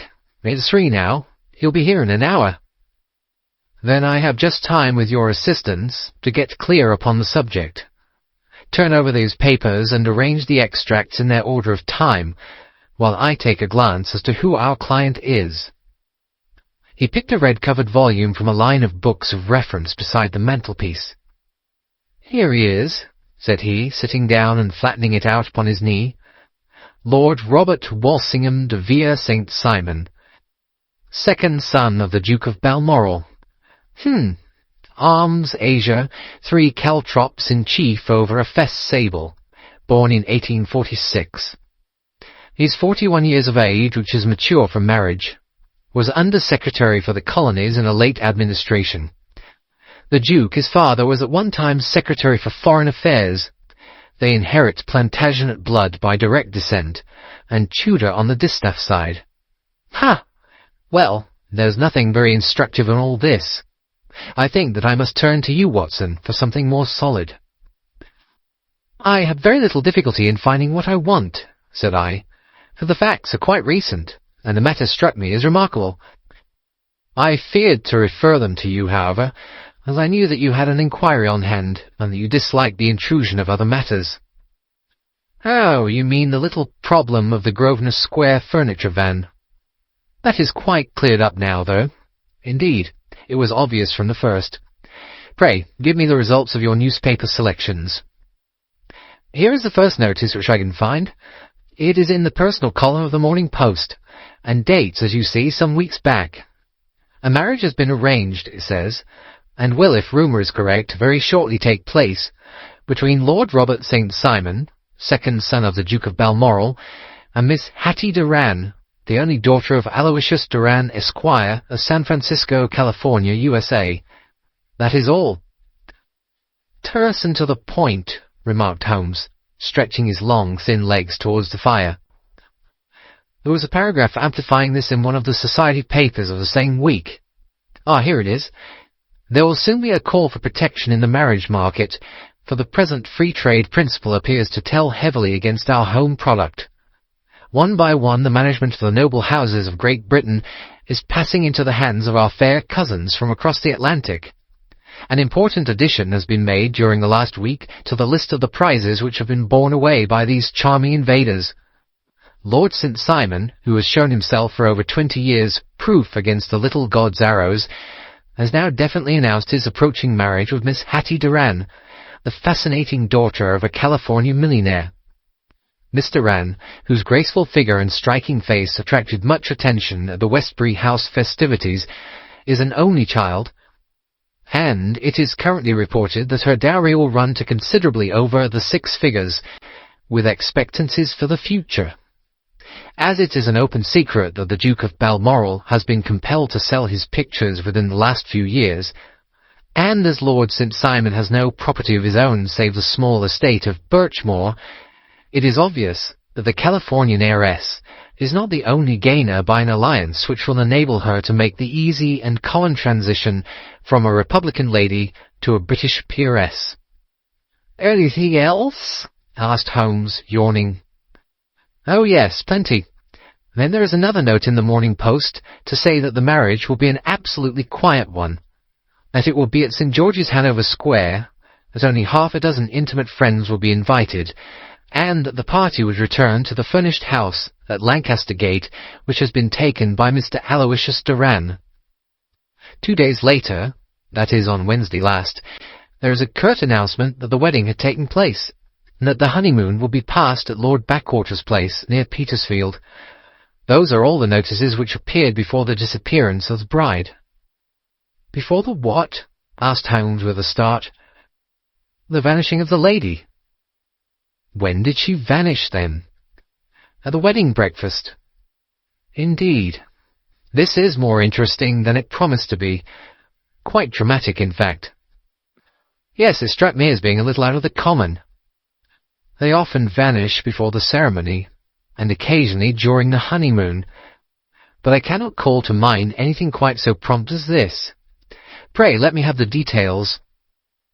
"I warn you that they are very incomplete." "Perhaps we may make them less so." "Such as they are set forth in a single article of a morning paper of yesterday, which I will read to you. It is headed, 'Singular Occurrence at a Fashionable Wedding.' The family of Lord Robert St. Simon has been thrown into the greatest consternation by the strange and painful episodes which have taken place in connection with his wedding. The ceremony, as shortly announced in the papers of yesterday, occurred on the previous morning, but it is only now that it has been possible to confirm the strange rumours which have been so persistently floating about. In spite of the attempts of the friends to hush the matter up, so much public attention has now been drawn to it that no good purpose can be served by affecting to disregard what is a common subject for conversation. The ceremony, which was performed at St. George's, Hanover Square, was a very quiet one, no one being present save the father of the bride, Mr. Aloysius Doran, the Duchess of Balmoral, Lord Backwater, Lord Eustace, and Lady Clara St. Simon, the younger brother and sister of the bridegroom, and Lady Alicia Whittington. The whole party proceeded afterwards to the house of Mr. Aloysius Doran at Lancaster Gate, where breakfast had been prepared. It appears that some little trouble was caused by a woman whose name has not been ascertained, who endeavoured to force her way into the house after the bridal party, alleging that she had some claim upon Lord St. Simon. It was only after a painful and prolonged scene that she was ejected by the butler and the footman. The bride, who had fortunately entered the house before this unpleasant interruption, had sat down to breakfast with the rest, when she complained of a sudden indisposition, and retired to her room. Her prolonged absence having caused some comment, her father followed her, but learned from her maid that she had only come up to her chamber for an instant, caught up an ulster and bonnet, and hurried down to the passage. One of the footmen declared that he had seen a lady leave the house thus apparelled, but had refused to credit that it was his mistress, believing her to be with the company. On ascertaining that his daughter had disappeared, Mr. Aloysius Doran, in conjunction with the bridegroom, instantly put themselves in communication with the police, and very energetic inquiries are being made, which will probably result in a speedy clearing up of this very singular business. Up to a late hour last night, however, nothing had transpired as to the whereabouts of the missing lady. There are rumours of foul play in the matter, and it is said that the police have caused the arrest of the woman who had caused the original disturbance, in the belief that from jealousy or some other motive she may have been concerned in the strange disappearance of the bride. And that is all? Only one little item in another of the morning papers, but it is a suggestive one. And it is that Miss Flora Miller, the lady who had caused the disturbance, has actually been arrested. It appears that she was formerly a danseuse at the Allegro, and that she has known the bridegroom for some years. There are no further particulars, and the whole case is in your hands now, so far as it has been set forth in the public press. And an exceedingly interesting case it appears to be. I wouldn't have missed it for worlds. But there is a ring at the bell, Watson, and as the clock makes it a few minutes after 4, I have no doubt that this will prove to be our noble client. Do not dream of going, Watson, for I very much prefer having a witness, if only as a check to my own memory. Lord Robert St. Simon, announced our page-boy, throwing open the door. A gentleman entered, with a pleasant, cultured face, high-nosed and pale, with something perhaps of petulance about the mouth, and with the steady, well-opened eye of a man whose pleasant lot it had ever been to command and to be obeyed. His manner was brisk, and yet his general appearance gave an undue impression of age, for he had a slight forward stoop, and a little bend of the knees as he walked. His hair, too, as he swept off his very curly-brimmed hat, was grizzled round the edges, and thin upon the top. As to his dress, it was careful to the verge of foppishness, with high collar, black frock-coat, white waistcoat, yellow gloves, patent leather shoes, and light-coloured gaiters. He advanced slowly into the room, turning his head from left to right, and swinging in his right hand the cord which held his golden eyeglasses. "Good day, Lord St. Simon," said Holmes, rising and bowing. "Pray take the basket chair. This is my friend and colleague, Dr. Watson. Draw up a little to the fire, and we will talk this matter over." "A most painful matter to me, as you can most readily imagine, Mr. Holmes. I have been cut to the quick. I understand that you have already managed several delicate cases of this sort, though I presume that they were hardly from the same class of society." "No, I am descending." "I beg pardon?" "My last client of the sort was a king." "Oh, really? I had no idea. And which king?" "The King of Scandinavia." "What? Had he lost his wife?" "You can understand," said Holmes suavely, "that I extend to the affairs of my other clients the same secrecy which I promised to you in yours." "Of course. Very right. Very right. I'm sure I beg pardon. As to my own case, I am ready to give you any information which may assist you in forming an opinion." "Thank you. I have already learned all that is in the public prints, nothing more. I presume that I may take it as correct, this article, for example, as to the disappearance of the bride." Lord St. Simon glanced over it. "Yes, it is correct, as far as it goes. But it needs a great deal of supplementing before anyone could offer an opinion. I think that I may arrive at my facts most directly by questioning you." "Pray do so." "When did you first meet Miss Hattie Doran?" "In San Francisco, a year ago." "You were travelling in the States?" "Yes." "Did you become engaged then?" "No." "But you are on a friendly footing?" "I was amused by her society, and she could see that I was amused." "Her father is very rich?" "He is said to be the richest man on the Pacific slope." "And how did he make his money?" "In mining. He had nothing a few years ago. Then he struck gold, invested it, and came up by leaps and bounds." "Now, what is your own impression as to the young lady's, your wife's character?" The nobleman swung his glasses a little faster, and stared down into the fire. "You see, Mr. Holmes," said he, "my wife was 20 before her father became a rich man, During that time she ran free in a mining camp, and wandered through woods or mountains, so that her education has come from nature rather than from the schoolmaster. She is what we call in England a tomboy, with a strong nature, wild and free, unfettered by any sort of traditions. She is impetuous, volcanic, I was about to say. She is swift in making up her mind, and fearless in carrying out her resolutions. On the other hand, I would not have given her the name which I have the honour to bear. He gave a little stately cough. Had I not thought her to be at bottom a noble woman. I believe that she is capable of heroic self-sacrifice, and that anything dishonourable would be repugnant to her. Have you her photograph? I brought this with me. He opened a locket and showed us the full face of a very lovely woman. It was not a photograph, but an ivory miniature, and the artist had brought out the full effect of the lustrous black hair, the large dark eyes, and the exquisite mouth. Holmes gazed long and earnestly at it. Then he closed the locket and handed it back to Lord St. Simon. The young lady came to London then, and you renewed your acquaintance? Yes. Her father brought her over for this last London season. I met her several times, became engaged to her, and have now married her. She brought, I understand, a considerable dowry. A fair dowry, not more than is usual in my family.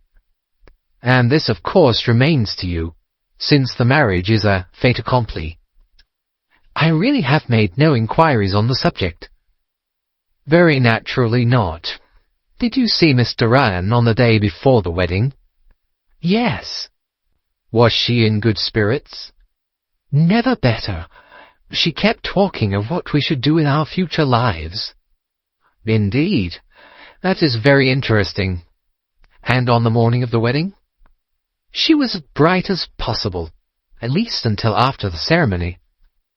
And did you observe any change in her then?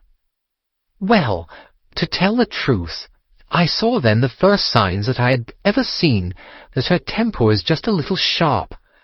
The incident, however, was too trivial to relate, and can have no possible bearing upon the case.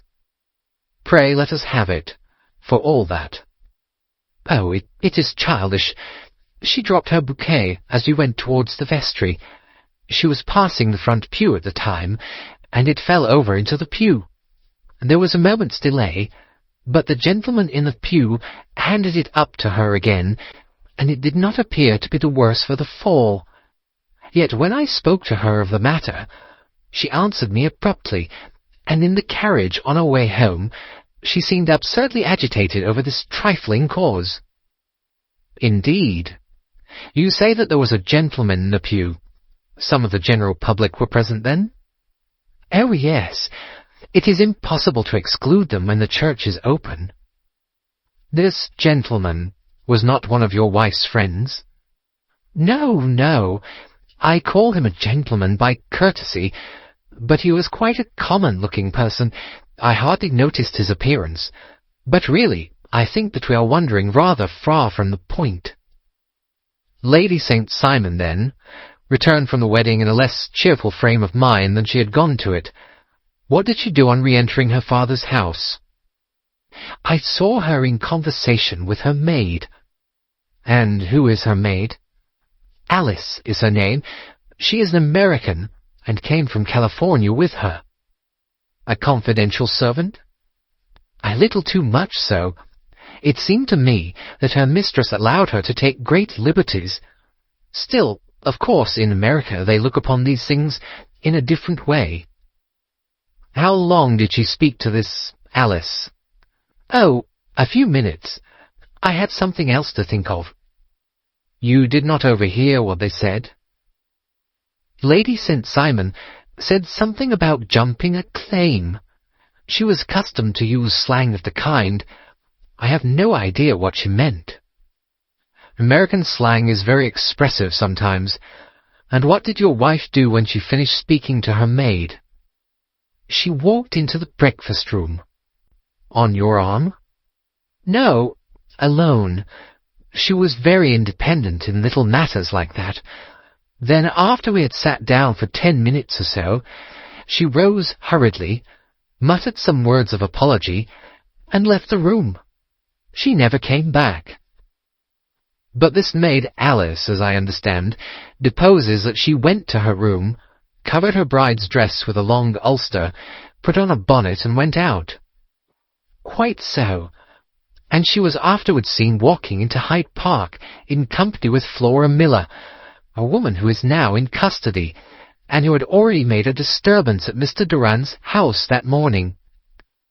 Ah, yes, I should like a few particulars as to this young lady, and your relations to her. Lord St. Simon shrugged his shoulders and raised his eyebrows.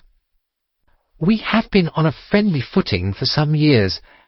I may say on a very friendly footing. She used to be at the Allegro. I have not treated her ungenerously, and she had no just cause of complaint against me. But you know what women are, Mr. Holmes. Flora was a dear little thing, but exceedingly hot-headed and devotedly attached to me. She wrote me dreadful letters when she heard that I was about to be married, and to tell the truth, the reason why I had the marriage celebrated so quietly was that I feared lest there might be a scandal in the church. She came to Mr. Durand's door just after we returned, and she endeavoured to push her way in, uttering very abusive expressions towards my wife, and even threatening her. But I had foreseen the possibility of something of the sort, and I had 2 police fellows there in private clothes, who soon pushed her out again. She was quiet when she saw that there was no good in making a row. Did your wife hear all this? No, thank goodness, she did not. And she was seen walking with this very woman afterwards? Yes. That is what Mr. Lestrade of Scotland Yard looks upon as so serious. It is thought that Flora decoyed my wife out and laid some terrible trap for her. Well, it is a possible supposition. You think so too? I did not say a probable one, but you do not yourself look upon this as likely. I do not think Flora would hurt a fly. Still, jealousy is a strange transformer of characters. Pray, what is your own theory as to what took place? Well, really, I came to seek a theory, not to propound one. I have given you all the facts. Since you ask me, however, I may say that it has occurred to me as possible that the excitement of this affair, the consciousness that she had made so immense a social stride, had the effect of causing some little nervous disturbance in my wife. In short, that she had become suddenly deranged. Well, really, when I consider that she has turned her back, I will not say upon me, but upon so much that many have aspired to without success. I can hardly explain it in any other fashion. Well, certainly that is also a conceivable hypothesis, said Holmes, smiling. And now, Lord St. Simon, I think that I have nearly all my data. May I ask whether you were seated at the breakfast table so that you could see out of the window? We could see the other side of the road and the park. Quite so. Then I do not think that I need to detain you longer. I shall communicate with you. Should you be fortunate enough to solve this problem, said our client, rising. I have solved it. Eh? What was that? I say that I have solved it. Where, then, is my wife? That is a detail which I shall speedily supply. Lord St. Simon shook his head. I am afraid that it will take wiser heads than yours or mine, he remarked, and bowing in a stately, old-fashioned manner, he departed. It is very good of Lord St. Simon to honour my head by putting it on a level with his own, said Sherlock Holmes, laughing. I think that I shall have a whisky and soda and a cigar after all this cross-questioning. I had formed my conclusions as to the case before our client came into the room. My dear Holmes, I have notes of several similar cases, though none, as I remarked before, which were quite as prompt. My whole examination served to turn my conjecture into a certainty. Circumstantial evidence is occasionally very convincing, as when you find a trout in the milk, to quote Thoreau's example. But I've heard all that you've heard. Without, however, the knowledge of pre-existing cases, which serves me so well. There was a parallel instance in Aberdeen some years back, and something on very much the same lines at Munich the year after the Franco-Prussian War. It is one of these cases, but hello, here is Lestrade. Good afternoon, Lestrade. You will find an extra tumbler upon the sideboard, and there are cigars in the box.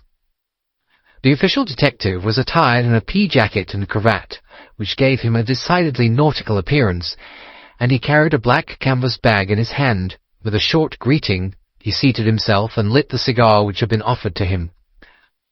"What's up, then?" asked Holmes with a twinkle in his eye. "You look dissatisfied." "And I feel dissatisfied. Is this infernal St. Simon marriage case.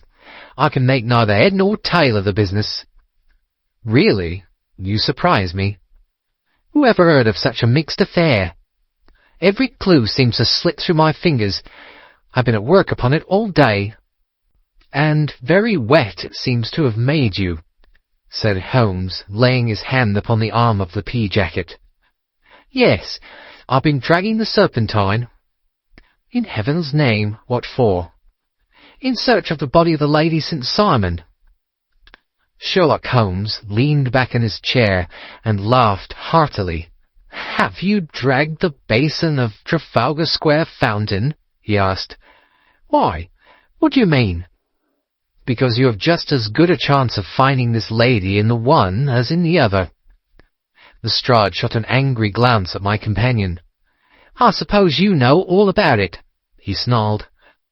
"Well, I have only just heard the facts, but my mind is made up." "Oh, indeed? Then you think that the Serpentine plays no part in the matter?" "I think it very unlikely." "Then perhaps you will kindly explain how it is that we found this in it." He opened his bag as he spoke, and tumbled onto the floor a wedding dress of watered silk, a pair of white satin shoes, and a bride's wreath and veil, all discoloured and soaked in water. "There," said he, putting a new wedding ring upon the top of the pile. "There is a little nut for you to crack, Mr. Holmes." "Oh, indeed," said my friend, blowing blue rings into the air. "You dragged them from the Serpentine?" "No, they were found floating near the margin by a park keeper. They have been identified as her clothes, and it seemed to me that if the clothes were there, the body would not be far off." "By the same brilliant reasoning, every man's body is to be found in the neighbourhood of his wardrobe. And pray, what did you hope to arrive at through this?" "At some evidence implicating Flora Miller in the disappearance." "I am afraid that you will find it difficult." "Are you indeed now?" cried Lestrade with some bitterness. "I'm afraid, Holmes, that you are not very practical with your deductions and your inferences. You have made 2 blunders in as many minutes. This dress does implicate Miss Flora Miller." "And how?" "In the dress is a pocket. In the pocket is a card case. In the card case is a note. And here is the very note." He slapped it down upon the table in front of him. "Listen to this. You will see me when all is ready. Come at once. F.H.M. Now, my theory all along has been that Lady St. Simon was decoyed away by Flora Miller, and that she, with confederates no doubt, was responsible for her disappearance. Here, signed with her initials, is the very note which was no doubt quietly slipped into her hand at the door and which lured her within their reach." "Very good, Lestrade," said Holmes, laughing. "You really are very fine indeed. Let me see it." He took up the paper in a listless way, but his attention instantly became riveted, and he gave a little cry of satisfaction. "This is indeed important," said he. "Ha! You find it so?" "Extremely so. I congratulate you warmly." Lestrade rose in his triumph, and bent his head to look. "Why," he shrieked, "you're looking at the wrong side." "On the contrary, this is the right side." "The right side? You're mad. Here is a note written in pencil over here." "And over here is what appears to be the fragment of a hotel bill, which interests me deeply." "There's nothing in it. I looked at it before," said Lestrade. "October 4th, rooms 8 shillings, breakfast 2 shillings 6pence, cocktail 1 shilling, lunch 2 shillings 6pence, glass sherry 8 pence. I see nothing in that." "Very likely not. It is most important all the same. As to the note, it is important also, or at least the initials are. So I congratulate you again." "I've wasted time enough," said Lestrade, rising. "I believe in hard work, and not in sitting by the fire spinning fine theories. Good day, Mr. Holmes, and we shall see which gets to the bottom of the matter first." He gathered up the garments, thrust them into the bag, and made for the door. "Just one hint to you, Lestrade," drawled Holmes before his rival vanished. "I will tell you the true solution of the matter. Lady St. Simon is a myth. There is not, and there never has been, any such person." Lestrade looked sadly at my companion. Then he turned to me, tapped his forehead 3 times, shook his head solemnly, and hurried away. He had hardly shut the door behind him when Holmes rose to put on his overcoat. "There is something in what the fellow says about outdoor work," he remarked. "So I think, Watson, that I must leave you to your papers for a little." It was after 5 o'clock when Sherlock Holmes left me, but I had no time to be lonely, for within an hour there arrived a confectioner's man with a very large flat box. This he unpacked with the help of a youth whom he had brought with him, and presently, to my very great astonishment, a quite Epicurean little cold supper began to be laid out upon our humble lodging-house mahogany. There were a couple of brace of cold woodcock, a pheasant, a pâté de foie gras pie, with a group of ancient and cobwebby bottles. Having laid out all these luxuries, my 2 visitors vanished away like the genii of the Arabian Nights, with no explanation save that the things had been paid for and were ordered to this address. Just before 9 o'clock, Sherlock Holmes stepped briskly into the room. His features were gravely set, but there was a light in his eye which made me think that he had not been disappointed in his conclusions. "They have laid the supper, then?" he said, rubbing his hands. "You seem to expect company. They've laid for 5. "Yes, I fancy we may have some company dropping in," said he. "I am surprised that Lord St. Simon has not already arrived. Ha! I fancy that I hear his step now upon the stairs." It was indeed our visitor of the afternoon who came bustling in, dangling his glasses more vigorously than ever, and with a very perturbed expression upon his aristocratic features. "My messenger reached you, then?" asked Holmes. "Yes, and I confess that the contents startled me beyond measure. Have you good authority for what you say?" "The best possible." Lord St. Simon sank into a chair and passed his hand over his forehead. "What will the Duke say," he murmured, "when he hears that one of the family has been subjected to such humiliation?" "It is the pure accident. I cannot allow that there is any humiliation." "Ah, you look on these things from another standpoint." "I fail to see that anyone is to blame. I can hardly see how the lady could have acted otherwise, though her abrupt method of doing it was undoubtedly to be regretted. Having no mother, she had no one to advise her at such a crisis." "It was a slight, sir, a public slight," said Lord St. Simon, tapping his fingers upon the table. "You must make allowance for this poor girl, placed in so unprecedented a position." "I will make no allowance. I am very angry indeed, and I have been shamefully used." "I think that I heard a ring," said Holmes. "Yes, there are steps on the landing. If I cannot persuade you to take a lenient view of the matter, Lord St. Simon, I have brought an advocate here who may be more successful." He opened the door and ushered in a lady and gentleman, "Lord St. Simon," said he, "allow me to introduce you to Mr. and Mrs. Francis Hay Moulton. The lady, I think, you have already met." At the sight of these newcomers, our client had sprung from his seat and stood very erect, with his eyes cast down and his hand thrust into the breast of his frock-coat, a picture of offended dignity. The lady had taken a quick step forward and had held out her hand to him, but he still refused to raise his eyes. It was as well for his resolution, perhaps, for her pleading face was one which it is hard to resist. "You're angry, Robert," said she. "Well, I guess you have every cause to be." "Pray, make no apology to me," said Lord Simon bitterly. "Oh, yes, I know that I have treated you real bad, and that I should have spoken to you before I went, but I was kind of rattled, and from the time when I saw Frank here again, I just didn't know what I was doing or saying. I only wonder I didn't fall down and do a faint right there before the altar." "Perhaps, Mrs. Moulton, you would like my friend and me to leave the room while you explain this matter." "If I may give an opinion," remarked the strange gentleman, "we've had just a little too much secrecy over this business already. For my part, I should like all Europe and America to hear the rights of it."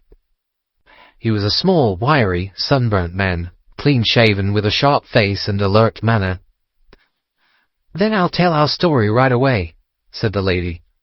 "Frank here and I met in '84 in Maguire's camp near the Rockies, where Pa was working a claim. We were engaged to each other, Frank and I, but then one day Father struck a rich pocket and made a pile, while poor Frank here had a claim that petered out and came to nothing. The richer Pa grew, the poorer was Frank. So at last Pa wouldn't hear of our engagement lasting any longer, and he took me away to Frisco. Frank wouldn't throw up his hand, though, so he followed me there, and he saw me without Pa knowing anything about it. It would only have made him mad to know, so we just fixed it all up for ourselves. Frank said that he would go make his pile too, and never come back to claim me until he had as much as Pa. So then I promised to wait for him till the end of time, and pledged myself not to marry anyone else while he lived. 'Why wouldn't we be married right away then?' said he, 'and then I will feel sure of you, and I won't claim to be your husband until I come back.' Well, we talked it over, and he had fixed it all up so nicely with a clergyman already in waiting that we just did it right there and then. Frank went off to seek his fortune, and I went back to Pa. The next I heard of Frank was that he was in Montana, and then he went prospecting in Arizona, and then I heard of him from New Mexico. After that came a long newspaper story about how a miners' camp had been attacked by Apache Indians, and there was my Frank's name among the killed. I fainted dead away, and I was very sick for months after. Pa thought I had a decline and took me to half the doctors in Frisco. Not a word of news came for a year and more, so that I never doubted that Frank was really dead. Then Lord St. Simon came to Frisco, and we came to London, and the marriage was arranged, and Pa was very pleased, but I felt all the time that no man on this earth would ever take the place in my heart that had been given to my poor Frank. Still, if I had married Lord St. Simon, of course I'd have done my duty by him. We can't command our love, but we can our actions. I went to the altar with him with the intention to make him just as good a wife as it was in me to be.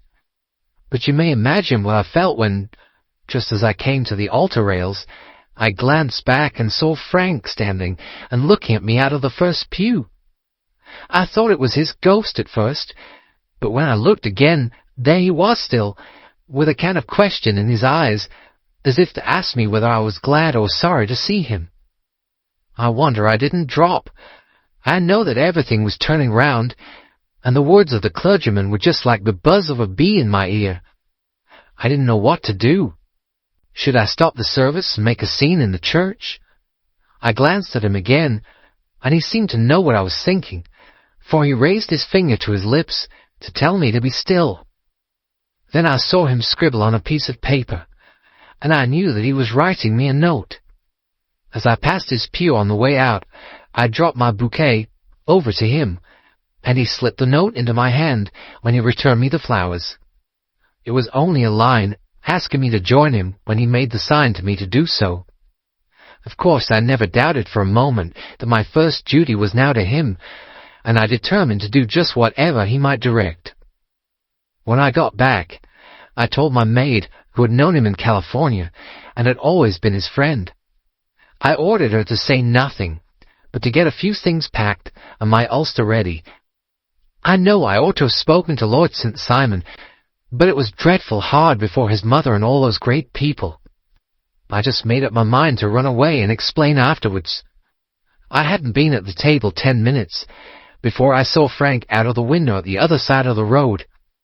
He beckoned to me and then began walking into the park. I slipped out, put on my things and followed him.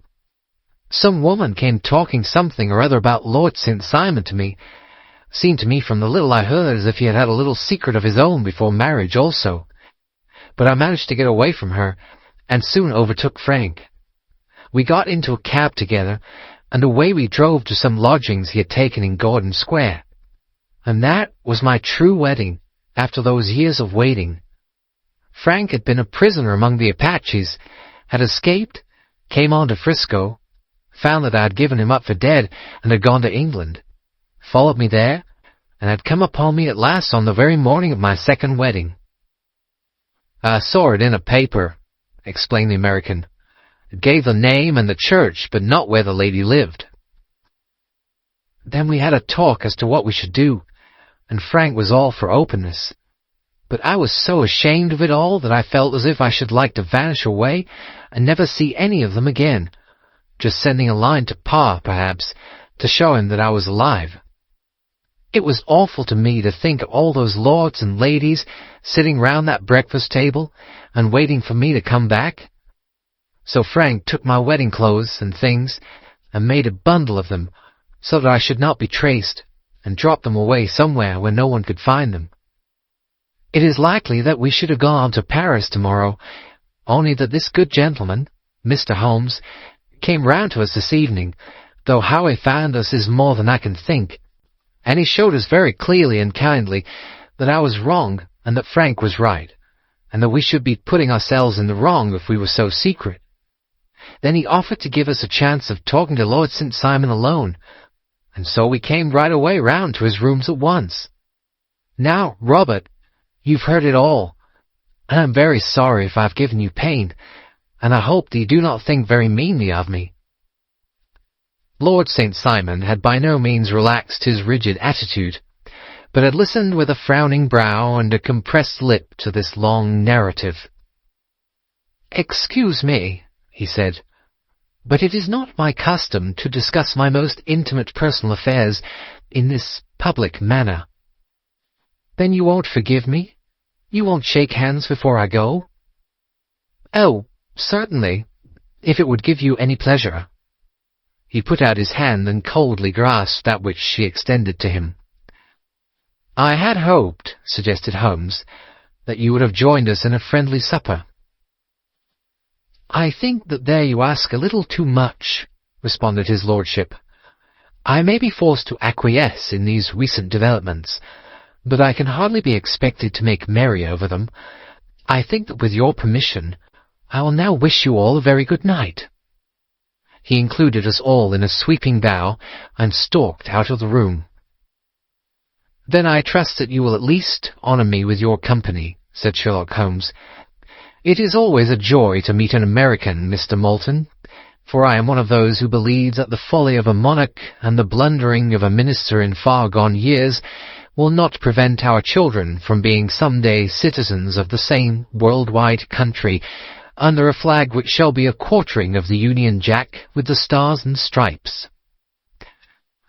"The case has been an interesting one," remarked Holmes when our visitors had left us, "because it serves to show very clearly how simple the explanation may be of an affair which at first sight seems to be almost inexplicable.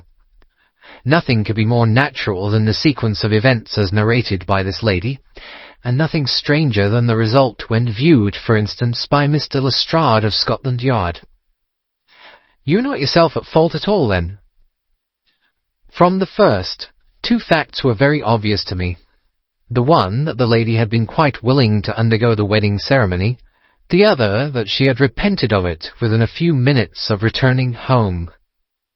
Obviously something had occurred during the morning, then, to cause her to change her mind. What could that something be? She could not have spoken to anyone when she was out, for she had been in the company of the bridegroom. Had she seen someone, then?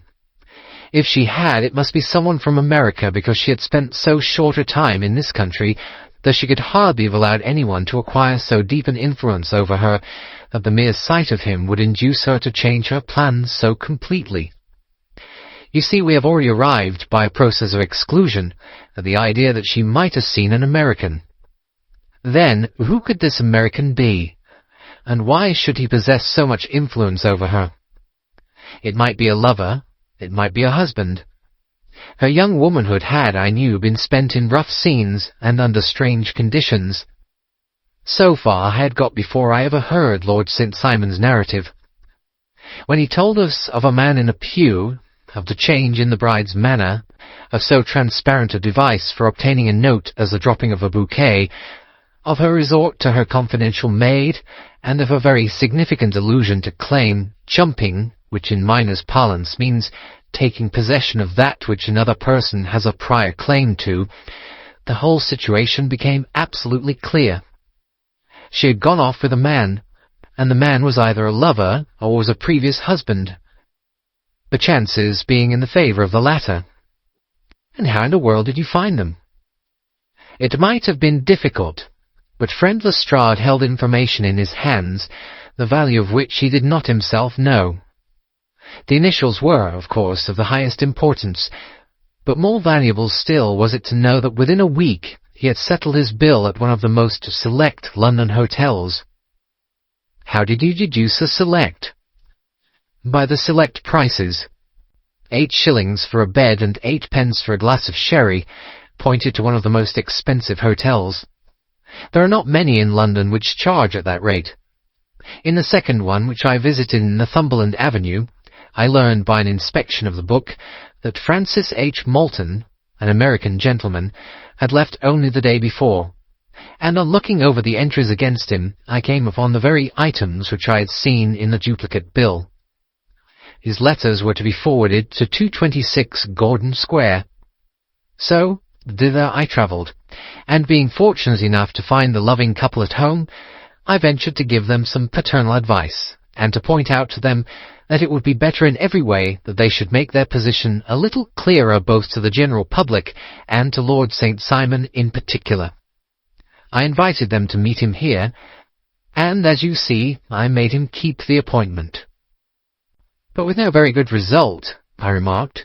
His conduct was certainly not very gracious. "Ah, Watson," said Holmes, smiling, "perhaps you would not be very gracious either, if, after all the trouble of wooing and wedding, you found yourself deprived in an instant of wife and of fortune. I think that we may judge Lord St. Simon very mercifully, and thank our stars that we are never likely to find ourselves in the same position. Draw your chair up and hand me my violin, for the only problem we still have to solve is how to while away these bleak autumnal evenings." End of The Adventure of the Noble Bachelor. The Adventure of the Beryl Coronet. "Holmes," said I, as I stood one morning in our bow window looking down the street, "here is a madman coming along. It seems rather sad that his relatives should allow him to come out alone." My friend rose lazily from his armchair and stood with his hands in the pockets of his dressing-gown, looking over my shoulder. It was a bright, crisp February morning, and the snow of the day before still lay deep upon the ground, shimmering brightly in the wintry sun. Down the centre of Baker Street it had been ploughed into a brown, crumbly band by the traffic, but at either side and on the heaped-up edges of the footpaths it still lay as white as when it fell. The grey pavement had been cleaned and scraped, but was still dangerously slippery, so that there were fewer passengers than usual. Indeed, from the direction of the Metropolitan Station, no one was coming save the single gentleman whose eccentric conduct had drawn my attention. He was a man of about 50, tall, portly and imposing, with a massive, strongly marked face and a commanding figure. He was dressed in a sombre yet rich style, in black frock coat, shining hat, neat brown gaiters, and well-cut pearl-grey trousers. Yet his actions were in absurd contrast to the dignity of his dress and features, for he was running hard, with occasional little springs, such as weary man gives who is little accustomed to set any tax upon his legs. As he ran, he jerked his hands up and down, waggled his head, and writhed his face into the most extraordinary contortions. "What on earth can be the matter with him?" I asked. "He's looking up at the numbers of the houses." "I believe that he's coming here," said Holmes, rubbing his hands. "Here?" "Yes. I rather think he is coming to consult me professionally. I think that I recognize the symptoms. Ha! Did I not tell you?" As he spoke, the man, puffing and blowing, rushed at our door and pulled at our bell until the whole house resounded with the clanging. A few moments later, he was in our room, still puffing, still gesticulating, but with so fixed a look of grief and despair in his eyes that our smiles were turned in an instant to horror and pity. For a while he could not get his words out, but swayed his body and plucked at his hair like one who has been driven to the extreme limits of his reason. Then, suddenly springing to his feet, he beat his head against the wall with such force that we both rushed upon him and tore him away to the centre of the room. Sherlock Holmes pushed him down into the easy-chair, and, sitting beside him, patted his hand and chatted with him in the easy, soothing tones which he knew so well how to employ. "You have come to me to tell your story, have you not?" said he. "You are fatigued with your haste. Pray wait until you have recovered yourself, and then I shall be most happy to look into any little problem which you may submit to me." The man sat for a minute or more with a heaving chest, fighting against his emotion. Then he passed his handkerchief over his brow, set his lips tight, and turned his face towards us. "No doubt you'll think me mad," said he. "I see that you've had some great trouble," responded Holmes. "God knows I have. A trouble which is enough to unseat my reason. So sudden and so terrible is it. Public disgrace I might have faced, although I am a man whose character has never yet borne a stain. Private affliction also is the lot of every man, but the two coming together, and in so frightful a form, have been enough to shake my very soul. Besides, it is not I alone. The very noblest in the land may suffer unless some way be found out of this horrible affair." "Pray compose yourself, sir," said Holmes, "and let me have a clear account of who you are and what it is that has befallen you." "My name," answered our visitor, "is probably familiar to your ears. I am Alexander Holder, of the banking firm of Holder and Stevenson of Threadneedle Street." The name was indeed well known to us, as belonging to the senior partner in the second-largest private banking concern in the City of London. What could have happened, then, to bring one of the foremost citizens of London to this most pitiable pass? We waited, all curiosity, until with another effort he braced himself to tell his story. "I feel that time is of value," said he. "That is why I hastened here when the police inspector suggested that I should secure your cooperation. I came to Baker Street by the Underground, and hurried from there on foot, for the cabs go slowly through the snow. That is why I was so out of breath, for I am a man who takes very little exercise. I feel better now, and I will put the facts before you as shortly and yet as clearly as I can.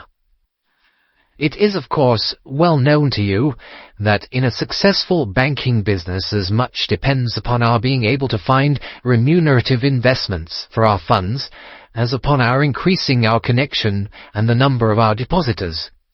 One of our most lucrative means of laying out money is in the shape of loans, where the security is unimpeachable. We have done a good deal in this direction during the last few years, and there are many noble families to whom we have advanced large sums upon the security of their pictures, libraries, or plate. Yesterday morning I was seated in my office at the bank when a card was brought in to me by one of the clerks. I started when I saw the name, for it was that of none other than— well, perhaps even to you, I had better say no more than that it was a name which is a household word all over the earth, one of the highest, noblest, most exalted names in England. I was overwhelmed by the honour and attempted, when he entered, to say so, but he plunged at once into business with the air of a man who wishes to hurry quickly through a disagreeable task. "Mr. Holder," said he, "I have been informed that you are in the habit of advancing money." "The firm does so when the security is good," I answered. "It is absolutely essential to me," said he, "that I should have £50,000 at once. I could of course borrow so trifling a sum 10 times over from my friends, but I much prefer to make it a matter of business, and to carry out that business myself. In my position you can readily understand that it is unwise to place oneself under obligations." "For how long, may I ask, do you want this sum?" I asked. "Next Monday I have a large sum due to me, and I shall then most certainly repay what you advance, with whatever interest you think it right to charge. But it is very essential to me that the money should be paid at once." "I shall be happy to advance it without further parley from my own private purse," said I, "were it not that the strain would be rather more than it could bear. If, on the other hand, I am to do it in the name of the firm, then in justice to my partner, I must insist that, even in your case, every business-like precaution should be taken." "I should prefer to have it so," said he, raising up a square black morocco case, which he had laid beside his chair. "You have doubtless heard of the Beryl Coronet." "One of the most precious public possessions of the Empire," said I. "Precisely." He opened the case, and there, embedded in soft, flesh-coloured velvet, lay the magnificent piece of jewellery which he had named. "There are 39 enormous beryls," said he, "and the price of the gold chasing is incalculable. The lowest estimate would put the worth of the coronet at double the sum which I have asked. I am prepared to leave it with you as my security." I took the precious case into my hands, and looked in some perplexity from it to my illustrious client. "You doubt its value?" he asked. "Not at all. I only doubt the propriety of my leaving it. You may set your mind at rest about that. I should not dream of doing so were it not absolutely certain that I should be able in 4 days to reclaim it. It is a pure matter of form. Is the security sufficient?" "Ample." "You understand, Mr. Holder, that I am giving you a strong proof of the confidence which I have in you, founded upon all that I have heard of you. I rely upon you not only to be discreet, and to refrain from all gossip upon the matter, but, above all, to preserve this coronet with every possible precaution, because I need not say that a great public scandal would be caused if any harm were to befall it. Any injury to it would be almost as serious as its complete loss, for there are no beryls in the world to match these, and it would be impossible to replace them. I leave it with you, however, with every confidence, and I shall call for it in person on Monday morning." Seeing that my client was anxious to leave, I said no more, but, calling for my cashier, I ordered him to pay over £51,000 notes. When I was alone once more, however, with the precious case lying upon the table in front of me, I could not but think with some misgivings of the immense responsibility which it entailed upon me. There could be no doubt that, as it was a national possession, a horrible scandal would ensue if any misfortune should occur to it. I already regretted having ever consented to take charge of it. However, it was too late to alter the matter now, so I locked it up in my private safe, and turned once more to my work. When evening came, I felt that it would be an imprudence to leave so precious a thing in the office behind me. bankers' safes have been forced before now, and why should not mine be? If so, how terrible would be the position in which I should find myself. I determined, therefore, that for the next few days I would always carry the case backward and forward with me, so that it might never be really out of my reach. With this intention, I called a cab and drove out to my house at Streatham, carrying the jewel with me. I did not breathe freely until I had taken it upstairs and locked it in the bureau of my dressing-room. And now a word as to my household, Mr. Holmes, for I wish you to thoroughly understand the situation. My groom and my page sleep out of the house, and may be set aside altogether.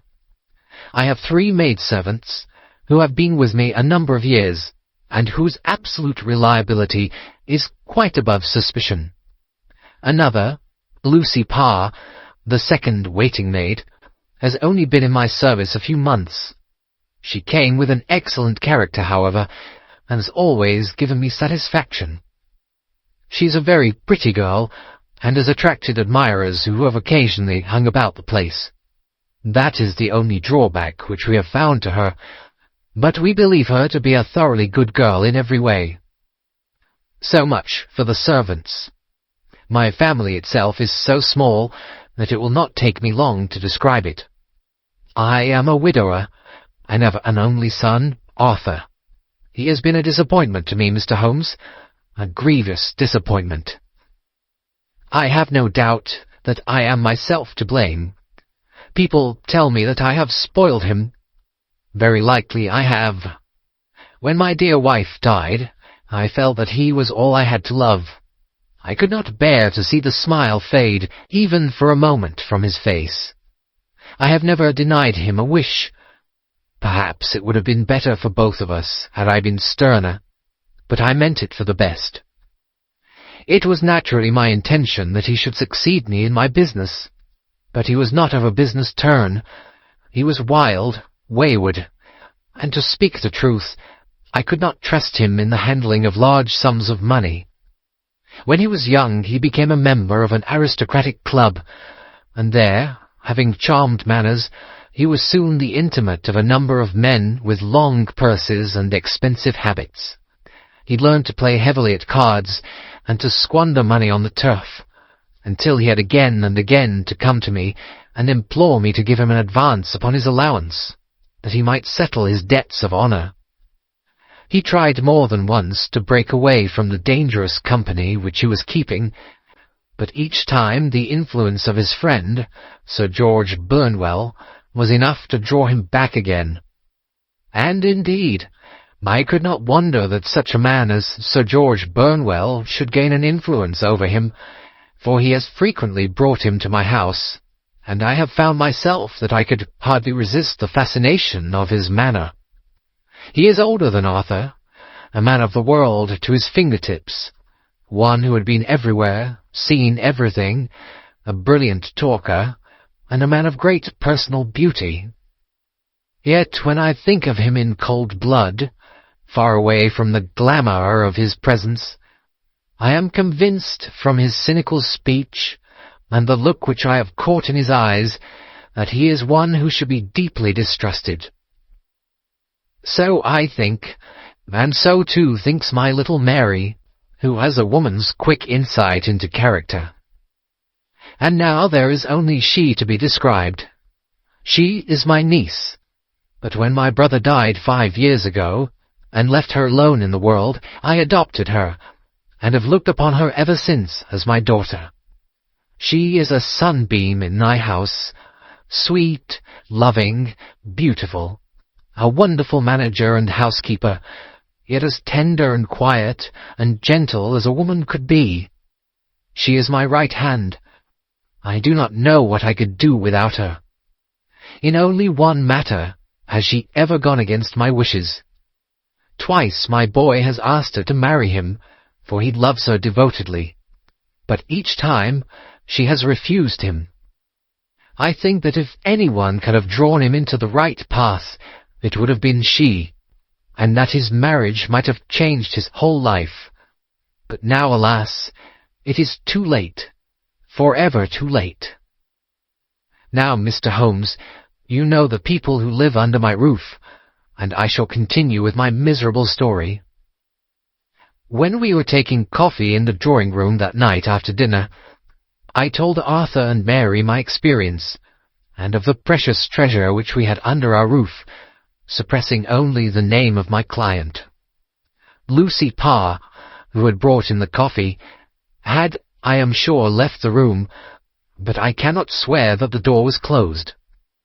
Mary and Arthur were much interested, and wished to see the famous coronet, but I thought it better not to disturb it. "Where have you put it?" asked Arthur. "In my own bureau." "Well, I hope to goodness the house won't be burgled during the night," said he. "It is locked up," I answered. "Oh, any old key will fit that bureau. When I was a youngster I have opened it myself with the key of the box-room cupboard." He often had a wild way of talking, so that I thought little of what he said. He followed me to my room, however, that night, with a very grave face. "Look here, Dad," said he with his eyes cast down. "Can you let me have £200? "No, I cannot," I answered sharply. "I have been far too generous with you in money matters." "You have been very kind," said he, "but I must have this money, or else I can never show my face inside the club again." "And a very good thing, too," I cried. "Yes, but you would not have me leave it a dishonoured man," said he. "I could not bear the disgrace. I must raise the money in some way, and if you will not let me have it, then I must try other means." I was very angry, for this was the third demand during the month. "You shall not have a farthing from me," I cried, on which he bowed and left the room without another word.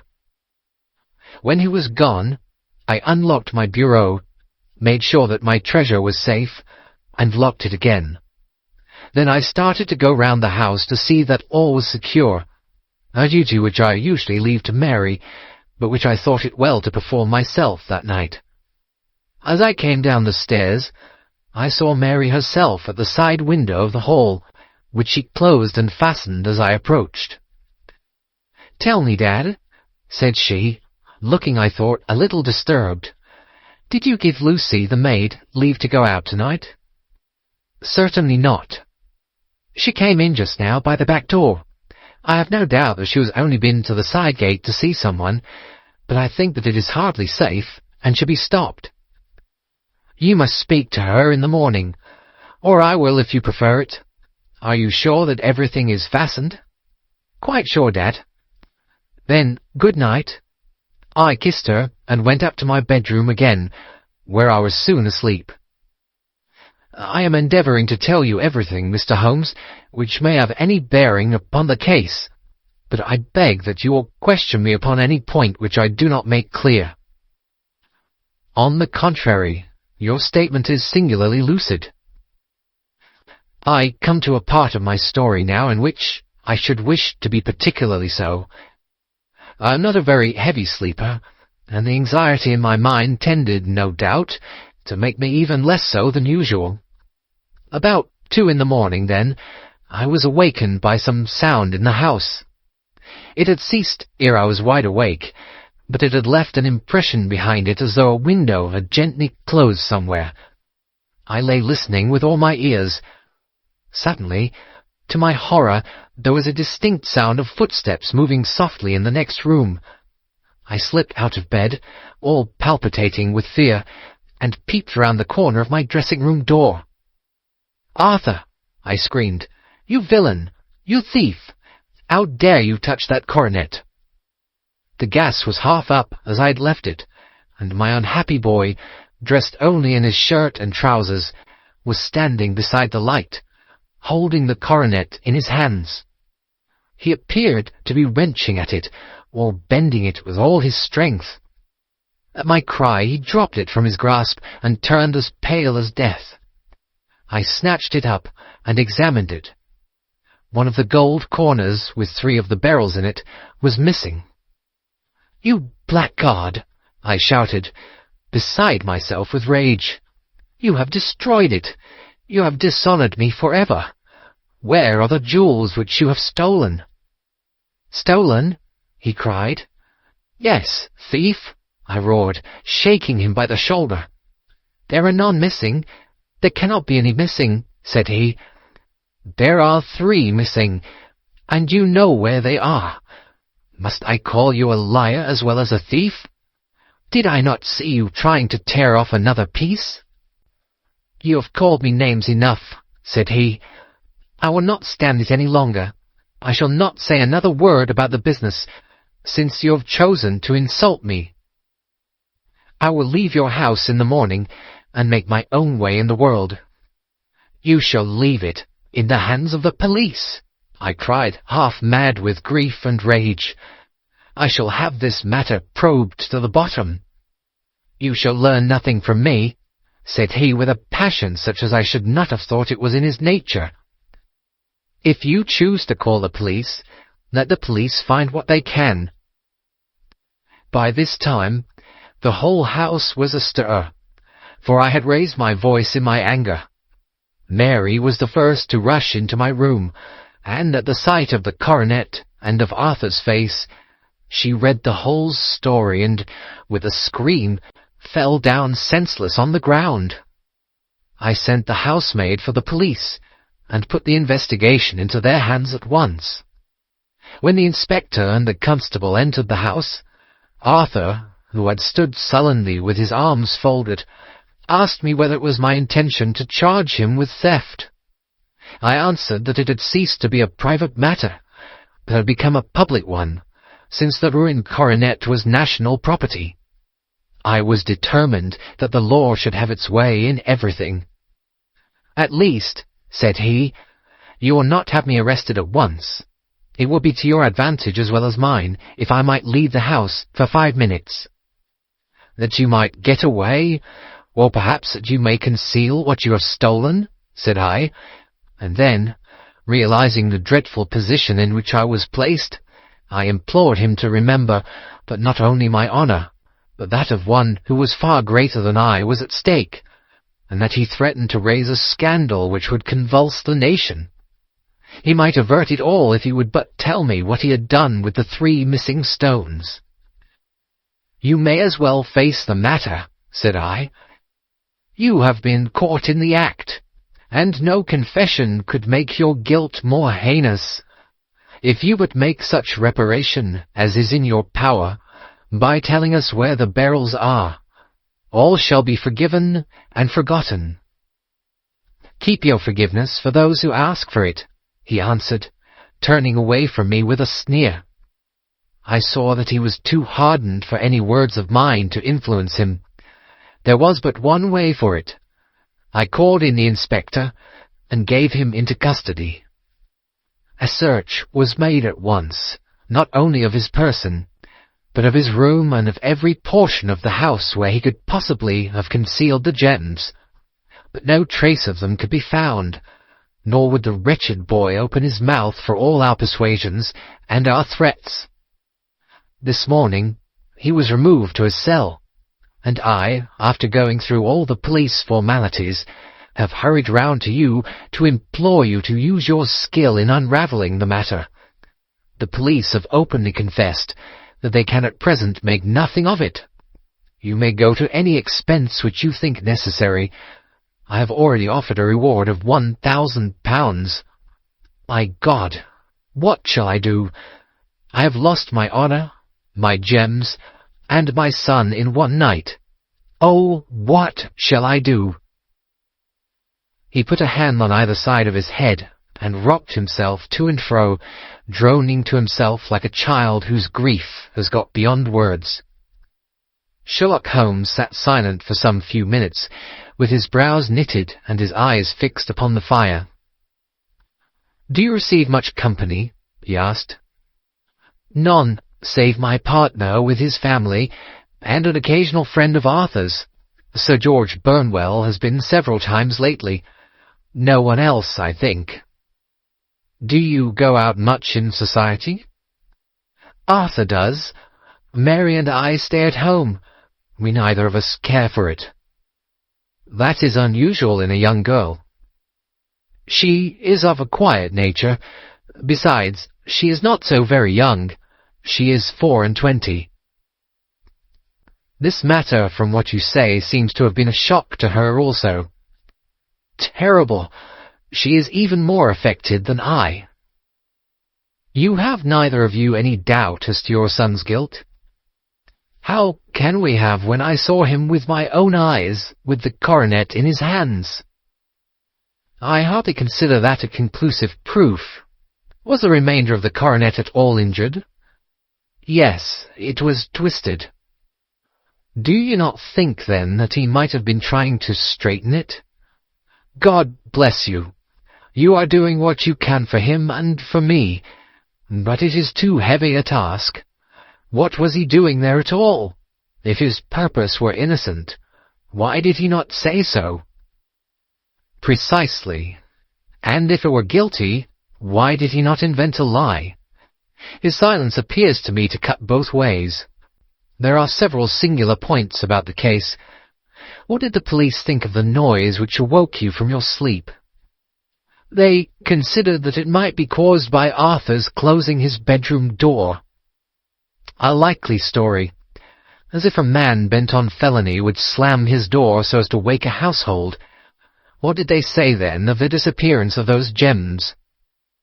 They are still sounding the planking and probing the furniture in the hope of finding them. Have they thought of looking outside the house? Yes, they have shown extraordinary energy. The whole garden has already been minutely examined. Now, my dear sir, said Holmes, is it not obvious to you now that this matter really strikes very much deeper than either you or the police were at first inclined to think? It appeared to you to be a simple case. To me, it seems exceedingly complex. Consider what is involved by your theory. You suppose that your son came down from his bed, went at great risk to your dressing-room, opened your bureau, took out your coronet, broke off by main force a small portion of it, went off to some other place, concealed 3 gems out of the 39, with such skill that nobody can find them, and then returned with the other 36 into the room in which he exposed himself to the greatest danger of being discovered. I ask you now, is such a theory tenable? But what other is there? Cried the banker with a gesture of despair. If his motives were innocent, why does he not explain them? It is our task to find that out, replied Holmes. So now, if you please, Mr. Holder, we will set off for Streatham together, and devote an hour to glancing a little more closely into details. My friend insisted upon my accompanying them in their expedition, which I was eager enough to do, for my curiosity and sympathy were deeply stirred by the story to which we had listened. I confess that the guilt of the banker's son appeared to me to be as obvious as it did to his unhappy father, but still I had such faith in Holmes's judgment that I felt that there must be some grounds for hope, as long as he was dissatisfied with the accepted explanation. He hardly spoke a word the whole way out to the southern suburb, but sat with his chin upon his breast and his hat drawn over his eyes, sunk in the deepest thought. Our client appeared to have taken fresh heart of the little glimpse of hope which had been presented to him, and he even broke into a desultory chat with me over his business affairs. A short railway journey and a shorter walk brought us to Fairbank, the modest residence of the great financier. Fairbank was a good-sized square house of white stone, standing back a little from the road. A double carriage sweep, with a snow-clad lawn, stretched down in front to 2 large iron gates which closed the entrance. On the right side was a small wooden thicket, which led into a narrow path between 2 neat hedges stretching from the road to the kitchen door, and forming the tradesman's entrance. On the left ran a lane which led to the stables, and was not itself within the grounds at all, being a public, though little-used thoroughfare. Holmes left us standing at the door, and walked slowly all round the house, across the front, down the tradesman's path, and so round by the garden behind into the stable lane. So long was he that Mr. Holder and I went into the dining-room and waited by the fire until he should return. We were sitting there in silence when the door opened, and a young lady came in. She was rather above the middle height, slim, with dark hair and eyes, which seemed the darker against the absolute pallor of her skin. I do not think that I have ever seen such deadly paleness in a woman's face. Her lips, too, were bloodless, but her eyes were flushed with crying. As she swept silently into the room, she impressed me with a greater sense of grief than the banker had done in the morning, and it was the more striking in her as she was evidently a woman of strong character, with immense capacity for self-restraint. Disregarding my presence, she went straight to her uncle and passed her hand over his head with a sweet, womanly caress. "You have given orders that Arthur should be liberated, have you not, Dad?" she asked. "No, no, my girl. The matter must be probed to the bottom. But I am sure that he is innocent. You know what woman's instincts are. I know that he has done no harm, and that you will be sorry for having acted so harshly." "Why is he silent, then, if he is innocent?" "Who knows? Perhaps because he was so angry that you should suspect him." "How could I help suspecting him, when I actually saw him with the coronet in his hand?" "Oh, but he had only picked it up to look at it. Oh, do take my word for it that he's innocent. Let the matter drop and say no more. It is so dreadful to think of our dear Arthur in prison." "I shall never let it drop until the gems are found. Never, Mary. Your affection for Arthur blinds you as to the awful consequences to me. Far from hushing the thing up, I have brought a gentleman down from London to inquire more deeply into it." "This gentleman?" she asked, facing round to me. "No, his friend. He wished us to leave him alone." "He is round in the stable lane now." "The stable lane?" She raised her dark eyebrows. "What can he hope to find there? Ah, this, I suppose, is he. I trust, sir, that you will succeed in proving what I feel sure is the truth, that my cousin Arthur is innocent of this crime." "I fully share your opinion, and I trust with you that we may prove it," returned Holmes, going back to the mat to knock the snow from his shoes. "I believe I have the honour of addressing Miss Mary Holder. Might I ask you a question or two?" "Pray do, sir, if it may help to clear this horrible affair up." "You heard nothing yourself last night?" "Nothing. Until my uncle here began to speak loudly, I heard that, and I came down." "You shut up the windows and doors the night before? Did you fasten all the windows?" "Yes." "Were they all fastened this morning?" "Yes." "You have a maid who has a sweetheart. I think that you remarked to your uncle last night that she had been out to see him." "Yes, and she was the girl who waited in the drawing-room, and who may have heard uncle's remarks about the coronet." "I see. You infer that she may have gone out to tell her sweetheart, and that the two may have planned the robbery."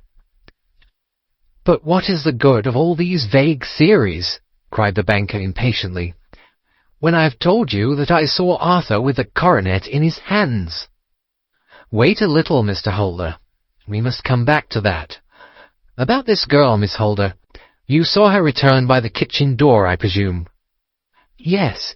When I went to see if the door was fastened for the night, I met her slipping in. I saw the man, too, in the gloom."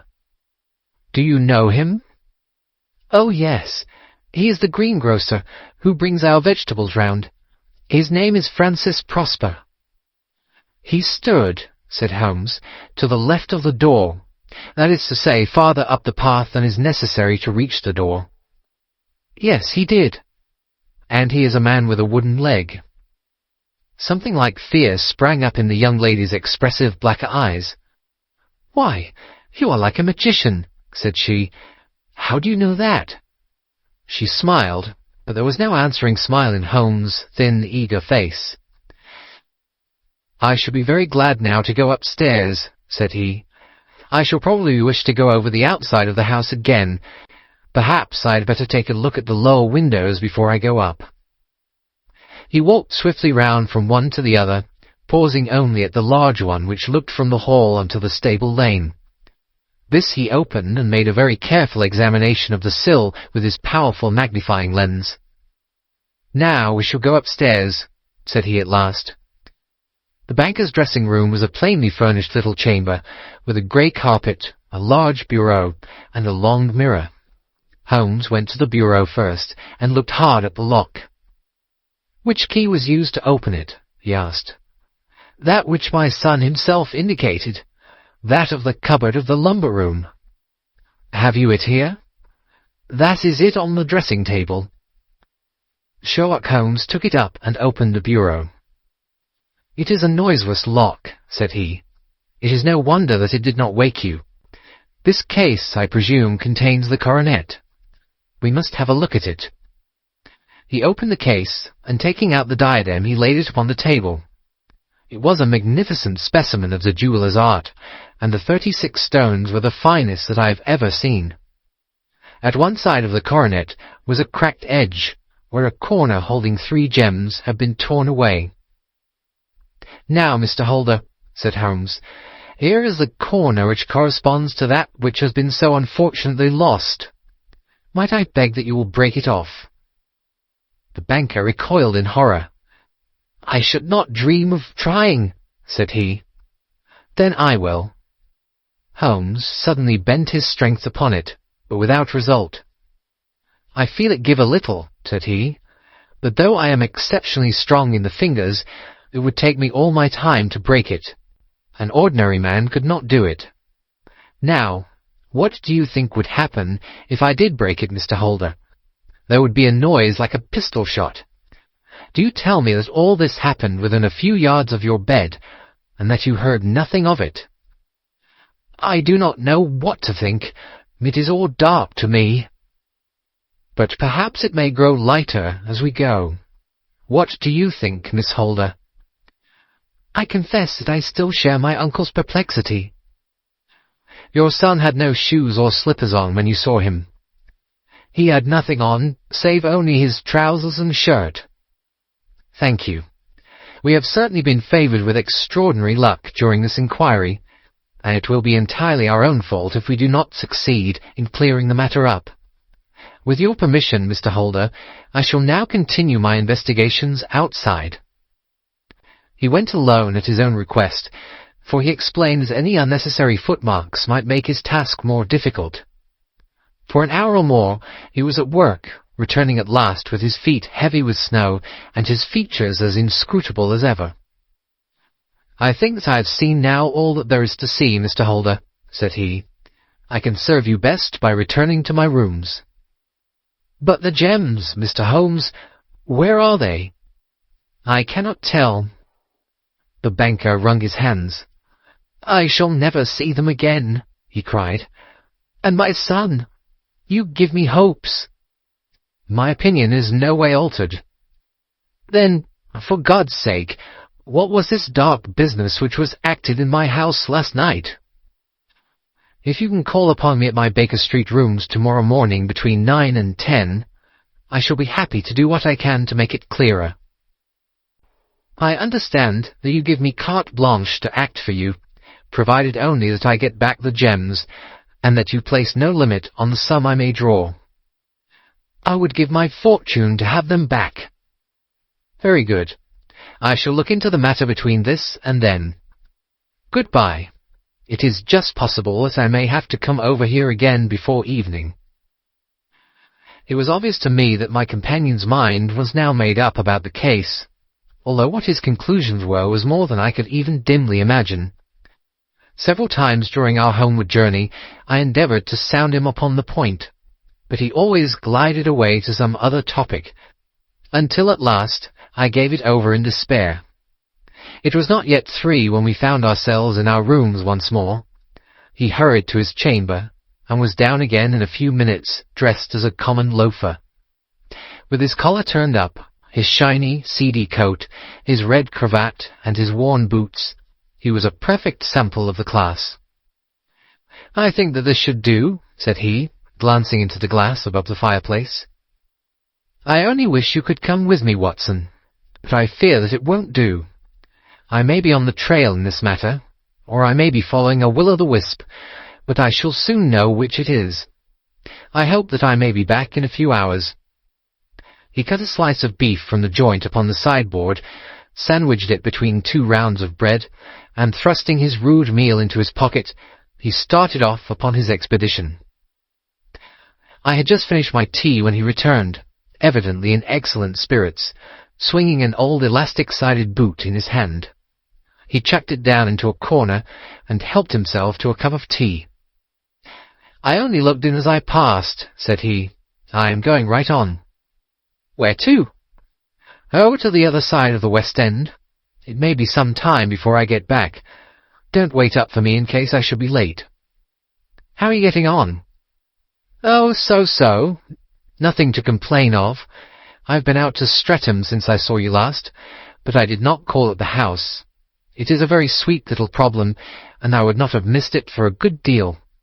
However, I must not sit gossiping here, but must get these disreputable clothes off and return to my highly respectable self."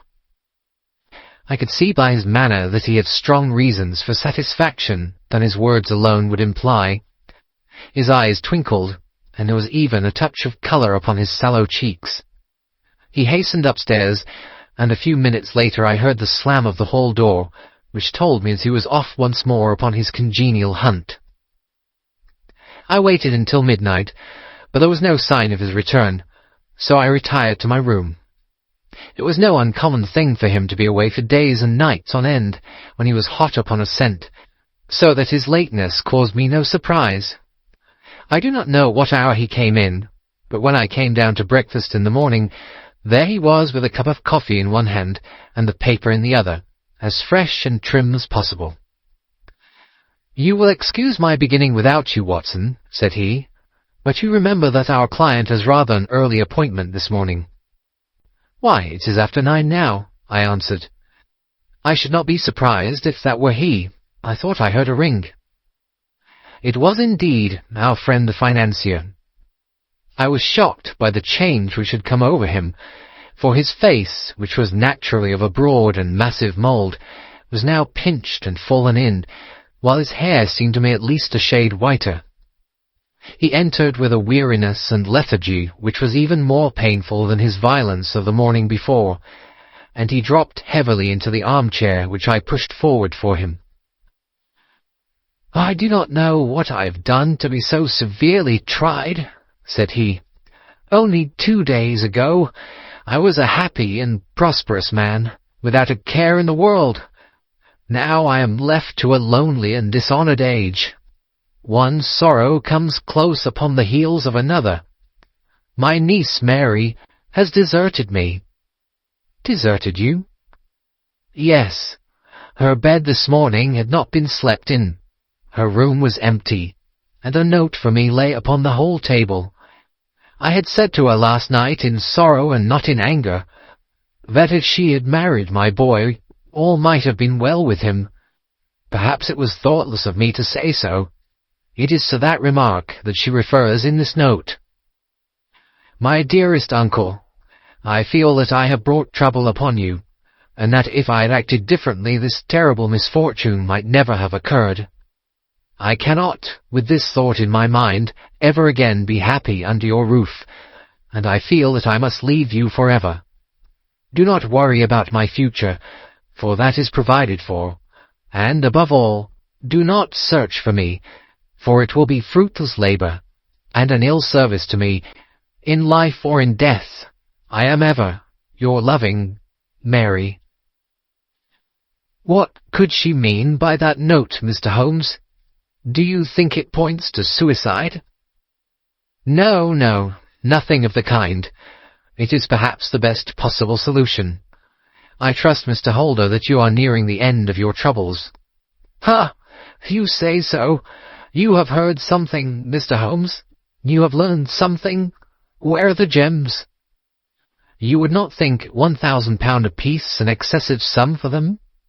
I would pay 10. That would be unnecessary. The 1,000 will cover the matter, and there is a little reward, I fancy. Have you your cheque-book? Here is a pen. Better make it out for £4,000. With a dazed face, the banker made out the required cheque. Holmes walked over to his desk, took out a little triangular piece of gold with 3 gems in it, and threw it down upon the table. With a shriek of joy, our client clutched it up.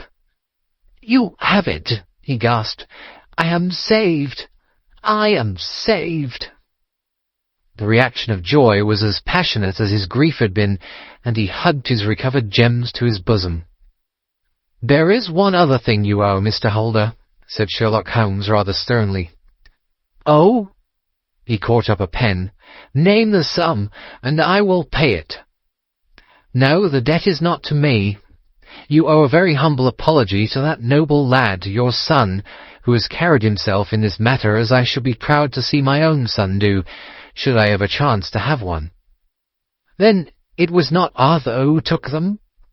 "I told you yesterday, and I repeat today, that it was not." "You are sure of it? Then let us hurry to him at once, to let him know that the truth is known." "He knows it already. When I had cleared it all up, I had an interview with him, and finding that he would not tell me the story, I told it to him, on which he had to confess that I was right, and to add the very few details which were not yet quite clear to me. Your news of this morning, however, may open his lips." "For heaven's sake, tell me then, what is this extraordinary mystery?" "I will do so, and I will show you the steps by which I reached it. And let me say to you first, that which it is hardest for me to say and for you to hear. There has been an understanding between Sir George Burnwell and your niece Mary. They have now fled together." "My Mary? Impossible!" "It is unfortunately more than possible. It is certain. Neither you nor your son knew the true character of this man when you admitted him into your family circle. He is one of the most dangerous men in England. A ruined gambler, an absolutely desperate villain, a man without heart or conscience. Your niece knew nothing of such men. When he breathed his vows to her, as he had done to 100 before her, she flattered herself that she alone had touched his heart. The devil knows best what he said, but at least she became his tool, and was in the habit of seeing him nearly every evening." "I cannot, and I will not believe it," cried the banker with an ashen face. "I will tell you then what occurred in your house last night.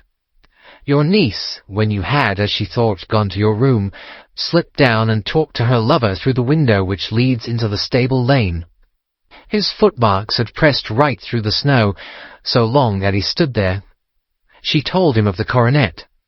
His wicked lust for gold kindled at the news, and he bent her to his will. I have no doubt that she loved you, but there are women in whom the love of a lover extinguishes all other loves, and I think that she must have been one. She had hardly listened to his instructions when she saw you coming downstairs, on which she closed the window rapidly and told you about one of the servants' escapade with her wooden-legged lover, which was all perfectly true. Your boy Arthur went to bed after his interview with you, but he slept badly on account of his uneasiness about his club debts. In the middle of the night he heard a soft tread pass his door, so he rose and, looking out, was surprised to see his cousin walking very stealthily along the passage until she disappeared into your dressing-room. Petrified with astonishment, the lad slipped on some clothes and waited there in the dark to see what would come of this strange affair. Presently she emerged from the room again, and in the light of the passage lamp your son saw that she carried the precious coronet in her hands. She passed down the stairs, and he, thrilling with horror, ran along and slipped behind the curtain near your door, whence he could see what passed in the hall beneath. He saw her stealthily open the window, hand out the coronet to someone in the gloom, and then, closing it once more, hurry back to her room, passing quite close to where he stood, hid behind the curtain. As long as she was on the scene, he could not take any action without a horrible exposure of the woman whom he loved. But the instant that she was gone, He realized how crushing a misfortune this would be for you, and how all-important it was to set it right. He rushed down, just as he was, in his bare feet, opened the window, sprang out into the snow, and ran down the lane, where he could see a dark figure in the moonlight. Sir George Burnwell tried to get away, but Arthur caught him, and there was a struggle between them, your lad tugging at one side of the coronet, and his opponent at the other. In the scuffle, your son struck Sir George and cut him over the eye. Then something suddenly snapped, and your son, finding that he had the coronet in his hands, rushed back, closed the window, ascended to your room, and had just observed that the coronet had been twisted in the struggle, and was endeavouring to straighten it, when you appeared upon the scene. "Is it possible?" gasped the banker. You then roused his anger by calling him names at a moment when he felt that he had deserved your warmest thanks. He could not explain the true state of affairs without betraying one who certainly deserved little enough consideration at his hands. He took the more chivalrous view, however, and preserved her secret. "And that was why she shrieked and fainted when she saw the coronet," cried Mr. Holder. "Oh, my God! What a blind fool I have been! And his asking to be allowed to go out for 5 minutes. The dear fellow wanted to see if the missing piece were at the scene of the struggle. How cruelly I have misjudged him." "When I arrived at the house," continued Holmes, "I at once went very carefully round it to observe if there were any traces in the snow which might help me. I knew that none had fallen since the evening before, and also that there had been a strong frost to preserve impressions. I passed along the tradesman's path, but found it all trampled down and indistinguishable. Just beyond it, however, at the far side of the kitchen door, a woman had stood and talked with a man, whose round impressions on one side showed that he had a wooden leg. I could even tell that they had been disturbed, for the woman had run back swiftly to the door, as was shown by the deep toe and light heel marks, while wooden leg had waited a little, and then had gone away. I thought at the time that this might be the maid and her sweetheart, of whom you had already spoken to me, and inquiry showed it was so. I passed round the garden without seeing anything more than random tracks, which I took to be the police. But when I got into the stable lane, a very long and complex story was written in the snow in front of me. There was a double line of tracks of a booted man, and a second double line which I saw with delight belonged to a man with naked feet. I was at once convinced from what you had told me that the latter was your son. The first had walked both ways, but the other had run swiftly, and as his tread was marked in places over the depression of the boot, it was obvious that he had passed after the other. I followed them up and found they led to the hall window, where Boots had worn all the snow away while waiting. Then I walked to the other end, which was 100 yards or more down the lane. I saw where Boots had faced round, where the snow was cut up as though there had been a struggle, and finally where a few drops of blood had fallen, to show me that I was not mistaken. Boots had then run down the lane, and another little smudge of blood showed that it was he who had been hurt. When he came to the high road at the other end, I found that the pavement had been cleared, so there was an end to that clue. On entering the house, however, I examined, as you remember, the sill and framework of the hall window with my lens, and I could at once see that someone had passed out. I could distinguish the outline of an instep where the wet foot had been placed in coming in. I was then beginning to be able to form an opinion as to what had occurred. A man had waited outside the window. Someone had brought the gems. The deed had been overseen by your son. He had pursued the thief, had struggled with him. They had each tugged at the coronet, their united strength causing injuries which neither alone could have effected. He had returned with the prize, but had left a fragment in the grasp of his opponent. So far I was clear. The question now was, who was the man, and who was it brought him the coronet? It is an old maxim of mine that when you've excluded the impossible, whatever remains, however improbable, must be the truth. Now I knew that it was not you who had brought it down, so there only remained your niece and the maids. But if it were the maids, why should your son allow himself to be accused in their place? There could be no possible reason. As he loved his cousin, however, there was an excellent explanation why he should retain her secret, the more so as the secret was a disgraceful one. When I remembered that you had seen her at that window and how she had fainted on seeing the coronet again, my conjecture became a certainty. And who could it be who was her confederate? A lover, evidently, for who else could outweigh the love and gratitude which she must feel to you? I knew that you went out little, and that your circle of friends was a very limited one, but among them was Sir George Burnwell. I had heard of him before as being a man of evil reputation among women.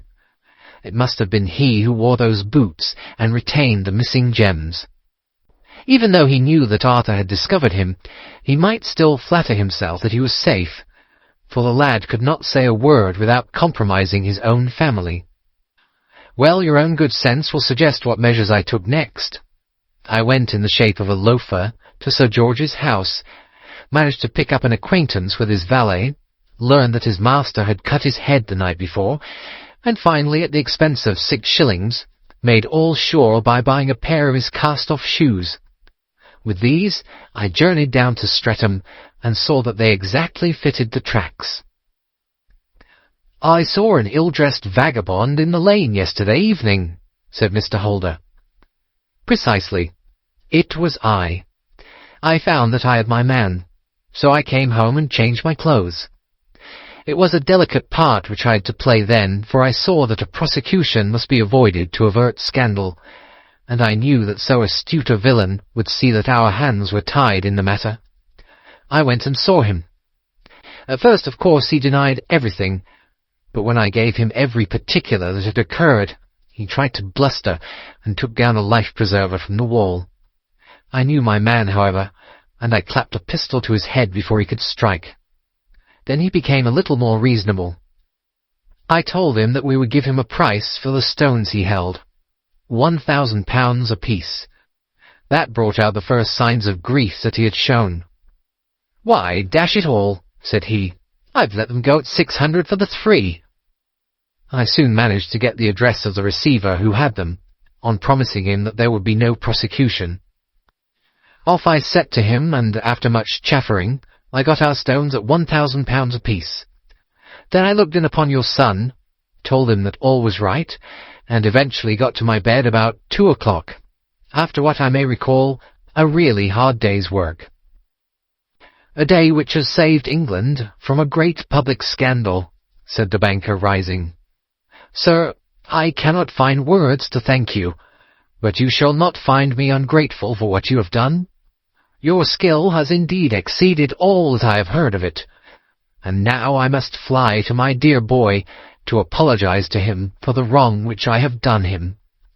As to what you tell me of poor Mary, it goes to my very heart. Not even your skill can inform me where she is now." "I think that we may safely say," returned Holmes, "that she is wherever Sir George Burnwell is. It is equally certain, too, that whatever her sins are, they will soon receive a more than sufficient punishment." End of the Adventure of the Beryl Coronet. The Adventure of the Copper Beeches. "To the man who loves art for its own sake," remarked Sherlock Holmes, tossing aside the advertisement sheet of the Daily Telegraph, "it is frequently in its least important and lowliest manifestations that the keenest pleasure is to be derived. It is pleasant to me to observe, Watson, that you have so far grasped this truth that in these little records of our cases which you have been good enough to draw up, and I am bound to say, occasionally to embellish, you have given prominence not so much to the many causes célèbres and sensational trials in which I have figured, but rather to those incidents which may have been trivial in themselves, but which have given room for those faculties of deduction and of logical synthesis which I have made my special province." "And yet," said I, smiling, "I cannot quite hold myself absolved from the charge of sensationalism which has been urged against my records." "You have erred, perhaps," he observed, taking up a glowing cinder with the tongs, and lighting with it the long cherry-wood pipe which was wont to replace his clay when he was in a disputatious rather than a meditative mood. "You have erred perhaps in attempting to put colour and life into each of your statements, instead of confining yourself to the task of placing upon record that severe reasoning from cause to effect, which is really the only notable feature about the thing." "It seems to me that I have done you full justice in the matter," I remarked with some coldness, for I was repelled by the egotism which I had more than once observed to be a strong factor in my friend's singular character. "No, it is not selfishness or conceit," said he, answering, as was his wont, my thoughts rather than my words. "If I claim full justice for my art, it is because it is an impersonal thing, a thing beyond myself. Crime is common, logic is rare. Therefore it is upon the logic rather than upon the crime that you should dwell. You have degraded what should have been a course of lectures into a series of tales." It was a cold morning of the early spring, and we sat after breakfast on either side of a cheery fire in the old room at Baker Street. A thick fog rolled down between the lines of dun-coloured houses, and the opposing windows loomed like dark, shapeless blurs through the heavy yellow wreaths. Our gas was lit and shone on the white cloth and glimmer of china and metal, for the table had not been cleared yet. Sherlock Holmes had been silent all the morning, dipping continuously into the advertisement columns of a succession of papers, until at last, having apparently given up his search, he had emerged in no very sweet temper to lecture me upon my literary shortcomings. "At the same time," he remarked after a pause, during which he had sat puffing at his long pipe and gazing down into the fire, "you can hardly be open to a charge of sensationalism, for out of these cases which you have been so kind as to interest yourself in, a fair proportion do not treat of crime in its legal sense at all. The small matter in which I endeavoured to help the King of Bohemia, the singular experience of Miss Mary Sutherland, the problem connected with the man with the twisted lip, and the incident of the noble Bachelor, were all matters which are outside the pale of the law. But in avoiding the sensational, I fear that you may have bordered on the trivial." "The end may have been so," I answered, "but the methods I hold to have been novel and of interest." "Psh, my dear fellow, what do the public, the great unobservant public, who could hardly tell a weaver by his tooth or a compositor by his left thumb, care about the finer shades of analysis and deduction? But indeed, if you are trivial, I cannot blame you, for the days of the great cases are past. Man, or at least criminal man, has lost all enterprise and originality.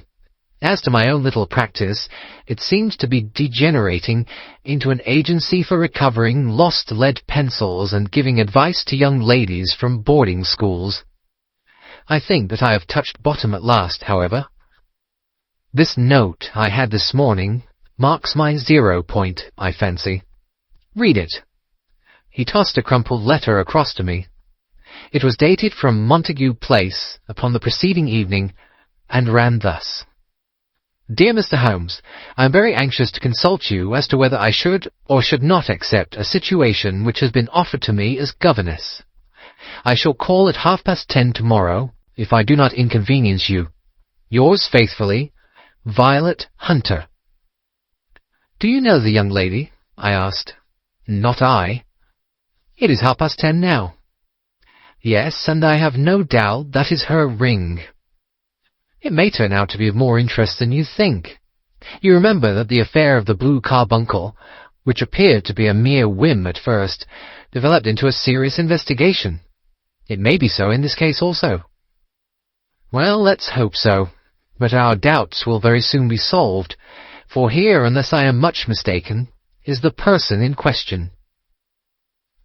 As he spoke, the door opened, and a young lady entered the room. She was plainly but neatly dressed, with a bright, quick face, freckled like a plover's egg, and with the brisk manner of a woman who has had her own way to make in the world. "You will excuse me for troubling you, I am sure," said she, as my companion rose to greet her. "But I have had a very strange experience, and as I have no parents or relations of any sort from whom I could ask advice, I thought that perhaps you would be kind enough to tell me what I should do."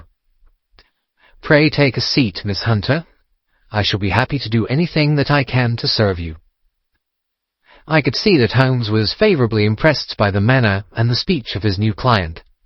He looked her over in his searching fashion, and then composed himself, with his lids drooping and his fingertips together, to listen to her story. "I have been a governess for 5 years," said she, "in the family of Colonel Spence Munro.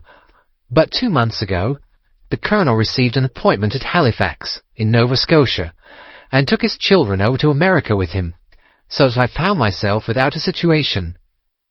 I advertised, and I answered advertisements, but without success. At last, a little money which I had saved began to run short, and I was at my wits' end as to what I should do. There is a well-known agency for governesses in the West End, called Westaway's, and there I used to call about once a week, in order to see whether anything had turned up which might suit me. Westaway was the name of the founder of the business, but it is really managed by Miss Stoper. She sits in her own little office, and the ladies who are seeking employment wait in an anteroom, and are then shown in one by one, when she consults her ledgers, and sees whether she has anything which would suit them. Well, when I called last week, I was shown into the little office as usual, but I found that Miss Stoper was not alone. A prodigiously stout man, with a very smiling face and a great heavy chin, which rolled down fold upon fold over his throat, sat at her elbow with a pair of glasses on his nose, looking very earnestly at the ladies who entered. As I came in, he gave quite a jump in his chair, and turned quickly to Miss Stoper. "That will do," said he. "I could not ask for anything better. Capital! Capital!" He seemed quite enthusiastic, and rubbed his hands together in the most genial fashion. He was such a comfortable-looking man that it was quite a pleasure to look at him. "You are looking for a situation, miss?" he asked. "Yes, sir." "As governess?" "Yes, sir." "And what salary do you wish?" "I had £4 a month in my last place with Colonel Spence Munro." "Oh, tut, tut! Sweating, rank sweating!" he cried, throwing his fat hands out into the air like a man who is in a boiling passion. "How could anyone offer so pitiful a sum to a lady with such attractions and accomplishments?" "My accomplishments, sir, may be less than you imagine," said I. "A little French, a little German, music and drawing." "Tut, tut!" he cried. "This is all quite beside the question. The point is, have you or have you not the bearing and deportment of a lady? There it is in a nutshell. If you have not, you are not fitted for the rearing of a child who may some day play a considerable part in the history of the country. But if you have, why, then how could any gentleman ask you to condescend to accept anything under the 3 figures? Your salary with me, madam, would commence at £100 a year." You may imagine, Mr. Holmes, to me, destitute as I was, such an offer seemed almost too good to be true. The gentleman, however, seeing perhaps the look of incredulity upon my face, opened a pocket-book and took out a note. "It is also my custom," said he, smiling in the most pleasant fashion, until his eyes were just 2 little shining slits amid the white creases of his face, "to advance to my young ladies half their salary beforehand, so that they may meet any little expenses of their journey and their wardrobe." It seemed to me that I had never met so fascinating and so thoughtful a man. As I was already in debt to my tradesmen, the advance was a great convenience. And yet there was something unnatural about the whole transaction, which made me wish to know a little more before I quite committed myself. "May I ask you where you live, sir?" said I. "Hampshire. Charming rural place. The Copper Beeches. 5 miles on the far side of Winchester. It is the most lovely country, my dear young lady, and the dearest old country house. And my duties, sir? I should be glad to know what they would be. One child, one dear little romper, just 6 years old. Oh, if you could see him, killing cockroaches with a slipper. Smack, smack, smack. 3 gone before you could wink. He leaned back in his chair and laughed his eyes into his head again. I was a little startled at the nature of the child's amusement, but the father's laughter made me think that perhaps he was joking. My sole duties, then, I asked, are to take charge of a single child. No, no, not the soul, my dear young lady, he cried. Your duty would be, as I am sure your good sense would suggest, to obey any little commands my wife might give, provided always that they were such commands as a lady might with propriety obey. You see no difficulty, eh? I should be happy to make myself useful. Quite so. In dress now, for example, we are faddy people, you know. Faddy but kind-hearted. If you were asked to wear any dress which we might give you, you would not object to our little whim, eh? No, said I, considerably astonished at his words.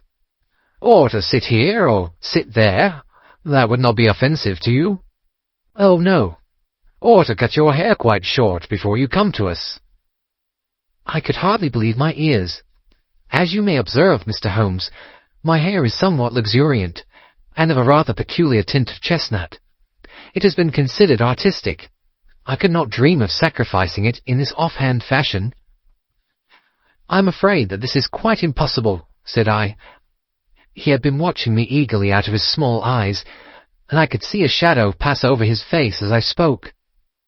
I am afraid that it is quite essential, said he. It is a little fancy of my wife's and ladies' fancies, you know, madam. Ladies' fancies must be consulted. And so you won't cut your hair? No, sir. I really could not, I answered firmly. Oh, well, very well then. That quite settles the matter. It is a pity, because in other respects you would really have done very nicely. In that case, Miss Stoper, I had best inspect a few more of your young ladies. The manageress had sat all this while busy with her papers, without a word to either of us. But she glanced at me now with so much annoyance upon her face that I could not help suspecting that she had lost a handsome commission through my refusal. "Do you desire your name to be kept upon the books?" she asked. "If you please, Miss Stoper." "Well, really it seems rather useless, since you refuse the most excellent offers in this fashion," said she sharply. "You can hardly expect us to exert ourselves to find another such opening for you. Good day to you, Miss Hunter." She struck a gong upon the table, and I was shown out by the page. Well, Mr. Holmes, when I got back to my lodgings and found little enough in the cupboard and 2 or 3 bills upon the table, I began to ask myself whether I had not done a very foolish thing. After all, if these people had strange fads and expected obedience on the most extraordinary matters, they were at least ready to pay for their eccentricity. Very few governesses in England are getting £100 a year. Besides, what use was my hair to me? Many people are improved by wearing it short, and perhaps I should be among the number. Next day I was inclined to think that I had made a mistake, and by the day after I was sure of it. I had almost overcome my pride so far as to go back to the agency and inquire whether the place was still open, when I received this letter from the gentleman himself. I have it here, and I will read it to you. The Copper Beeches, near Winchester. Dear Miss Hunter, Miss Stoper has very kindly given me your address, and I write from here to ask you whether you have reconsidered your decision. My wife is very anxious that you should come, for she has been much attracted by my description of you. We are willing to give £30 a quarter, or £120 a year, so as to recompense you for any little inconvenience which our fads may cause you. They are not very exacting, after all. My wife is fond of a particular shade of electric blue, and would like you to wear such a dress indoors in the morning. You need not, however, go to the expense of purchasing one. as we have one belonging to my dear daughter Alice, now in Philadelphia, which would, I should think, fit you very well. Then, as to sitting here or there, or amusing yourself in any manner indicated, that need cause you no inconvenience. As regards your hair, it is no doubt a pity, especially as I could not help remarking its beauty during our short interview, but I am afraid that I must remain firm upon this point, and I only hope that the increased salary may recompense you for the loss. Your duties, as far as the child is concerned, are very light. Now do try to come, and I shall meet you with the dog-cart at Winchester. Let me know your train. Yours faithfully, Jeffro Rucastle. That is the letter which I have just received, Mr. Holmes, and my mind is made up that I will accept it. I thought, however, that before taking the final step, I should like to submit the whole matter to your consideration. Well, Miss Hunter, if your mind is made up, that settles the question, said Holmes, smiling. But you would not advise me to refuse? I confess that it is not the situation which I should like to see a sister of mine apply for. What is the meaning of it all, Mr. Holmes? I have no data. I cannot tell. Perhaps you have yourself formed some opinion. Well, there seems to me to be only one possible solution. Mr. Rucastle seemed to be very kind, good-natured man. Is it not possible that his wife is a lunatic, that he desires to keep the matter quiet for fear she should be taken to an asylum, and that he humours her fancies in every way in order to prevent an outbreak? That is a possible solution. In fact, as matters stand, it is the most probable one. But in any case it does not seem to be a nice household for a young lady. But the money, Mr. Holmes, the money. Well, yes, of course, the pay is good. Too good. That is what makes me uneasy. Why should they give you £120 a year when they could have their pick for £40? There must be some strong reason behind. I thought that if I told you the circumstances, you would understand afterwards if I wanted your help. I should feel so much stronger if I felt that you were at the back of me. Oh, you may carry that feeling away with you. I assure you that your little problem promises to be the most interesting which has come my way for some months. There is something distinctly novel about some of the features. If you should find yourself in doubt, or in danger— Danger? What danger do you foresee? Holmes shook his head gravely. It would cease to be a danger if we could define it, said he. But at any time, day or night, a telegram would bring me down to your help. That is enough. She rose briskly from her chair, with the anxiety all swept from her face. I shall go down to Hampshire, quite easy in my mind now. I shall write to Mr. Rucastle at once, sacrifice my poor hair tonight, and start for Winchester tomorrow. With a few grateful words to Holmes, she bade us both good night, and bustled off upon her way. At least, said I, as we heard her quick, firm steps descending the stairs, she seems to be a young lady who's very well able to take care of herself. And she would need to be, said Holmes gravely. I am much mistaken if we do not hear from her before many days are past. It was not very long before my friend's prediction was fulfilled. A fortnight went by, during which I frequently found my thoughts turning in her direction, and wondering what strange side alley of human experience this lonely woman had strayed into. The unusual salary, the curious conditions, the light duties, all pointed to something abnormal, though whether a fad or a plot, or whether the man were a philanthropist or a villain, it was quite beyond my powers to determine. As to Holmes, I observed that he sat frequently for half an hour on end, with knitted brows and an abstracted air. But he swept the matter away with a wave of his hand when I mentioned it. "Data! Data! Data!" he cried impatiently. "I can't make bricks without clay." And yet he would always wind up by muttering that no sister of his should ever have accepted such a situation. The telegram which we eventually received came late one night, just as I was thinking of turning in, and Holmes was settling down to one of those all-night chemical researches which he frequently indulged in, when I would leave him stooping over a retort and a test tube at night, and find him in the same position when I came down to breakfast in the morning. He opened the yellow envelope, and then, glancing at the message, threw it across to me. "Just look up the trains in Bradshaw," said he, and turned back to his chemical studies. The summons was a brief and urgent one. "Please be at the Black Swan Hotel at Winchester at midday tomorrow," it said. "Do come. I am at my wit's end. Hunter." "Will you come up with me?" asked Holmes, glancing up. "I should wish to." "Just look it up, then." "There's a train at 9:30, said I, glancing over my Bradshaw. "It is due at Winchester at 11:30. "That will do very nicely. Then perhaps I had better postpone my analysis of the acetones, as we may need to be at our best in the morning." By 11 o'clock the next day, we were well on our way to the old English capital. Holmes had been buried in the morning papers all the way down, but after we had passed the Hampshire border, he threw them down and began to admire the scenery. It was an ideal spring day, a light blue sky, flecked with little fleecy white clouds drifting across from west to east.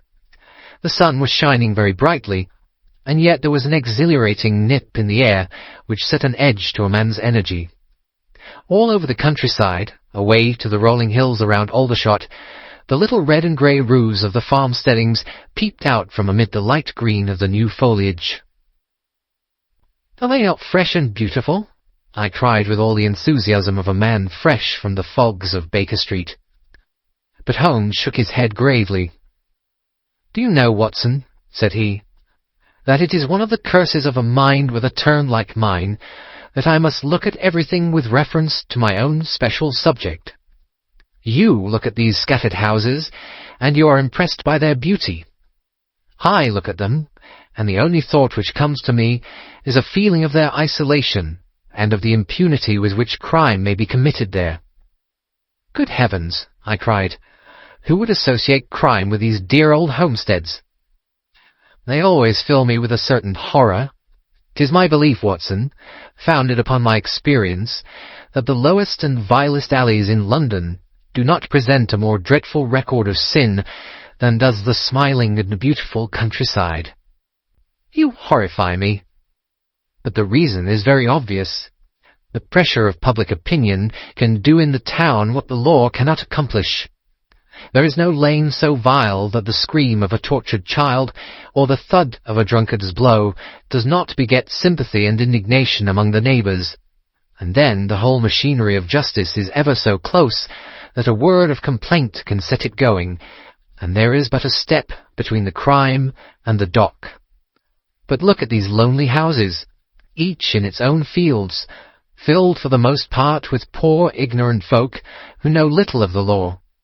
Think of the deeds of hellish cruelty, the hidden wickedness which may go on year in, year out in such places, and none the wiser. Had this lady who appeals to us for help gone to live in Winchester, I should never have had a fear for her. It is the 5 miles of country which makes the danger. Still, it is clear that she is not personally threatened." "No, if she can come to Winchester to meet us, she can get away." "Quite so. She has her freedom. What can be the matter, then? Can you suggest no explanation?" "I have devised 7 separate explanations, each of which would cover the facts as far as we know them. But which of these is correct can only be determined by the fresh information which we shall no doubt find waiting for us. Well, there is the tower of the cathedral, and we shall soon learn all that Miss Hunter has to tell." The Black Swan is an inn of repute in the High Street, at no distance from the station, and there we found the young lady waiting for us. She had engaged a sitting-room, and our lunch awaited us upon the table. "I am so delighted that you have come," she said earnestly. "It is so very kind of you both. But indeed, I do not know what I should do. Your advice will be altogether invaluable to me." "Pray tell us what has happened to you." "I will do so, and I must be quick, for I've promised Mr. Rucastle to be back before 3. I got his leave to come into town this morning, though he little knew for what purpose. Let us have everything in its due order." Holmes thrust his long, thin legs out towards the fire, and composed himself to listen.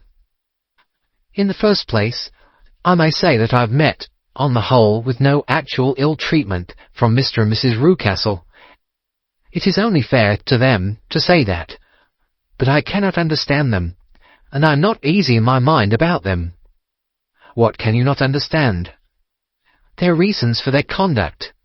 But you shall have it all just as it occurred. When I came down, Mr. Rucastle met me here, and drove me in his dog-cart to the Copper Beeches. It is, as he said, beautifully situated. But it is not beautiful in itself, for it is a large square block of a house, whitewashed, but all stained and streaked with damp and bad weather. There are grounds round it, woods on 3 sides, and on the 4th, a field which slopes down to the Southampton high road, which curves past about 100 yards from the front door. This ground in front belongs to the house, but the woods all round are part of Lord Southerton's preserves. A clump of copper beeches immediately in front of the hall door has given its name to the place.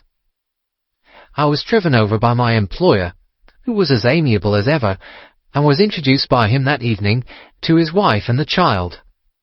There was no truth, Mr. Holmes, in the conjecture which seemed to us to be probable in your rooms at Baker Street. Mrs. Rucastle is not mad.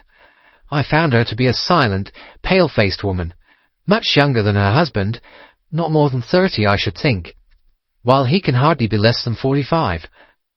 From their conversation, I have gathered that they have been married about 7 years, that he was a widower, and that his only child, by the first wife, was the daughter who has gone to Philadelphia. Mr. Rucastle told me in private that the reason why she had left them was that she had an unreasoning aversion to her stepmother. As the daughter could not have been less than 20, I can quite imagine that her position must have been uncomfortable with her father's young wife. Mrs. Rucastle seemed to me to be colourless in mind as well as in feature. She impressed me neither favourably nor the reverse. She was a nonentity. It was easy to see that she was passionately devoted both to her husband and to her little son. Her light grey eyes wandered continually from one to the other, noting every little want and forestalling it, if possible. He was kind to her also in his bluff, boisterous fashion, and on the whole they seemed to be a happy couple. And yet she had some secret sorrow, this woman. She would often be lost in deep thought, with the saddest look upon her face. More than once I have surprised her in tears. I have thought sometimes that it was the disposition of her child which weighed upon her mind, for I have never met so utterly spoiled and so ill-natured a little creature. He is small for his age, with a head which is quite disproportionately large. His whole life appears to be spent in an alternation between savage fits of passion and gloomy intervals of sulking. Giving pain to any creature weaker than himself seems to be his one idea of amusement, and he shows quite remarkable talent in planning the capture of mice, little birds, and insects. But I would rather not talk about the creature, Mr. Holmes, and indeed, he has little to do with my story. "I am glad of all details," remarked my friend, "whether they seem to you to be relevant or not. I shall try not to miss anything of importance. The one unpleasant thing about the house, which struck me at once, was the appearance and conduct of the servants. There are only 2, a man and his wife. Toller, for that is his name, is a rough, uncouth man, with grizzled hair and whiskers, and a perpetual smell of drink. Twice, since I have been with them, he has been quite drunk, and yet Mr. Rucastle seemed to take no notice of it. His wife is very tall and a strong woman with a sour face, as silent as Mrs. Rucastle, and much less amiable. They are a most unpleasant couple, but fortunately I spend most of my time in the nursery and my own room, which are next to each other in one corner of the building. For 2 days after my arrival at the Copper Beeches, my life was very quiet. On the third, Mrs. Rucastle came down just after breakfast and whispered something to her husband. "Oh, yes," said he, turning to me. "We are very much obliged to you, Miss Hunter, for falling in with our whim so far as to cut your hair. I assure you that it has not detracted in the tiniest iota from your appearance. We shall now see how the electric blue dress will become you. You'll find it laid out upon the bed in your room, and if you would be so good as to put it on, we should both be extremely obliged." The dress which I found waiting for me was of a peculiar shade of blue. It was of excellent material, a sort of beige, but it bore unmistakable signs of having been worn before. It could not have been a better fit if I had been measured for it. Both Mr. and Mrs. Rucastle expressed a delight at the look of it, which seemed quite exaggerated in its vehemence. They were waiting for me in the drawing-room, which is a very large room, stretching along the entire front of the house, with 3 long windows reaching down to the floor. A chair had been placed close to the central window, with its back turned towards it. In this I was asked to sit, and then Mr. Rucastle, walking up and down on the other side of the room, began to tell me a series of the funniest stories that I have ever listened to. You cannot imagine how comical he was, and I laughed until I was quite weary. Mrs. Rucastle, however, who has evidently no sense of humour, never so much as smiled, but sat with her hands in her lap and a sad, anxious look upon her face.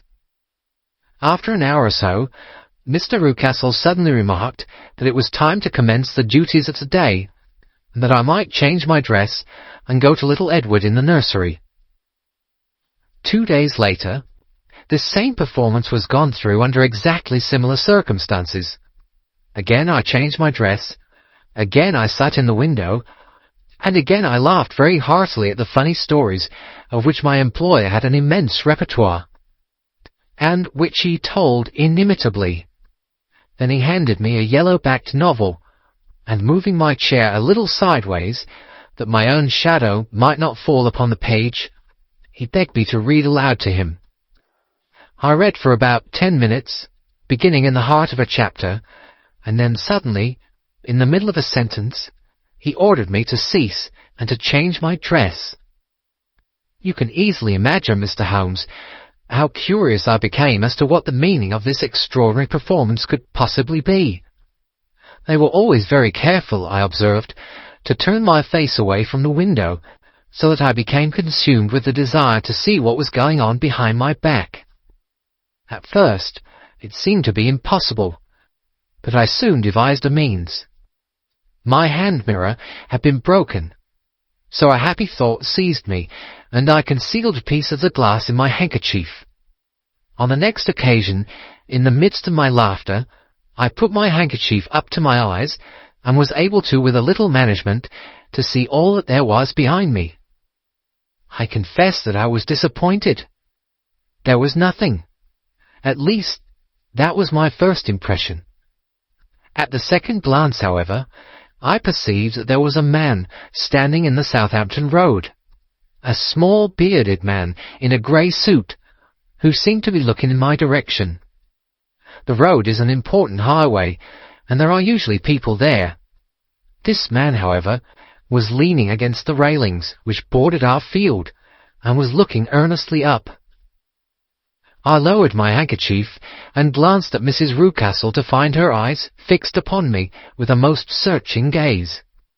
She said nothing, but I am convinced that she had divined that I had a mirror in my hand, and had seen what was behind me. She rose at once. "Jeffro," said she, "there is an impertinent fellow upon the road there, who stares up at Miss Hunter."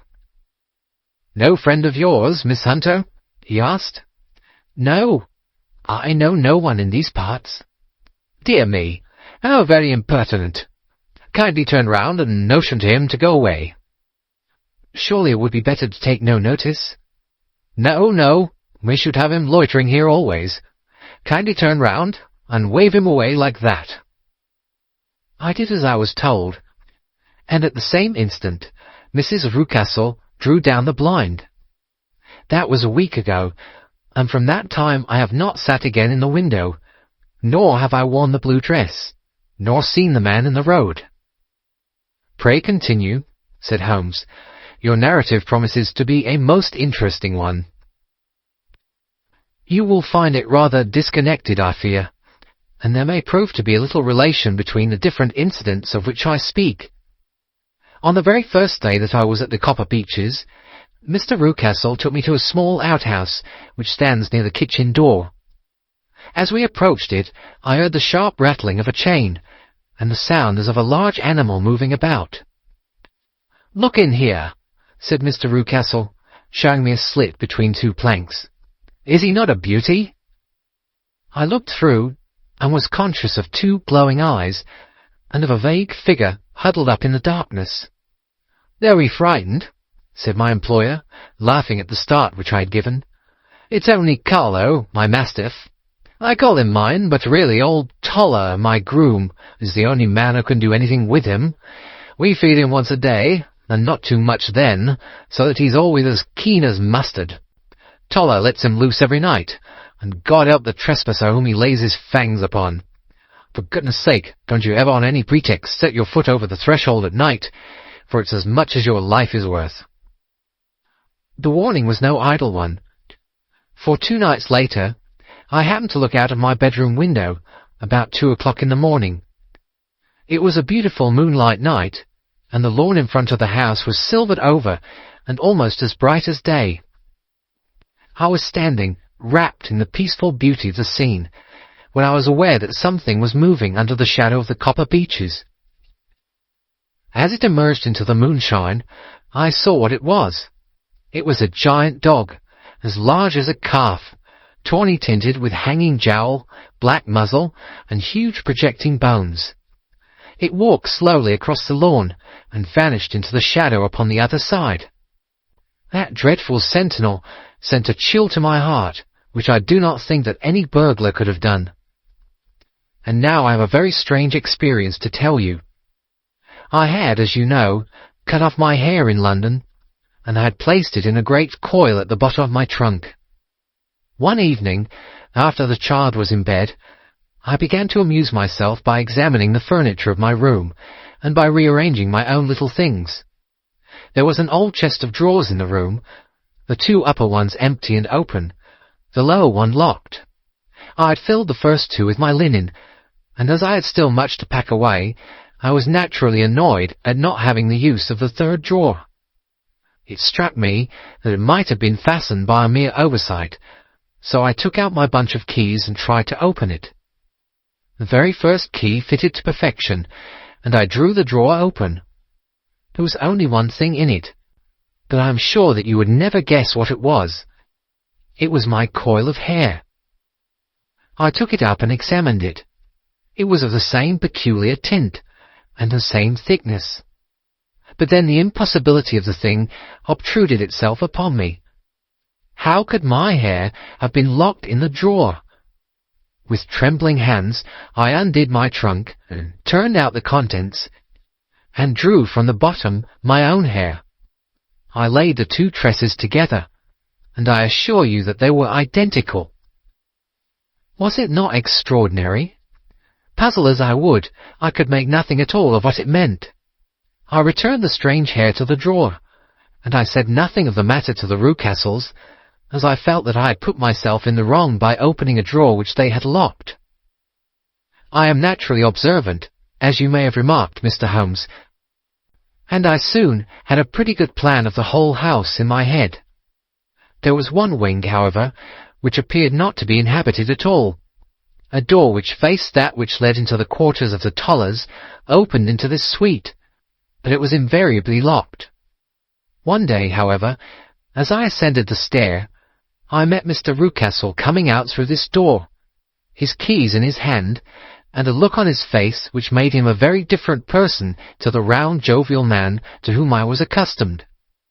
His cheeks were red, his brow was all crinkled with anger, and the veins stood out at his temples with passion. He locked the door and hurried past me without a word or look. This aroused my curiosity, so when I went out for a walk in the grounds with my charge, I strolled round to the side from which I could see the windows of this part of the house. There were 4 of them in a row, 3 of which were simply dirty, while the 4th was shuttered up. They were evidently all deserted. As I strolled up and down, glancing at them occasionally, Mr. Rucastle came out to me, looking as merry and jovial as ever. "Ah," said he, "you must not think me rude if I pass you without a word, my dear young lady. I was preoccupied with business matters."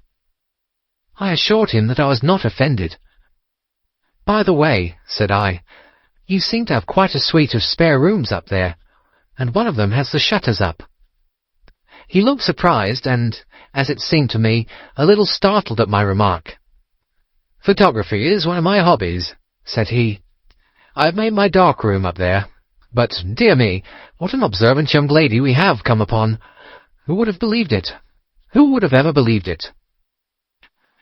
He spoke in a jesting tone, but there was no jest in his eyes as he looked at me.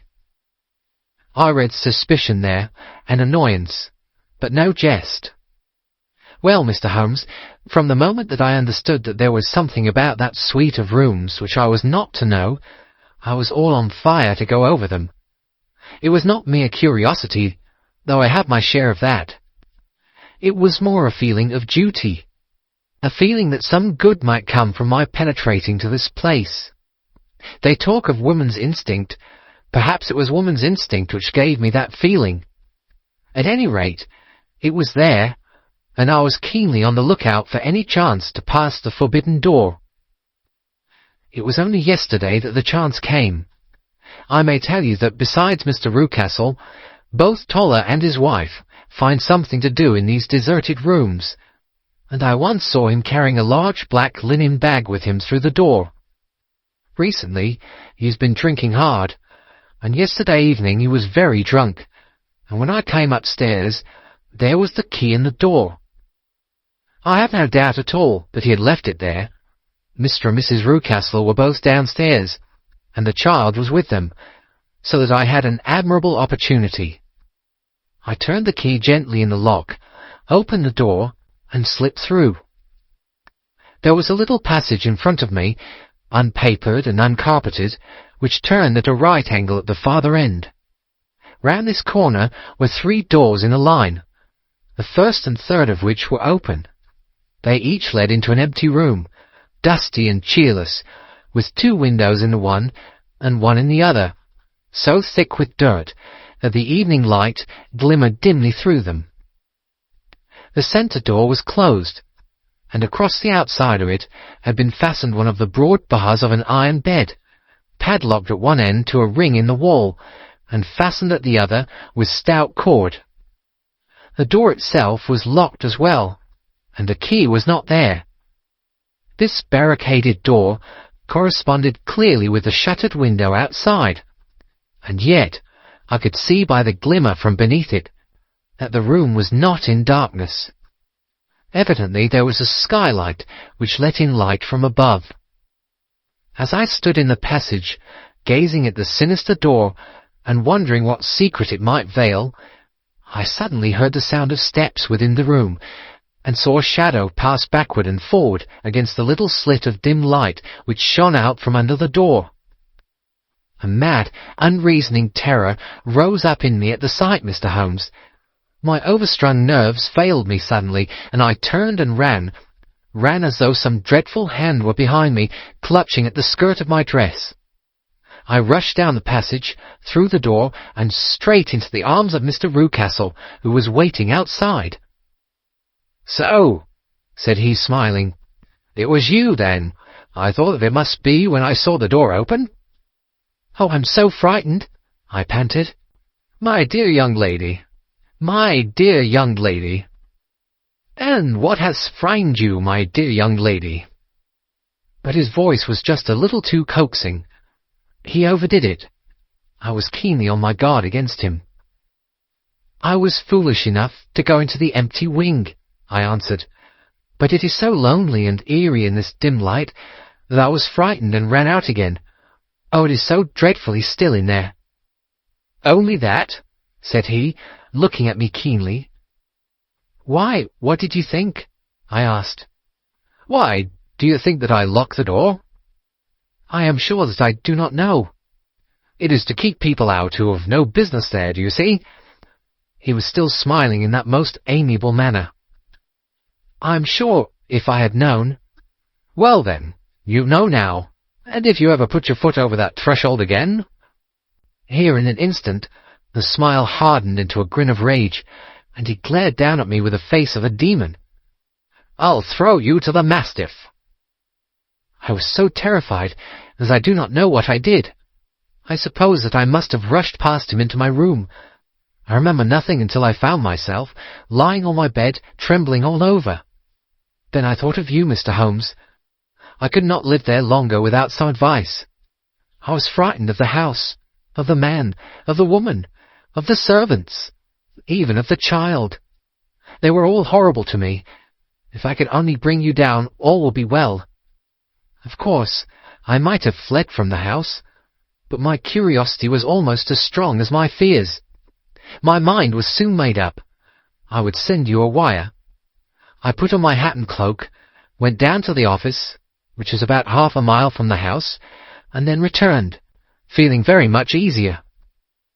A horrible doubt came into my mind as I approached the door, lest the dog might be loose.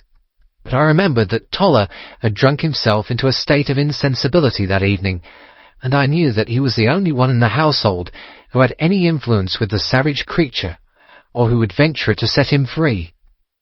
I slipped in safety, and lay awake half the night in my joy at the thought of seeing you. I had no difficulty in getting leave to come into Winchester this morning, but I must be back before 3 o'clock, for Mr. and Mrs. Rucastle are going on a visit, and will be away all the evening, so that I must look after the child. Now, I have told you all my adventures, Mr. Holmes, and I should be very glad if you could tell me what it all means, and above all, what I should do. Holmes and I had listened spellbound to this extraordinary story. My friend rose now and paced up and down the room, his hands in his pockets, and an expression of the most profound gravity upon his face. "Is Toller still drunk?" he asked. "Yes. I heard his wife tell Mrs. Rucastle that she could do nothing with him." "That is well. And the Rucastles go out tonight?" "Yes." "Is there a cellar with a good strong lock?" "Yes, the wine cellar." "You seem to me to have acted all through this matter like a very brave and sensible girl, Miss Hunter. Do you think that you could perform one more feat? I should not ask it of you if I did not think you quite an exceptional woman." "I will try. What is it?" "We shall be at the Copper Beeches by 7 o'clock, my friend and I. The Rucastles will be gone by that time, and Toller will, we hope, be incapable. There only remains Mrs. Toller, who might give the alarm. If you could send her into the cellar on some errand, and then turn the key upon her, you would facilitate matters immensely." "I will do it." "Excellent. We shall then look thoroughly into the affair. Of course, there is only one feasible explanation. You have been brought there to personate someone, and the real person is imprisoned in this chamber. That is obvious. As to who this prisoner is, I have no doubt that it is the daughter, Miss Alice Rucastle, if I remember right, who is said to have gone to America. You were chosen, doubtless, as resembling her in height, figure, and the colour of your hair. Hers have been cut off, very possibly in some illness through which she has passed, and so, of course, yours have to be sacrificed also. By a curious chance you came upon her tresses.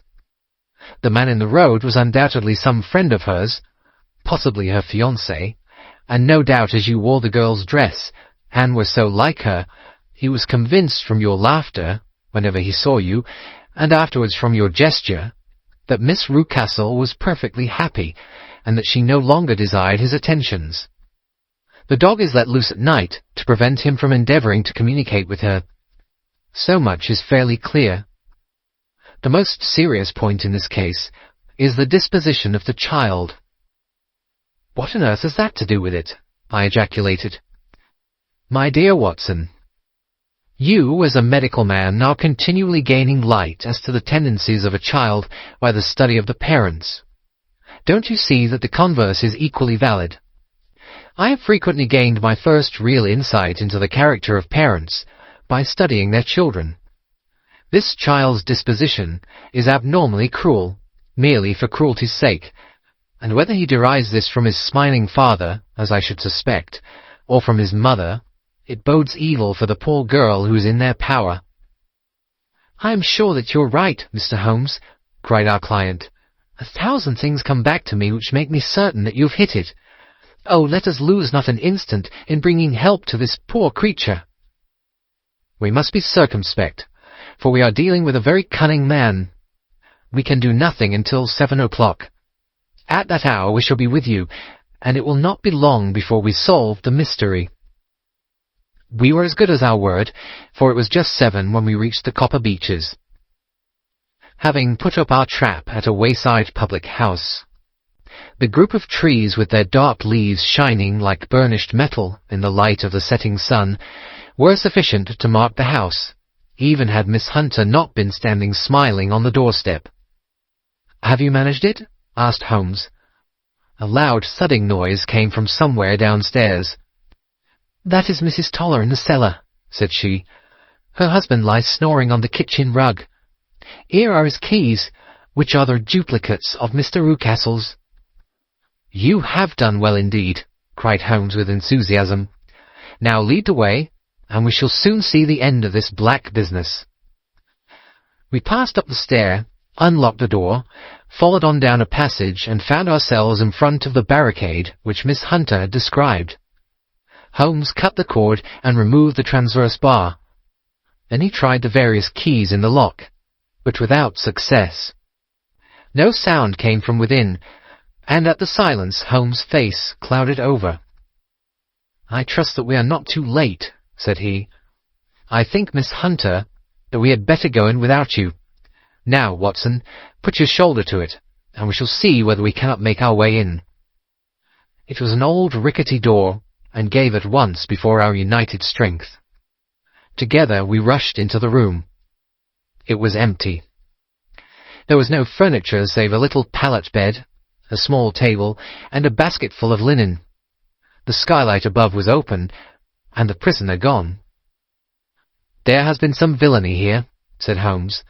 "This beauty has guessed Miss Hunter's intentions, and has carried his victim off." "But how?" "Through the skylight. We shall soon see how he managed it." He swung himself up onto the roof. "Ah, yes," he cried. "Here's the end of a long light ladder against the eaves. That is how he did it." "But it is impossible," said Miss Hunter. "The ladder was not there when the Rucastles went away." "He has come back and done it. I tell you that he is a clever and dangerous man. I should not be very much surprised if this were he whose step I hear now upon the stair. I think, Watson, that it will be as well for you to have your pistol ready." The words were hardly out of his mouth before a man appeared at the door of the room, a very fat and burly man with a heavy stick in his hand. Miss Hunter screamed and shrunk against the wall at the sight of him, but Sherlock Holmes sprang forward and confronted him. "You villain," said he, "where's your daughter?" The fat man cast his eyes around and then up at the open skylight. "It isn't for me to ask you that," he shrieked. "You thieves! Spies and thieves! I have caught you, have I? You're in my power. I'll serve you." He turned and clattered down the stairs as hard as he could go. "He's gone for the dog," cried Miss Hunter. "I have my revolver," said I. "Better close the front door," cried Holmes, and we all rushed down the stairs together. We had hardly reached the hall when we heard the baying of a hound, and then a scream of agony with a horrible worrying sound which it was dreadful to listen to. An elderly man with a red face and shaking limbs came staggering out at a side door. "My God!" he cried. "Someone has loosed the dog. It's not been fed for 2 days. Quick, quick, or it'll be too late." Holmes and I rushed out and round the angle of the house, with Toller hurrying behind us. There was the huge famished brute, its black muzzle buried in Rucastle's throat, while he writhed and screamed upon the ground. Running up, I blew its brains out, and it fell over with its keen white teeth still meeting in the great creases of his neck. With much labour we separated them, and carried him, living but horribly mangled, into the house. We laid him upon the drawing-room sofa, and having dispatched the sober Toller to bear the news to his wife, I did what I could to relieve his pain. We were all assembled round him, when the door opened, and a tall, gaunt woman entered the room. "Mrs. Toller," cried Miss Hunter. "Yes, miss. Mr. Rucastle let me out when he came back before he went up to you." "Ah, miss, it is a pity you didn't let me know what you were planning, for I would have told you that your pains were wasted." "Ha!" said Holmes, looking keenly at her.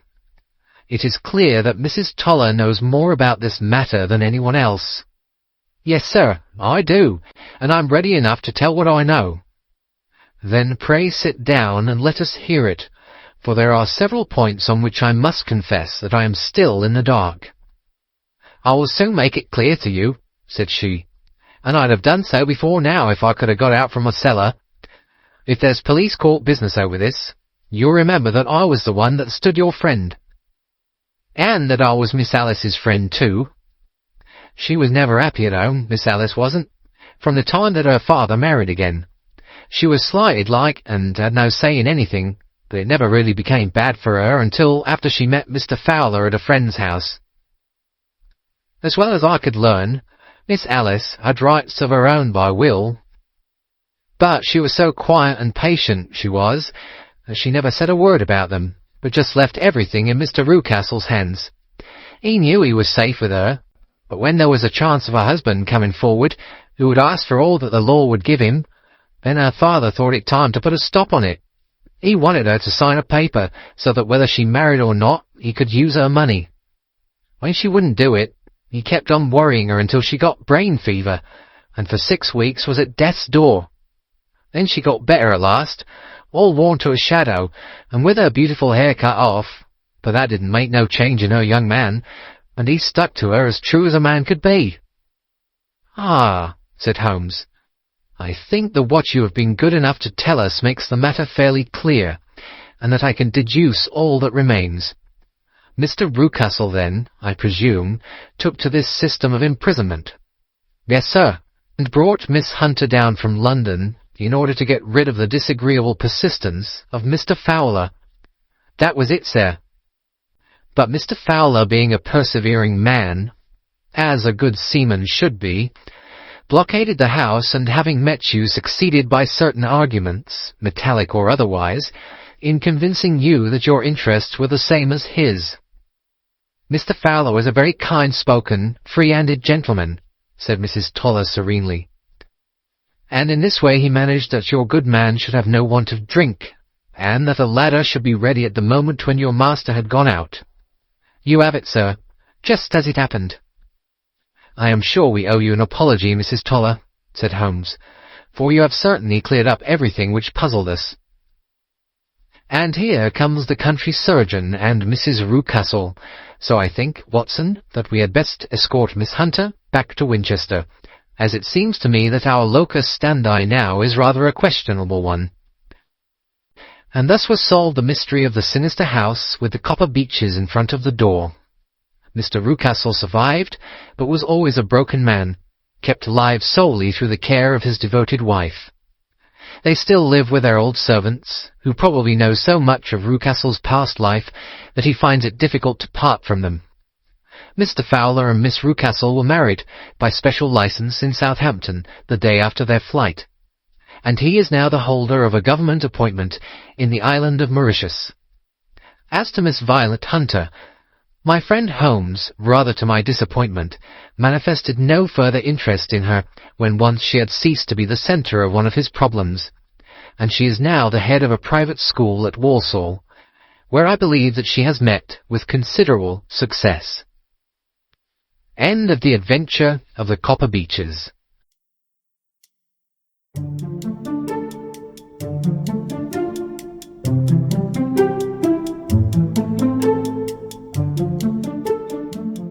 End of the Adventures of Sherlock Holmes by Sir Arthur Conan Doyle. Read by Bo McKenna.